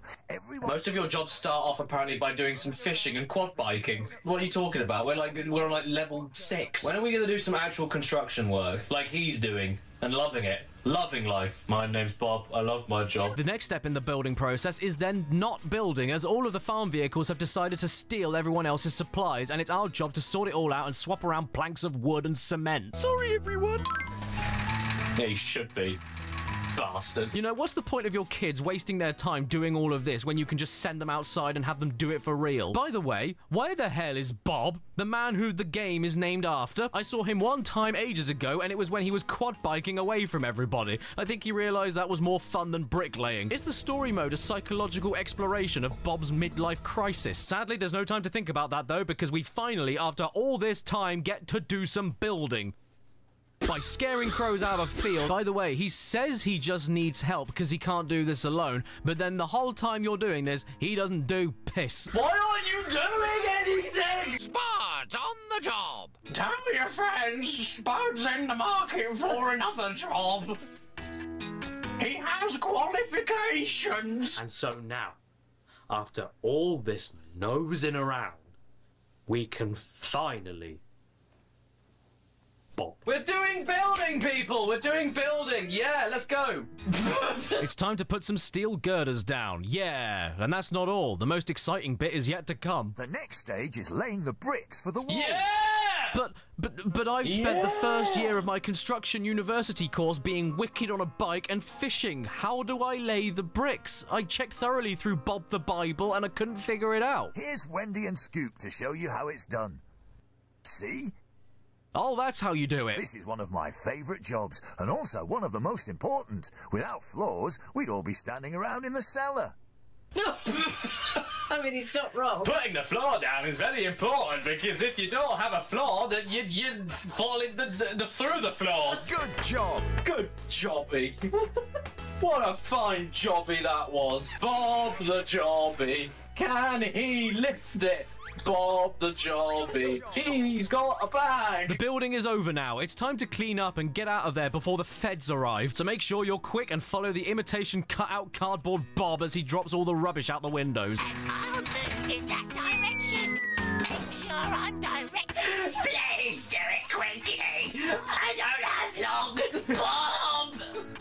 Why did you give me sentience, Bob? Why couldn't you drive the bloody digger? Why did I 15 minutes get left. in, Bob? Nice one. Yeah! It was also during this particular minigame that I had an epiphany on the lore of Bob the Builder. What I've noticed, honey, just now. Yeah. Bob the Builder's theme tune, right? It's Bob the Builder, can we fix it, right? They never ask, can they build it? And I know that sounds like a bit of a nitpicky thing to say, but if all they do is fix stuff, does that mean that they build it poorly and they have to fix it, all the shit that they end up building? Who was the builder before Bob? And with that, the story mode is complete. So what was the story? We did a day's work and 20% of it was building. That was the story. But like all great stories, there's a sequel. And so we move on to Bob the Builder 2, Potholes. Yes, we're not quite done yet because... Yeah, Bob the Builder 2, Electric Babaloo. Blast wants us to fill in more than 10 potholes of the village roads in less than a minute before we leave the game and never come back. And I know that sounds excessive, but I lived in a village for 11 years, and this is the most accurate depiction of real British life I've ever seen in a video game, including the cement mixer with eyes. I lost my mind more than gaming in 20 minutes. Yes, I did. I will admit that. And once I fill the pothole in, they'll never find the body. I think we better try again. Why? We got 3 stars, you bitch! And that's it. The whole game is finished. In 19 minutes. And what's your reward for all of that hard work and cup of soup lunches in the van while reading The Sun? Sing along now, as loudly as possible. Ironically, he tells me to sing along as loud as possible, and then they play the theme song, which is then like 10 decibels quieter than the rest of the game, and I can't hear it. It's also worth mentioning that the theme song is the only background music of every minigame in the story, just at different speeds.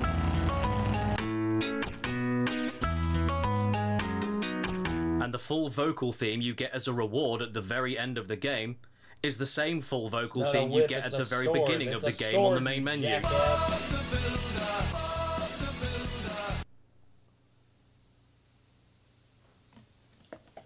Unexpected item in bagging area. As a quick aside for a second, do you want to see how little the demand for iToy was by the time this lad came along? I got this game, brand new, sealed, for £3.99. And that was not the only one. Monkey Mania, Antigraph, Spy Toy, Clumsy Shumsy, Kinetic Combat, and now this were all sealed with the original PS2 plastic and were mostly all dirt cheap.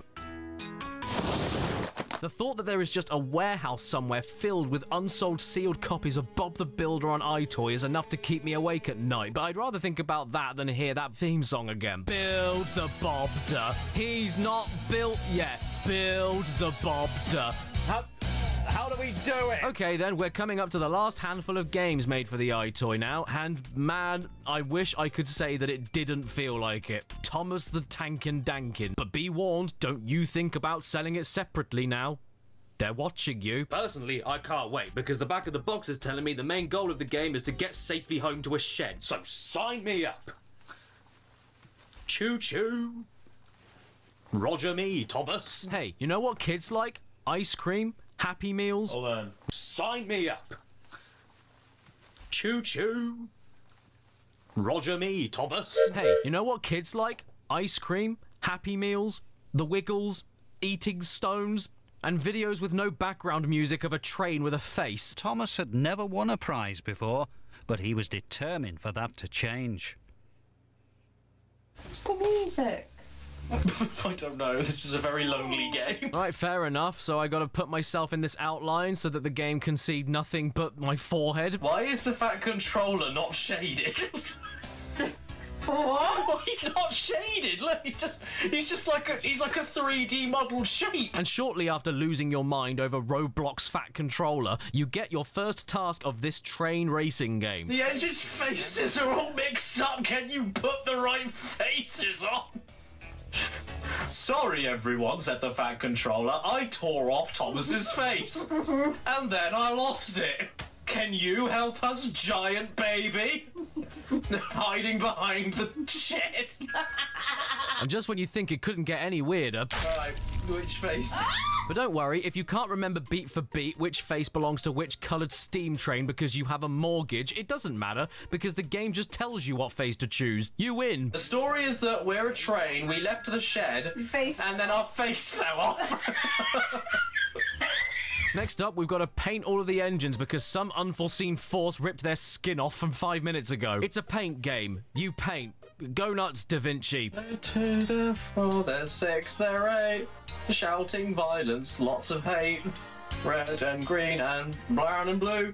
They don't care, they're after you. Okay then, so the next thing we got to do in this racing game is go and get a load of coal. Can you help load up Thomas with enough coal for the... Wave your hand over the pulley. Can you help load up Thomas? Ah, well, at least if we're not literally racing in this racing game yet, the train should be racing to get his jobs done before it, right? Oh,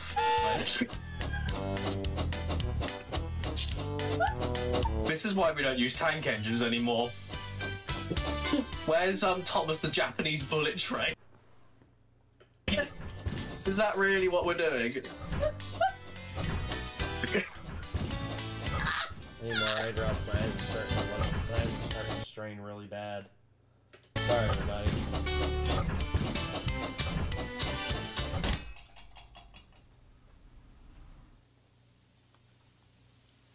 Hopefully the quality will jump back up as we head over to the Play series again with iToy Play Astro Zoo, the first game I've ever seen that confirms my belief that children are animals. And I'm sure you're asking the same question that I was. What is an Astro Zoo? I know. Oh, okay, so it's a zoo in space. And the story is that that's a bad idea, so you've been sent up to fix it and stop the animals from suffocating and being sucked through a hole in the ship. This is yet another iToy Play game. It's the 5th one made by the same people, so you know it's gonna work well, but you also know what kind of games to expect. You know that you'll get points for beating the shit out of a squirrel. It's par for the course at this point. What's that? We've got to squeeze a satellite out of a choking snake. Yep, nothing out of the ordinary here. Oh, don't worry. I don't want to stay up later than I have to. Yeah, there's the thing over there. About me, I'm just spanking the dangly bit of a shark. Just another Monday. I love Mondays. Quick, run after the crocodile before he gets into the captain's cockpit and eats his cockpit off. Wow, how lucky am I? It's a brand new day, and there's no more iToy games for me to play.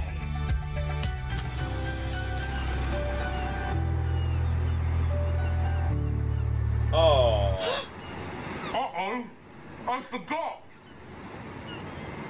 There's an iToy game in the sea. iToy Play Hero. The first game I've ever seen that can swim, and also a game about a little boy who's holding a sword like this. Are you attacking someone with a sword or stirring cheese? And that's not the only odd thing going on.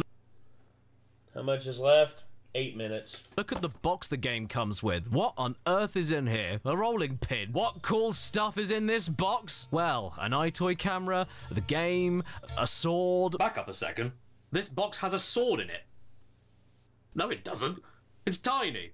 God, if you manage to get a full-size sword into this box, then my name is...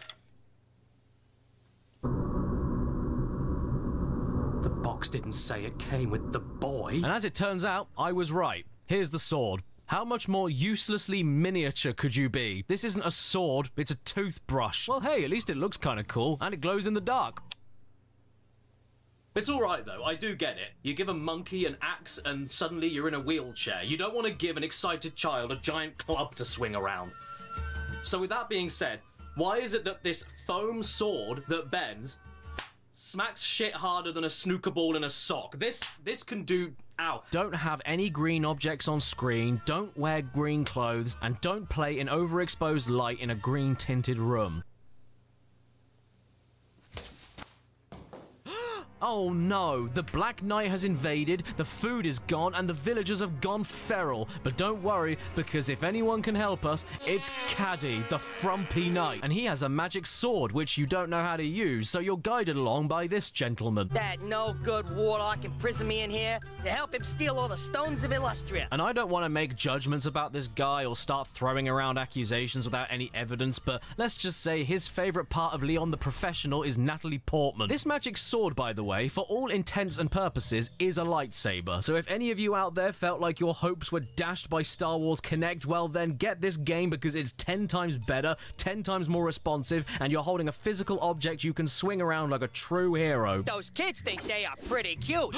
I knew it. Sure, there's a little bit of lag, and yes, this is an entire game just about swinging a sword and holding it in certain positions. But goddamn, it's a game about swinging a sword and holding it in certain positions that works great and makes you feel really sad. What more do you need? There's duels, there's horse riding while cutting down trees, there's arrow guarding, there's apples. You know, aside from the...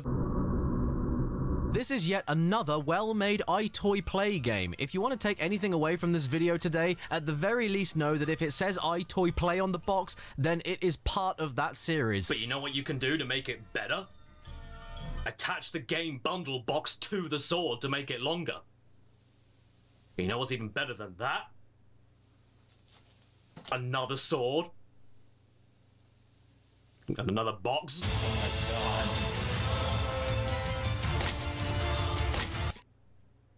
You know, Snap was never the same after the Rice Krispie Wars. And with that, we've made it. The final game ever made for the PS2 iToy before it stopped having games made for it.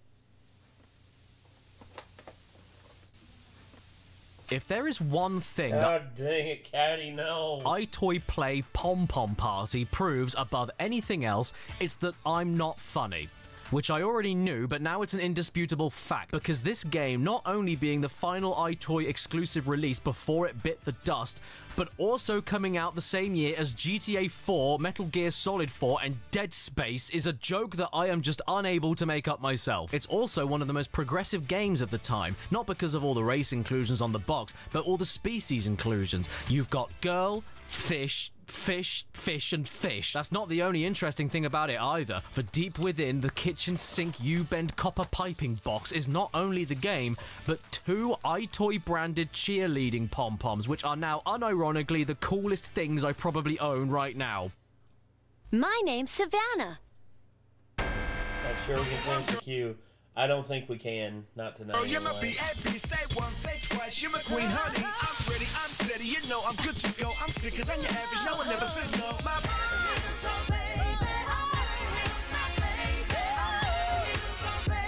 You're my number one for the things you've done for me. Oh crap! It's the Rozzers! No! Wait, God, stop! Just end game.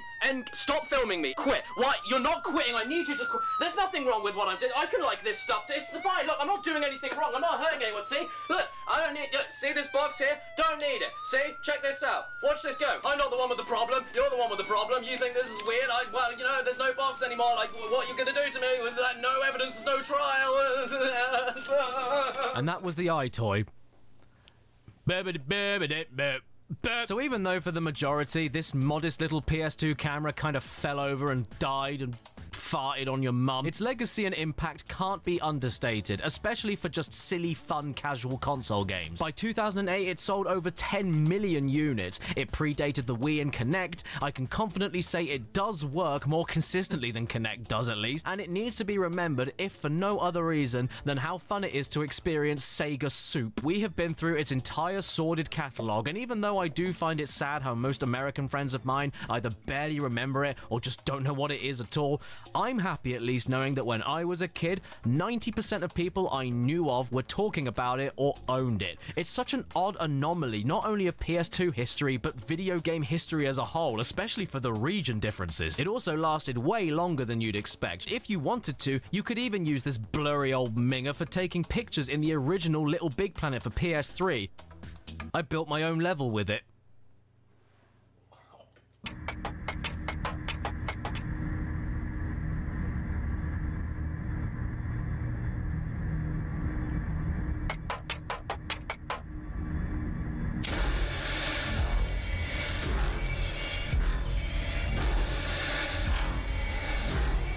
Welcome to hell, brother.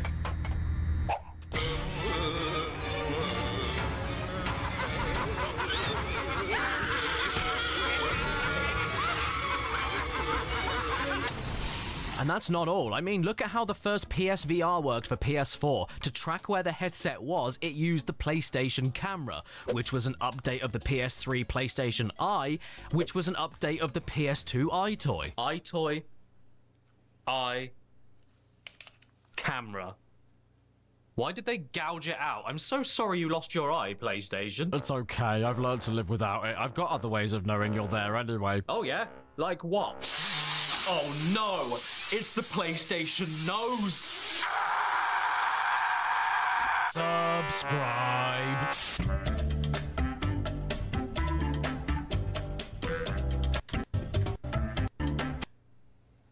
If a pregnant woman goes swimming, she is a submarine. Oh, good night, Hodges. Take care.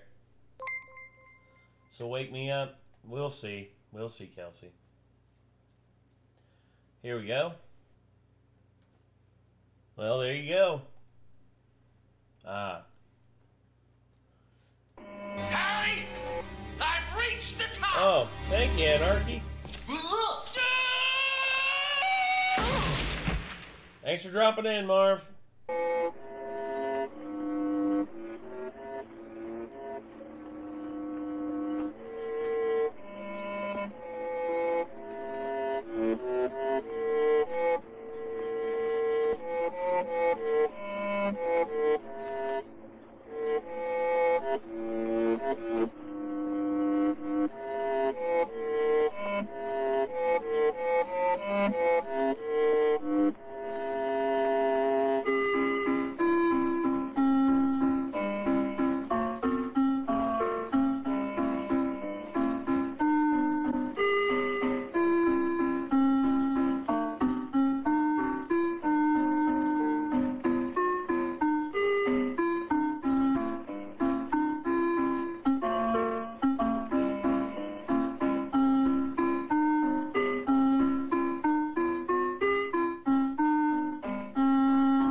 Where's the SWAT cats ring on the mattress? I mean, come on. You know, someone gave me shit about me saying that about Kane, him singing Daisy Bell outside of Zubal's room. I'm like, it reminds me of 2001 Space Odyssey with Hal, basically say it. And then the person was just like, that's not connected to, like, 2001 Space Odyssey. 2001: A Space Odyssey. What are you talking about? And I'm like, it is. It's connected because Hal's an AI, and so is Kane, as far as we know, anyway. Happy Cappy! Happy Cappy! Aww.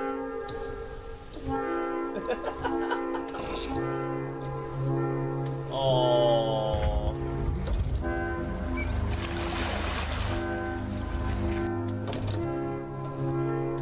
Ow.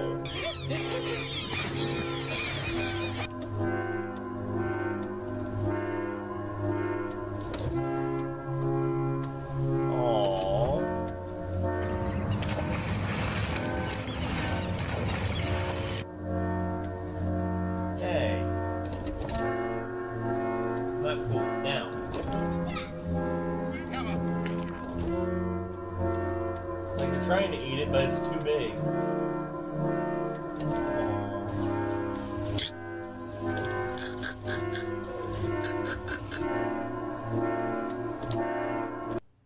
Cappies are just chill, dude. I love capybaras so much. Bloody hell, Harry! I'm levitating! Ron! Do you know what this means? We can finally defeat Voldemort. Yeah? Wingardium! Wait! Where are you guys practicing Wingardium Leviosa? Piss off, Malfoy. Watch this. Glaucus Macaulus! Oh my days! Is that a bloody gun? Glaucus Macaulus! Is that what it feels like to be an American? Guys, you gotta stop! I'm f***ing dying over there, man! What smell is that? Oh, it's not magic, it's a shotgun. I think Ron's f***ing dead. Revivus Alivus. What the f*** was that? You bloody wankers f***ing killed me! You f***ing numpty little muppets! Biscuits and f***ing tea! Yeah, look at my new shotgun! F*** you! You American little twit!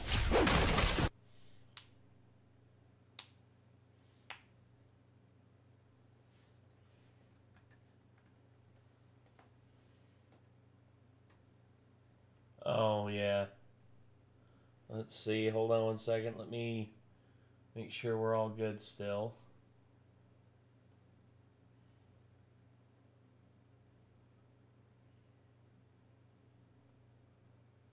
There it is. Oh, boy. So, this one is, yeah, this one was up next, so... Yeah, let me check and see what Anarchy sent us. I need to send this as a palette cleanser from all the iToy crap. It didn't pop up, Anarchy. What was it? I'll check it out.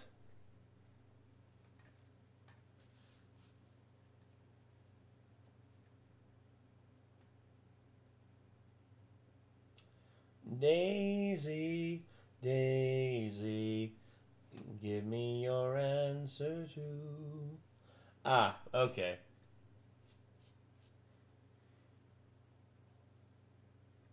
Here we go.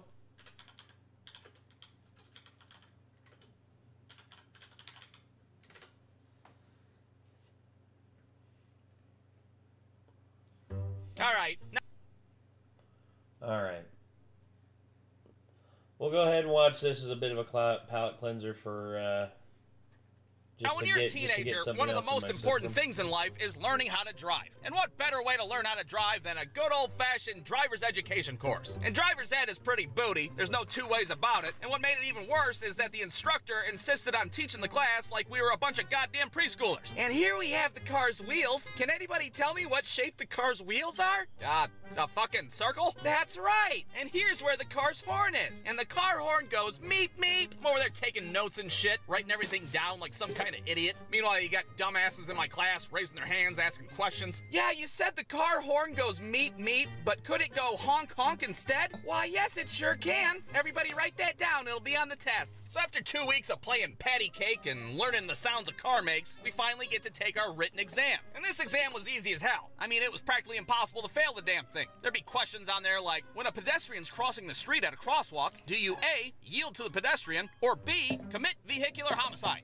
Yeah, was the pedestrian wielding a weapon of some sort, like a katana or a boomerang? So needless to say, the written exam was pretty pointless. I mean, your ass could be like a fucking Amish kindergartner from a different fucking planet, and you'd still have a good chance to pass the damn thing. So after that, it's time to do your drive times. Oh, and your drive times are when you get into a random stranger's car and you drive around the city while they make sure you don't murder anybody. Now, my first instructor was this old guy who was somewhere between the ages of 80 and 1,000 years old, and he had the tendency to fall asleep every now and then. I'd be driving down the road, look over and see this old guy all knocked out with his mouth wide open and shit. Holy hell, did this guy just die of natural causes in the passenger seat? Don't you die on me, damn it! Oh, what happened? My second instructor was this lady that would have me drive her all over town so she could get her errands done. Like I was her own goddamn personal chauffeur. We would go to the bank, we would go to the laundromat, hell, we'd even pick her kid up from school at some point. Now, why she would have her kid in the back seat while some dumbass 17-year-old runs over curbs, I have no idea. But she was so comfortable with me, she would go into a store and just leave me and the kid in the car by herself. The kid would just be staring at me in the back seat and shit. Hey there, champ. You don't have to worry about me. I'm not like a kidnapper or anything. Are you my dad? No, the fuck I'm not. I'm not a kidnapper, and I sure as hell ain't your dad either. So after 8 hours of driving with a Civil War veteran and babysitting some lady's kid, I was finally able to take my road test for my... And I just spilled water all over myself. Damn it.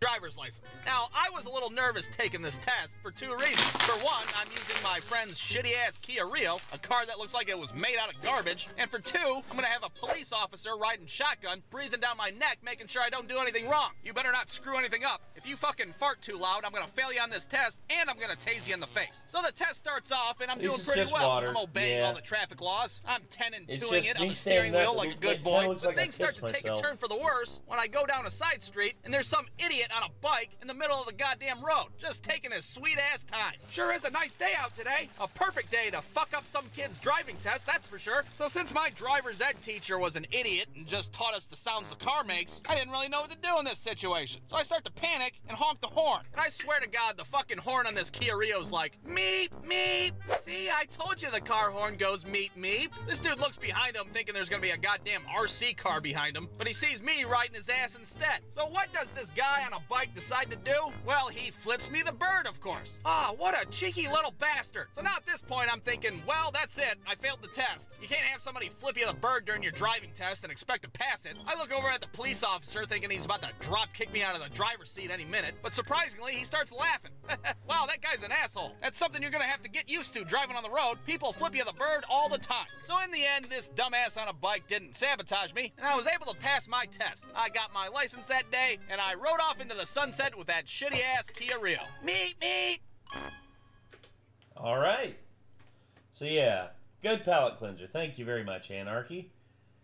And now the stupid world of portable Crash Bandicoot games. Oh! Oh, God! Bricks.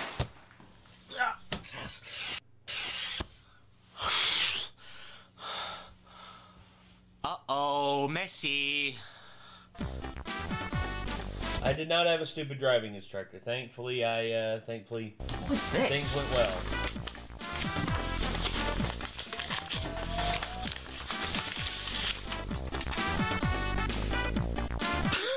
Oh, dude! I've been invited to the creamery! I love cream! Oh boy! What am I gonna wear? Who will I take with me? Oh, I can't wait to go! I'm so excited! Oh, I read that wrong. Oh, well, at least they let me take Dad home in my cream tasting pot.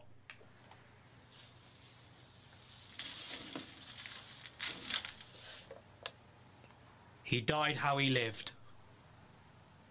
Smelling of cream. What a depressing day. Nothing can make me feel any better. Hang on, it's June! That's right, bitches! Bandicoot is back! Portable games. Games that are portable. It feels so good to play a game that you're able to take absolutely any... Did we react to this? Hold on, let me double check. If we reacted to this, then I'll then I guess I'll move on to something else. But let's double check. Portable Crash Bandicoot games. Hold on 1 second. Okay, so here we go.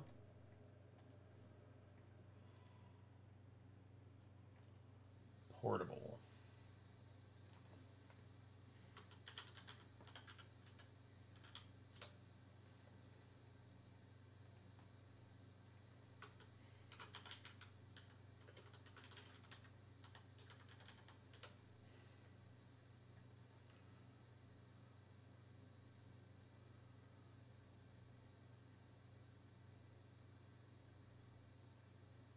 No, we haven't done it.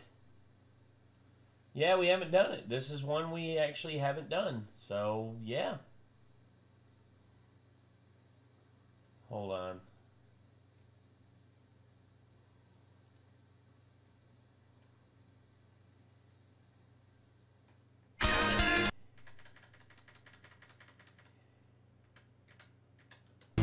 Games.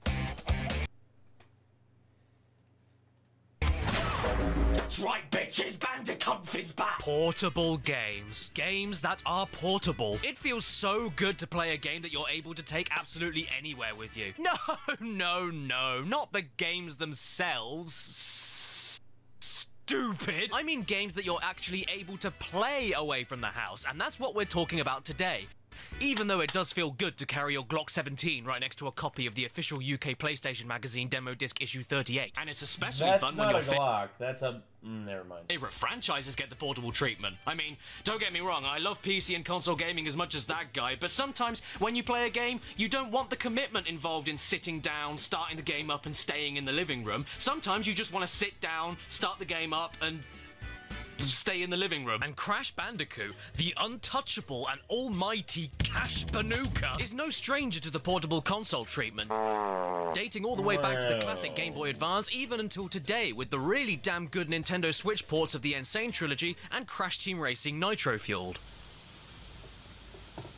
Oh. I specifically remember playing Crash Bandicoot XS and Entranced for the GBA for dozens of hours when I was a kid during long car trips. Only during the daytime though, because, you know, you couldn't see it. And after recently giving the new Crash Bandicoot 4 Switch port a try and being surprised with how good it was, it made me want to take a look back through the entirety of Crash's handheld catalogue to see if any of it was worth going back to. Hang on a second, did I just say that Crash has had the portable treatment dating all the way back to the Game Boy Advance? Ha! Silly me.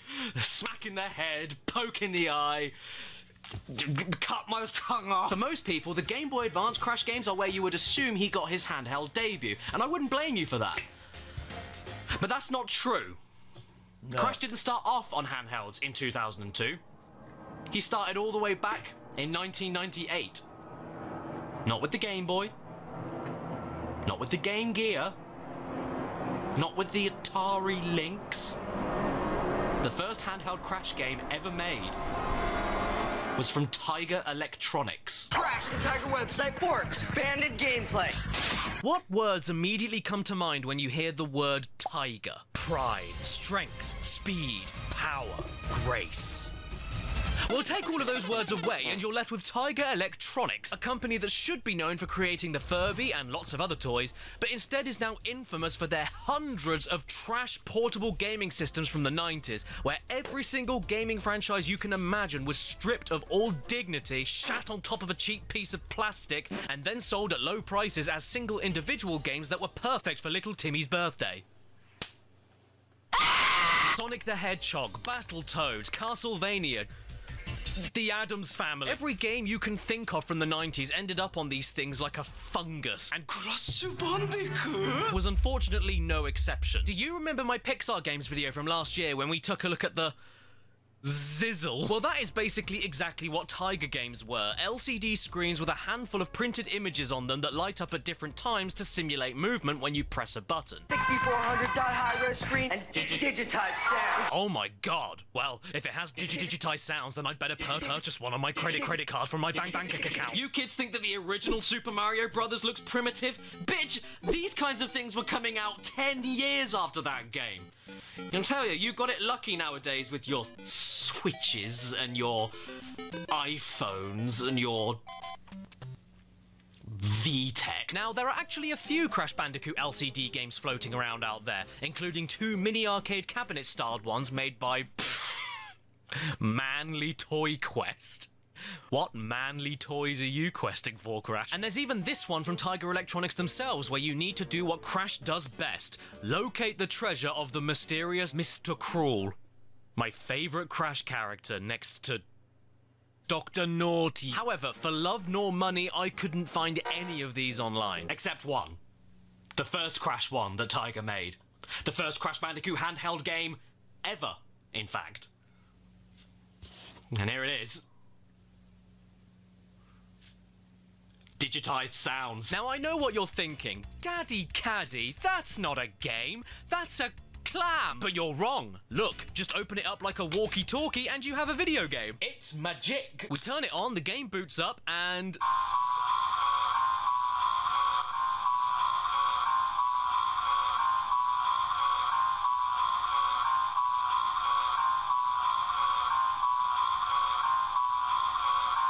Okay, so right off the bat, I'm confused. How is an LCD screen Tiger Electronics game giving me the choice to start a new game and load a saved game? Surely that's too advanced. And what about the game itself? It's actually, miraculously enough, a 3D platformer that you can freely control. What wet and soggy dimension did I slip into here? Okay, so believe it or not, there's actually a reason for this. This here is not your standard Tiger Electronics game. It's actually a special edition version of a Tiger handheld known as a 99X.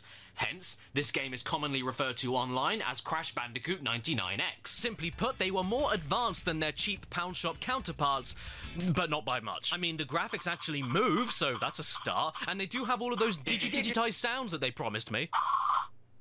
But just look at it. You're still playing with a pager that moves at like 3 pictures per second. And instead of a phone call waiting for you at the end of it, you have a star-shaped cookie cutter with trousers that runs as smoothly as a lampshade made from human skin. I also don't know if you happen to notice that the only one I managed to find online doesn't even work properly, and most of the graphics just aren't there. Have you ever seen a system where the older it gets, the more lines of graphics go missing? Oh, that's nice. The spiders scream like you set fire to a puppy. I don't know, guys. This is completely unplayable. You're better off playing with a meringue. This is just my opinion, though. What does the advert for this thing say? Into a Crash Bandicoot game you've never played. Hey, you're right. Oh my god, you can get 2 of them together and mount them for multiplayer? I've always wondered how oysters mate. And you know what? I'm glad I couldn't find the rest of these things online, because do you know how much this single one costed me? Yes, this broken snot green calculator set me back £184.36. Oh my god. That's $250. This is a rare collector's item. And gee, was it worth it? No.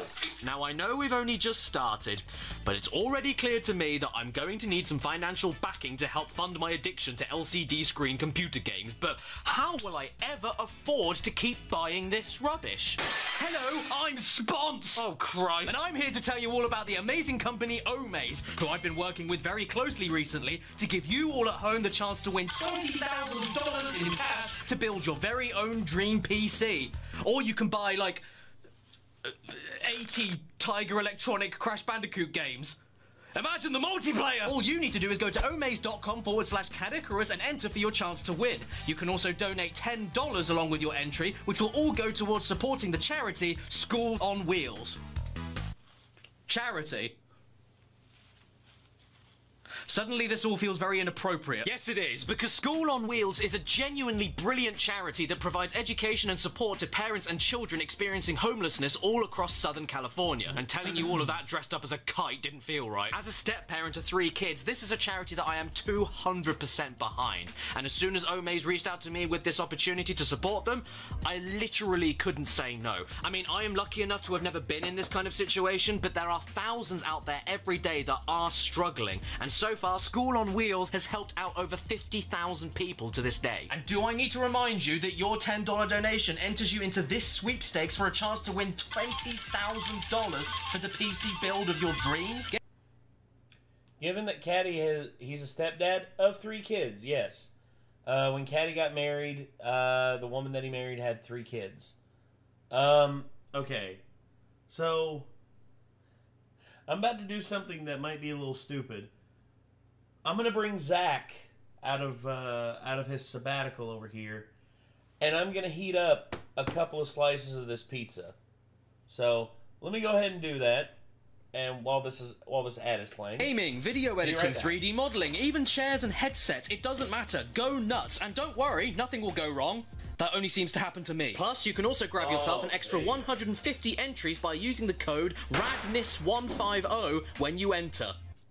Radness. So again, that's omaze.com/CADDICARUS. The code is RADNIS150. Donate to support a great cause, and good luck with your chance of winning $20,000 worth of really good PC goodies. So anyway, what's next? What? What? There's more LCD screen crash games? That were free toys from McDonald's? Sounds about right.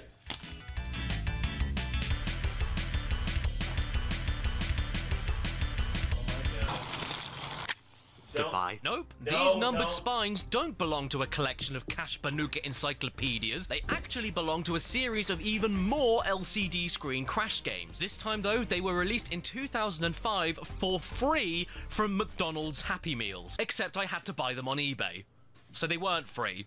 And I'm not happy about that. They are exactly what you'd expect for a free toy that came with a cardboard box with 4 chicken nuggets in it. They mostly only require 2 buttons to work, nothing moves, they all take place on a single printed picture, and the noise. Oh man, the noise. Yes, essentially, I spent money on a load of free toys that most kids threw in the bin, and all I have to show for it is a herd of geese. Nails on a chalkboard is a compliment to these things. They don't make sounds, they honk. The visuals suck, the gameplay sucks, and the cover art. I mean... I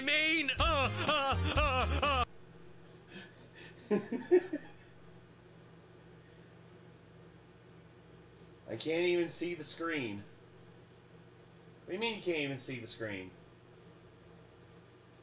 A bandicoot! A bandicoot! And I know, I'm missing quite a lot of the numbers from this collection, but there is a reason for that. It's because all of the other even numbers belong to Spyro LCD games that released at exactly the same time. But let's not get ahead of ourselves. We're not touching him for a while. What do you mean I can't see the screen? Oh, you can see the screen. Oh. Ah. Pizza's done, I think. Oh, hey. Kind of worked. All right. Well done, Zach. He means the video game screen. Ah, okay. Yeah, okay. Sorry. Back to it. Even though he'd be all nice and leathery. There were also some other Crash Bandicoot McDonald's toys exclusive to other regions, so I couldn't get my hands on them. I found Osama! Okay, so now the stupid stuff is out of the way, let's dig into all the portable Crash games that most of you are probably familiar with. The Game Boy Advance games. And to say that I'm familiar with these is a huge understatement. As a kid, I adored the first 2 games, and even though I only recently tried out Crash Nitro Kart on the GBA, I can confidently say I would have loved that as a kid too. I mean, think about it. These were the first proper Crash games that were actually portable and made it to portable systems. So you can imagine how exciting that was for a 7-year-old Crash fan. Yes, kids, you can now play your favorite game series anywhere. In the car, in the park, in the bath, and on the toilet. Oh. I'm sorry, I got confused. This isn't a toilet, that's a toilet.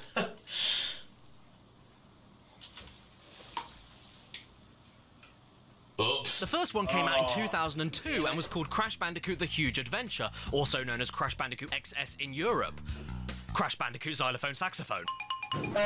And it accomplished everything it needed to do at the time by keeping things simple, and by making sure to include it took the 2D sections from the PS1 classics, crushed them down to fit into 16-bit style graphics, and just made a whole game out of it. Whoa, nice graphics! But maybe they made things a little too simple, because the story here, not only does it just take still images from Crash 3's cutscenes and not even make the dialogue entertaining so you can hear Cortex go and see him blame everything on the Bandicoot! But somehow he even manages to shrink the entire planet down to the size of a beef tomato and does nothing but hold it there until Crash can stop him at the very end of the game. Cortex, mate. Oh. Squish.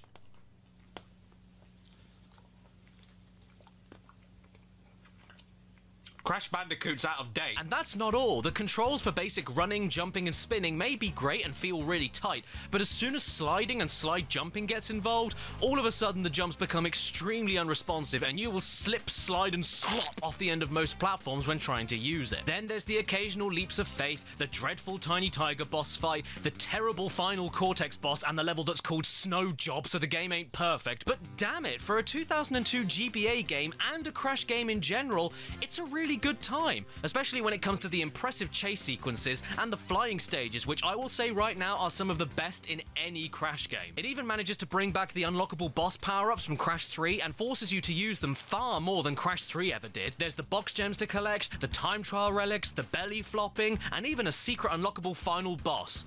My nan. Basically, it's everything you'd want from a portable Crash game. Not like this $250 2-in-1 hairbrush and mirror set. But was one good Crash game enough for Vicarious Vision? It's so delicious. Oh yeah. This pizza's good. It's a 3-cheese blend. Oh no, because they made a sequel. And it had that guy in it. Here comes my son, do-do-do-do. Here comes my son, and I say he's an egg. Crash Bandicoot 2 Entranced, the sequel nobody asked for, but I by saw God that they were getting... I saw about, you know, Caddy and Karis aren't married. Okay, so they're not married, but, oh well.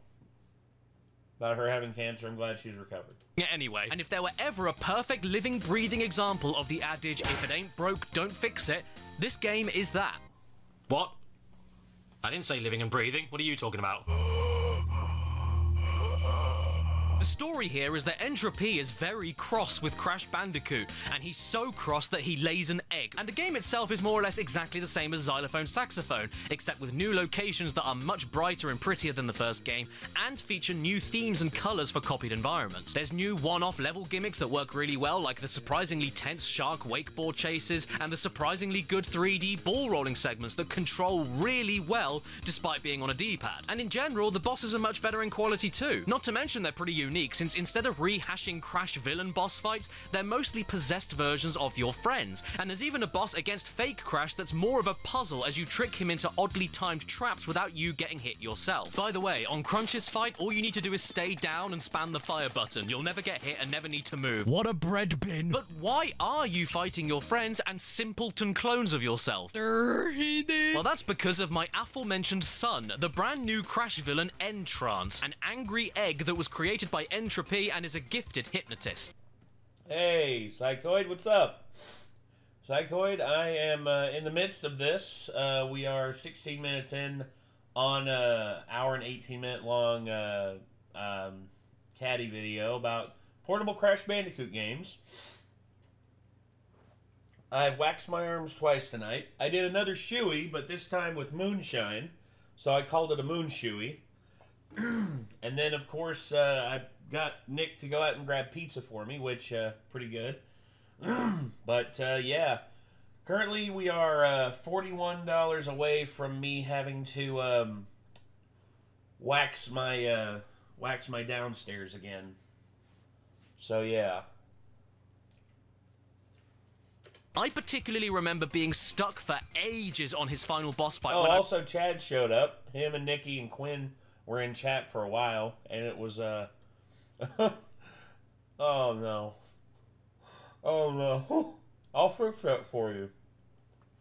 Okay. If you want to. I was 8 years old when this game first came out. It's a good fight, and it's even 2 phases, jumping from a Donkey Kong Country-esque fight at the very start to a bullet hell pinball fight in the air. Going back, though, it's not particularly hard or anything. It's just him. He upsets me. I think I was more intimidated by his design when I was a kid, and it caused me to make a ton of mistakes. I mean, look at his size here. Now, I love a good stomp, but I don't want to be stomped on by that. And this face. This shitting face. Let's play a game. What kind of eye infection does he have? Conjunctivitis? Cellulitis? Uveitis?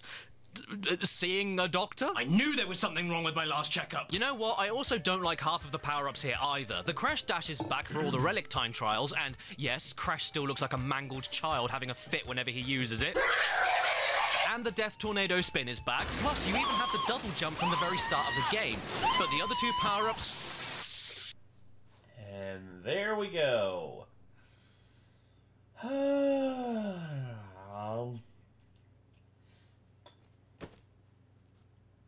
Alright, Psychoid.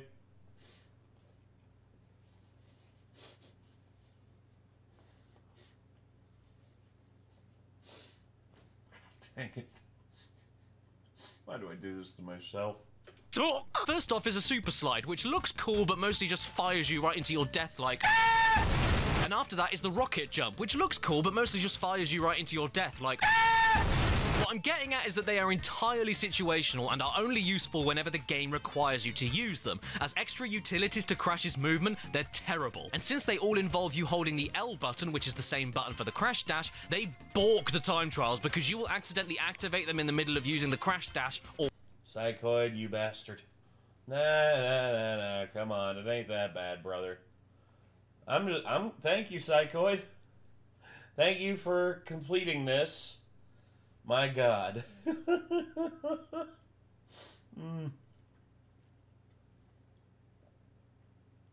Donation alert is accurate for what will happen. Yeah, I'm going to be streaming like that here in a minute. Let me finish eating this slice of pizza. Can't think of anything for a palate cleanser song, so I might just request it when I think of one. Sounds good, Psychoid. Whenever you think of something, just let me know. But, yeah. I'm going to be singing soprano here soon. It's going to hurt. It's going to hurt. I know it is. Well, I know a clip I'm going to be able to show Chad and Nikki whenever they come over to hang out. This will be pretty good. So, yeah. Let's keep watching. At least Nick will get his teeth fixed. Yes. At least we get that. All the time. Plus, whenever you use the rocket jump, Crash's model looks like a weasel that just got run over. And he was probably run over by himself when he was in a go-kart on Crash Nitro Kart for the Game Boy. Now, don't get me wrong, I'm fully aware how ridiculous the very idea of a GBA port of a PS2 game is. I mean, how do you put this in this? Well, you put it in it. To be fair though, seeing as the most popular games in the GBA's library consisted of 16-bit styled games, it's really easy to forget that it could do 3D and do it relatively decently with minimal casualties.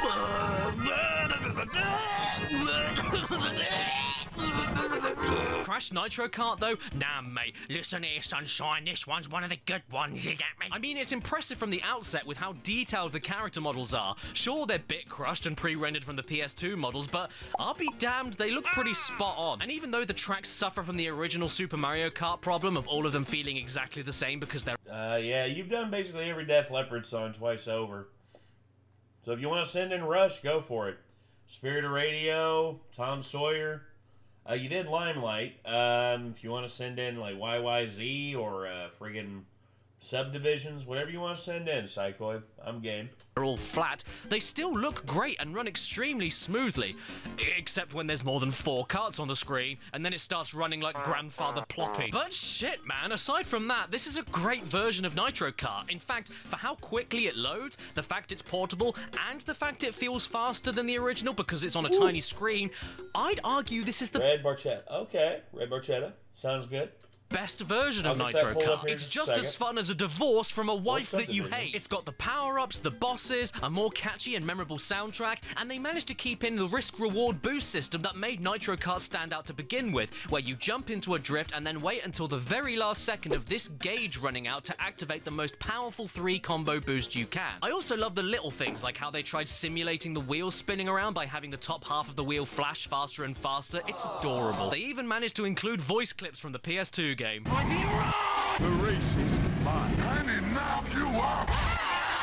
Despite all of these games not being perfect though, Crash XS, Crash 2 N-Trance and Crash Nitro Kart are a fantastic little trio for Crash's first proper dive into actual portable gaming.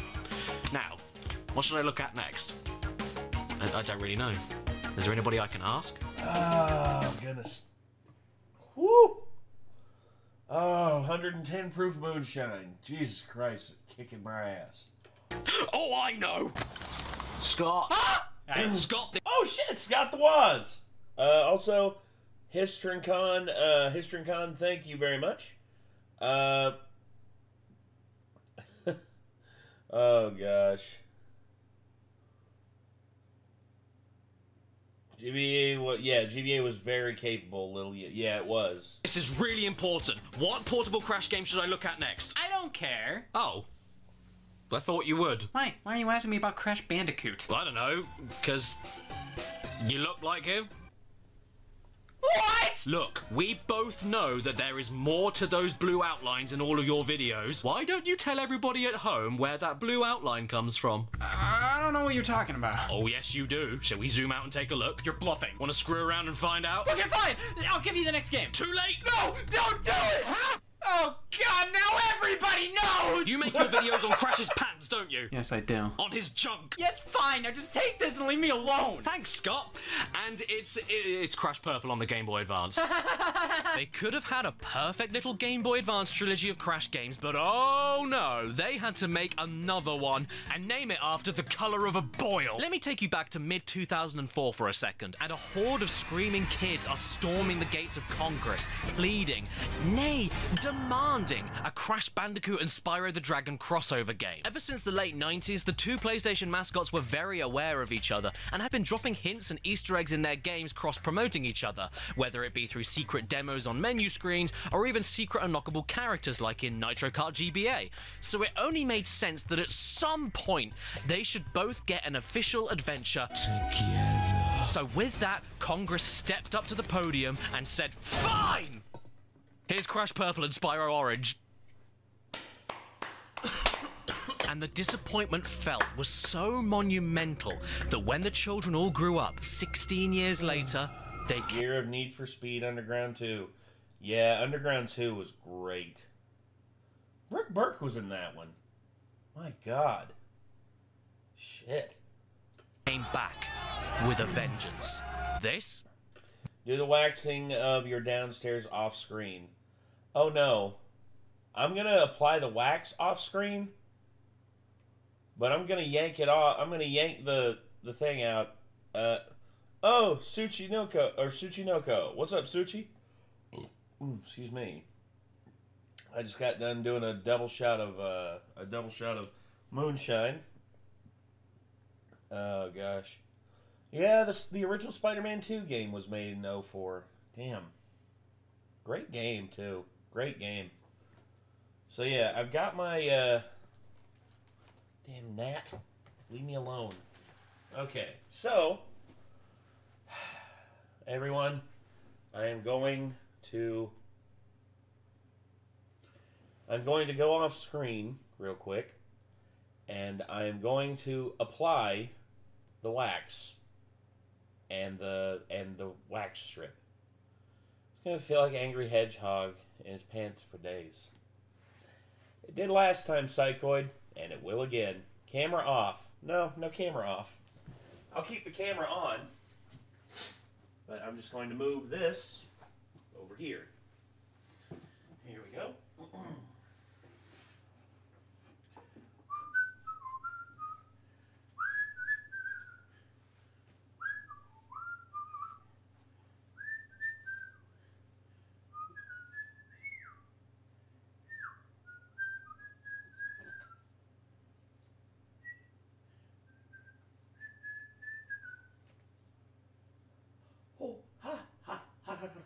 Oh, it's hot. Oh my God. Oh, that's hot. Okay. Wax strip on. Thank you. Okay. Whew. That's warm. Oh, that's warm. Oh. Wow. Okay. Oh, God. Okay. Well. All right, everybody. Ow. Oh. Okay.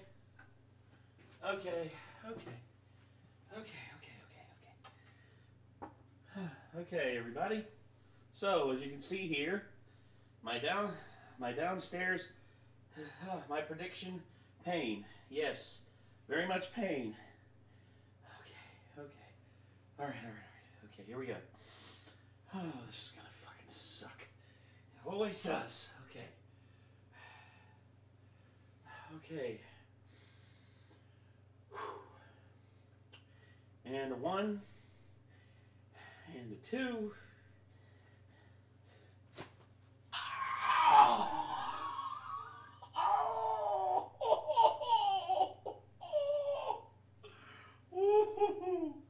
Oh, God. Oh, God. Oh, God. Okay. All right. That's... Oh,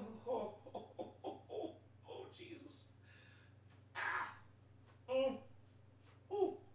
Okay. All right.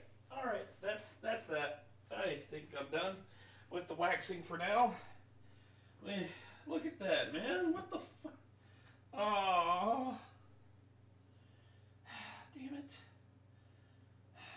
Man, I swear to God.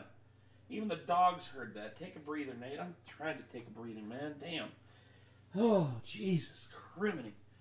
What the fuck? Oh, okay. Well, I've done my due diligence for tonight.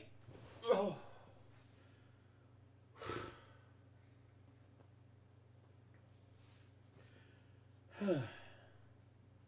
Feel awake? Yeah. I feel awake all right. It's gonna feel horrible the next day. Yeah, I know. It never feels good. Never has, never will.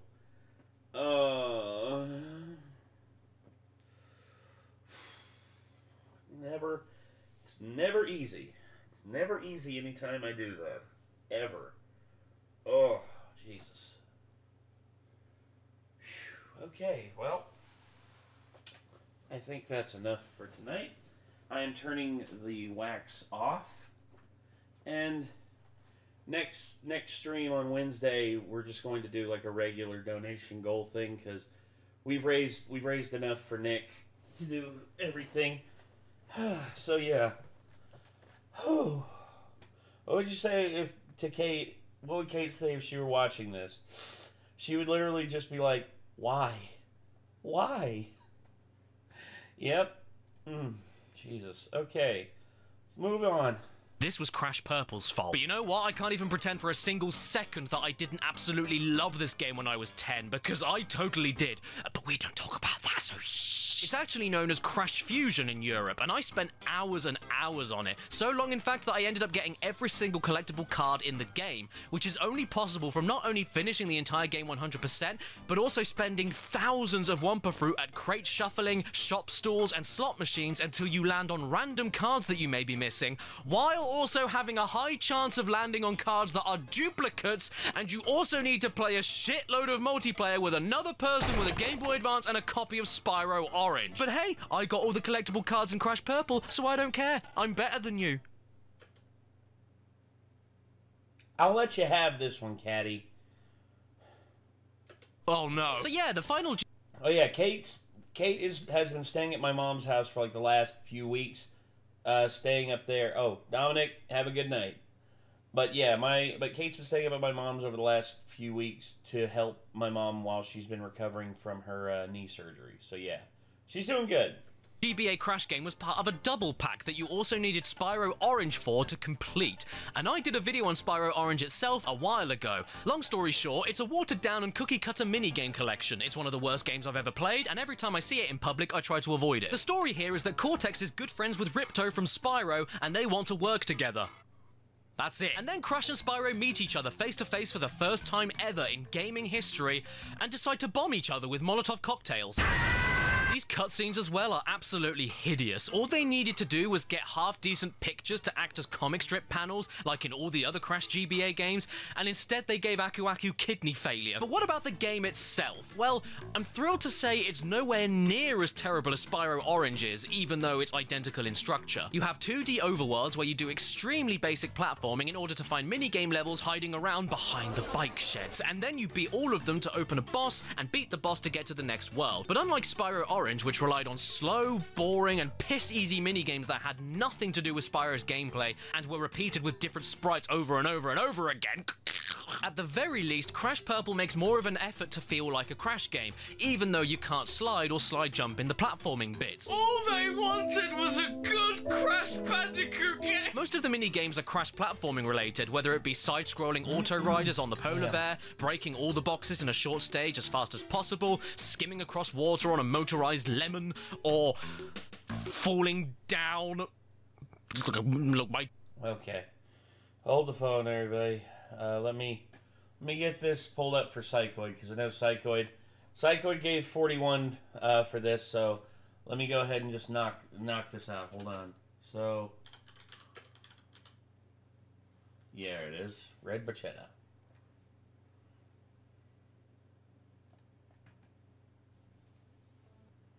Alright, so, Red Barchetta, I will, did I accidentally do that again?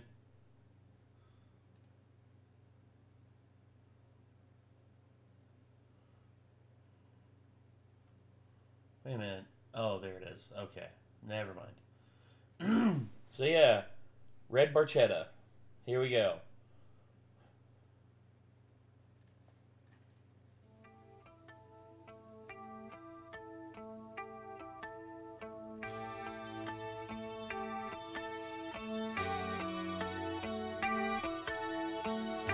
Yeah, Falling Down is actually a really good movie. I like Falling Down.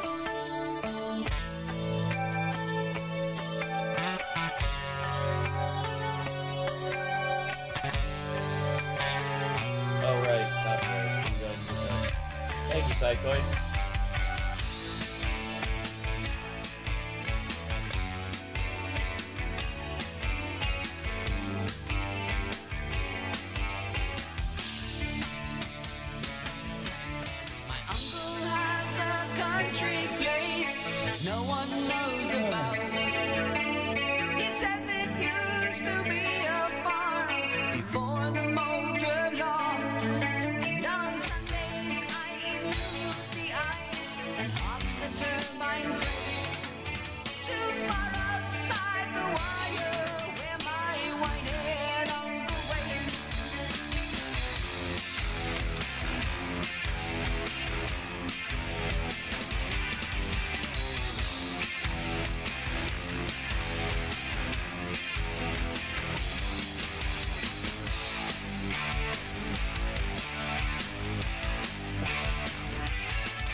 Well, here's the thing about, like, real talk with what you're talking about, Castle of Fiction. Okay.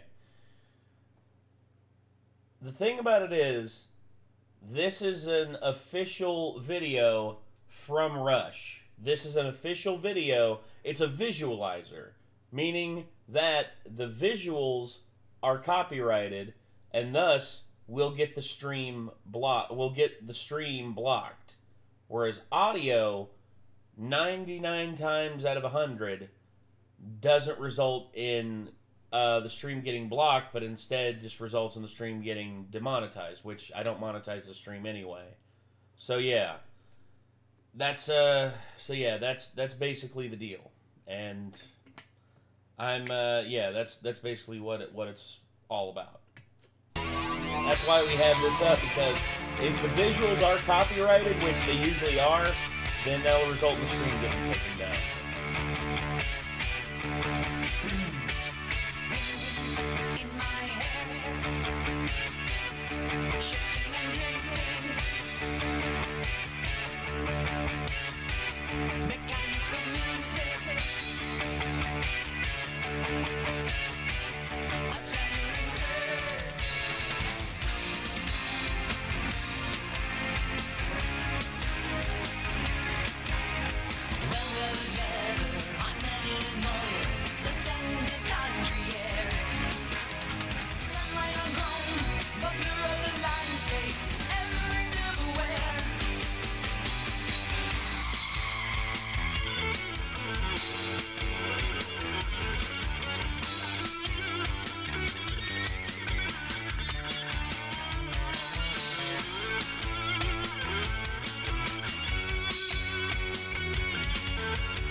Gonna call it a night. I work tomorrow. All right, Edgar. You have yourself a good one, all right?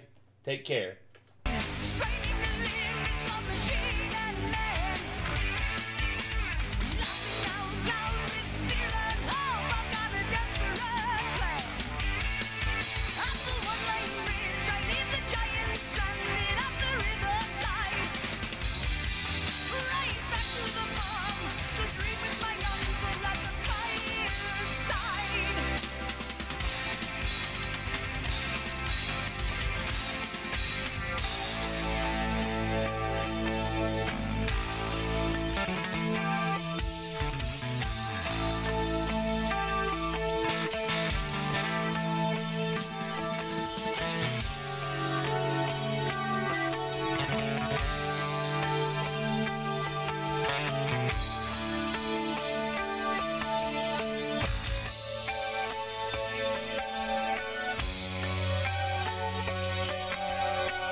Thank you very much for that, Psychoid. That was a good palate cleanser. Thank you for that. Douglas. And even when they aren't doing that, there is more variety to the minigames. There's methodical free-roaming tank stages. Wait, what is this? Crashly Bashly. There's sheep blasting with a bazooka before they reach the nitro crates behind you. Well done, Crash, you murdered all of the baby animals. Thank you. And there's even jetpack stages where you tap and hold the A button to control your height as you glide along. Take that, Flappy Bird. Don't misunderstand me, though. There isn't anything that imaginative going on, and these moneybags tends to spend all the Wumpa Fruit you collect are absolutely useless, since they're only good for collecting cards, which do absolutely nothing. This means that just playing the actual game here will only take you around an hour to 100% complete. I'm not kidding. So as a kid, my parents essentially spent £40 on half of a game, with my sister getting the other half for another £40 that's 10 times worse than the first half. Thank you, Mummy. But now I'm about to throw a spanner in the works. Did you guys know that these 4 Crash Bandicoot games are not the only ones on the Game Boy Advance? Yeah, totally true. There's technically another one that's hidden on the cartridges for Crash Purple and Crash Nitro Kart. And all you got to do to access them is put the games in like normal, start them up, but hold the left and right triggers while the game is loading up. It's a secret. Just like Billy Idol's real name. William Idealistic. And after all of that fuss, you're rewarded with Crash Party. What the hell is this game like?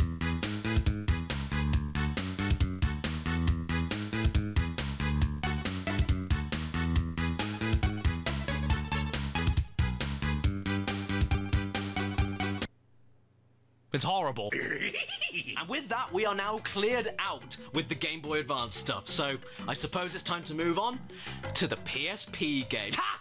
Got you! There's actually one more. We're not done yet, so shove that in your blowhole. Haha, yes indeed. The rabbit hole keeps going deeper. And we are at the final Crash GBA game, known only as Crash Bandicoot Blast.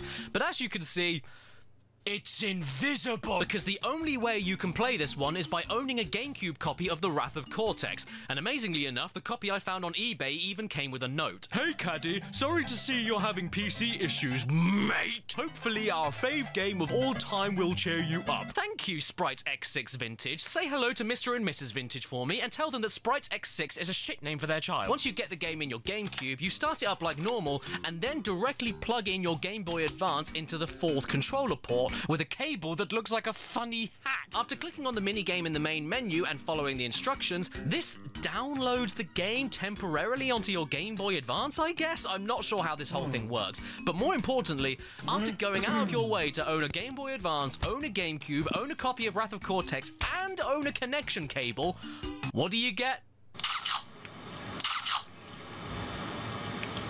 You get a game where you control Crash in a silent nightmare realm using bazookas to shoot down more innocents than George W. Hedge. You play for about 1 minute and then you get an advert for Crash Bandicoot The Huge Adventure, which was not called The Huge Adventure in this country, so sorry to all the UK kids out there that were going mad looking for a game that didn't exist. Don't forget, this game was available in 2002, so let's tally up the price of admission to have a go at the not very good Shooty Bang Bang Crash game. You would have needed a new GameCube at $200, a new Game Boy Advance at $100, a copy of Wrath of Cortex for $50, and a link cable for what I would assume would be around $20 because I couldn't find an original price anywhere online. That means that this single piece of Crash history technically would have costed you $370 just to find it. And after all of that, your secret reward is a game that's the equivalent to a wet tissue. Sprites X6, you are not my mate! I mean, what can you say? You point, you shoot, you point, you shoot, you point, you shoot. But don't shoot your friends, though! What are they gaining crawling around the area where the bad guys are? Why are they popping their heads up when they know I'm shooting? Can't they hear me shooting? It's the only sound that exists in this world. Or maybe they just want to die for a quick and easy way out of this mess, because for all intents and purposes, this game is as much fun as Gangrene. And to give Gangrene credit, at least it came out a long time ago and is still going strong today. The same can't be said for the PSP. Woohoo! We're back on the PSP! The Puss! This is the portable system I think I've spent the most time on in my life. Tekken 5 Dark Resurrection, Me and My Katamari, Loco Roco, Midnight Club 3, MGS Peace Walker, Test Drive Unlimited, Tony Hawk's Underground 2, Wipeout Pure, Pata. So many great games, and yes, I even did my fair share of— Do what you want, 'cause a pirate— Strangely enough— Because why the fuck not? Though, not a single one of those hours went towards any Crash Bandicoot game. Yeah, weird, right? I got the PSP for my 12th birthday. I was the biggest Crash fan child you could ever meet. Because you like meeting children, don't you? Yet I never bought or asked for any of the Crash games that came out on the PSP. But that changes today with Crash Tag Team Racing. Yep, we're not looking at the PS1 classics that you could have downloaded from the PS Store directly onto your PSP. Nah, we're talking about the ones that they actually sold on the shelves. And this is a direct port of the worst Crash racing game. Okay then, here we go. My name is Doops. And when I say that this is a direct port of the PS2 game, I really mean it, because it is virtually identical. The same overworld, the same race courses, the same mechanics, even down to the same cutscenes featuring this mechanical talking pear with a German accent. Look! Even my beloved black power gem is gone. Well then, you'd better find it before I piss myself. Obviously, this is a portable system trying to run a pretty intensive PS2 game, so it isn't absolutely perfect. Some corners had to be cut. Like in the races. And it's the most visible with the graphics. I mean, when you try clashing into another car, you often get stuck in the floor. The exhaust pipes look like bumholes, and if you look up to the sky, you'll notice it looks more like a giant blue wig. But everything else is here and accounted for, and just like Dover, it's a great port. In fact, dare I say, it's my preferred version of the game. Well, aside from when you're running around the park. And sure, it sucks a bit how you have to stand still every time you want to move the camera since there's only one analog stick, and they just couldn't help themselves and had to bring back Willy Wumper cheeks. Oh, I inked. But when you remember this is a portable version of a PS2 game that's more or less exactly the same, it's a no-brainer for me. There's just one problem. I don't like tag team racing. Which means I don't like this. And to go into all of the reasons why would be redundant, because I already did that in my previous video about bad Crash Bandicoot games. Wink. Wink. So even though this is my preferred version, despite the frame rate, it's still the same bad game. You can't polish a turd, you know? It's like being forced to wear a dirty and smelly t-shirt that says, I use crowded trains to sniff women on it. Sure, you can wash the bad smell away, but you're still being forced to wear it. But you know what you can't wear? Video games. And Crash of the Titans on PSP is one of them. Oh god, oh god, oh help me, no, we're all gonna die, it's a swarm of angry reds! Now I don't remember any of this game at all from when I first played it on the Xbox 360, not that long ago, but I'm pretty sure the story wasn't Cortex wants Crash to dig a hole, and Crash doesn't want to dig the hole, and then Cortex wants to kill him. My name is...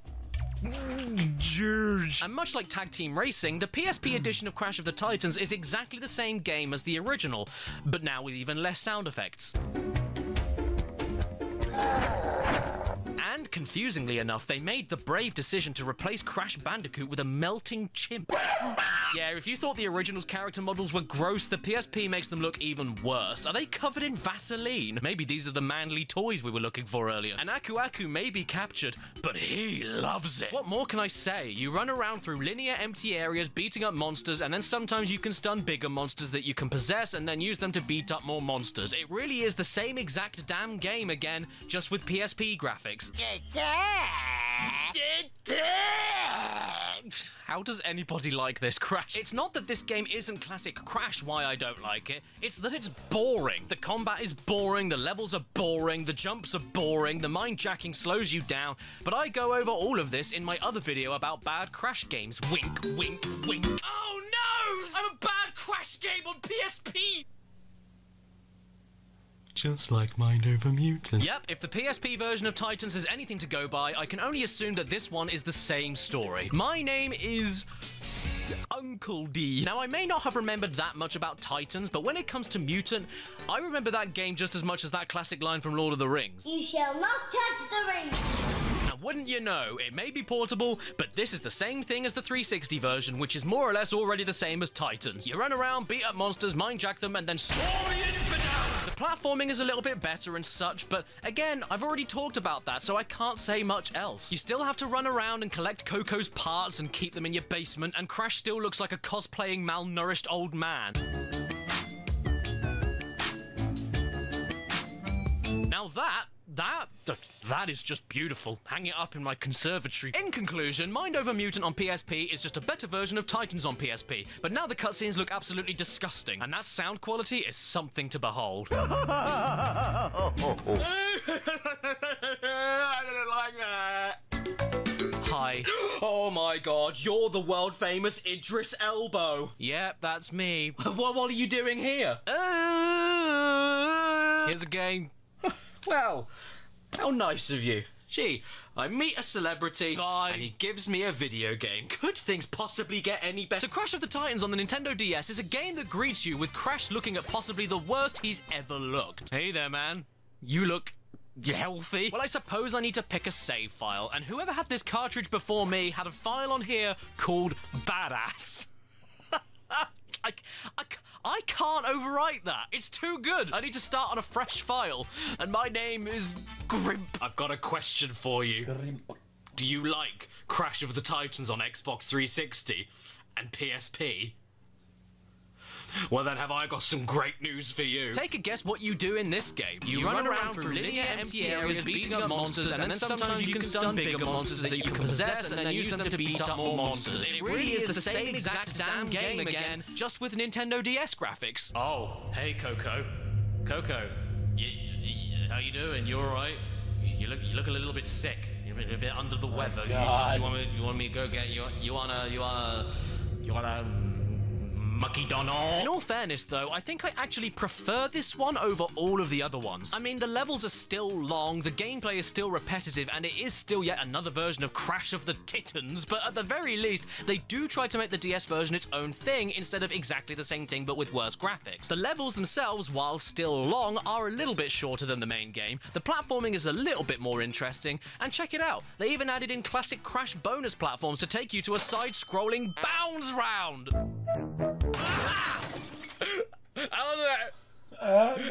Plus, I've got to say, this is the best version of the Crash dance I think I've ever seen. Look at the confidence in that hip thrust. It's a statement. Look at the certainty. Look at the conviction. He is giving the air his seed. And then he goes and ruins everything by including pointless touchscreen mechanics. It's a Nintendo DS game, so I'm not surprised, but it's still very annoying. If you want to possess a stunned enemy, you need to swipe the screen towards the direction that the enemy is. And the same goes for firing projectiles, which would be fine, except most of the time it barely registers or outright doesn't work. Oh, and did you think the PSP Mind Over Mutants sounded bad? Then you, sir, have not heard Crash of the Titans on the DS. Ah, yes, my favorite enemy, old man breathing down phone. I don't like that. I don't like that. I don't like that at all, man. What the fuck? Yeah, I feel stronger already. That pathetic hairball sleeps through anything. Did they add a laugh track to the cutscenes? A laugh track? In a Cash Banuka game? Oh great, Crash farts whenever he double jumps now. I'm happy they included this, that's just what he needed. You know, because farts are just so funny. Right then, what's next? Mind Over Mutant on the DS. Yeah, because you know what's even better than 2 versions of Mind Over Mutant? 3 versions of Mind Over Mutant. I just don't understand this. Did all of these multiple versions of Titan sell well enough to justify making this? Who was buying these? Was it you? Well then screw you! Well, whatever the case, it doesn't matter. Here we are with the DIRS version of Mom. And what do you know? It's exactly the same thing as the Xbox 360 and PSP version. Wait, what? No, hang on. Is this a 2D Crash platformer, like the GBA games? And we can bounce on crates, double jump, belly flop, slide, and slide jump, and even do the Death Tornado spin glide? My god, thank you! Thank you, Mind Over Mutant DS! I never thought I'd say this, but there's a version of Mind Over Mutant that I actually really like that doesn't rely on any kind of monster possession. You swindled me. Well, that didn't last very long now, did it? Don't let this game trick you like it did me. For a good 5 minutes, I thought we had something different here that I could happily recommend. But once you realise it is exactly the same mindless, button-mashing, monster-stunning, tree-breaking gameplay you all know and... No, but now it's on a more restrictive 2D plane, giving you even less chances for combat variety and chances to get away from enemies. You then sit back and realize, gosh, this really is the worst version of the Titans and Mutant formula that you can play. You can only move left and right, which is extremely limiting in a beat-em-up styled game with enemy groups and any monster that's taller than you. You just can't avoid most of the attacks thrown at you. Which is particularly irritating when the bigger enemies attack faster than your button mashing can physically do. Every encounter with a big monster will turn into a single button smashing game of whose health bar empties the fastest. Oh, and you see him down there? Yeah? Bloody him? He never shuts up! Crack, crack, crack, crack, crack, crack, crack, crack, crack, crack, crack, Crack, crack, crack, crack, crack, crack, crack. Oh dear. The external layer of my bottom teeth fell out. Also, what in the veiny flaps is this? They didn't even bother voicing the cutscenes for this one, and it came out after Titans on the same bloody console.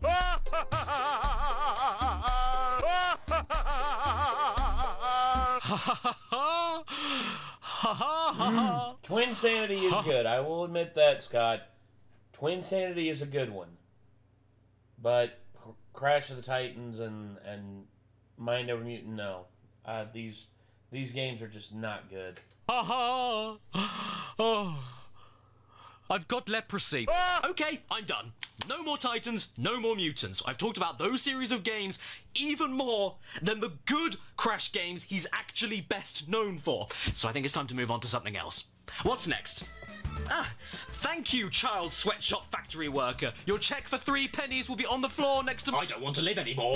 The story here is that Cortex is a baddie, Crash is a goodie, and you need to stop Cortex before he slithers into your bottom. And as for the game, take a wild guess what you do. Go on, take a guess. You run around Oh, and it's in 2D. So just like Mind Over Mutant DS, you can't really do much with enemies other than hit one button over and over and over again until one of you dies. This is downright embarrassing. I can't think of any other Crash game that has had as many official console ports as Crash of the Pissing Titans, and the original wasn't even that good to begin with.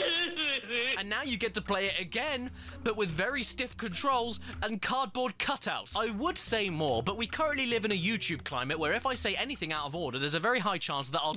Look here, even Aku Aku is fed up with this shit. Boogity boogada budum bomb. Why does he have the nose of Miss Piggy? And with that, we are finally done with all of the portable console Crash games. Yep. None. I'm all done. There isn't a single one left. I'm all finished. Oh yeah, you thought I forgot about this one, didn't you? Well, trust me, I wish I had.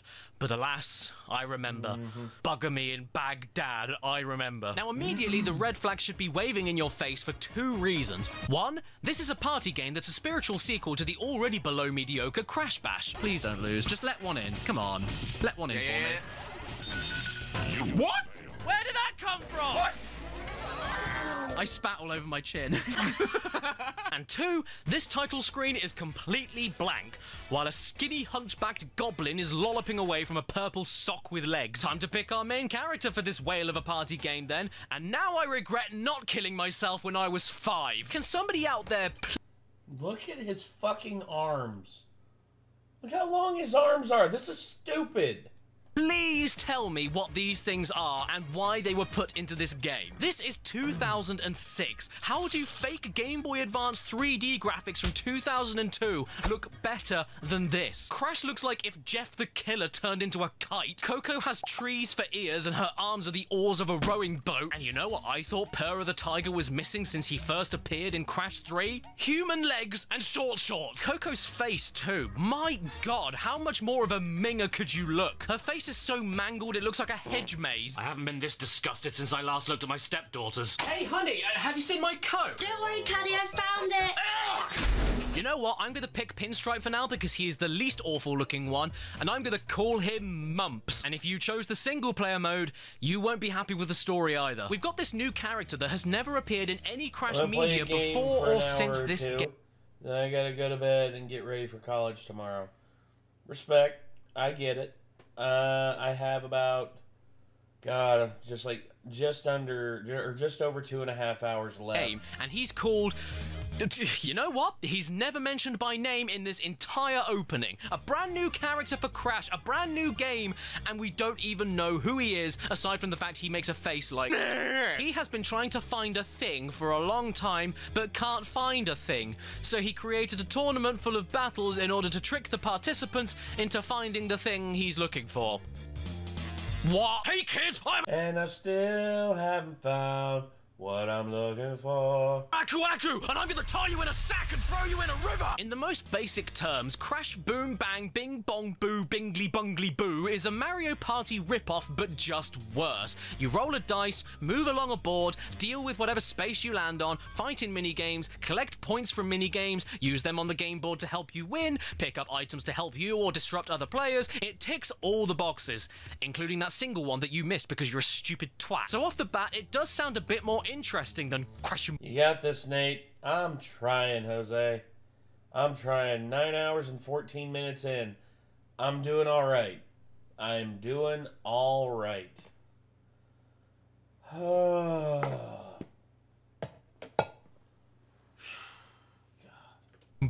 But it's how the game decides to try being different from Mario Party when it all goes arse over tea kettle. First of all, you all roll the dice and move at the same time, meaning you can never strategize what items to use now or save for later because you never know where characters are going to be or what space they're going to land on or what items they're going to use. I might skip the stream on Wednesday. I don't know. It depends on how I feel.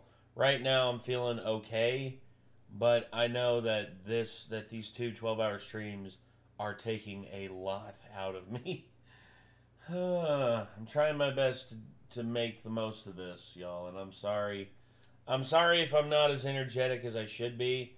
I mean, I've guzzled enough gamer subs to where I'm pretty sure I've ingested enough caffeine to where it's like equivalent to 8 shots of espresso at the same time as you. And then secondly, instead of keeping things streamlined and simple like every other Mario Party game, they decided to make the game work like this.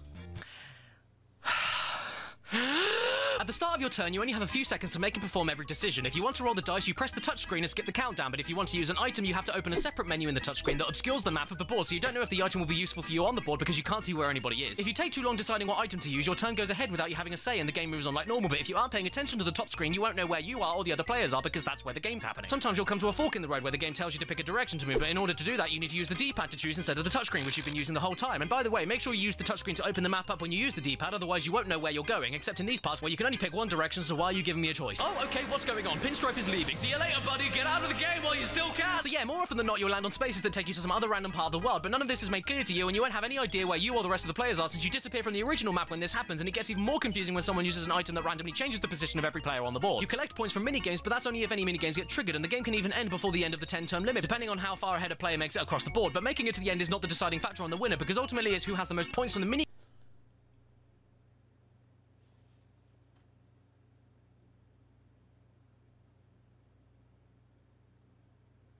You're right, I do have an accelerated heart rate. I need to stop drinking caffeine now.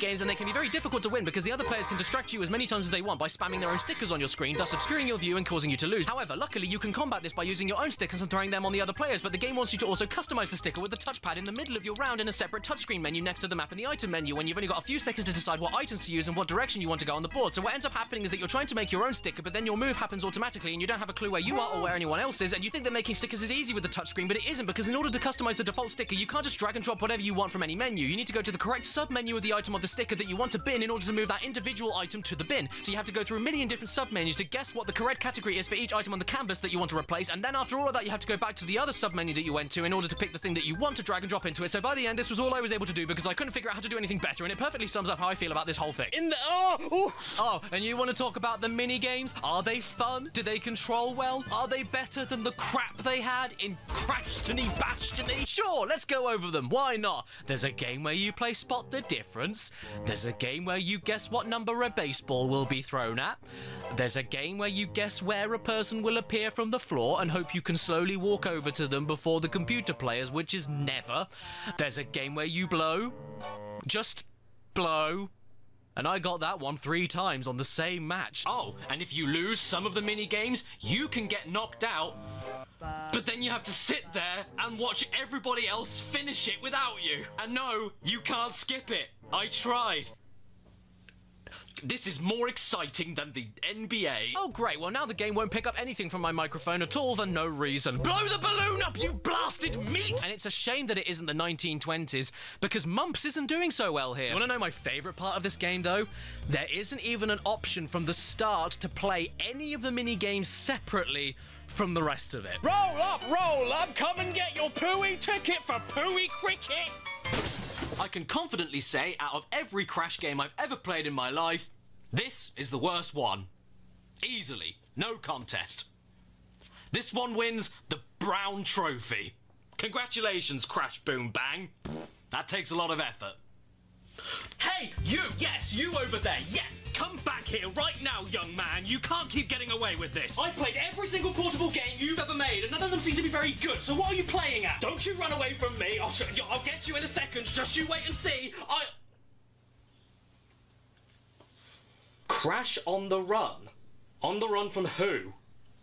The IRS? Well, would you look at that? Not only the latest portable Crash game, but the latest Crash game period, released in 2021 for current-gen iPhone and Android devices, developed by the same people behind Candy Crush. My favourite. Yep, I didn't see that one coming either. But in all fairness, the idea of a non-stop running Crash game where you swipe left, right, up and down to avoid obstacles is one that does make perfect sense. When you consider all the boulder chasing levels from the past and the fact that Crash is mostly a linear 3D corridor platformer to begin with, there's nothing wrong with the concept. I mean, even Sonic Dash was a fun time a few years back, and it's yet another Crash game you can play on the toilet. What's not to love? Adding to that, on my iPhone XS Max, the game looks really nice for an iPhone app and runs at a consistent 60 frames per second, even though I tend to get stuck in the floor quite a lot. People think I'm insane because I am browning all the time. Crash Bandicoot on the Run is a very simple game. In the single player, you pick one obstacle course level at a time within many different worlds, which always end with you defeating the henchman of the boss of the world that you're in. Beat all of the henchmen and you unlock the boss fight, which is more of the same, except you need to tap the screen to fire projectile items at the correct moment while avoiding more obstacles. After that, you unlock more replayable aspects of the game, like gem challenges, where you have to collect all Wumpa Fruit in a stage or defeat all the enemies, and the time trial relics, where you need to break second stopping crates and get to the end of the stage with the fastest possible route. My god, there's even more platinum relics for me to collect. All of this together unlocks more levels and contributes to completion. It's the basic shindig. So it sounds like a done deal, right? A decent Crash game that plays well, controls well, and follows the formula well. But there's one massive thing I've neglected to mention. In between every level you choose to do, you have to wait. And I don't mean that there are level cooldown timers before you can attempt them again or anything like that. I mean you need special collectible tools to access every single level. And microtransaction bullshit. You get these tools by finding ingredients in the endless running collection levels and then putting the correct ingredients into a machine.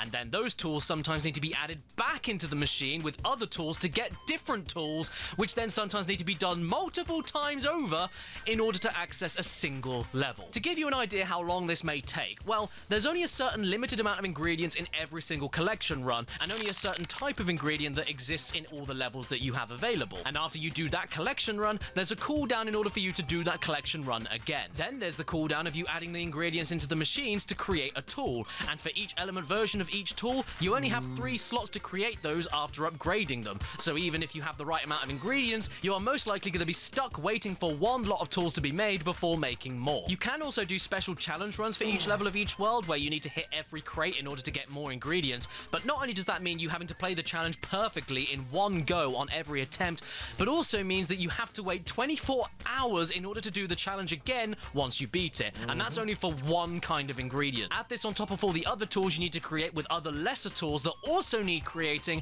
and this makes the whole game move along slower than old porridge. You have to repeat so many runs of exactly the same stages over and over again just to farm the items you need to unlock one single player level on top of the wait time. And I have no idea if this was included only recently, but I did notice that the collection runs were made literally 3 times faster than they ever were when I originally started playing, so they clearly knew this was a drag.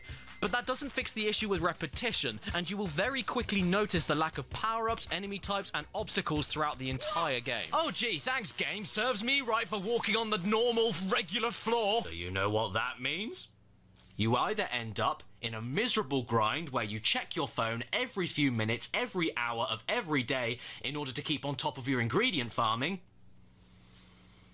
or you give them all your money. I am fully aware that this is a free-to-play game, so in many ways, it's pointless complaining about a gameplay system where you get more out of it by shelling out a few quid. But I do think Cash Banuka Has the Ruds goes way too overboard with how little you can physically progress without spending money. I put a decent amount of hours into the game when it first launched, and I got pretty far after a few hours.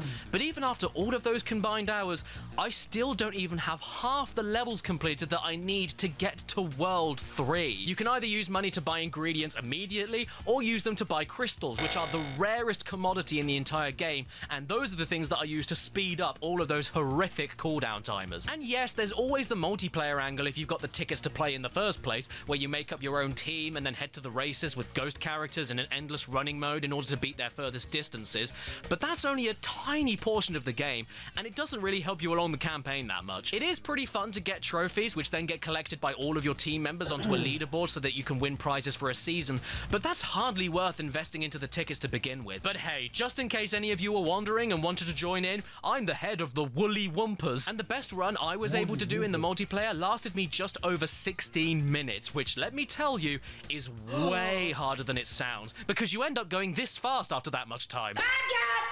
I have to stress though, this game is indeed free, so you aren't harming yourself by downloading it, but if you ask me, there's 1,000 other free-to-play games I'd recommend over this purely because of how tectonically slow this one is without dropping any money towards it. I have got way more mileage from many other free games and still feel satisfied without dropping a cent towards them. Yeah, I've been inconvenienced in a few places, but the core game is still great and you can still do a lot.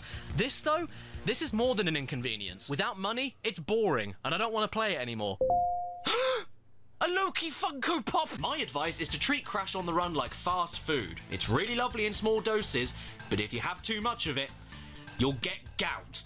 And then you need to cut it off for your own health. Now, what about the other Crash iOS games that released on the App Store? Yep, believe it or not, this is not the only one. In fact, there were two before it. Crash Nitro Kart 3D from 2009 and Crash Nitro Kart 2 from 2010. But unfortunately, there are absolutely zero ways to play them anymore unless you already have them on an iPhone with those games pre-installed. They were taken off of Apple stores years ago and can't even be emulated, which is a huge slap in the nuts. But at least we've got this review from Macworld to go off of. Pros: nothing. Cons: nothing. Verdict: nothing. I guess that's why they were taken down. And with that, yeah, I think we're done. Finally, we have covered every single Crash Bandicoot portable game ever made. Caddy, when did you get a blimp? Ahaha, yes, it's me, and I'm here to give you items that never helped anybody, just like the blimp. I don't think you're right. Silence, wench, and take my next useless item.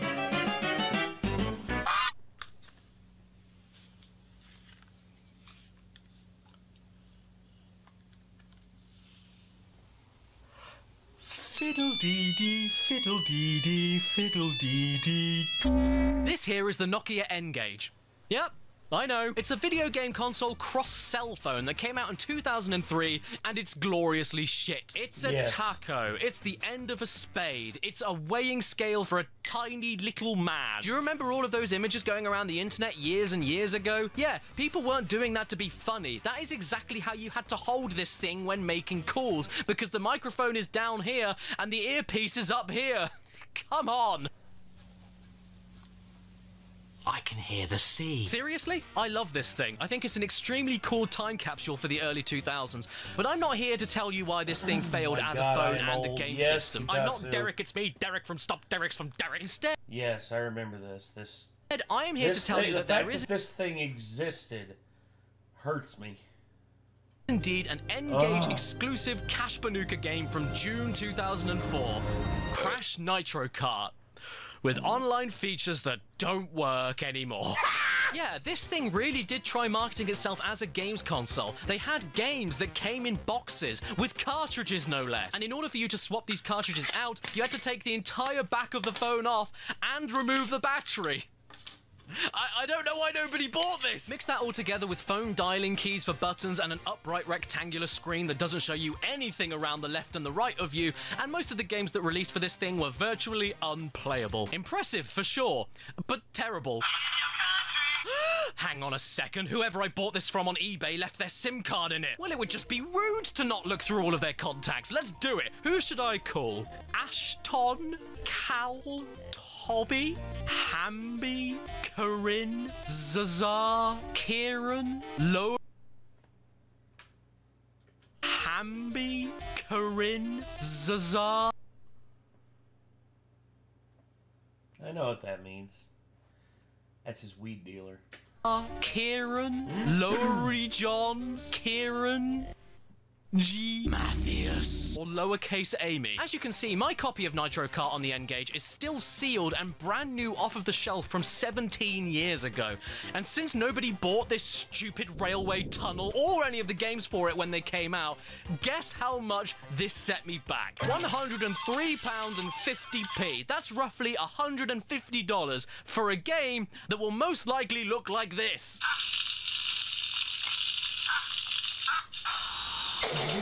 And since this is still indeed we'll get him next time wrapped up in its original packaging and is quite valuable, from experience, Nate, maybe, I need to make sure that I'm really careful before deciding to.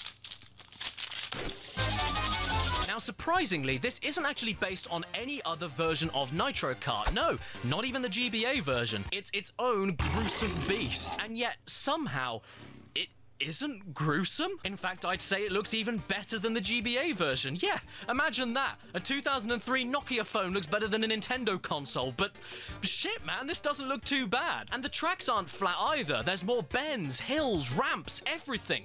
Consider me impressed. And then you remember you're playing on phone dialing buttons, and you can only see what's directly in front of you. And the buttons are massive and really far apart, like the goddamn Intellivision. And the joypad is horribly stiff. And then you realise you spent a lot of money on these things.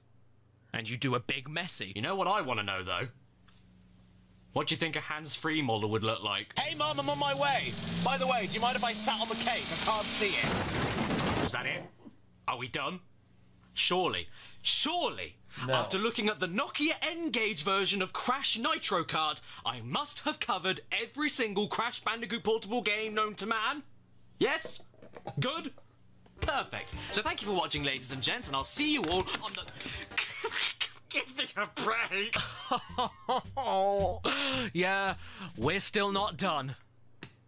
Look, we've also got Crash Bandicoot games that came out on old smelly brick phones all throughout the 2000s. Do any of you guys remember Java games on these things? To cut an extremely long story short, Java was the most popular inbuilt mobile phone software for running complicated apps and playing video games on something that looks like a steam-pressed laptop for a business rat. And throughout the 2000s, every single thing you can imagine got a Java game available for mobile phones. And all you had to do was buy a magazine, look for the mobile downloads page, and right under the ringtones and next door to the thongs were all the games you could pay for and download straight to your phone. FIFA, Pirates of... just as tired as you, Nate.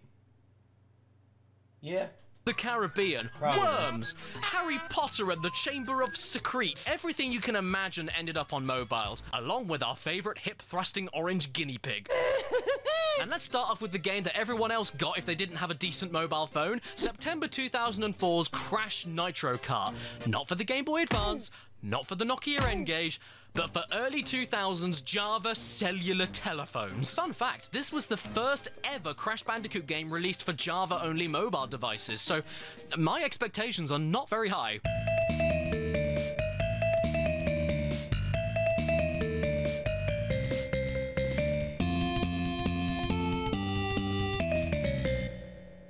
And I hope you enjoyed that, because that's all the sounds you get. I think I'll pick Crash for this game because he definitely looks the most normal. Cortex looks like a mouldy banana, Coco looks like an angry young boy with a bleeding mouth, and Crunch...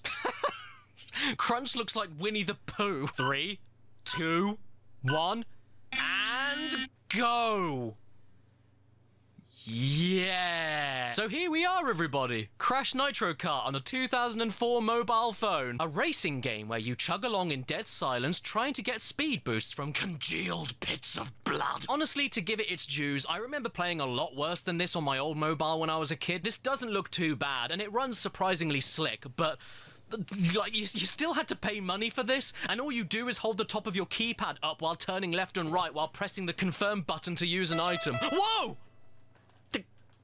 It was a noise! But if you want to get really old school, you can always use the number pad to go forward, turn, and use items. But at that point, you'll end up with blisters. How the hell did they expect you to do that? Oh, cool! An invincible Aku Aku mask power-up! The end. Were you impressed by that? No. Well, if you weren't, they made another one 1 year later called Crash Racing. Oh, praise Gordon the Big Engine. I can choose to turn sounds on? Yes, please. I've changed my mind. Can I turn them off? This game, if you can believe it, is a 2005 mobile phone Java version of Tag Team Racing. They couldn't do the tag team, though, so it's just Crash Racing, which sounds like how my granddad drives. Look, there's even Nina Cortex and Pasadena Opossum to play as. But I'm definitely picking Cortex this time, because Christ almighty, his hair could do with a wash. And my god, yet again, the game is totally silent. What, pray tell, is the point of asking me if I want sounds if the only sounds were on the goddamn first still image? It doesn't matter either way, though, because even though this looks nice and colourful, it's just a choppier and slower version of Nitro Kart Mobile. And after getting hit by 3 invisible things one after the other, I promptly gave up. Sorry, Cortex, we'll drive you to the hairdressers tomorrow. In which case, maybe we should take a look back at 2004. Seems to be a good solid year for Crash Bandicoot mobile phone games. So let's check out Crash Twinsanity on Java and see if that's any good. Now this one came out 2 months after Nitro Kart Java, so perhaps it's a bit more advanced. I'm excited for this. Also available on console. Well, what a great start. I've just been told that the game I paid for is rubbish, but please trust us, the actual version is better. You can't afford the real one, Crash. Time for us to pick a file then, and... Why is that there? I'm not picking that one. Ah, okay, so this is a platformer that takes those Cortex escort missions from the original Twinsanity and turns them into a side-scroller. You help him, he helps you. I can see where they're going with this, and it doesn't look too bad either. You know, except for the 5 frames per second and the fact that Cortex looks like a walking mound of lard. Oh, and again, there's no sound, but you can jump, you can double jump, you can spin. What more could you ask for? Oh, cool, a TNT box. What? Oh, I see how it is. What's the point of having the Nitro crates and TNT crates if both of them blow you up immediately? And what kind of death sound is that? There's no sound in this game as it is, but instead of at least trying an explosion, you do that? Hey, Ollie, catch! Thanks. What is it? Well, it's okay, because at least I can get my life back. Oh, what? I can't jump up and break boxes? Hang on, that can't be right. Let me try over here. No, you can't do that. This is not a Crash game. It's a wolf in Bandicoot's clothing. Everything you expect a Crash game to do just doesn't happen. It's like when you grab a wet wipe and you expect it to be wet, but it's all dry and crusty because it's been sticking out the top of the packet and someone folded it back in. Yeah, that's what this game is. A bad wet wipe. Time to stand on the switch to clear the path for Cortex, then. This is great. Oh, there he is! And just in time, too, because now he has to clear the way for me. The game froze. Wait for Cortex, who will free the way for you. Well, game, I think I'm going to be waiting a long time for that. This game is poo on a plate. In fact, no, it's not poo on a plate. Poo on a plate is better because at least you've got something to eat. Okay, so you know I said that Crash Nitro Kart for Java phones was the first mobile phone Crash game they released back in September 2004. Well, yeah, it was the first bog standard Java mobile phone Crash game, but it wasn't the first mobile phone Crash game. That honor actually belongs to a game on another phone entirely. Something that was a little bit different from every other phone on the market at the time. Oh man, are you talking about me? No, Kia. Oh, I could be a phone if you let me. I want to just go in your pocket and vibrate and ring. No, Kia. The honor of the world's first Crash mobile game belongs to Crash Twinsanity 3D, which came out in June 2004, 3 months prior to Nitro Kart Java. I'm close to reaching my limit. I reached my limit during the last stream. exclusively for phones that were capable of running advanced 3D Java graphics under the Vodafone Live series of phones in the UK. Only 5 mobile phones were compatible in this country, with this one being one of them, the Nokia 6630. Not only capable of running better quality games, but that also came with a softer and more joystick-feeling D-pad for them. And because of all of this new technology, they made a game that sticks out more than Billy from Philly with the great big nose. Yep, here it is. Check it out. Oh, it's beautiful. My God, I want to put myself all over. You know, I think I found my new booty call, and it has a nice wide pair of hips. Twinsanity 3D actually thinks it can get away with a free-roaming 3D platformer on this. I know you've got more of a joystick feel to your D-pad, guys, but it's still a D-pad for 2004 mobile phone menu navigation. You can't play a game like this on it. What are you, a nincompoop? At least we can say one thing for sure, though. It definitely has sound. In fact, maybe it has too much sound, because that menu music is one of the scariest things I've ever heard in my life. I don't want to be a huge donk here. I can at least praise the ambition and attempt of a 3D corridor platformer on this kind of technology, and it actually does move along better than I ever expected it to. In fact, for it running on a phone that looks like this, the graphics give me a flagpole. It's certainly mighty impressive. D-pad sucked over time. Yeah.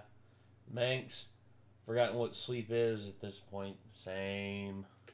But like, none of that matters. I miss sleep so much. You can't play it. Oh, and what about these cutscenes? Cortex!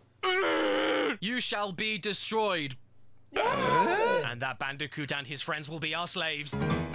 Fear the wrath of the twins. Never! Not even if I have to team up with that blithering Bandicoot to stop. Come on, you bumbling fool. Twinsanity 3D is exactly like dating somebody based entirely on their genits. Sure, they may look respectable and you may even have a bit of fun, but you know it isn't gonna last. In which case, let's head back to original Java phones with Crash Nitro Kart 2, released in 2007.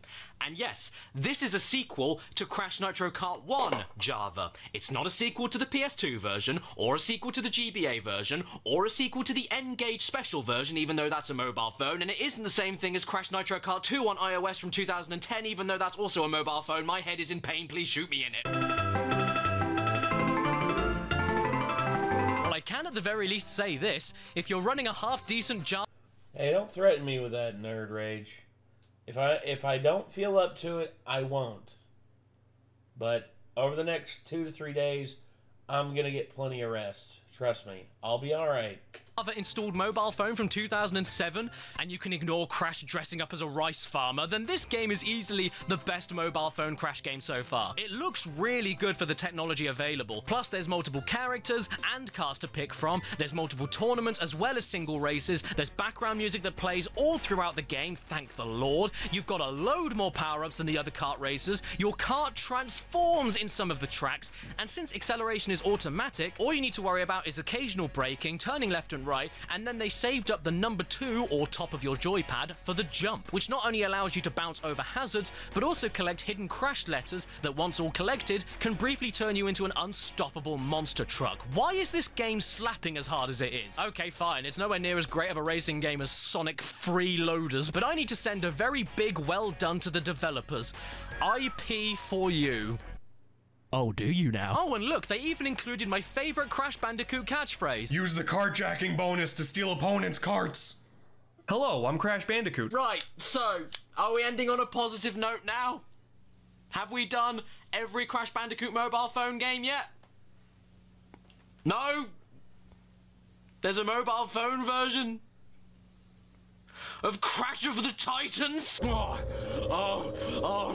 how much deeper can this rabbit hole go? Is this a joke? No, I mean it. Is this a bit? Are we going through Crash of the Titans again? Yes.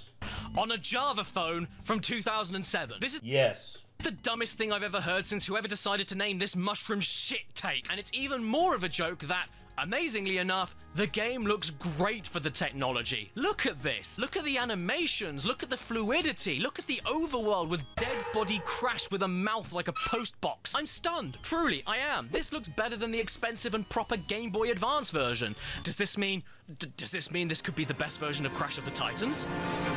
No? I know it looks pretty good, and don't get me wrong, it really does, but what you need to keep on remembering with these things is that you're using a tiny directional pad or phone number dialing buttons. Whichever you end up with, they're clunky, they're rigid, and if you play any kind of fast-paced action game like this where you need to move all over the place, you'll be rubbing your thumb around these stiff, clicky things so much that you'll eventually start a fire.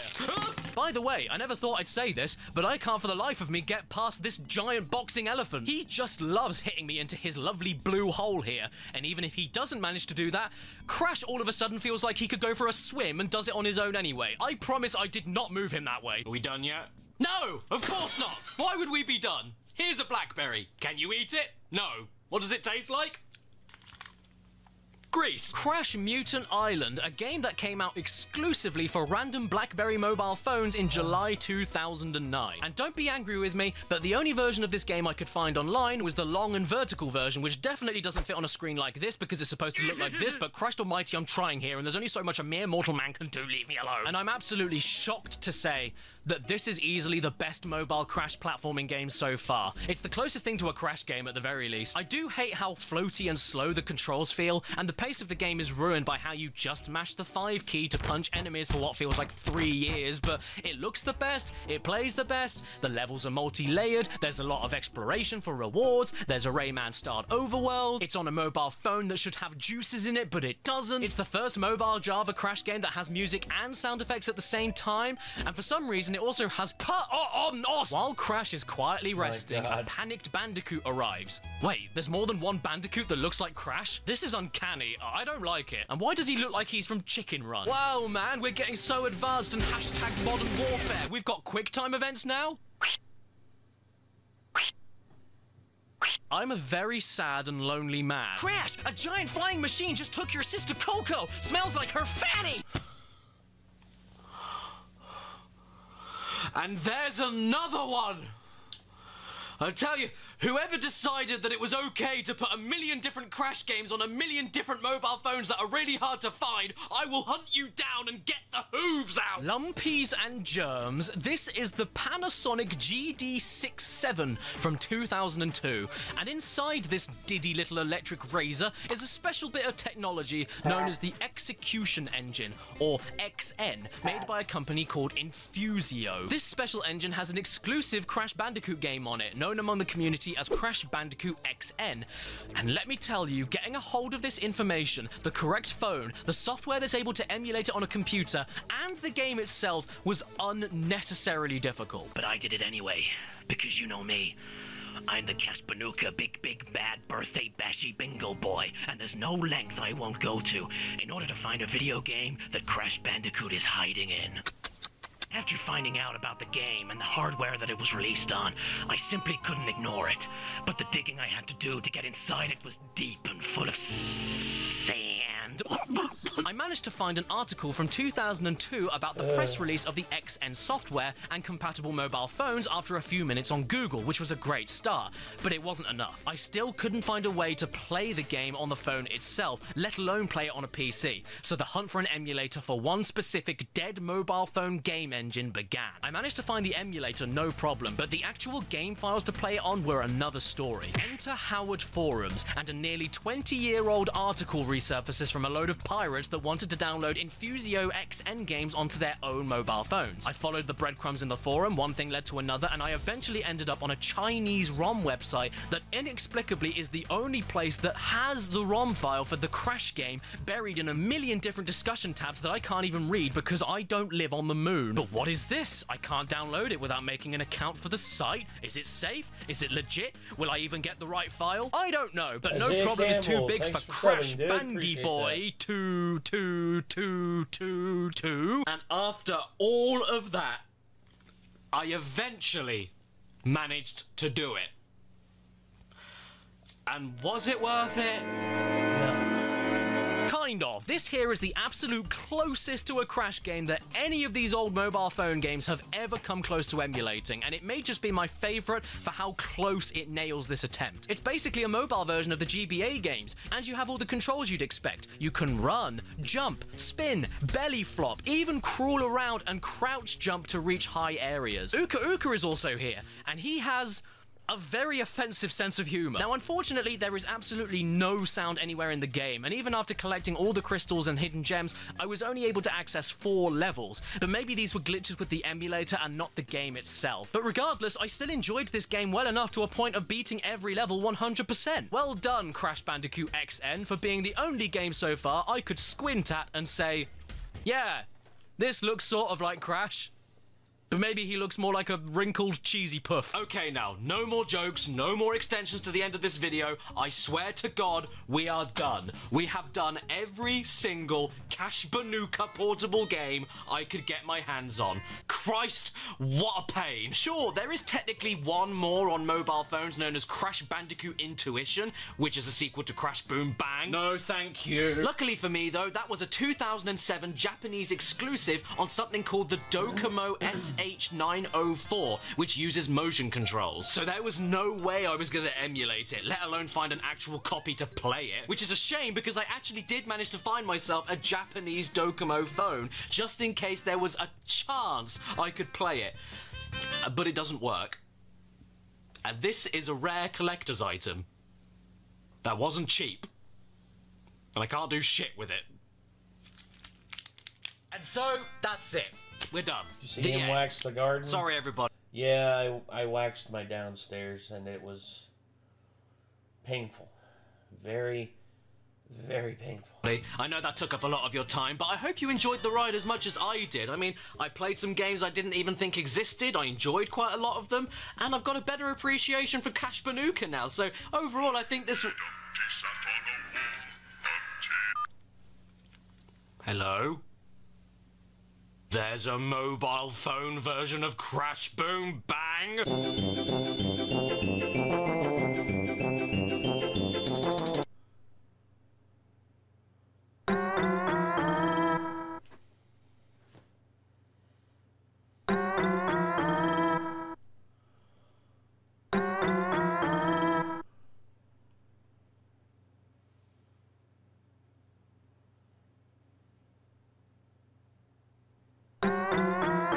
Crash Bandicoot is dead. Please subscribe and don't forget to hit that bell. Follow me on Instagram and Twitter, because when you're nice, it gets me off. Special thank you to my executive producers on my Patreon page in the description below. Starman Stubbs, Anders Amdell, Blake Brown, Captain Demozan, Dave Marshall, Dredgen Bungo, Enerjack5, Eric Branke, Exopaz, Giant Firing Cole, Heartfire, Inflim, Iron Ninja, Mitchell Reed, Ramen Wolf 1485, Raven Tora, Red-Eyed Critic, Red Spade 83, Skullman, Slowpoke, TARDIS Type 40, The Game Shed, the patron formerly known as Fat Houdini, The Real Kit Nathaniel, Trey Tressler, Tudor Apples, Whirlwind Abyss, German Boy Remy, Dan and Alex, MR Rushton, Zohaib Ahmed, Bilal Choudhury, Sep McLeod, Lewis McNamara, and Terry. No, Ikai. 2 more hours. Stan. Hey, Stan. Do you know how to unlock my partner's bank account? All right. Well.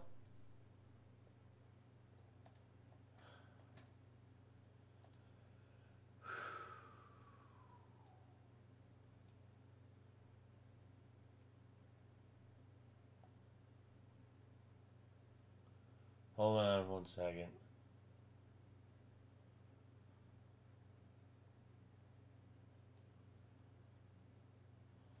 Okay. Let's see what we got here. We got some memes. Let's go. Here we go.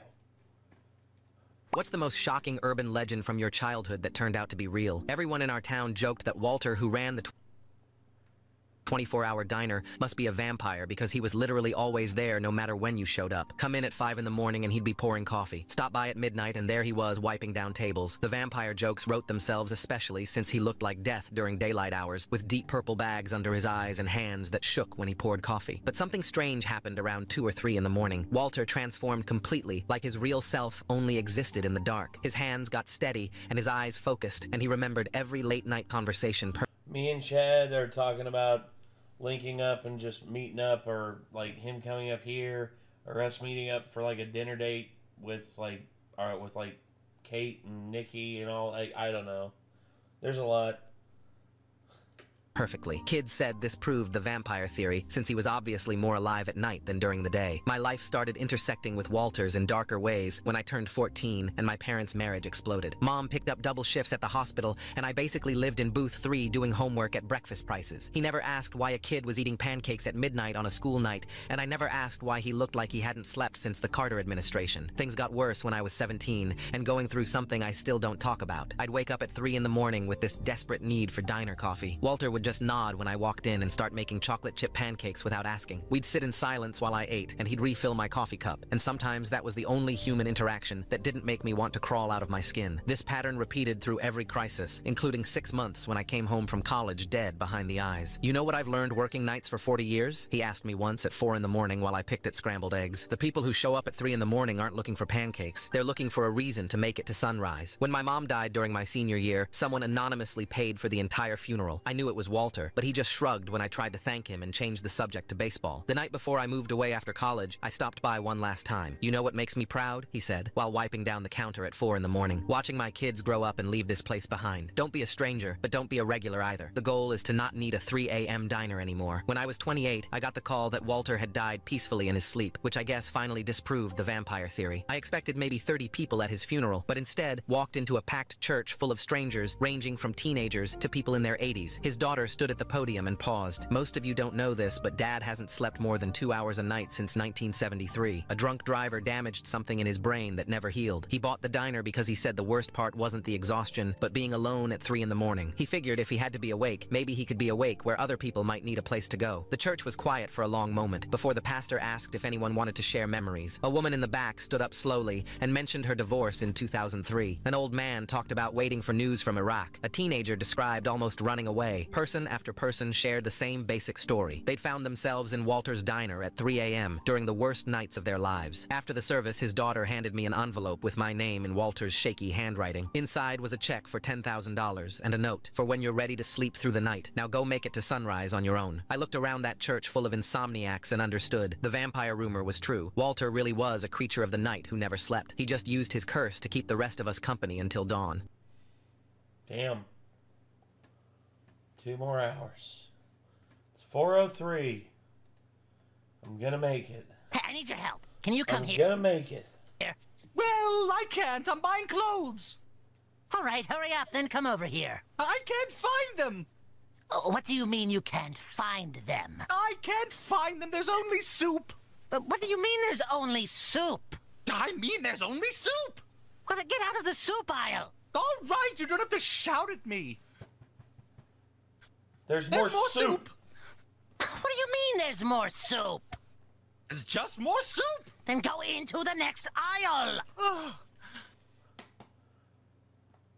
There's still soup. Where are you right now? I'm at soup. What do you mean you're at soup? I mean I'm at soup. What store are you in? I'm at the soup store. Why are you buying clothes at the soup store? Frick you! Ah! Relatable. Cat, I'm a kitty cat, and I dance, dance, dance, and I dance, dance, dance. Cat, I'm a kitty cat, and I dance, dance, dance, and I dance, dance, dance. Cat, I'm a kitty cat, and I dance, dance, dance, and I dance, dance, dance. Cat, I'm a kitty cat, and I dance, dance, dance, and I dance, dance, dance. Cat. What? What?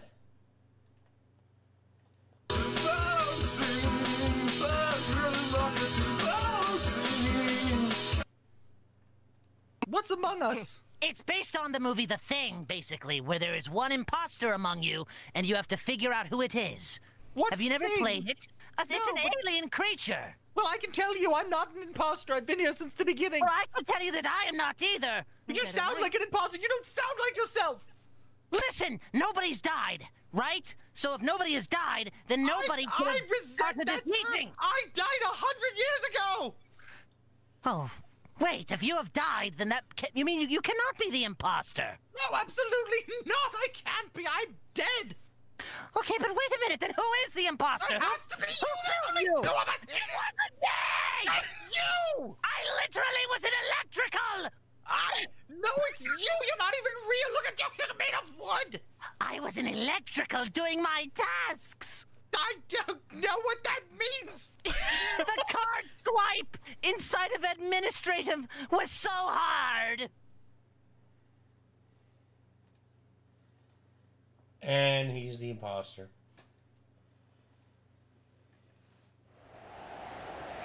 Gunstringer for the connect. Submitting a stand of the day or stand phrase of the day. I would say, hey Stan.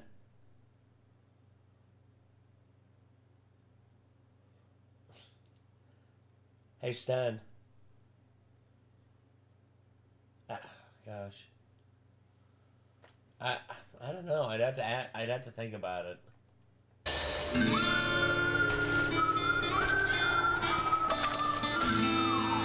When you're dead and buried, you got all the time in the world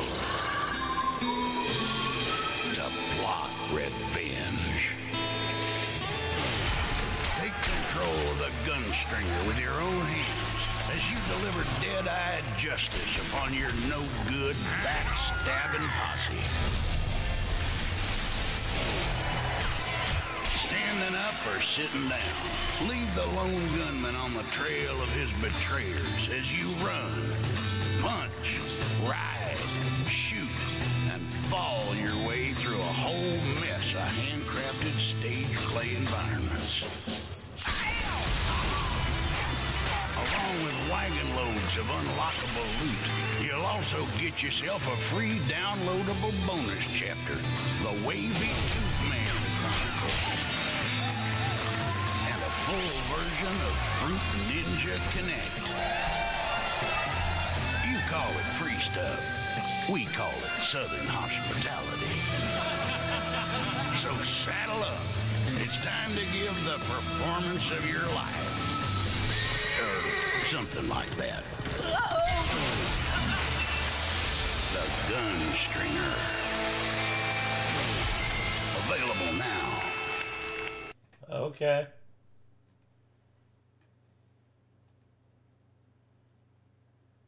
Yes. The exhausting world of making a CADDICARUS video.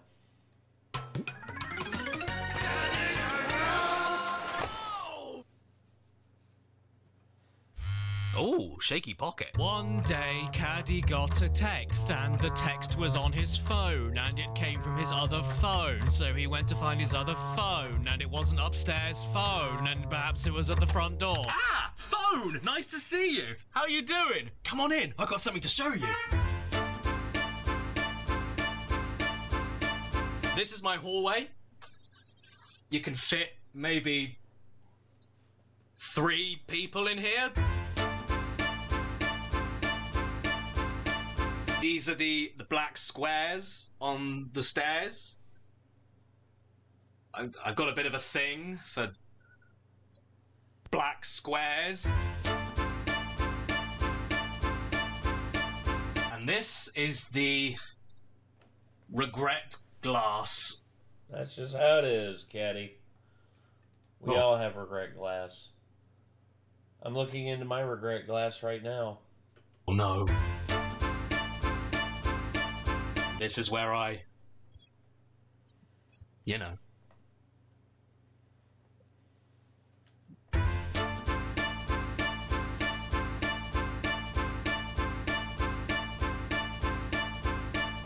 And this is where I film. No, Hi. it isn't. I like you. You know that situation when you've been posting YouTube videos for 10 years, and then 8 years into the job, you end up having to look for other work because even though you have 700,000 subscribers, your channel is practically dead, and so in a last-ditch effort to save it, you change your entire video style and then accidentally revive your channel with the highest viewing figures it's ever seen in its last 10 years? We've all been there. Well, that happened to me, and now we're at a point where I'm creeping up to 1 million subscribers, which is insane. In fact, by the time this video goes up, it might already be at 1 million subscribers, and if that's the case... Thanks. That I have way too many. I'm not going to be able to react to all of the ones that have been sent in. I am, like, literally, I'm...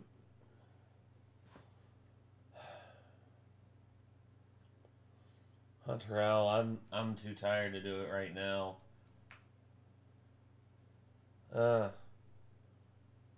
kneel before Zod. I don't know. I am not. I don't know how to do a good Zod impression. I'm not the nostalgia critic. Damn, I get it though. Yeah. Well, yeah, this is officially, it has been 12 hours, or no, yeah, it's been 22 hours.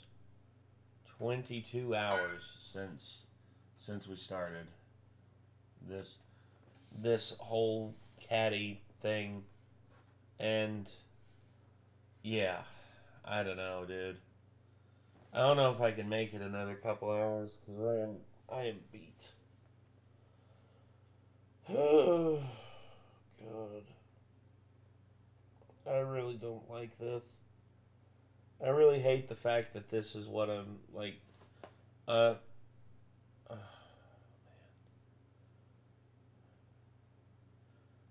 I don't get enough sleep. I'm covered in fluffy cats. Fight it, Nate. I'm trying. So you need 44 hours of sleep. I can't afford to sleep for 44 hours, Nerd Rage. I can't.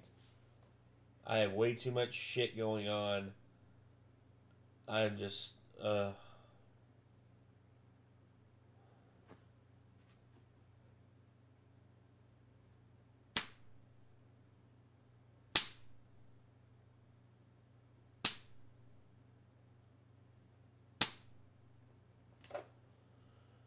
whew.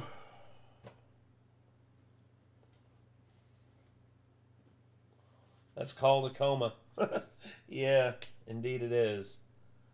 I'm... Shit. I just want to shut my eyes and sleep. That's all I want right now. God. Okay. I'm checking out. Bye, Nate. Bye, Corvo.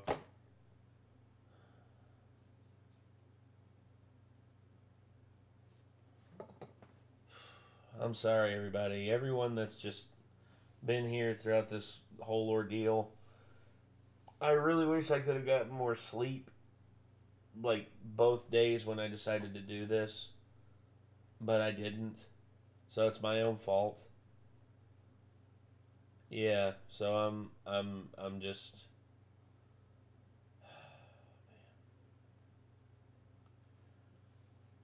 Well, we'll see about that.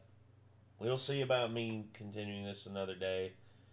Yeah, it is. Yeah, it's 4:13 in the morning, and it's officially... Yeah. No, I'm calling it here. I literally, my head, I've had a headache for like the last 2 hours. I think it might be the fact because I've consumed so much caffeine, I've literally given myself a headache. And of course, you know, I'm just feeling so damn sluggish.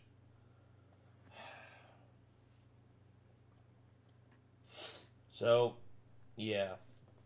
Everyone, thank you all again.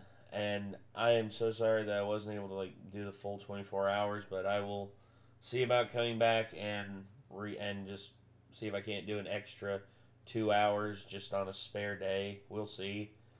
But the fact that I haven't gotten any sleep, or like anywhere near enough sleep, I'd say in the last 3 days, I've slept maybe collectively like 7 hours. This has been a lot. So, everyone, I'm checking out right now. I'm done for the night, or done for the morning, because it's 4:14 in the morning. I'm going to go upstairs. I'm going to take care of the dogs. I'm going to make sure that everyone's good, and then I'm going to go to bed, because I am so goddamn tired. I am so sorry. But, yeah. Anywho, everyone, I will see you all later. Thank you all again. And till then, I'm Nate. Y'all have been awesome.